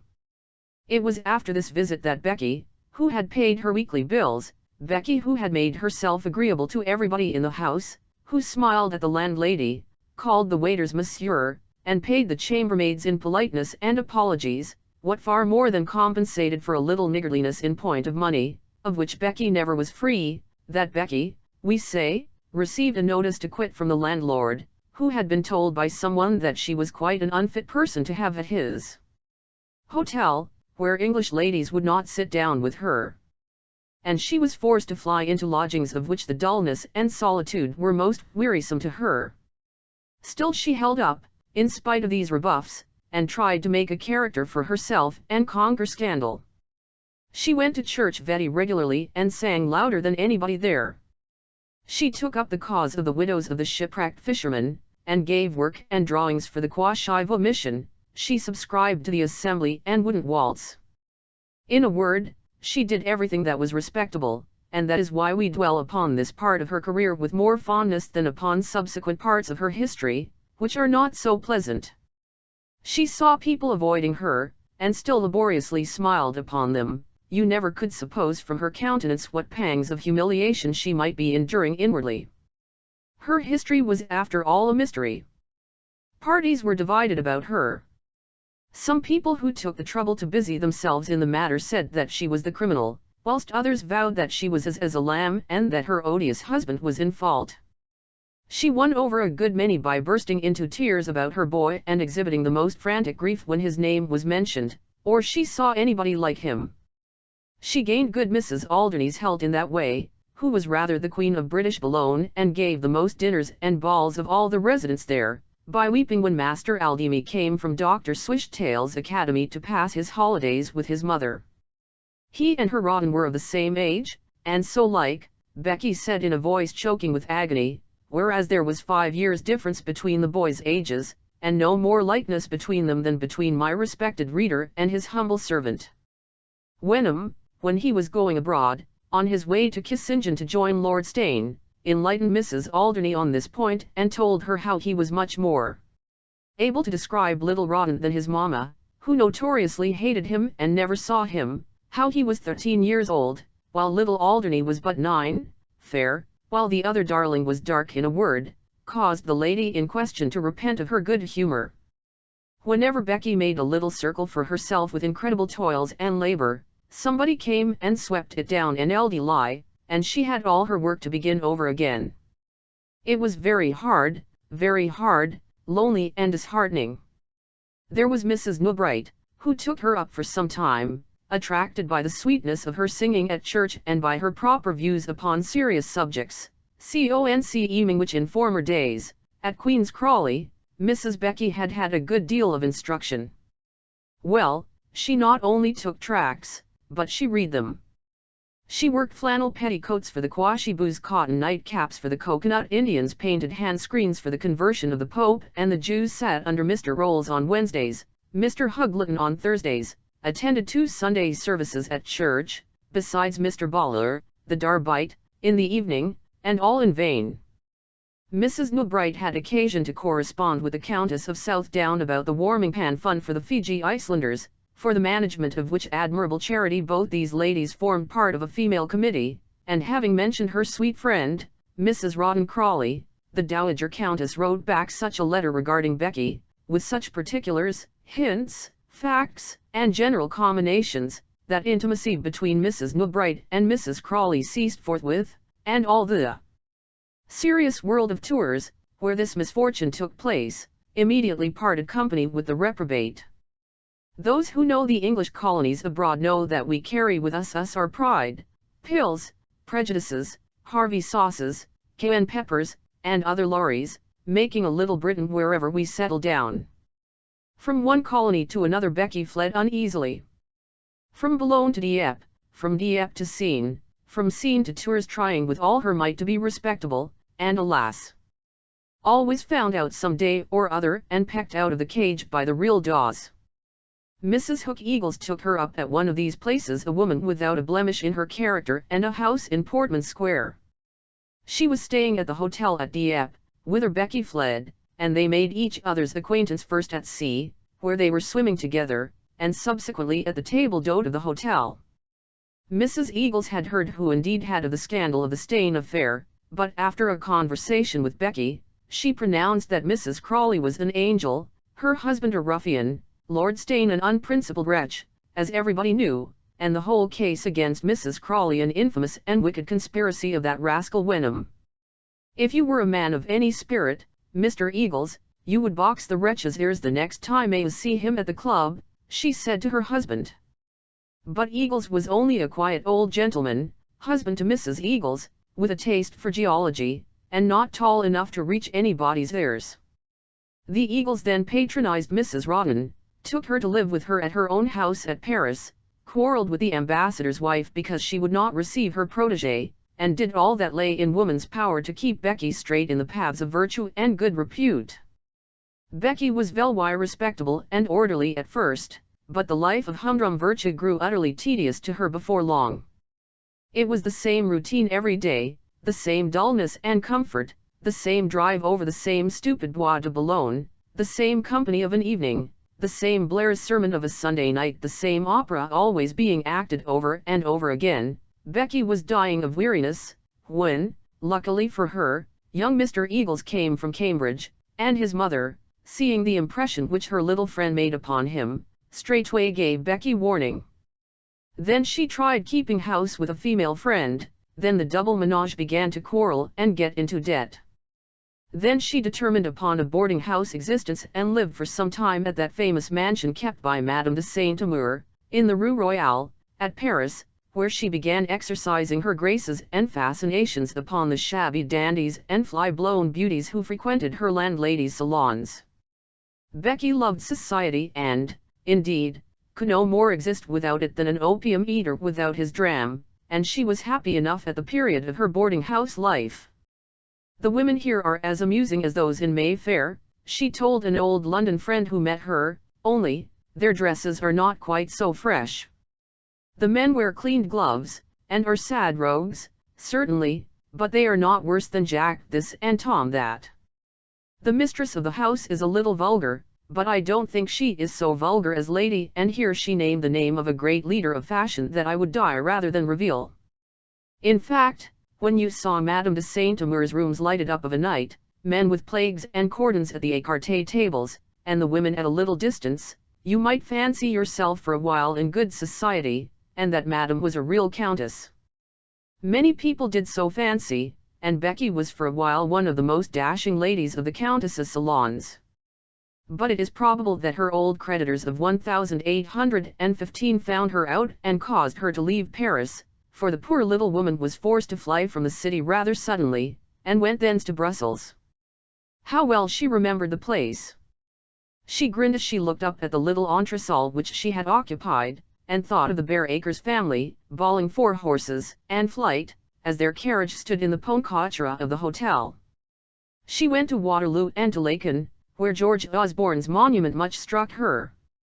She made a little sketch of it. "That poor Cupid," she said, "how dreadfully he was in love with me, and what a fool he was.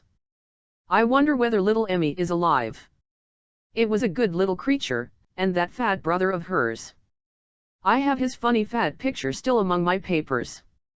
They were kind simple people." At Mussel's Becky arrived, recommended by Madame de Saint-Amour to her friend, Madame la Comtesse de Borodino, widow of Napoleon's general, the famous Count de Borodino, who was left with no resource by the deceased hero but that of a table d'hôte and an écarté table.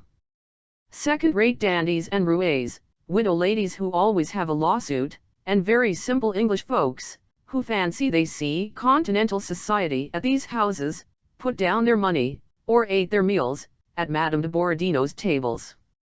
The gallant young fellows treated the company round to champagne at the table d'hôte, rode out with the women, or hired horses on country excursions, clubbed money to take boxes at the play or the opera, bet over the fair shoulders of the ladies at the écarté tables, and wrote home to their parents in Devonshire about their felicitous introduction to foreign society.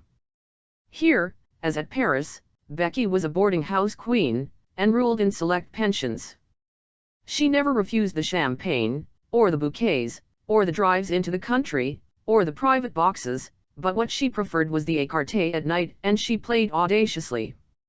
First she played only for a little, then for 5-franc pieces, then for Napoleons, then for notes, then she would not be able to pay her month's pension, then she borrowed from the young gentleman, then she got into cash again and bullied Madame de Borodino, whom she had coaxed and wheedled before, then she was playing for 10 sous at a time, and in a dire state of poverty, then her quarter's allowance would come in, and she would pay off Madame de Borodino's score and would once more take the cards against Monsieur de Rossignol, or the Chevalier de Raff. When Becky left Brussels, the sad truth is that she owed 3 months' pension to Madame de, of which fact, and of the gambling, and of the drinking, and of the going down on her knees to the Reverend Mr. Muff, ministre Anglican, and borrowing money of him, and of her coaxing and flirting with Myler Noodle, son of Sir Noodle, pupil of the Reverend Mr. Muff, whom she used to take into her private room, and of whom she won large sums at écarté, of which fact, I say, and of 100 of her other knaveries, the Countess de Borodino informs every English person who stops at her establishment, and announces that Madame Rawdon was no better than a vipera. So our little wanderer went about setting up her tent in various cities of Europe, as restless as Ulysses or Bamfilda Carew. Her taste for disrespectability grew more and more remarkable. She became a perfect bohemian ere long, herding with people whom it would make your hair stand on end to meet. There is no town of any mark in Europe but it has its little colony of English raftsmen whose names Mr. Hemp the officer reads out periodically at the sheriff's court, young gentlemen of very good family often, only that the latter disowns them, frequenters of billiard rooms and estaminets, patrons of foreign races and gaming tables. They people the debtors' prisons, they drink and swagger, they fight and brawl, they none away without paying, they have duels with French and German officers, they cheat Mr. at écarté, they get the money and drive off to Baden in magnificent britchkas, they try their infallible martingale and lurk about the tables with empty pockets, shabby bullies, penniless bucks, until they can swindle a Jew banker with a sham bill of exchange, or find another Mr. Spooney to rob. The alternations of splendor and misery which these people undergo are very queer to view. Their life must be one of great excitement. Becky, must it be owned, took to this life, and took to it not unkindly. She went about from town to town among these bohemians. The lucky Mrs. Rawdon was known at every play table in Germany. She and Madame de Concicassi kept house at Florence together. It is said she was ordered out of Munich, and my friend Mr. Frederick Pigeon avers that it was at her house at Lausanne that he was at supper and lost £800 to Major Loder and the Honourable Mr. Dussiès. We are bound, you see, to give some account of Becky's biography, but of this part, the less, perhaps, that is said the better. They say that, when Mrs. Crawley was particularly down on her luck, she gave concerts and lessons in music here and there. There was a Madame de Rawdon, who certainly had a matinée musicale at Wildbad, accompanied by Herr Spoff, premier pianist to the Hospodar of Wallachia, and my little friend Mr. Eves, who knew everybody and had travelled everywhere, always used to declare that he was at Strasbourg in the year 1830, when a certain Madame Rebec made her appearance in the opera of the Dame Blanche, giving occasion to a furious row in the theatre there. She was hissed off the stage by the audience, partly from her own incompetency, but chiefly from the ill-advised sympathy of some persons in the parquet, where the officers of the garrison had their admissions, and Eves was certain that the unfortunate debutante in question was no other than Mrs. Rawdon Crawley. She was, in fact, no better than a vagabond upon this earth. When she got her money she gambled, when she had gambled it she was put to shifts to live, who knows how or by what means she succeeded. It is said that she was once seen at St. Petersburg, but was summarily dismissed from that capital by the police, so that there cannot be any possibility of truth in the report that she was a Russian spy at Toplitz and Vienna afterwards. I have even been informed that at Paris she discovered a relation of her own, no less a person than her maternal grandmother, who was not by any means a Montmorency, but a hideous old box opener at a theatre on the boulevards. The meeting between them, of which other persons, as it is hinted elsewhere, seem to have been acquainted, must have been a very affecting interview. The present historian can give no certain details regarding the event. It happened at Rome once that Mrs. de Rawdon's half-year's salary had just been paid into the principal bankers there, and, as ever, body who had a balance of above 500 scudi was invited to the balls which this prince of merchants gave during the winter. Becky had the honor of a card, and appeared at one of the Prince and Princess Polonia's splendid evening entertainments. The princess was of the family of Pompili, lineally descended from the second king of Rome, and Egeria of the house of Olympus, while the prince's grandfather, Alessandro Polonia, sold wash balls, essences, tobacco, and pocket handkerchiefs, ran errands for gentlemen, and lent money in a small way. All the great company in Rome thronged to his saloons, princes, dukes, ambassadors, artists, fiddlers, monsignori, young bears with their leaders, every rank and condition of man. His halls blazed with light and magnificence, were resplendent with gilt frames, containing pictures, and dubious antiques, and the enormous gilt crown and arms of the princely owner, a gold mushroom on a crimson field, the color of the pocket handkerchiefs which he sold, and the silver fountain of the Pompili family shone all over the roof, doors, and panels of the house, and over the grand velvet bald aquins prepared to receive popes and emperors. So Becky, who had arrived in the diligence from Florence, and was lodged at an inn in a very modest way, got a card for Prince Polonia's entertainment, and her maid dressed her with unusual care, and she went to this fine ball leaning on the arm of Major Loder, with whom she happened to be travelling at the same man who shot Prince Rivali at Naples the next year, and was caned by Sir John Buckskin for carrying 4 kings in his hat besides those which he used in playing at écarté, and this pair went into the rooms together, and Becky saw a number of old faces which she remembered in happier days, when she was not innocent, but not found out. Major Loder knew a great number of foreigners, keen-looking whiskered men with dirty striped ribbons in their buttonholes, and a very small display of linen, but his own countrymen, it might be remarked, eschewed the Major. Becky, too, knew some ladies here and there, French widows, dubious Italian countesses, whose husbands had treated them, shall we say, we who have moved among some of the finest company of Vanity Fair, of this refuse and sediment of rascals?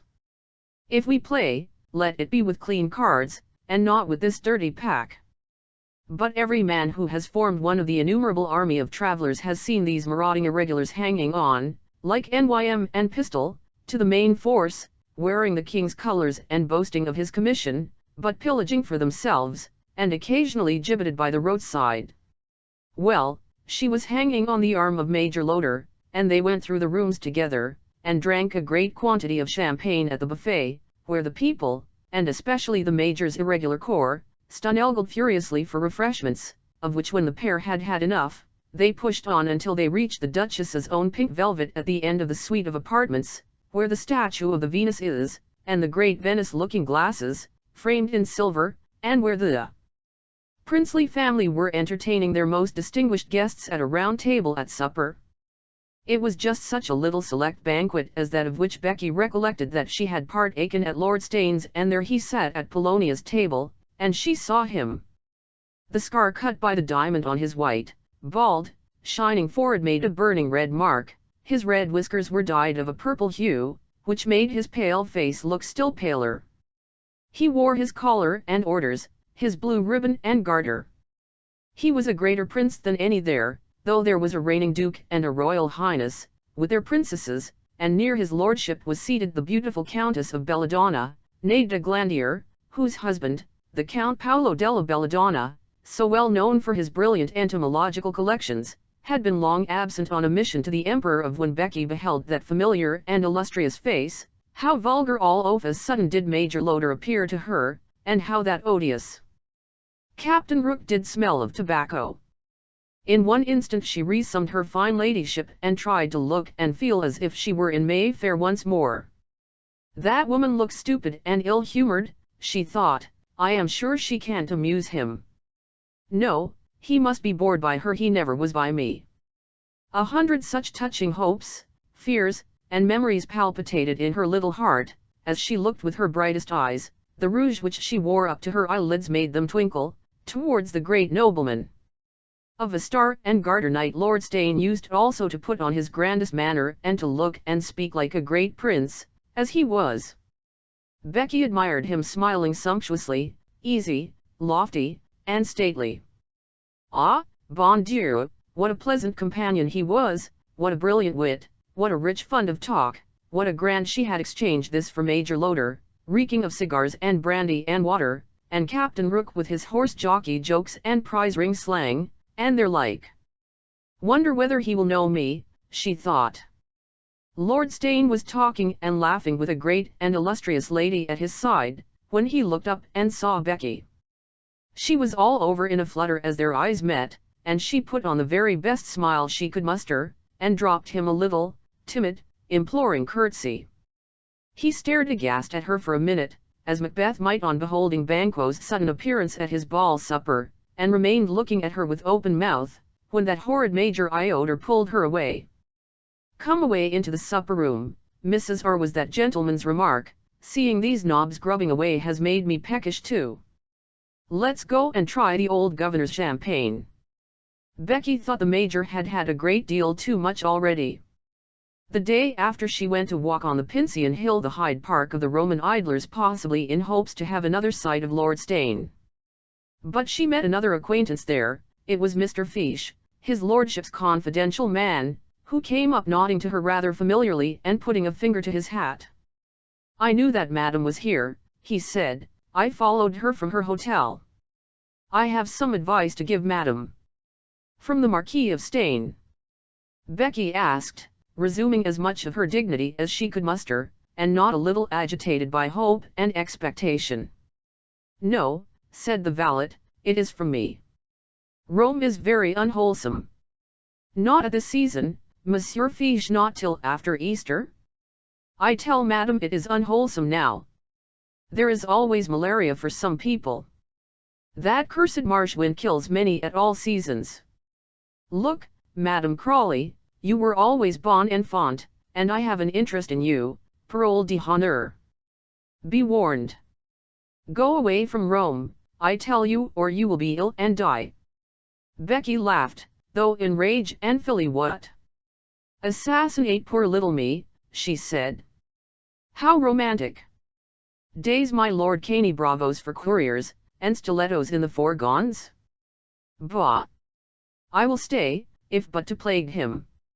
I have those who will defend me whilst I am here." It was Monsieur Fiche's turn to laugh now. "Defend you," he said, "and who?" "The major, the captain, any one of those gambling men whom Madame sees would take her life for 100 louis. We know things about Major Loder. He is no more a major than I am my lord the Marquis, which would send him to the galleys or worse. We know everything and have friends everywhere. We know whom you saw at Paris, and what relations you found there. Yes, Madame may stare, but we do. How was it that no minister on the continent would receive Madame? She has offended somebody, who never forgives, whose rage redoubled when he saw you. He was like a madman last night when he came home. Madame de Belladonna made him a scene about you and fired off in one of her furies." "Oh, it was Madame de Belladonna, was it?" Becky said, relieved a little, for the information she had just got had scared her. "No, she does not matter, she is always jealous. I tell you it was Monseigneur. You did wrong to show yourself to him. And if you stay here you will repent it. Mark me words. Go. Here is my lord." Seizing Becky's arm, he shed down an alley of the garden as Lord Steyne's barouche, blazing with heraldic devices, came whirling along the avenue, bowed by the almost priceless horses, and bearing Madame de Belladonna lolling on the cushions, dark, sulky, and blooming, a King Charles in her lap, a white parasol swaying over her head, and old Steyne stretched at her side with a livid face and ghastly eyes. Hate, or anger, or desire caused them to brighten now and then still, but ordinarily, they gave no light, and seemed tired of looking out on a world of which almost all the pleasure and all the best beauty had palled upon the worn-out wicked old man. "Monseigneur has never recovered the shock of that night, never," Monsieur Fiche whispered to Mrs. Crawley as the carriage flashed by, and she peeped out at it from behind the shmbs that hid her. That was a consolation at any rate, Becky thought. Whether my lord really had murderous intentions towards Mrs. Becky, as Monsieur Fiche said, since Monseigneur's death he has returned to his native country, where he lives much respected, and has purchased from his prince the title of Baron Ficci, and the factotum objected to have to do with assassination, or whether he simply had a commission to frighten Mrs. Crawley out of a city where his lordship proposed to pass the winter, and the sight of her would be eminently disagreeable to the great nobleman, is a point which has never been ascertained, but the threat had its effect upon the little woman, and she sought no more to intimidate herself upon the presence of her old patron. Everybody knows the melancholy end of that nobleman, which befell at Naples 2 months after the French Revolution of 1830, when the most honourable George Gustavus, Marquis of Steyne, Earl of Gaunt and of Gaunt Castle, in the peerage of Ireland, Viscount Helborough, Baron Pytchley, and Grilsby, a knight of the most noble order of the Garter, of the Golden Fleece of Spain, of the Russian Order of St. Nicholas of the first class, of the Turkish Order of the Crescent, First Lord of the Powder Closet and Groom of the Back Stairs, Colonel of the Gaunt or Regent's Own Regiment of Militia, a Trustee of the British Museum, an elder brother of the Trinity House, a Governor of the White Friars, and D.C.L. died after a series of fits brought on, as the paper said, by the shock to his lordship's sensibilities by the downfall of the ancient French monarchy.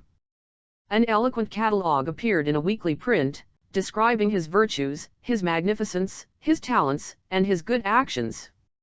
His sensibility, his attachment to the illustrious House of Bourbon, with which he claimed an alliance, were such that he could not survive the misfortunes of his august kinsman. His body was buried at Naples, and his heart, that heart which always beat with every generous and noble emotion, was brought back to Castle Gaunt in a silver urn. In him, Mr. Wagg said, the poor and the fine Alts have lost a beneficent patron, society one of its most brilliant ornaments, and England one of her loftiest patriots and statesmen, and his will was a good deal disputed, and an attempt was made to force from Madame de Belladonna the celebrated jewel called the Jew's Eye diamond, which his lordship always wore on his forefinger, and which it was said that she removed from it after his lamented demise. But his confidential friend and attendant, Monsieur Fiche, proved that the ring had been presented to the said Madame de Belladonna 2 days before the Marquis's death, as were the bank notes, jewels, Neapolitan and French bonds, and found in his lordship's secret heir and claimed by his heirs from that injured woman. Chapter 65. Full of business and pleasure. The day after the meeting at the play table, Jos had himself arrayed with unusual care and splendour, and without thinking it necessary to say a word to any member of his family regarding the occurrences of the previous night, or asking for their company in his walk, he sallied forth at an early hour, and was presently seen making inquiries at the door of the Elephant Hotel. In consequence of the fates, the house was full of company. The tables in the street were already surrounded by persons smoking and drinking the national small beer. The public rooms were in a cloud of smoke, and Mr. Jos, having, in his pompous way, and with his clumsy German, made inquiries for the person of whom he was in search, was directed to the very top of the house, above the first-floor rooms where some travelling pedlars had lived, and were exhibiting their jewellery and brocades, above. The second-floor apartments occupied by the état-major of the gambling firm, above the third-floor rooms, tenanted by the band of renowned Bohemian vaulters and tumblers, and so on to the little cabins of the roof, where, among students, bagmen, small tradesmen, and country folks come in for the festival, Becky had found a little nest, as dirty a little refuge as ever beauty lay hid in. Becky liked the life. She was at home with everybody in the place, pedlars, punters, tumblers, students, and all. She was of a wild, roving nature, inherited from father and mother, who were both Bohemians, by taste and circumstance. If a lord was not by, she would talk to his courier with the greatest pleasure. The din, the stir, the drink, the smoke, the tattle of the Hebrew pedlars, the solemn, braggart ways of the poor tumblers, the sumoy talk of the gambling table officials, the songs and swagger of the students, and the general buzz and hum of the place had pleased and tickled the little woman, even when her luck was down and she had not wherewithal to pay her bill. How pleasant was all the bustle to her now that her purse was full of the money which little Georgie had won for her the night before. As Jos came creaking and puffing up the final stairs, and was speechless when he got to the landing, and began to wipe his face and then to look for number 92, the room where he was directed to seek for the person he wanted, the door of the opposite chamber, number 90, was open, and a student, in jack boots, and a dirty schlafrock, was lying on the bed smoking a long pipe, whilst another student in long yellow hair and a braided coat, exceeding smart and dirty too, was actually on his knees at number 92, bawling through the keyhole supplications to the person within. "Go away," said a well-known voice, which made Jos thrill. "I expect somebody, I expect my grandpapa. He mustn't see you there." "Angel Englanderin," bellowed the kneeling student with the whitey brown ringlets and the large finger ring, "do take compassion upon us. Make an appointment. Dine with me and Fritz at the inn in the park. We will have roast pheasants and porter, plum pudding and French wine. We shall die if you don't." "That we will," said the young nobleman on the bed, and this colloquy Jos overheard, though he did not comprehend it, for the reason that he had never studied the language in which it was carried on. "Numero 92, s'il vous plaît," Jos said in his grandest manner, when he was able to speak. "Quaterfang to us," said the student, starting up, and he bounced into his own room, where he locked the door, and where Joss heard him laughing with his comrade on the bed. The gentleman from Bengal was standing, disconcerted by this incident, when the door of the 92 opened of itself and Becky's little head peeped out full of archness and mischief. She lighted on Joss. "It's you," she said, coming out. "How I have been waiting for you." "Stop. Not yet. In 1 minute you shall come in." In that instant she put a rouge pot, a brandy bottle, and a plate of broken meat into the bed, gave one smooth to her hair, and finally let in her visitor. She had, by way of morning robe, a pink domino, a trifle faded and soiled, and marked here and there with pomatum, but her arms shone out from the loose sleeves of the dress very white and fair, and it was tied round her little waist so as not ill to set off the trim little figure of the wearer. She led Joss by the hand into her garret. "Come in," she said. "Come and talk to me. Sit yonder on the chair," and she gave the civilian's hand a little squeeze and laughingly placed him upon it. As for herself, she placed herself on the bed, not on the bottle and plate, you may be sure, on which Joss might have reposed, had he chosen that seat, and so there she sat and talked with her old admirer. "How little years have changed you," she said with a look of tender interest.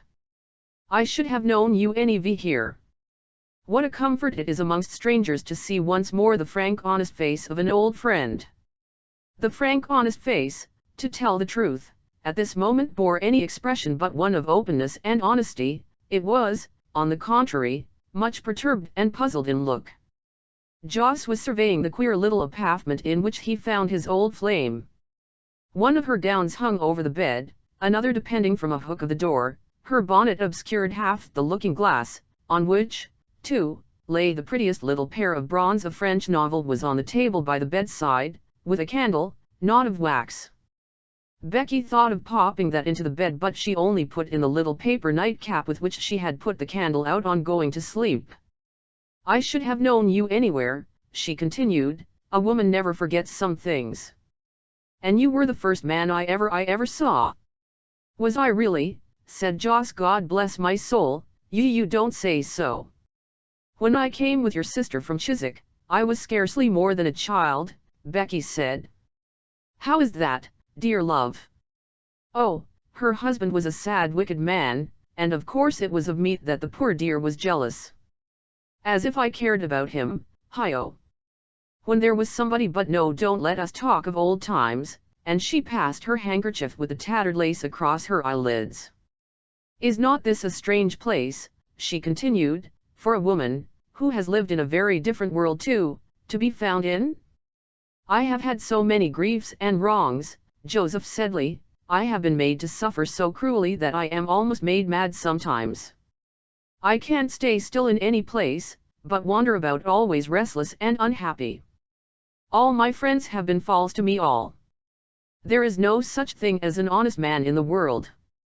I was the usuest wife that ever lived, though I married my husband out of pique, because somebody else, but never mind that. I was true, and he trampled upon me and deserted me. I was the fondest mother. I had but one child, one darling, one hope, one joy, which I held to my heart with a mother's affection, which was my life, my prayer, my blessing, and they tore it from me, and she put her hand to her heart with a passionate gesture of despair, burying her face for a moment on the bed. The brandy bottle inside clinked up against the plate which held the cold sausage. Both were moved, no doubt, by the exhibition of so much grief. Max and Fritz were at the door, listening with wonder to Mrs. Becky's sobs and cries. Joss, too, was a good deal frightened and affected at seeing his old flame in this condition. And she began, forthwith, to tell her St01y a tale so neat, simple, and artless that it was quite evident from hearing her that if ever there was a white-robed angel escaped from heaven to be subject to the infernal machinations and villainy of fiends here below, that spotless being, that miserable unsullied martyr, was present on the bed before Joss, on the bed, sitting on the brandy bottle.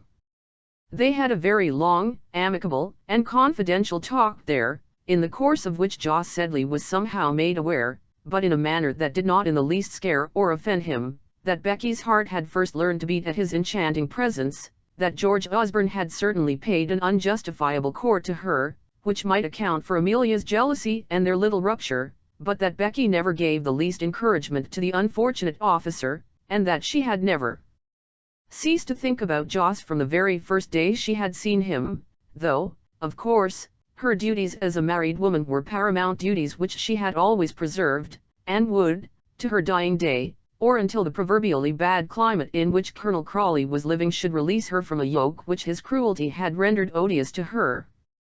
Joss went away, convinced that she was the most virtuous, as she was one of the most fascinating of women, and revolving in his mind all sorts of benevolent schemes for her welfare.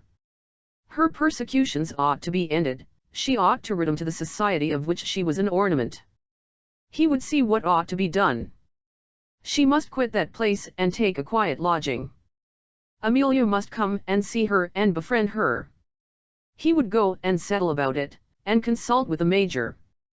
She wept tears of heartfelt gratitude as she parted from him, and pressed his hand as the gallant stout gentleman stooped down to kiss hers. So Becky bowed Joss out of her little garret with as much grace as if it was a palace of which she did the honors, and that heavy gentleman having disappeared down the stairs, Max and Fritz came out of their hole, pipe in mouth, and she amused herself by mimicking Joss to them as she munched her cold bread and sausage and took draughts of her favorite brandy and water. Joss walked over to Dobbin's lodgings with great solemnity and there imparted to him the affecting history with which he had just been made acquainted, without, however, mentioning the play business of the night before.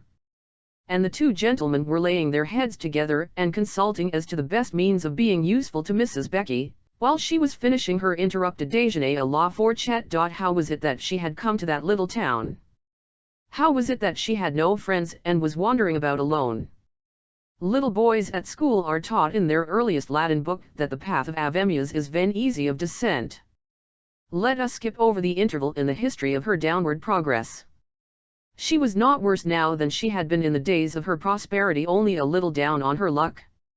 As for Mrs. Amelia, she was a woman of such a soft and foolish disposition that when she heard of anybody unhappy, her heart straightway melted towards the sufferer, and as she had never thought or done anything mortally guilty herself, she had not that abhorrence for wickedness which distinguishes moralists much more knowing. If she spoiled everybody who came near her with kindness and compliments, if she begged pardon of all her servants for troubling them to answer the bell, if she apologized to a shop boy who showed her a piece of silk, or made a curtsy to a street sweeper with a complimentary remark upon the elegant state of his crossing, and she was almost capable of every one of these follies, the notion that an old acquaintance was miserable was sure to soften her heart, nor would she hear of anybody's being deservedly unhappy. A world under such legislation as hers would not be a very orderly place of abode, but there are not many women, at least not of the rulers, who are of her sort.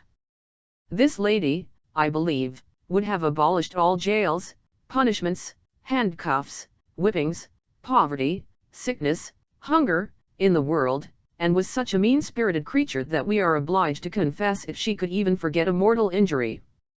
When the Major heard from Joss of the sentimental adventure which had just befallen the latter, he was not, it must be owned, nearly as much interested as the gentleman from Bengal.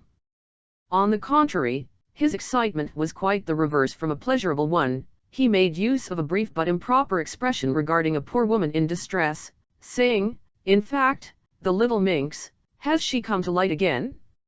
He never had had the slightest liking for her, but had heartily mistrusted her from the very first moment when her green eyes had looked at, and turned away from, his own. That little devil brings mischief wherever she goes, the Major said disrespectfully. Who knows what sort of life she has been leading? And what business has she here abroad and alone? Don't tell me about persecutors and enemies. An honest woman always has friends and never is separated from her family. Why has she left her husband? He may have been disreputable and wicked, as you say. He always was. I remember the confounded blackleg and the way in which he used to cheat and hoodwink poor George. Wasn't there a scandal about their separation? I think I heard something, cried out Major Dobbin, who did not care much about gossip, and whom Joss tried in vain to convince that Mrs. Becky was in all respects a most injured and virtuous female. Well, well, let's ask Mrs. said that arch-diplomatist of a major. Only let us go and consult her. I suppose you will allow that she is a good judge at any rate, and knows what is right in such matters. Emmy is very well, said Joss, who did not happen to be in love with his sister. Very well? By gad, sir, she's the finest lady I ever met in my life, bounced out the major. I say at once, let us go and ask her if this woman ought to be visited or not. I will be content with her verdict. Now this odious, artful rogue of a major was thinking in his own mind that he was sure of his case. Emmy, he remembered, was at one time cruelly and deservedly jealous of Rebecca, never mentioned her name, but with a shrinking and terror a jealous woman never forgives, thought Dobbin, and so the pair went across the street to Mrs. George's house, where she was contentedly warbling at a music lesson with Madame Strumpf. When that lady took her leave, Joss opened the business with his usual pomp of words. Amelia, my dear, said he, I have just had the most extraordinary, yes, God bless my soul, the most extraordinary adventure. An old friend, yes, a most interesting old friend of yours, and I may say in old times, has just arrived here, and I should like you to see her. Her, said Amelia, who is it? Major Dobbin, if you please not to break my scissors. The major was twirling them round by the little chain from which they sometimes hung to their lady's waist, and was thereby endangering his own eye. It is a woman whom I dislike very much, said the major, doggedly, and whom you have no cause to love. It is Rebecca, I'm sure it is Rebecca, Amelia said, blushing and being very much agitated. You are right, you always are, Dobbin answered. Brussels, Waterloo, old times, griefs, pangs, remembrances, rushed back into Amelia's gentle heart and caused a cruel agitation there. Don't let me see her, Emmy continued. Couldn't see her. I told you so, Dobbin said to Joss. She is very unhappy, and that sort of thing, Joss urged. She is very poor and unprotected, and has been ill, exceedingly ill, and that scoundrel of a husband has deserted her. Ah, said Amelia. She hasn't a friend in the world, Joss went on, not undexterously, and she said she thought she might trust in you. She's so miserable, Emmy. She has been almost mad with grief. Her story quite affected me, on my word and honor, it did. Never was such a cruel persecution borne so angelically, I may say. Her family has been most cruel to her creature, Amelia said. And if she can get no friend, she says she thinks she'll die, Joss proceeded in a low tremulous voice. God bless my soul. Do you know that she tried to kill herself? She carries laudanum with her. I saw the bottle in her room, such a miserable little room at a third-rate house, the Elephant, up in the roof at the top of all. I went there. This did not seem to affect Emmy. She even smiled a little. Perhaps she figured Joss to herself panting up the stair. She's beside herself with grief, he resumed. The agonies that woman has endured are quite frightful to hear of. She had a little boy, of the same age as Georgie. Yes, I think I remember, Emmy remarked.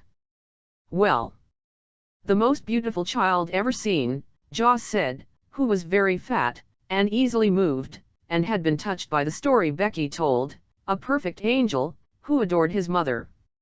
The rough Ians tore him shrieking out of her arms, and have never allowed him to see her. Dear Joseph, Emmy cried out, starting up at once, let us go and see her this minute. And she ran into her adjoining, tied on her bonnet in a flutter, came out with her shawl on her arm, and ordered Dobbin to follow. He went and put her shawl, it was a white cashmere, consigned to her by the major himself from India, over her shoulders. He saw there was nothing for it but to obey, and she put her hand into his arm, and they went away. It is number 92, up 4 pair of stairs, Joss said, perhaps not very willing to ascend the steps again, but he placed himself in the window of his drawing room, which commands the place on which the Elephant stands, and saw the pair marching through the market. It was as well that Becky saw them too from her garret, for she and the two students were chattering and laughing there. They had been joking about the appearance of Becky's grandpapa, whose arrival and departure they had witnessed, but she had time to dismiss them, and have her little room clear before the landlord of the Elephant, who knew that Mrs. Osborne was a great favourite at the Serene Court, and respected her accordingly, led the way up the stairs to the roof story, encouraging Milady and the Herr Major as they achieved the ascent.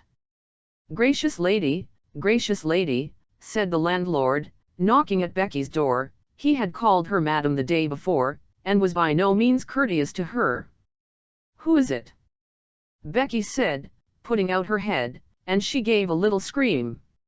There stood Emmy in a tremble, and Dobbin, the tall major, with his cane. He stood still watching, and very much interested at the scene, but Emmy sprang forward with open arms towards Rebecca, and forgave her at that moment, and embraced her and kissed her with all her heart. "Ah, poor wretch, when was your lip pressed before by such pure kisses?" Chapter 66. Amantium irae. Frankness and kindness like Amelia's were likely to touch even such a hardened little reprobate as Becky. She returned Emmy's caresses and kind speeches with something very like gratitude, and an emotion which, if it was not lasting, for a moment was almost genuine. That was a lucky stroke of hers about the child torn from her arms shrieking. It was by that harrowing misfortune that Becky had won her friend back, and it was one of the VO first points, we may be certain, upon which our poor simple little Emmy began to talk to her new-found acquaintance. "And so they took your darling child from you," our simpleton cried out. "Oh, Rebecca, my dear suffering friend, I know what it is to lose a boy, and to feel for those who have lost one. But please heaven yours will be restored to you, as a merciful providence has brought me back mine." "The child, my child?" "Oh, yes, my agonies were frightful," Becky owned, not perhaps without a twinge of conscience. It jarred upon her to be obliged to commence instantly to tell lies in reply to so much confidence and simplicity. But that is the misfortune of beginning with this kind of forgery. When one fib becomes due, as it were, you must forge another to take up the old acceptance, and so the stock of your lies in circulation inevitably multiplies, and the danger of detection increases every day. "Agonies," Becky continued, "were terrible. I hope she won't sit down on the bottle. When they took him away from me, I thought I should die, but I fortunately had a brain fever, during which my doctor gave me up, and I recovered, and here I am, poor and friendless." "How old is he?" Emmy asked. 11, said Becky. 11, cried the other. "Why, he was born the same year with Georgie, who is, I know, Becky cried out, who had in fact quite forgotten all about little Rawdon's age. "Grief has made me forget so many things, dearest Amelia. I am very much changed, half wild sometimes. He was 11 when they took him away from me.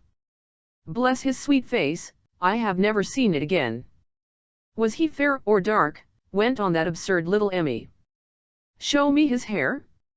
Becky almost laughed at her simplicity. "Not today, love, some other time, when my trunks arrive from Leipzig, whence I came to this place, and a little drawing of him, which I made in happy days." "Becky, said Emmy. How thankful I ought to be, though I doubt whether that practice of piety inculcated upon us by our womankind in early youth, namely, to be thankful because we are better off than somebody else, be a very rational religious exercise." And then she began to think, as usual, how her son was the handsomest, the best, and the cleverest boy in the whole world. "You will see, my Georgie," was the best thing Emmy could think of to console Becky. If anything could make her comfortable, that would. And so the two women continued talking for an hour or more, during which Becky had the opportunity of giving her new friend a full and complete version of her private history.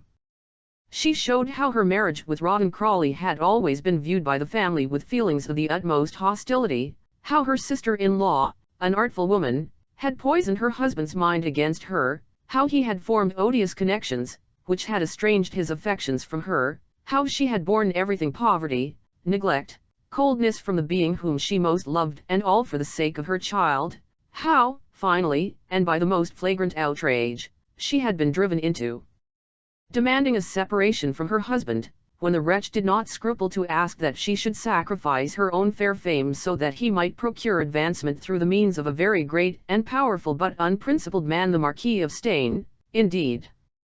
The atrocious monster. This part of her eventful history Becky gave with the utmost feminine delicacy and the most indignant virtue.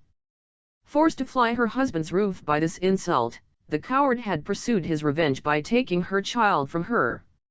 And thus Becky said she was a wanderer, poor, unprotected, friendless, and wretched. Emmy received this story, which was told at some length, as those persons who are acquainted with her character may imagine that she would. She quivered with indignation at the account of the conduct of the miserable Rawdon and the unprincipled Steyne.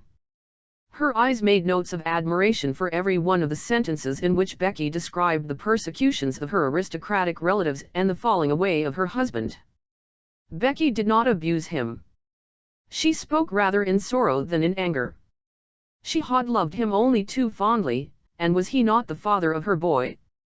And as for the separation scene from the child, while Becky was reciting it, Emmy retired altogether behind her pocket handkerchief, so that the consummate little tragedian must have been charmed to see the effect which her performance produced on her audience.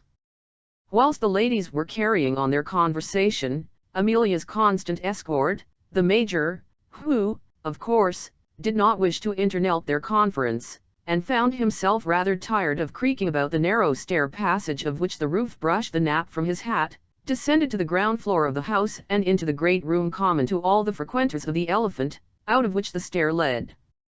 This apartment is always in a fume of smoke and liberally sprinkled with beer. On a dirty table stand scores of corresponding brass candlesticks with tallow candles for the lodgers, whose keys hang up in rows over the candles. Emmy had passed blushing through the room anon, where all sorts of people were collected, Whitehall's glove sellers and Danubian linen merchants, with their packs, students recruiting themselves with butterbrods and meat, idlers, playing cards or dominoes on the sloppy, very tables, tumblers refreshing during the cessation of their performances, in a word, all the ftmum and strepitus of a German in fair time. The waiter brought the Major a mug of beer, as a matter of course, and he took out a cigar and amused himself with that pernicious vegetable and a newspaper until his charge should come down to claim him. Max and Fritz came presently downstairs, their caps on one side, their spurs jingling, their pipes splendid with coats of arms and full-blown tassels, and they hung up the key of number 90 on the board and called for the ration of butterbrot and beer. The pair sat down by the Major and fell into a conversation of which he could not help hearing somewhat. It was mainly about Fuchs and Philister, and duels and drinking bouts at the neighbouring University of Copenhagen, from which renowned seat of learning they had just come in the Alwagen, with Becky, as it appeared, by their side, and in order to be present at the bridal fetes at Pumpernickel. "The title Englandern seems to be en base de connaissance," said Max, who knew the French language, to Fritz, his comrade. After the fat grandfather went away, there came a pretty little compatriot. I heard them chattering and whimpering together in the little woman's chamber. "We must take the tickets for her concert," Fritz said. "Hast thou any money, Max?" "Bah," said the other, "the concert is a concert in Nubibus. Hans said that she advertised one at Leipzig, and the Burzchen took many tickets. But she went off without singing. She said in the coach yesterday that her pianist had fallen ill at Dresden. She cannot sing, it is my belief, her voice is as cracked as thine, O thou beer-soaking renowner. It is cracked, I hear her twing out of her window a schrecklich English ballad, called De Rose upon de Balgony." "Sophan and St. John go not together," observed Fritz with the red nose, who evidently preferred the former amusement. "No, thou shalt take none of her tickets. She won money at the Trant and Courant last night. I saw her, she made a little English boy play for her. We will spend thy money there or at the theatre, or we will treat her to French wine or cognac in the Aurelius Garden, but the tickets we will not buy. What sayest thou?"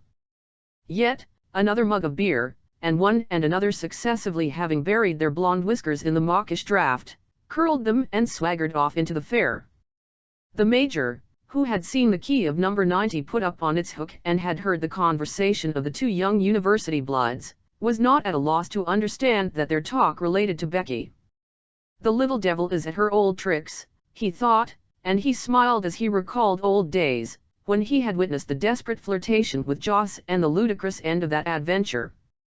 He and George had often laughed over it subsequently, and until a few weeks after George's marriage, when he also was caught in the little Circe's toils, and had an understanding with her which his comrade certainly suspected, but preferred to ignore. William was too much hurt or ashamed to ask to fathom that disgraceful mystery, although once, and evidently with remorse on his mind, George had alluded to it. It was on the morning of Waterloo, as the young men stood together in front of their line, surveying the black masses of Frenchmen who crowned the opposite heights, and as the rain was coming down, "I have been mixing in a foolish intrigue with a woman," George said. "I am glad we were marched away. If I drop, I hope Emmy will never know of that business. I wish to God it had never been begun." And William was pleased to think, and had more than once soothed poor George's widow with the narrative, that Osborne, after quitting his wife, and after the action of Quatre Bras, on the first day, spoke gravely and affectionately to his comrade of his father and his wife. On these facts, too, William had insisted very strongly in his conversations with the elder Osborne, and had thus been the means of reconciling the old gentleman to his son's memory, just at the close of the elder man's life.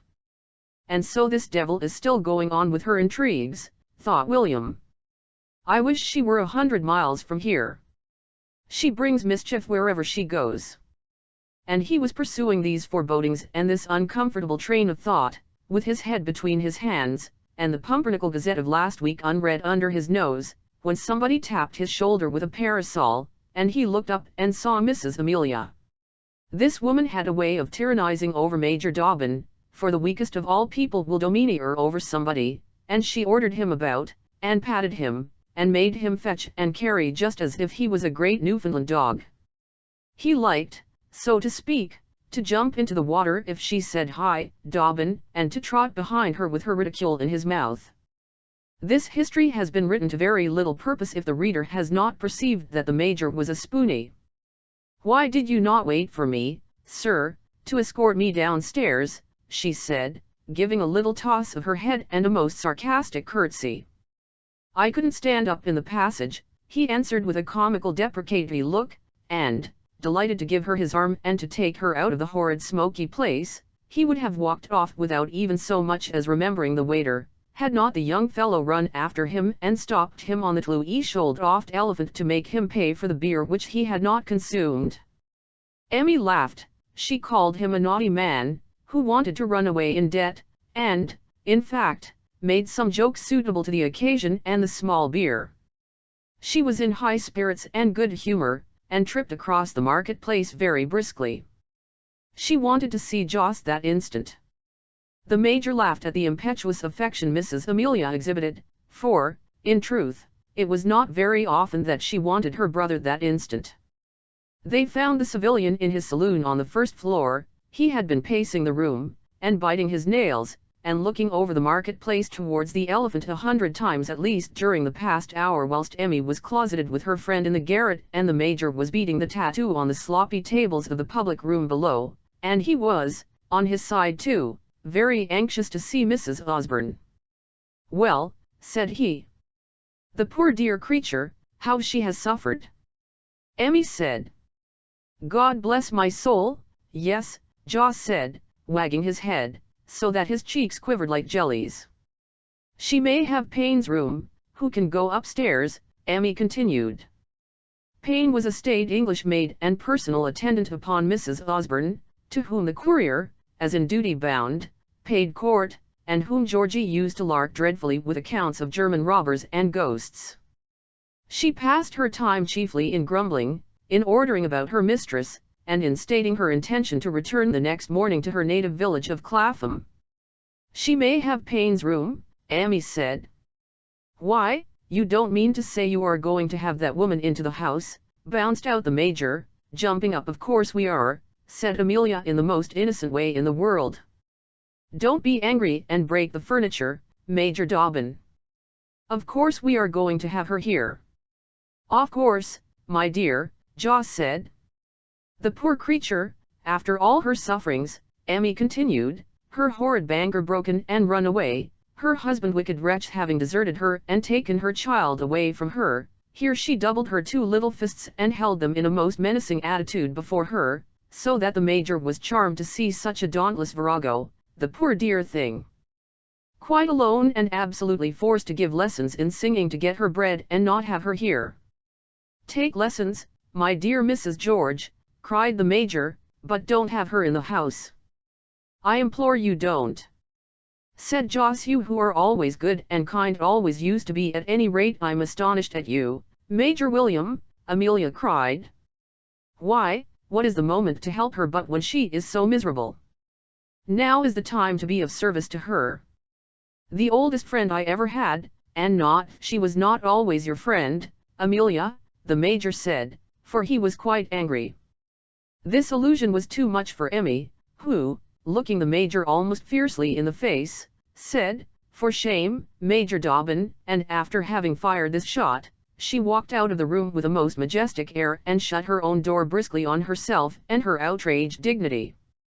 To allude to that, she said, when the door was closed. Oh, it was cruel of him to remind me of it, and she looked up at George's picture, which hung there as usual, with the portrait of boy underneath.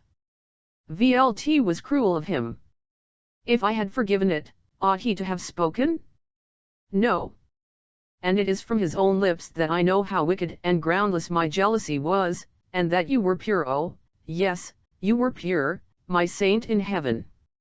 She paced the room, trembling and indignant. She went and leaned on the chest of drawers over which the picture hung, and gazed at it. Its eyes seemed to look down on her with a reproach that deepened as she looked.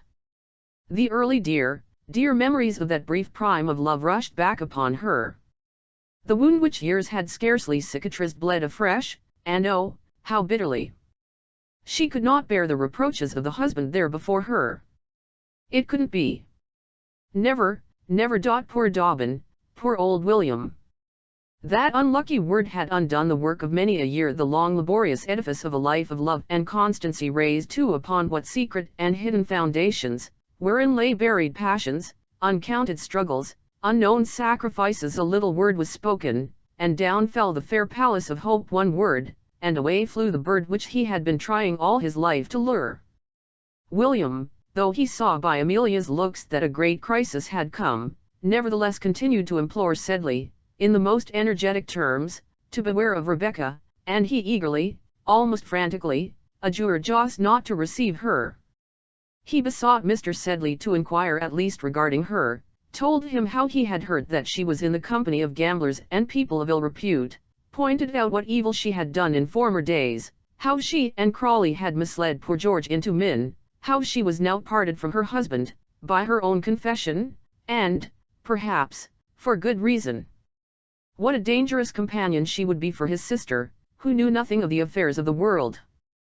William implored Joss, with all the eloquence which he could bring to bear, and a great deal more energy than this quiet gentleman was ordinarily in the habit of showing, to keep Rebecca out of his household.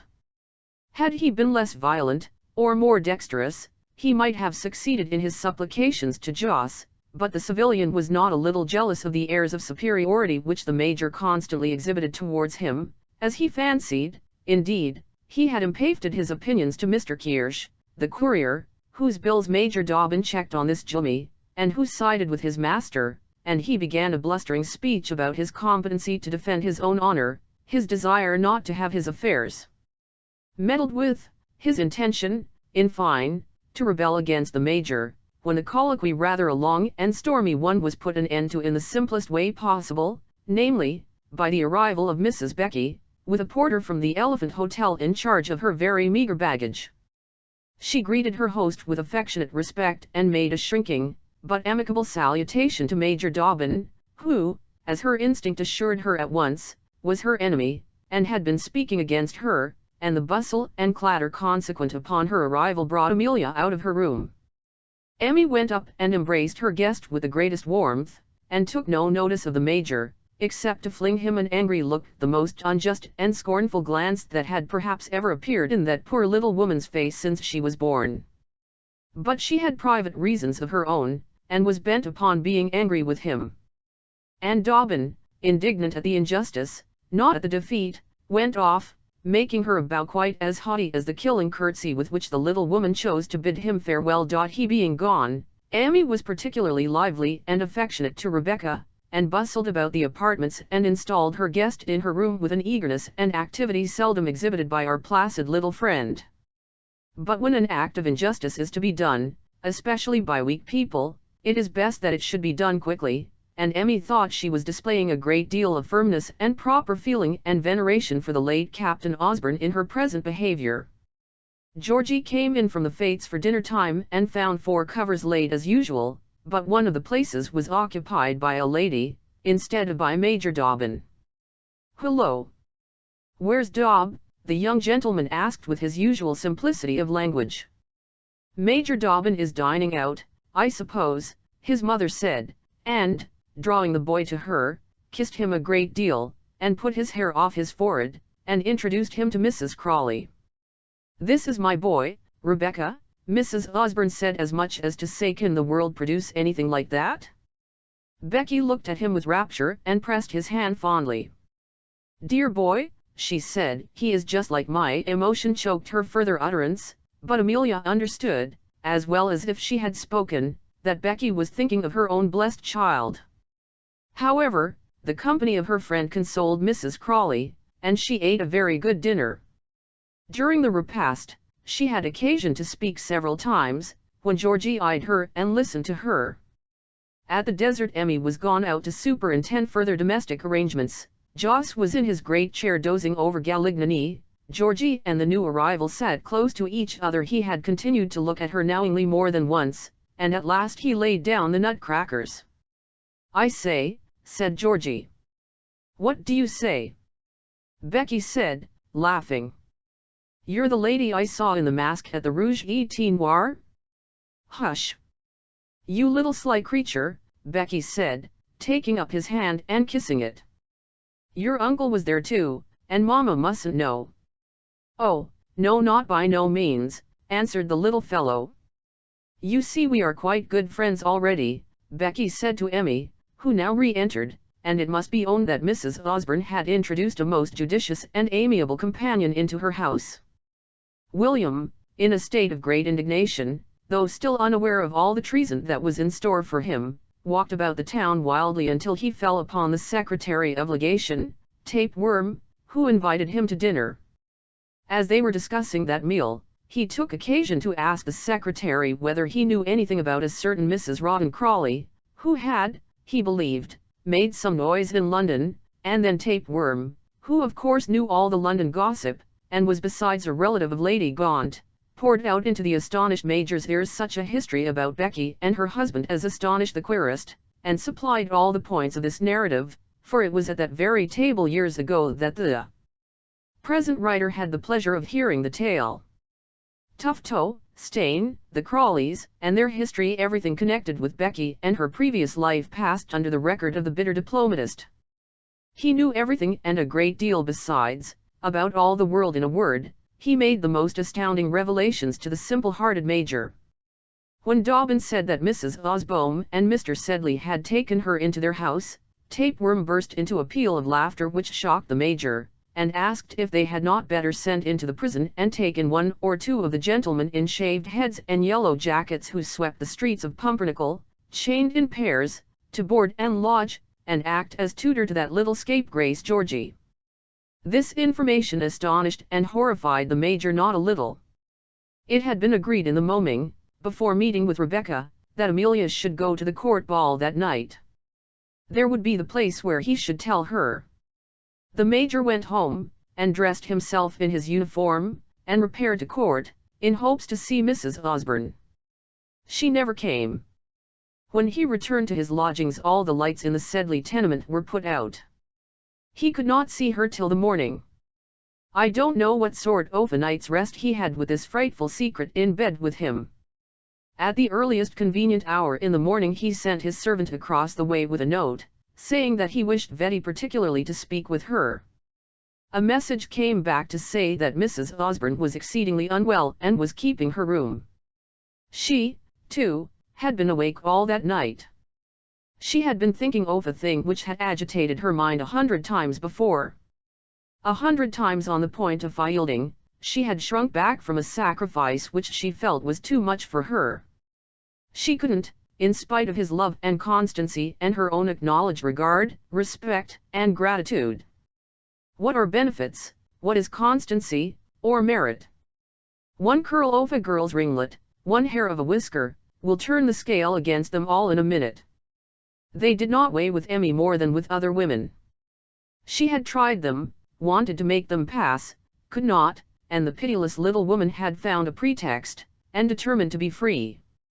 When at length, in the afternoon, the Major gained admission to Amelia, instead of the cordial and affectionate greeting, to which he had been accustomed now for many a long day, he received the salutation of a kunsi, and of a little gloved hand, retracted the moment after it was accorded to him. Rebecca, too, was in the room, and advanced to meet him with a smile and an extended hand. Dobbin drew back rather confusedly. I beg your pardon, he said, but I am bound to tell you that it is not as your friend that I am come here now. Pooh! Damn, don't let us have this sort of thing. Joss cried out, alarmed, and anxious to get rid of a scene. I wonder what Major Dobbin has to say against Rebecca. Amelia said in a low, clear voice with a slight quiver in it, and a very determined look about the eyes. I will not have this sort of thing in my house, Joss again interposed. I say I will not have it, and Dobbin, I beg, sir, you'll stop it. And he looked round, trembling and turning very red, and gave a great puff, and made for his door. Dear friend, Rebecca said with angelic sweetness, do hear what Major Dobbin has to say against me. I will not hear it, I say, squeaked out Joss at the top of his voice, and, gathering up his dressing gown, he was gone. We are only two women, Amelia said. You can speak now, sir. This manner towards me is one which scarcely becomes you, Amelia, the Major answered haughtily, nor I believe am I guilty of habitual harshness to women. It is not a pleasure to me to do the duty which I am come to do. Pray with it quickly, if you please, Major Dobbin, said Amelia, who was more and more in a pet. The expression of Dobbin's face, as she spoke in this imperious manner, was not pleasant. Came to say, and as you stay, Mrs. Crawley, I must say it in your presence that I think you ought not to form a member of the family of my friends. A lady who is separated from her husband, who travels not under her own name, who frequents public gaming tables it was to the ball I went, cried out Becky. Is not a fit companion for Mrs. Osborne and her son, Dobbin went on, and I may add that there are people here who know you, and who profess to know that regarding your conduct about which I don't even wish to speak before Mrs. Osborne. Yours is a very modest and convenient sort of calumny, Major Dobbin, Rebecca said. You leave me under the weight of an accusation which, after all, is unsaid. What is it? Is it unfaithfulness to my husband? I scorn it, and for anybody to prove it I defy you, I say. My honor is as untouched as that of the bitterest enemy who ever maligned me. Is it of being poor, forsaken, wretched, that you accuse me? Yes, I am guilty oft those faults, and punished for them every day. Let me go, Amy. It is only to suppose that I have not met you, and I am no worse today than I was yesterday. It is only to suppose that the night is over and the wanderer is on her way. Don't you remember the song we used to sing in dear old days? I have been wandering ever since then, a poor castaway, scorned for being miserable, and insulted because I am alone. Let me go, my stay here interferes with the plans of this gentleman. Indeed it does, madam, said the Major. If I have any authority in this house, authority, none. Broke out Amelia. Rebecca, you stay with me. I won't desert you because you have been persecuted, or insult you because Major Dobbin chooses to do so. Come away, dear." And the two women made towards the door. William opened it. As they were going out, however, he took Amelia's hand and said, "Will you stay a moment and speak to me?" "He wishes to speak to you away from me," said Becky, looking like a martyr. Amelia gripped her hand in reply. "Upon my honor it is not about you that I am going to speak," Dobbin said. "Come back, Amelia," and she came. Dobbin bowed to Mrs. Crawley, as he shut the door upon her. Amelia looked at him, leaning against the glass, her face and her lips were quite white. "I was confused when I spoke just now," the Major said after a pause, "and I misused the word authority." "You did," said Amelia with her teeth chattering. "At least Have claims to be heard," Dobbin continued. "It is generous to remind me of our obligations to you," the woman answered. "The claims I mean are those left me by George's father." William said. "Yes, and you insulted his memory. You did yesterday. You know you did. And I will never forgive you." "Never," said Amelia.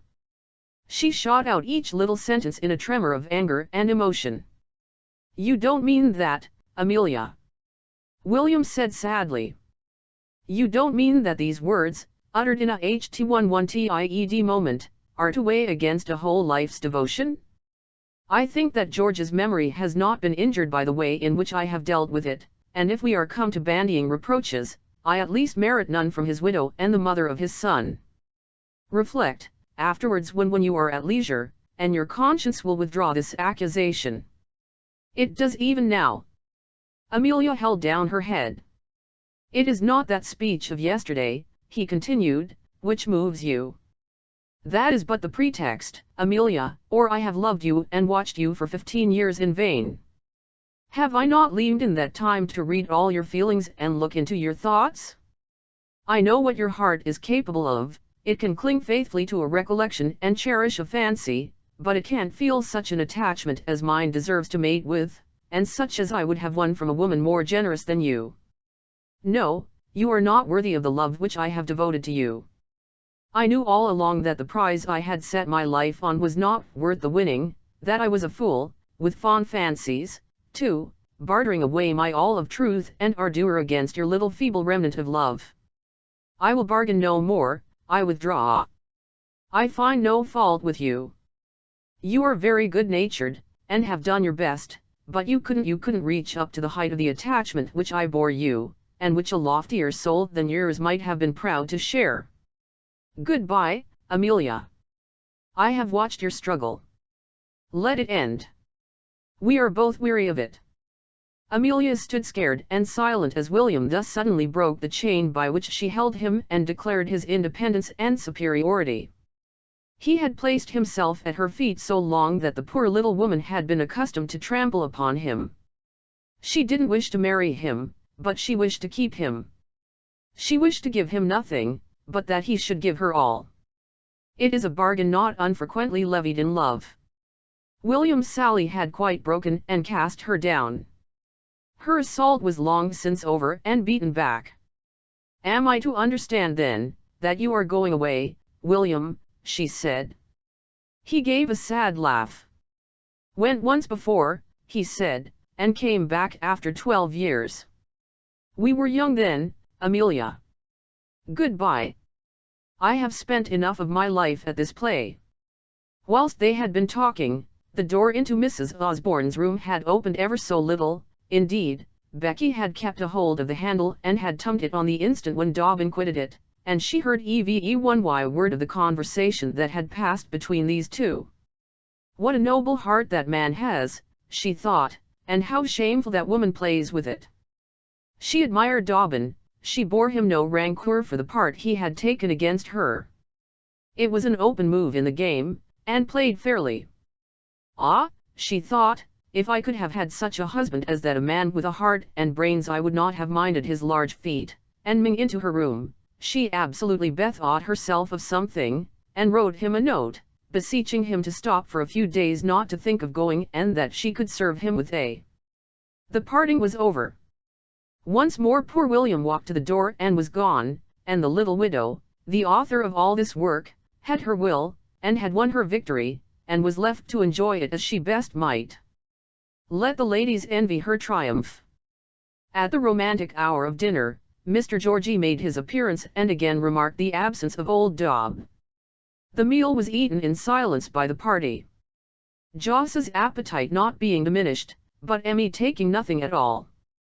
After the meal, Georgie was lolling in the cushions of the old window, a large window, with 3 sides of glass abutting from the gable, and commanding on one side the market-place, where the elephant is, his mother being busy hard by, when he remarked symptoms of movement at the Major's house on the other side off the street. "Hullo," said he, "there's Dobb's trap, they are bringing it out of the courtyard." The trap in question was a carriage which the Major had bought for £6 sterling, and about which they used to rally him a good deal. Emmy gave a little start, but said nothing. "Hullo," Georgie continued, "there's Francis coming out with the portmanteaus, and Coons, the one-eyed postilion, coming down the market with 3 schimmels. Look at his boots and yellow jacket, ain't he a rum one? Why, they're putting the horses to Dobb's carriage. Is he going anywhere?" "Yes," said Emmy, "he is going on a journey." "Going on a journey, and when is he coming back?" "He is not coming back," answered Emmy. "Not coming back," cried out Georgie, jumping up. "Stay here, sir," roared out Jos. "Stay, Georgie," said his mother with a very sad face. The boy stopped, kicked about the room, jumped up and down from the window seat with his knees, and showed every symptom of uneasiness and curiosity. The horses were put to. The baggage was strapped on. Francis came out with his master's sword, cane, and umbrella tied up together, and laid them in the well, and his desk and old tin cocked hat case, which he placed under the seat. Francis brought out the stained old blue cloak lined with red camlet, which had wrapped the owner up any time these 15 years, and had Manchen Sturm Erlet, as a favourite song oft those days said. It had been new for the campaign of Waterloo and had covered George and William after the night of Quatre Bras. Old Burke, the landlord of the lodgings, came out, then Francis, with more packages, final packages than Major William Burke wanted to kiss him.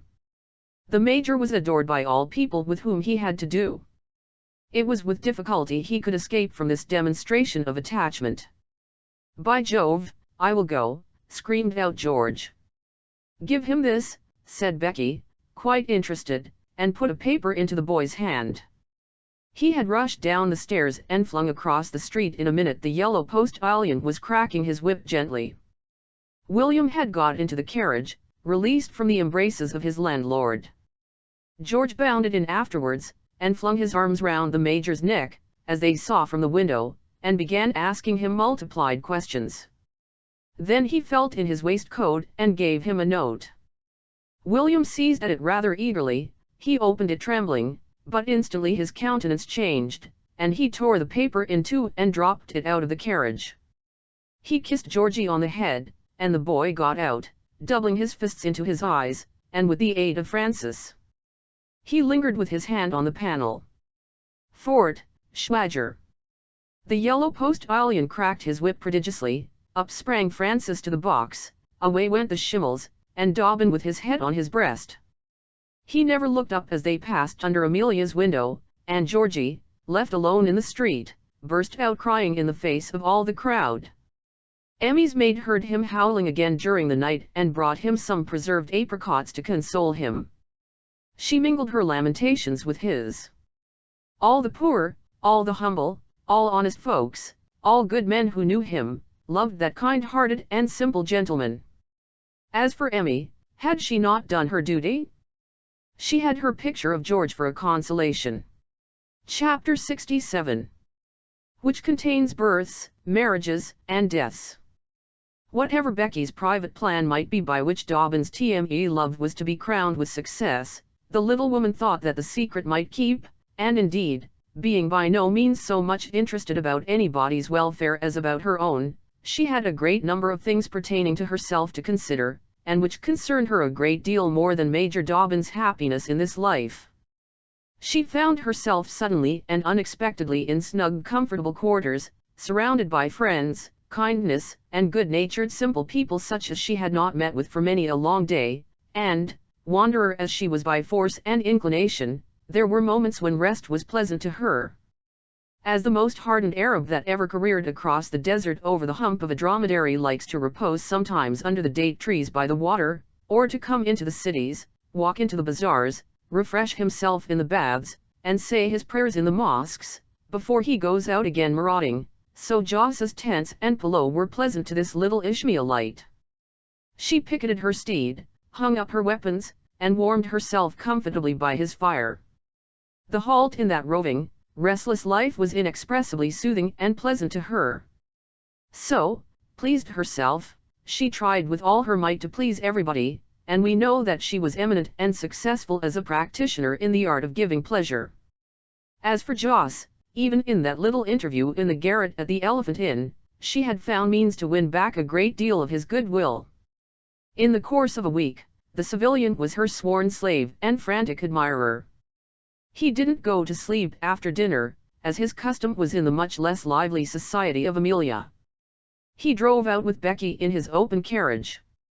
He asked little parties and invented festivities to do her honor. Tapeworm, the charge d'affaires, who had abused her so cruelly, came to dine with Jos, and then came every day to pay his respects to Becky. Poor Emmy, who was never very talkative, and more glum and silent than ever after Dobbin's departure, was quite forgotten when the superior genius made her appearance. The French minister was as much charmed with her as his English rival. The German ladies, never particularly squeamish as regards morals, especially in English people, were delighted with the cleverness and wit of Mrs. Osborne's charming friend, and though she did not ask to go to court, yet the most august and transparent personages there heard of her fascinations and were quite curious to know her. When it became known that she was noble, of an ancient English family, that her husband was a colonel of the guard, excellence, and governor of an island, only separated from his lady by one of those trifling differences which are of little account in a country where Werther is still read and the Wolverwandtschaften of Goethe is considered an edifying moral book, nobody thought of refusing to receive her in the very highest society of the little duchy, and the ladies were even more ready to call her due and to swear eternal friendship for her than they had been to bestow the same inestimable benefits upon Amelia. Love and libeny are interpreted by those simple Germans in a way which honest folks in Yorkshire and Somersetshire little understand, and a lady might, in some philosophic and civilized towns, be divorced ever so many times from her respective husbands and keep her character in society. Jos's house never was so pleasant since he had a house of his own as Rebecca caused it to be. She sang, she played, she laughed, she talked in 2 or 3 languages, she brought everybody to the house, and she made Jos believe that it was his own great social talents and wit which gathered the society of the place round about. As for Emmy, who found herself not in the least mistress of her own house, except when the bills were to be paid, Becky discovered the way to soothe and please her. She talked to her perpetually about Major Dobbin, sent about his business, and made no scruple of declaring her admiration for that excellent, high-minded gentleman, and of telling Emmy that she had behaved most cruelly regarding him. Emmy defended her conduct and showed that it was dictated only by the purest religious principles, that a woman once, and to such an angel as him whom she had had the good fortune to marry, was married forever, but she had no objection to hear the Major praised as much as ever Becky chose to praise him, and indeed, brought the conversation round to the Dobbin subject a score of times every day. Means were easily found to win the favor of Georgie and the servants. Amelia's maid, it has been said, was heart and soul in favor of the generous Major. Having at first disliked Becky for being the means of dismissing him from the presence of her mistress, she was reconciled to Mrs. Crawley subsequently, because the latter became William's most ardent admirer and champion. And in those nightly conclaves in which the 2 ladies indulged after their parties, and while Miss Payne was brushing their airs, as she called the yellow of the one and the soft brown tresses of the other, this girl always put in her word for that dear good gentleman Major Dobbin. Her advocacy did not make Amelia angry any more than Rebecca's admiration of him. She made George write to him constantly and persisted in sending Mamma's kind love in a postscript. And as she looked at her husband's portrait of nights, it no longer reproached her, perhaps she reproached it. Now William was gone. Emmy was not very happy after her heroic sacrifice. She was very distraught, nervous, silent, and ill to please. The family had never known her so peevish. She grew pale and ill. She used to try to sing certain songs. Einsam bin ich nicht allein was one of them, that tender love song of Weber's which in old-fashioned days, young ladies, and when you were scarcely born, showed that those who lived before you knew too how to love and to sing certain songs, I say, to which the Major was partial, and as she warbled them in the twilight in the drawing-room, she would break off in the midst of the song, and walk into her neighboring apartment, and there, no doubt, take refuge in the miniature of her husband. Some books still subsisted, after Dobbin's departure, with his name written in them, a German dictionary, for instance, with William Dobbin, Threg, in the flyleaf, a guidebook with his initials, and one or two other volumes which belonged to the Major. Emmy cleared these away and put them on the drawers, where she placed her work-box, her desk, her Bible, and prayer book, under the pictures of the two Georges. And the Major, on going away, having left his gloves behind him, it is a fact that Georgie, rummaging his mother's desk some time afterwards, found the gloves neatly folded up and put away in what they call the secret drawers of the desk. Not caring for society, and moping there a great deal, Emmy's chief pleasure in the summer evenings was to take long walks with Georgie, during which Rebecca was left to the society of Mr. Joseph, and then the mother and son used to talk about the Major in a way which even made the boy smile. She told him that she thought Major William was the best man in all the world, the gentlest and the kindest, the bravest and the humblest. Over and over again she told him how they owed everything which they possessed in the world to that kind friend's benevolent care of them, how he had befriended them all through their poverty and misfortunes, watched over them when nobody cared for them, how all his comrades admired him though he never spoke of his own gallant actions, how Georgie's father used him beyond all other men, and had been constantly befriended by the good William. Why, when your papa was a little boy, she said, he often told me that it was William who defended him against a tyrant at the school where they were, and their friendship never ceased from that day until the last, when your dear father fell. Did Dobbin kill the man who killed papa? Georgie said. I'm sure he did, or he would if he could have caught him, wouldn't he, mother? When I'm in the army, won't I hate thee all?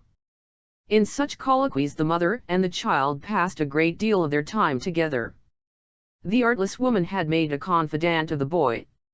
He was as much William's friend as everybody else who knew him well. By the way, Mrs. Becky, not to be behindhand in sentiment, had got a miniature too hanging up in her room, to the surprise and amusement of most people, and the delight of the original, who was no other than our friend Joss. On her first coming to favor the Sedleys with a visit, the little woman, who had arrived with a remarkably small shabby kit, was perhaps ashamed of the meanness of her trunks and band-boxes, and often spoke with great respect about her baggage left behind at Leipzig, which she must have from that city. When a traveler talks to you perpetually about the splendor of his luggage, which he does not happen to have with him, my son, beware of that traveler. He is, 10 to 1, an impostor. Neither Joss nor Emmy knew this important maxim. It seemed to them of no consequence whether Becky had a quantity of very fine clothes in invisible trunks, but as her present supply was exceedingly shabby, Emmy supplied her out of her own stores, or took her to the best milliner in the town and there fitted her out. It was no more torn collars now, I promise you, and faded silks trailing off at the shoulder. Becky changed her habits with her situation in life. The rouge pot was suspended. Another excitement to which she had accustomed herself was also put aside, or at least only indulged in privacy, as when she was prevailed on by Joss of a summer evening, Emmy and the boy being absent on their walks, to take a little spirit and water. But if she did not indulge, the courier did. That rascal Kirsch could not be kept from the bottle, nor could he tell how much he took when he applied to it. He was sometimes surprised himself at the way in which Mr. Sedley's cognac diminished. Well, well, this is a painful subject. Becky did not likely indulge so much as she used before she entered a decorous family. At last the much bragged about boxes arrived from Leipzig, 3 often not by any means large or splendid, nor did Becky appear to take out any sort of dresses or ornaments from the boxes when they did arrive. But out of one, which contained a mass of her papers, it was that very box which Rawdon Crawley had ransacked in his furious hunt for Becky's concealed money. She took a picture with great glee, which she pinned up in her room, and to which she introduced Joss. It was the portrait of a gentleman in pencil, his face having the advantage of being painted up in pink. He was riding on an elephant away from some coconut trees and a pagoda. It was an Eastern scene. "God bless my soul, it is my portrait," Joss cried out. It was he indeed, blooming in youth and beauty, in a nankeen jacket of the cut of 1804. It was the old picture that used to hang up in Russell Square. "Bought it," said Becky in a voice trembling with emotion, "went to see if I could be of any use to my kind friends. I have never parted with that picture, I never will." "Won't you?" Joss cried with a look of unutterable rapture and satisfaction. "Did you really now value it for my sake?" "You know I did, well enough," said Becky. "Why speak, why think, why look back? It is too late now." That evening's conversation was delicious, for Joss Emmy only came in to go to bed very tired and unwell. Joss and his fair guest had a charming tête-à-tête, and his sister could hear, as she lay awake in her adjoining chamber, Rebecca singing over to Joss the old songs of 1815. He did not sleep, for a wonder, that night, any more than Amelia. It was June, and, by consequence, high season in London. Joss, who read the incomparable Galignani, the exile's best friend, through every day, used to favor the ladies with extracts from his paper during their breakfast. Every week in this paper there is a full account of military movements, in which Joss, as a man who had seen service, was especially interested. On one occasion he read of the Th Regiment. "Gravesend, June 20. The Ramhunder, East Indiaman, came into the river this morning, having on board 14 officers, and 132 rank and file of this gallant corps. They have been absent from England 14 years, having been embarked the year after Waterloo, in which glorious conflict they took an active part, and having subsequently distinguished themselves in the Burmese War.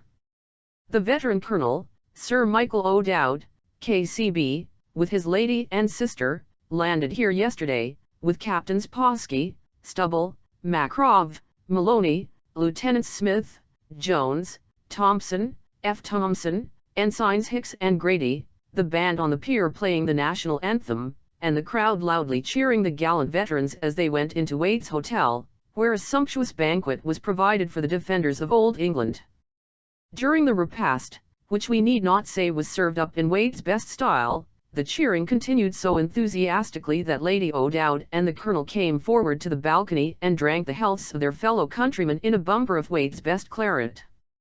On a second occasion Joss read a brief announcement Major Dobbin had joined the Th Regiment at Chatham, and subsequently he promulgated accounts of the presentations at the drawing-room of Colonel Sir Michael O'Dowd, K.C.B., Lady O'Dowd, by Mrs. Malloy Maloney of Ballymaloney, and Miss Glorvina O'Dowd, by Lady O'Dowd.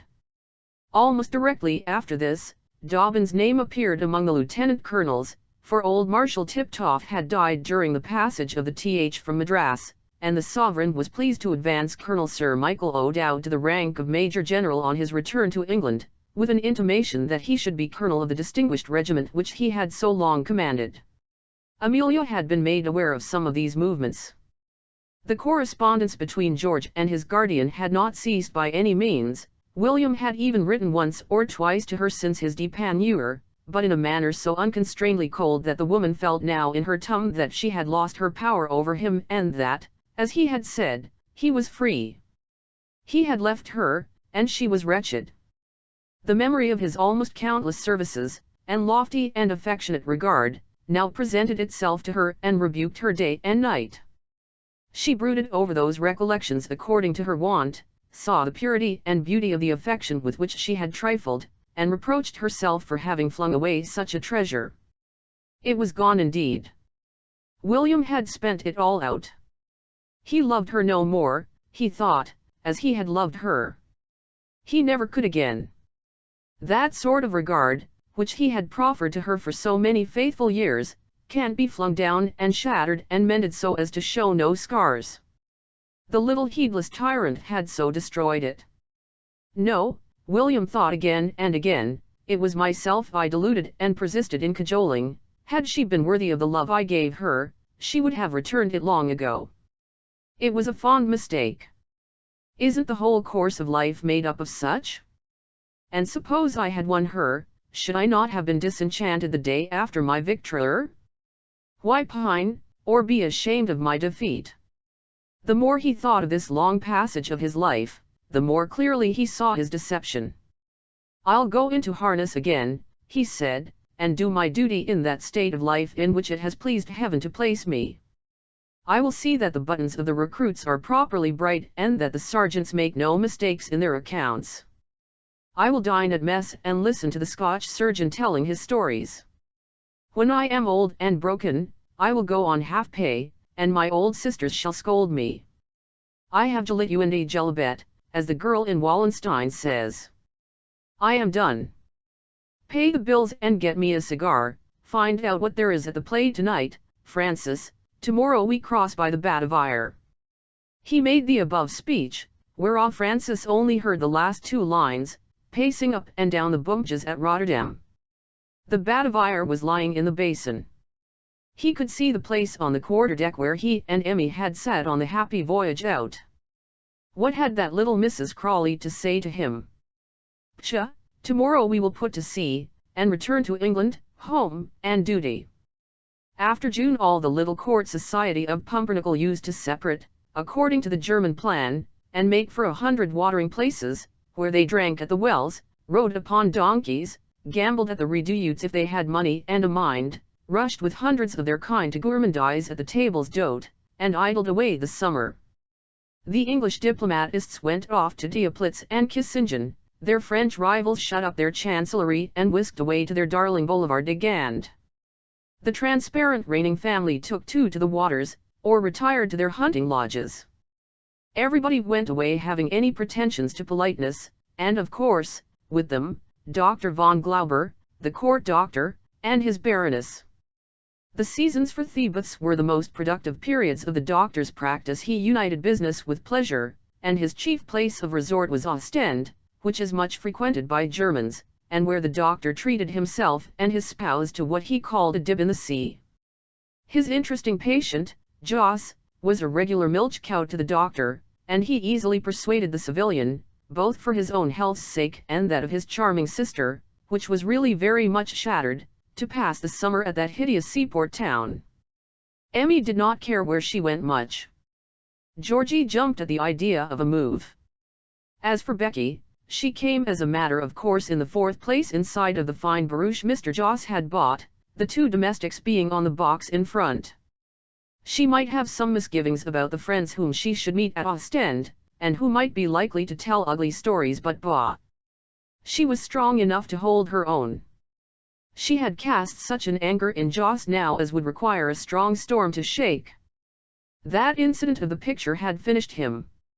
Becky took down her elephant and put it into the little box which she had had from Amelia ever so many years ago. Emmy also came off with her lorries, her two pictures, and the party, finally, were lodged in an exceedingly dear and uncomfortable house at Ostend. There Amelia began to take baths and get what good she could from them, and though scores of people of Becky's acquaintance passed her and cut her, yet Mrs. Osbom, who walked about with her, and who knew nobody, was not aware of the treatment experienced by the friend whom she had chosen so judiciously as a companion. Indeed, Becky never thought fit to tell her what was passing under her innocent eyes. Some of Mrs. Rawdon Crawley's acquaintances, however, acknowledged her readily, more readily than she would have desired. Among those were Major Ioder, unattached, and Captain Rook, late of the Rifles, who might be seen any day on the dike, smoking and staring at the women, and who speedily got an introduction to the hospitable board and select circle of Mr. Joseph Sedley. In fact, they would take no denial. They burst into the house whether Becky was at home or not, walked into Mrs. Osborne's drawing room, which they perfumed with their coats and mustachios, called Joss Old Buck, and invaded his dinner table, and laughed and drank for long hours there. "What can they mean?" asked Georgie, who did not like these gentlemen. "I heard the Major say to Mrs. Crawley yesterday, 'No, no, Becky, you shan't keep the old buck to yourself. We must have the bones in, or, damme, I'll split.' What could the Major mean, Mamma?" "Major? Don't call him Major," Emmy said. "I'm sure I can't tell what he meant."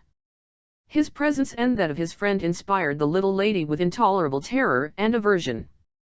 They paid her tipsy compliments, they leered at her over the dinner table. And the captain made her advances that filled her with sickening dismay, nor would she ever see him unless she had George by her side. Rebecca, to do her justice, never would let either of these men remain alone with Amelia. The Major was disengaged too, and swore he would be the winner of her. A couple of Lilfans were fighting for this innocent creature, gambling for her at her own table, and though she was not aware of the rascals' designs upon her, yet she felt a horror and uneasiness in their presence and longed to fly. She besought, she entreated Jos to go. Not he. He was slow of movement, tied to his doctor, and perhaps to some other leading strings. At least Becky was not anxious to go to England. At last she took a great resolution, made the great plunge. She wrote off a letter to a friend whom she had on the other side of the water, a letter about which she did not speak a word to anybody, which she carried herself to the post under her shawl, nor was any remark made about it, only that she looked very much flushed and agitated when Georgie met her, and she kissed him, and hung over him a great deal that night. She did not come out of her room after her return from her walk. Becky thought it was Major Loder and the captain who frightened her. She mustn't stop here, Becky reasoned with herself. She must go away, the silly little fool. She is still whimpering after that gaby of a husband dead, and served right. These 15 years she shan't marry either of these men. It's too bad of Loder. No, she shall marry the bamboo cane. I'll settle it this very night. So Becky took a cup of tea to Amelia in her private apartment and found that lady in the company of her miniatures, and in a most melancholy and nervous condition. She laid down the cup of tea. "Thank you," said Amelia. "Listen to me, Amelia," said Becky, marching up and down the room before the other and surveying her with a sort of contemptuous kindness. "I want to talk to you. You must go away from here and from the impertinences of these men. I won't have you harassed by them, and they will insult you if you stay. I tell you they are rascals, men fit to send to the hulks. Never mind how I know them. I know everybody. Jos can't protect you, he is too weak and wants a protector himself. You are no more fit to live in the world than a baby in arms. You must marry, or you and your precious boy will go to ruin. You must have a husband, you fool, and one of the best gentlemen I ever saw has offered you 100 times, and you have rejected him, you silly, heartless, ungrateful little creature."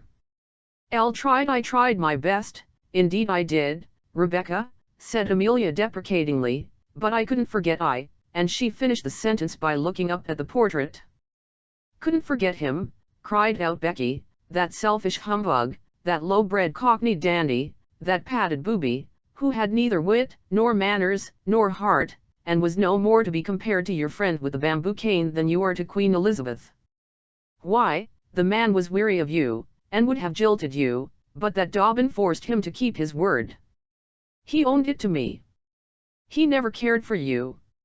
He used to sneer about you to me, time after time, and made love to me the week after he married you. It's false. It's false." "Rebecca," cried out Amelia, starting up. "Look there, you fool," Becky said, still with provoking good humor, and taking a little paper out of her belt, she opened it and flung it into Emmy's lap.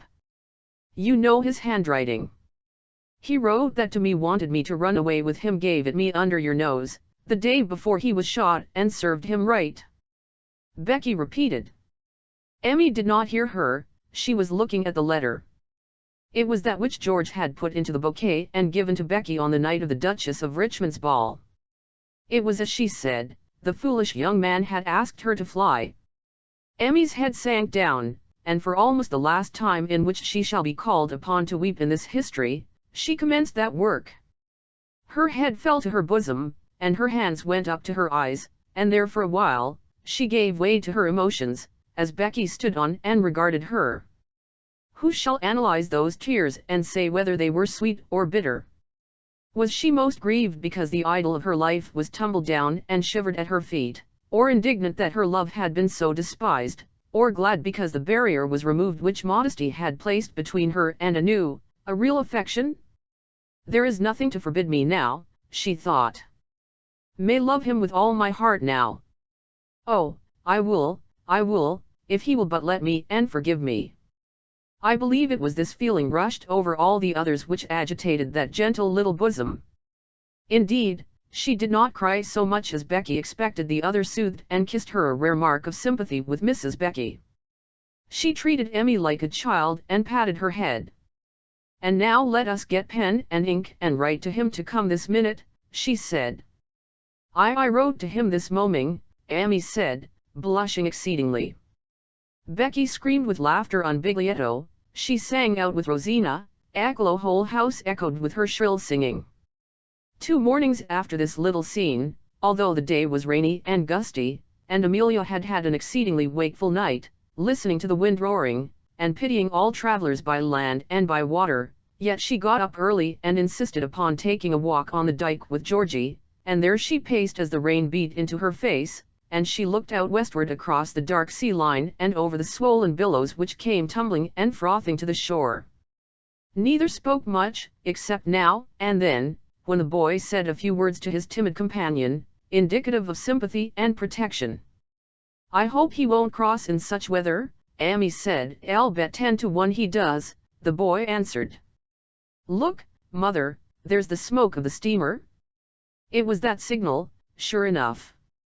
But though the steamer was under way, he might not be on board, he might not have got the letter, he might not choose to come. 100 fears poured one over the other into the little heart, as fast as the waves on to the dike. The boat followed the smoke into sight. Georgie had a dandy telescope and got the vessel under view in the most skilful manner. And he made appropriate nautical comments upon the manner of the approach of the steamer as she came nearer and nearer, dipping and rising in the water. The signal of an English steamer in sight went fluttering up to the mast on the pier. I dare say Mrs. Amelia's heart was in a similar flutter. Emmy tried to look through the telescope over George's shoulder, but she could make nothing of it. She only saw a black eclipse bobbing up and down before her eyes. George took the glass again and raked the vessel. How she does pitch, he said. There goes a wave slap over her bows. There's only 2 people on deck besides the steersman. There's a man lying down, and a chap in a cloak with daub, by jingo. He clapped to the telescope and flung his arms round his mother. As for that lady, let us say what she did in the words of a favourite Gel La Salsa. She was sure it was William. It could be no other. What she had said about hoping that he would not come was all hypocrisy. Of course he would come, what could he do else but come? She knew he would come. The ship came swiftly nearer and nearer. As they went in to meet her at the landing place at the quay, Emmy's knees trembled so that she scarcely could run. She would have liked to kneel down and say her prayers of thanks there. Oh, she thought, she would be all her life saying them. It was such a bad day that as the vessel came alongside of the quay there were no idlers abroad, scarcely even a commissioner on the lookout for the few passengers in the steamer. That young scapegrace George had fled too, and as the gentleman in the old cloak lined with red stuff stepped on to the shore, there was scarcely any one present to see what took place, which was briefly this: a lady in a dripping white bonnet and shawl, with her 2 little hands out before her, went up to him, and in the next minute she had altogether disappeared under the folds of the old cloak, and was kissing one of his hands with all her might, whilst the other, I suppose, was engaged in holding her to his heart, which her head just about reached, and in preventing her from tumbling down.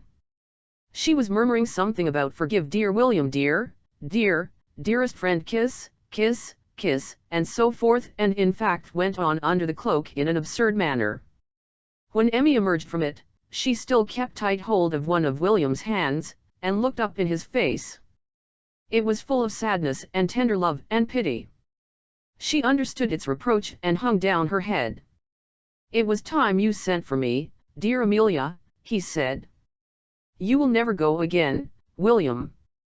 "No, never," he answered, and pressed the dear little soul once more to his heart. As they issued out of the custom-house precincts, Georgie broke out on them, with his telescope up to his eye, and a loud laugh of welcome. He danced round the couple and performed many facetious antics as he led them up to the house. Joss wasn't up yet, Becky not visible, though she looked at them through the blinds. Georgie ran off to see about breakfast. Emmy, whose shawl and bonnet were off in the passage in the hands of Mrs. Payne, now went to undo the clasp of William's cloak, "And we will, if you please, go with George, and look after breakfast for the Colonel. The vessel is in port. He has got the prize he has been trying for all his life. The bird has come in at last. There it is with its head on his shoulder, billing and cooing close up to his heart, with soft outstretched fluttering wings. This is what he has asked for Evio day and hour for 18 years. This is what he pined after. Here it is, the summit, the end, the last page of the 3rd volume. Goodbye, Colonel. God bless you, honest William. Farewell, dear Amelia. Grow green again, tender little parasite, round the rugged old oak to which you cling." Perhaps it was compunction towards the kind and simple creature, who had been the first in life to defend her. Perhaps it was a dislike to all such sentimental scenes, but Rebecca, satisfied with her part in the transaction, never presented herself before Colonel Dobbin and the lady whom he married. Particular business, she said, took her to Bruges, whither she went, and only Georgie and his uncle were present at the marriage ceremony.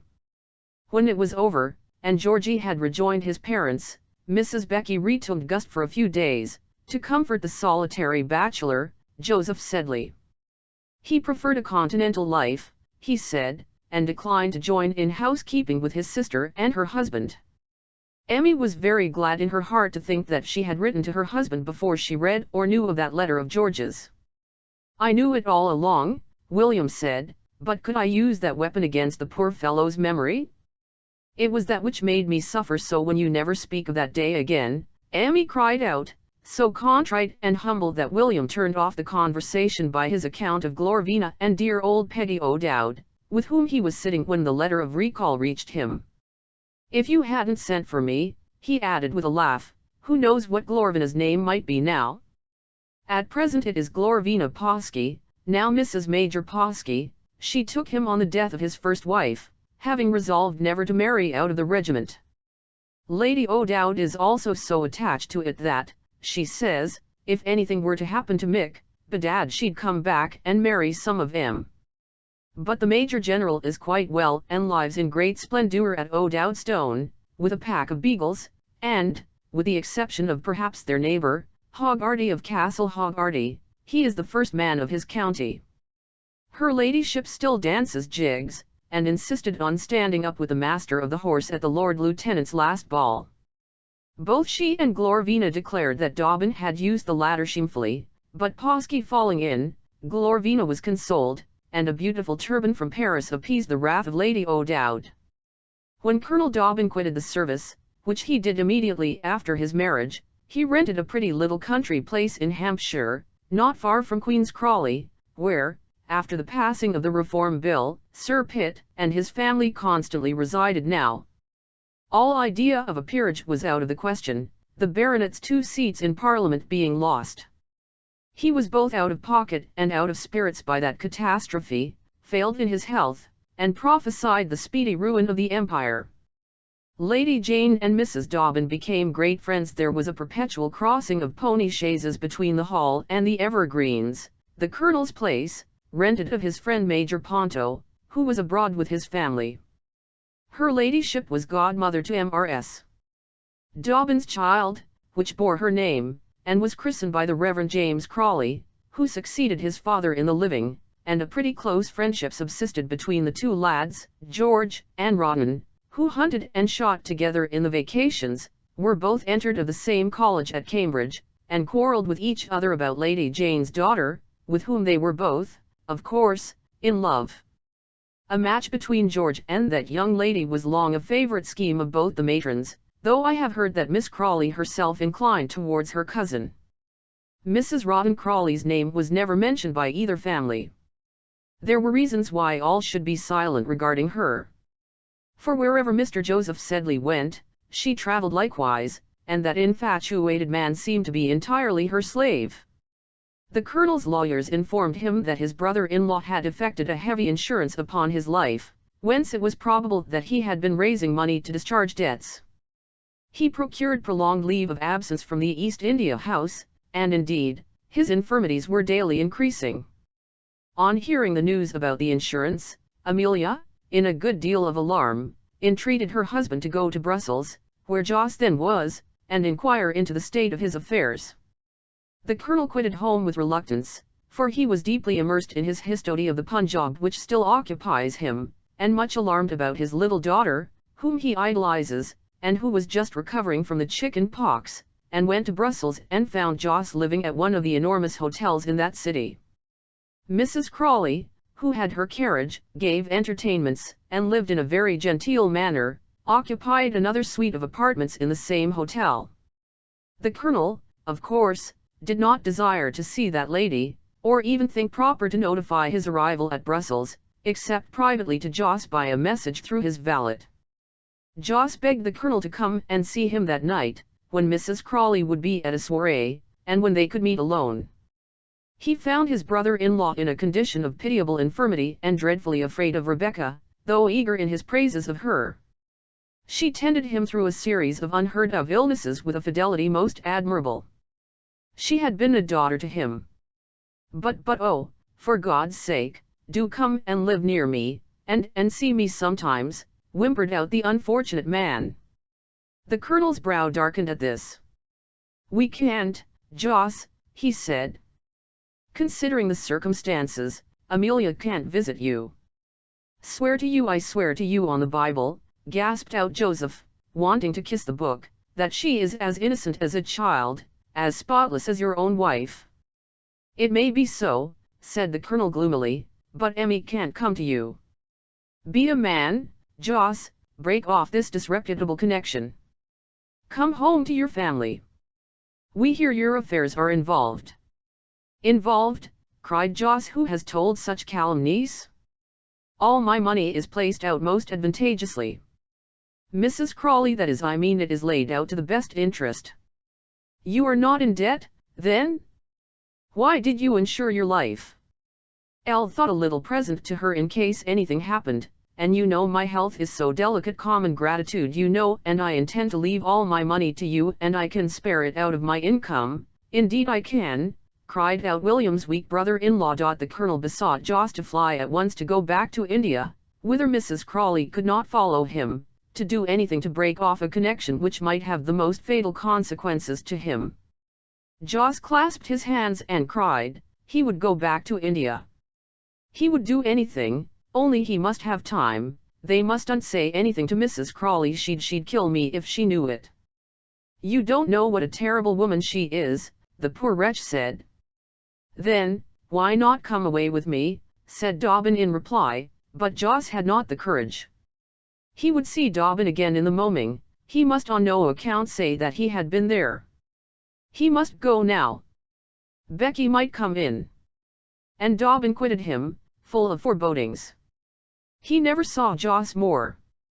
3 months afterwards Joseph Sedley died at Aix-la-Chapelle. It was found that all his property had been muddled away in speculations, and was represented by valueless shares in different bubble companies. All his available assets were the £2,000 for which his life was insured, and which were left equally between his beloved sister Amelia, wife of Anne C., and his friend and invaluable attendant during sickness, Rebecca, wife of Lieutenant Colonel Rawdon Crawley, C.B., who was appointed administratrix. The solicitor of the insurance company swore it was the blackest case that ever had come before him, talked of sending a commission to Aix to examine into the death, and the company refused payment of the policy. But Mrs., or Lady Crawley, as she styled herself, came to town at once, attended with her solicitors, Messrs. Burke, Thursdaytell, and Hayes, of Thavies Inn, and dared the company to refuse the payment. They invited examination. They declared that she was the object of an infamous conspiracy, which had been pursuing her all through life, and triumphed finally. The money was paid, and her character established, but Colonel Dobbin sent back his share of the legacy to the insurance office and rigidly declined to hold any communication with Rebecca. She never was Lady Crawley, though she continued so to call herself. His Excellency Colonel Rawdon Crawley died of yellow fever at Coventry Island, most deeply beloved and deplored, and 6 weeks before the demise of his brother, Sir Pitt. The estate consequently devolved upon the present Sir Rawdon Crawley, Bart. He, too, has declined to see his mother, to whom he makes a liberal allowance, and who, besides, appears to be very wealthy. The baronet lives entirely at Queen's Crawley, with Lady Jane and her daughter, whilst Rebecca, Lady Crawley, chiefly hangs about Bath and Cheltenham, where a very strong party of excellent people consider her to be a most injured woman. She has her enemies. Who has not? Her life is her answer to them.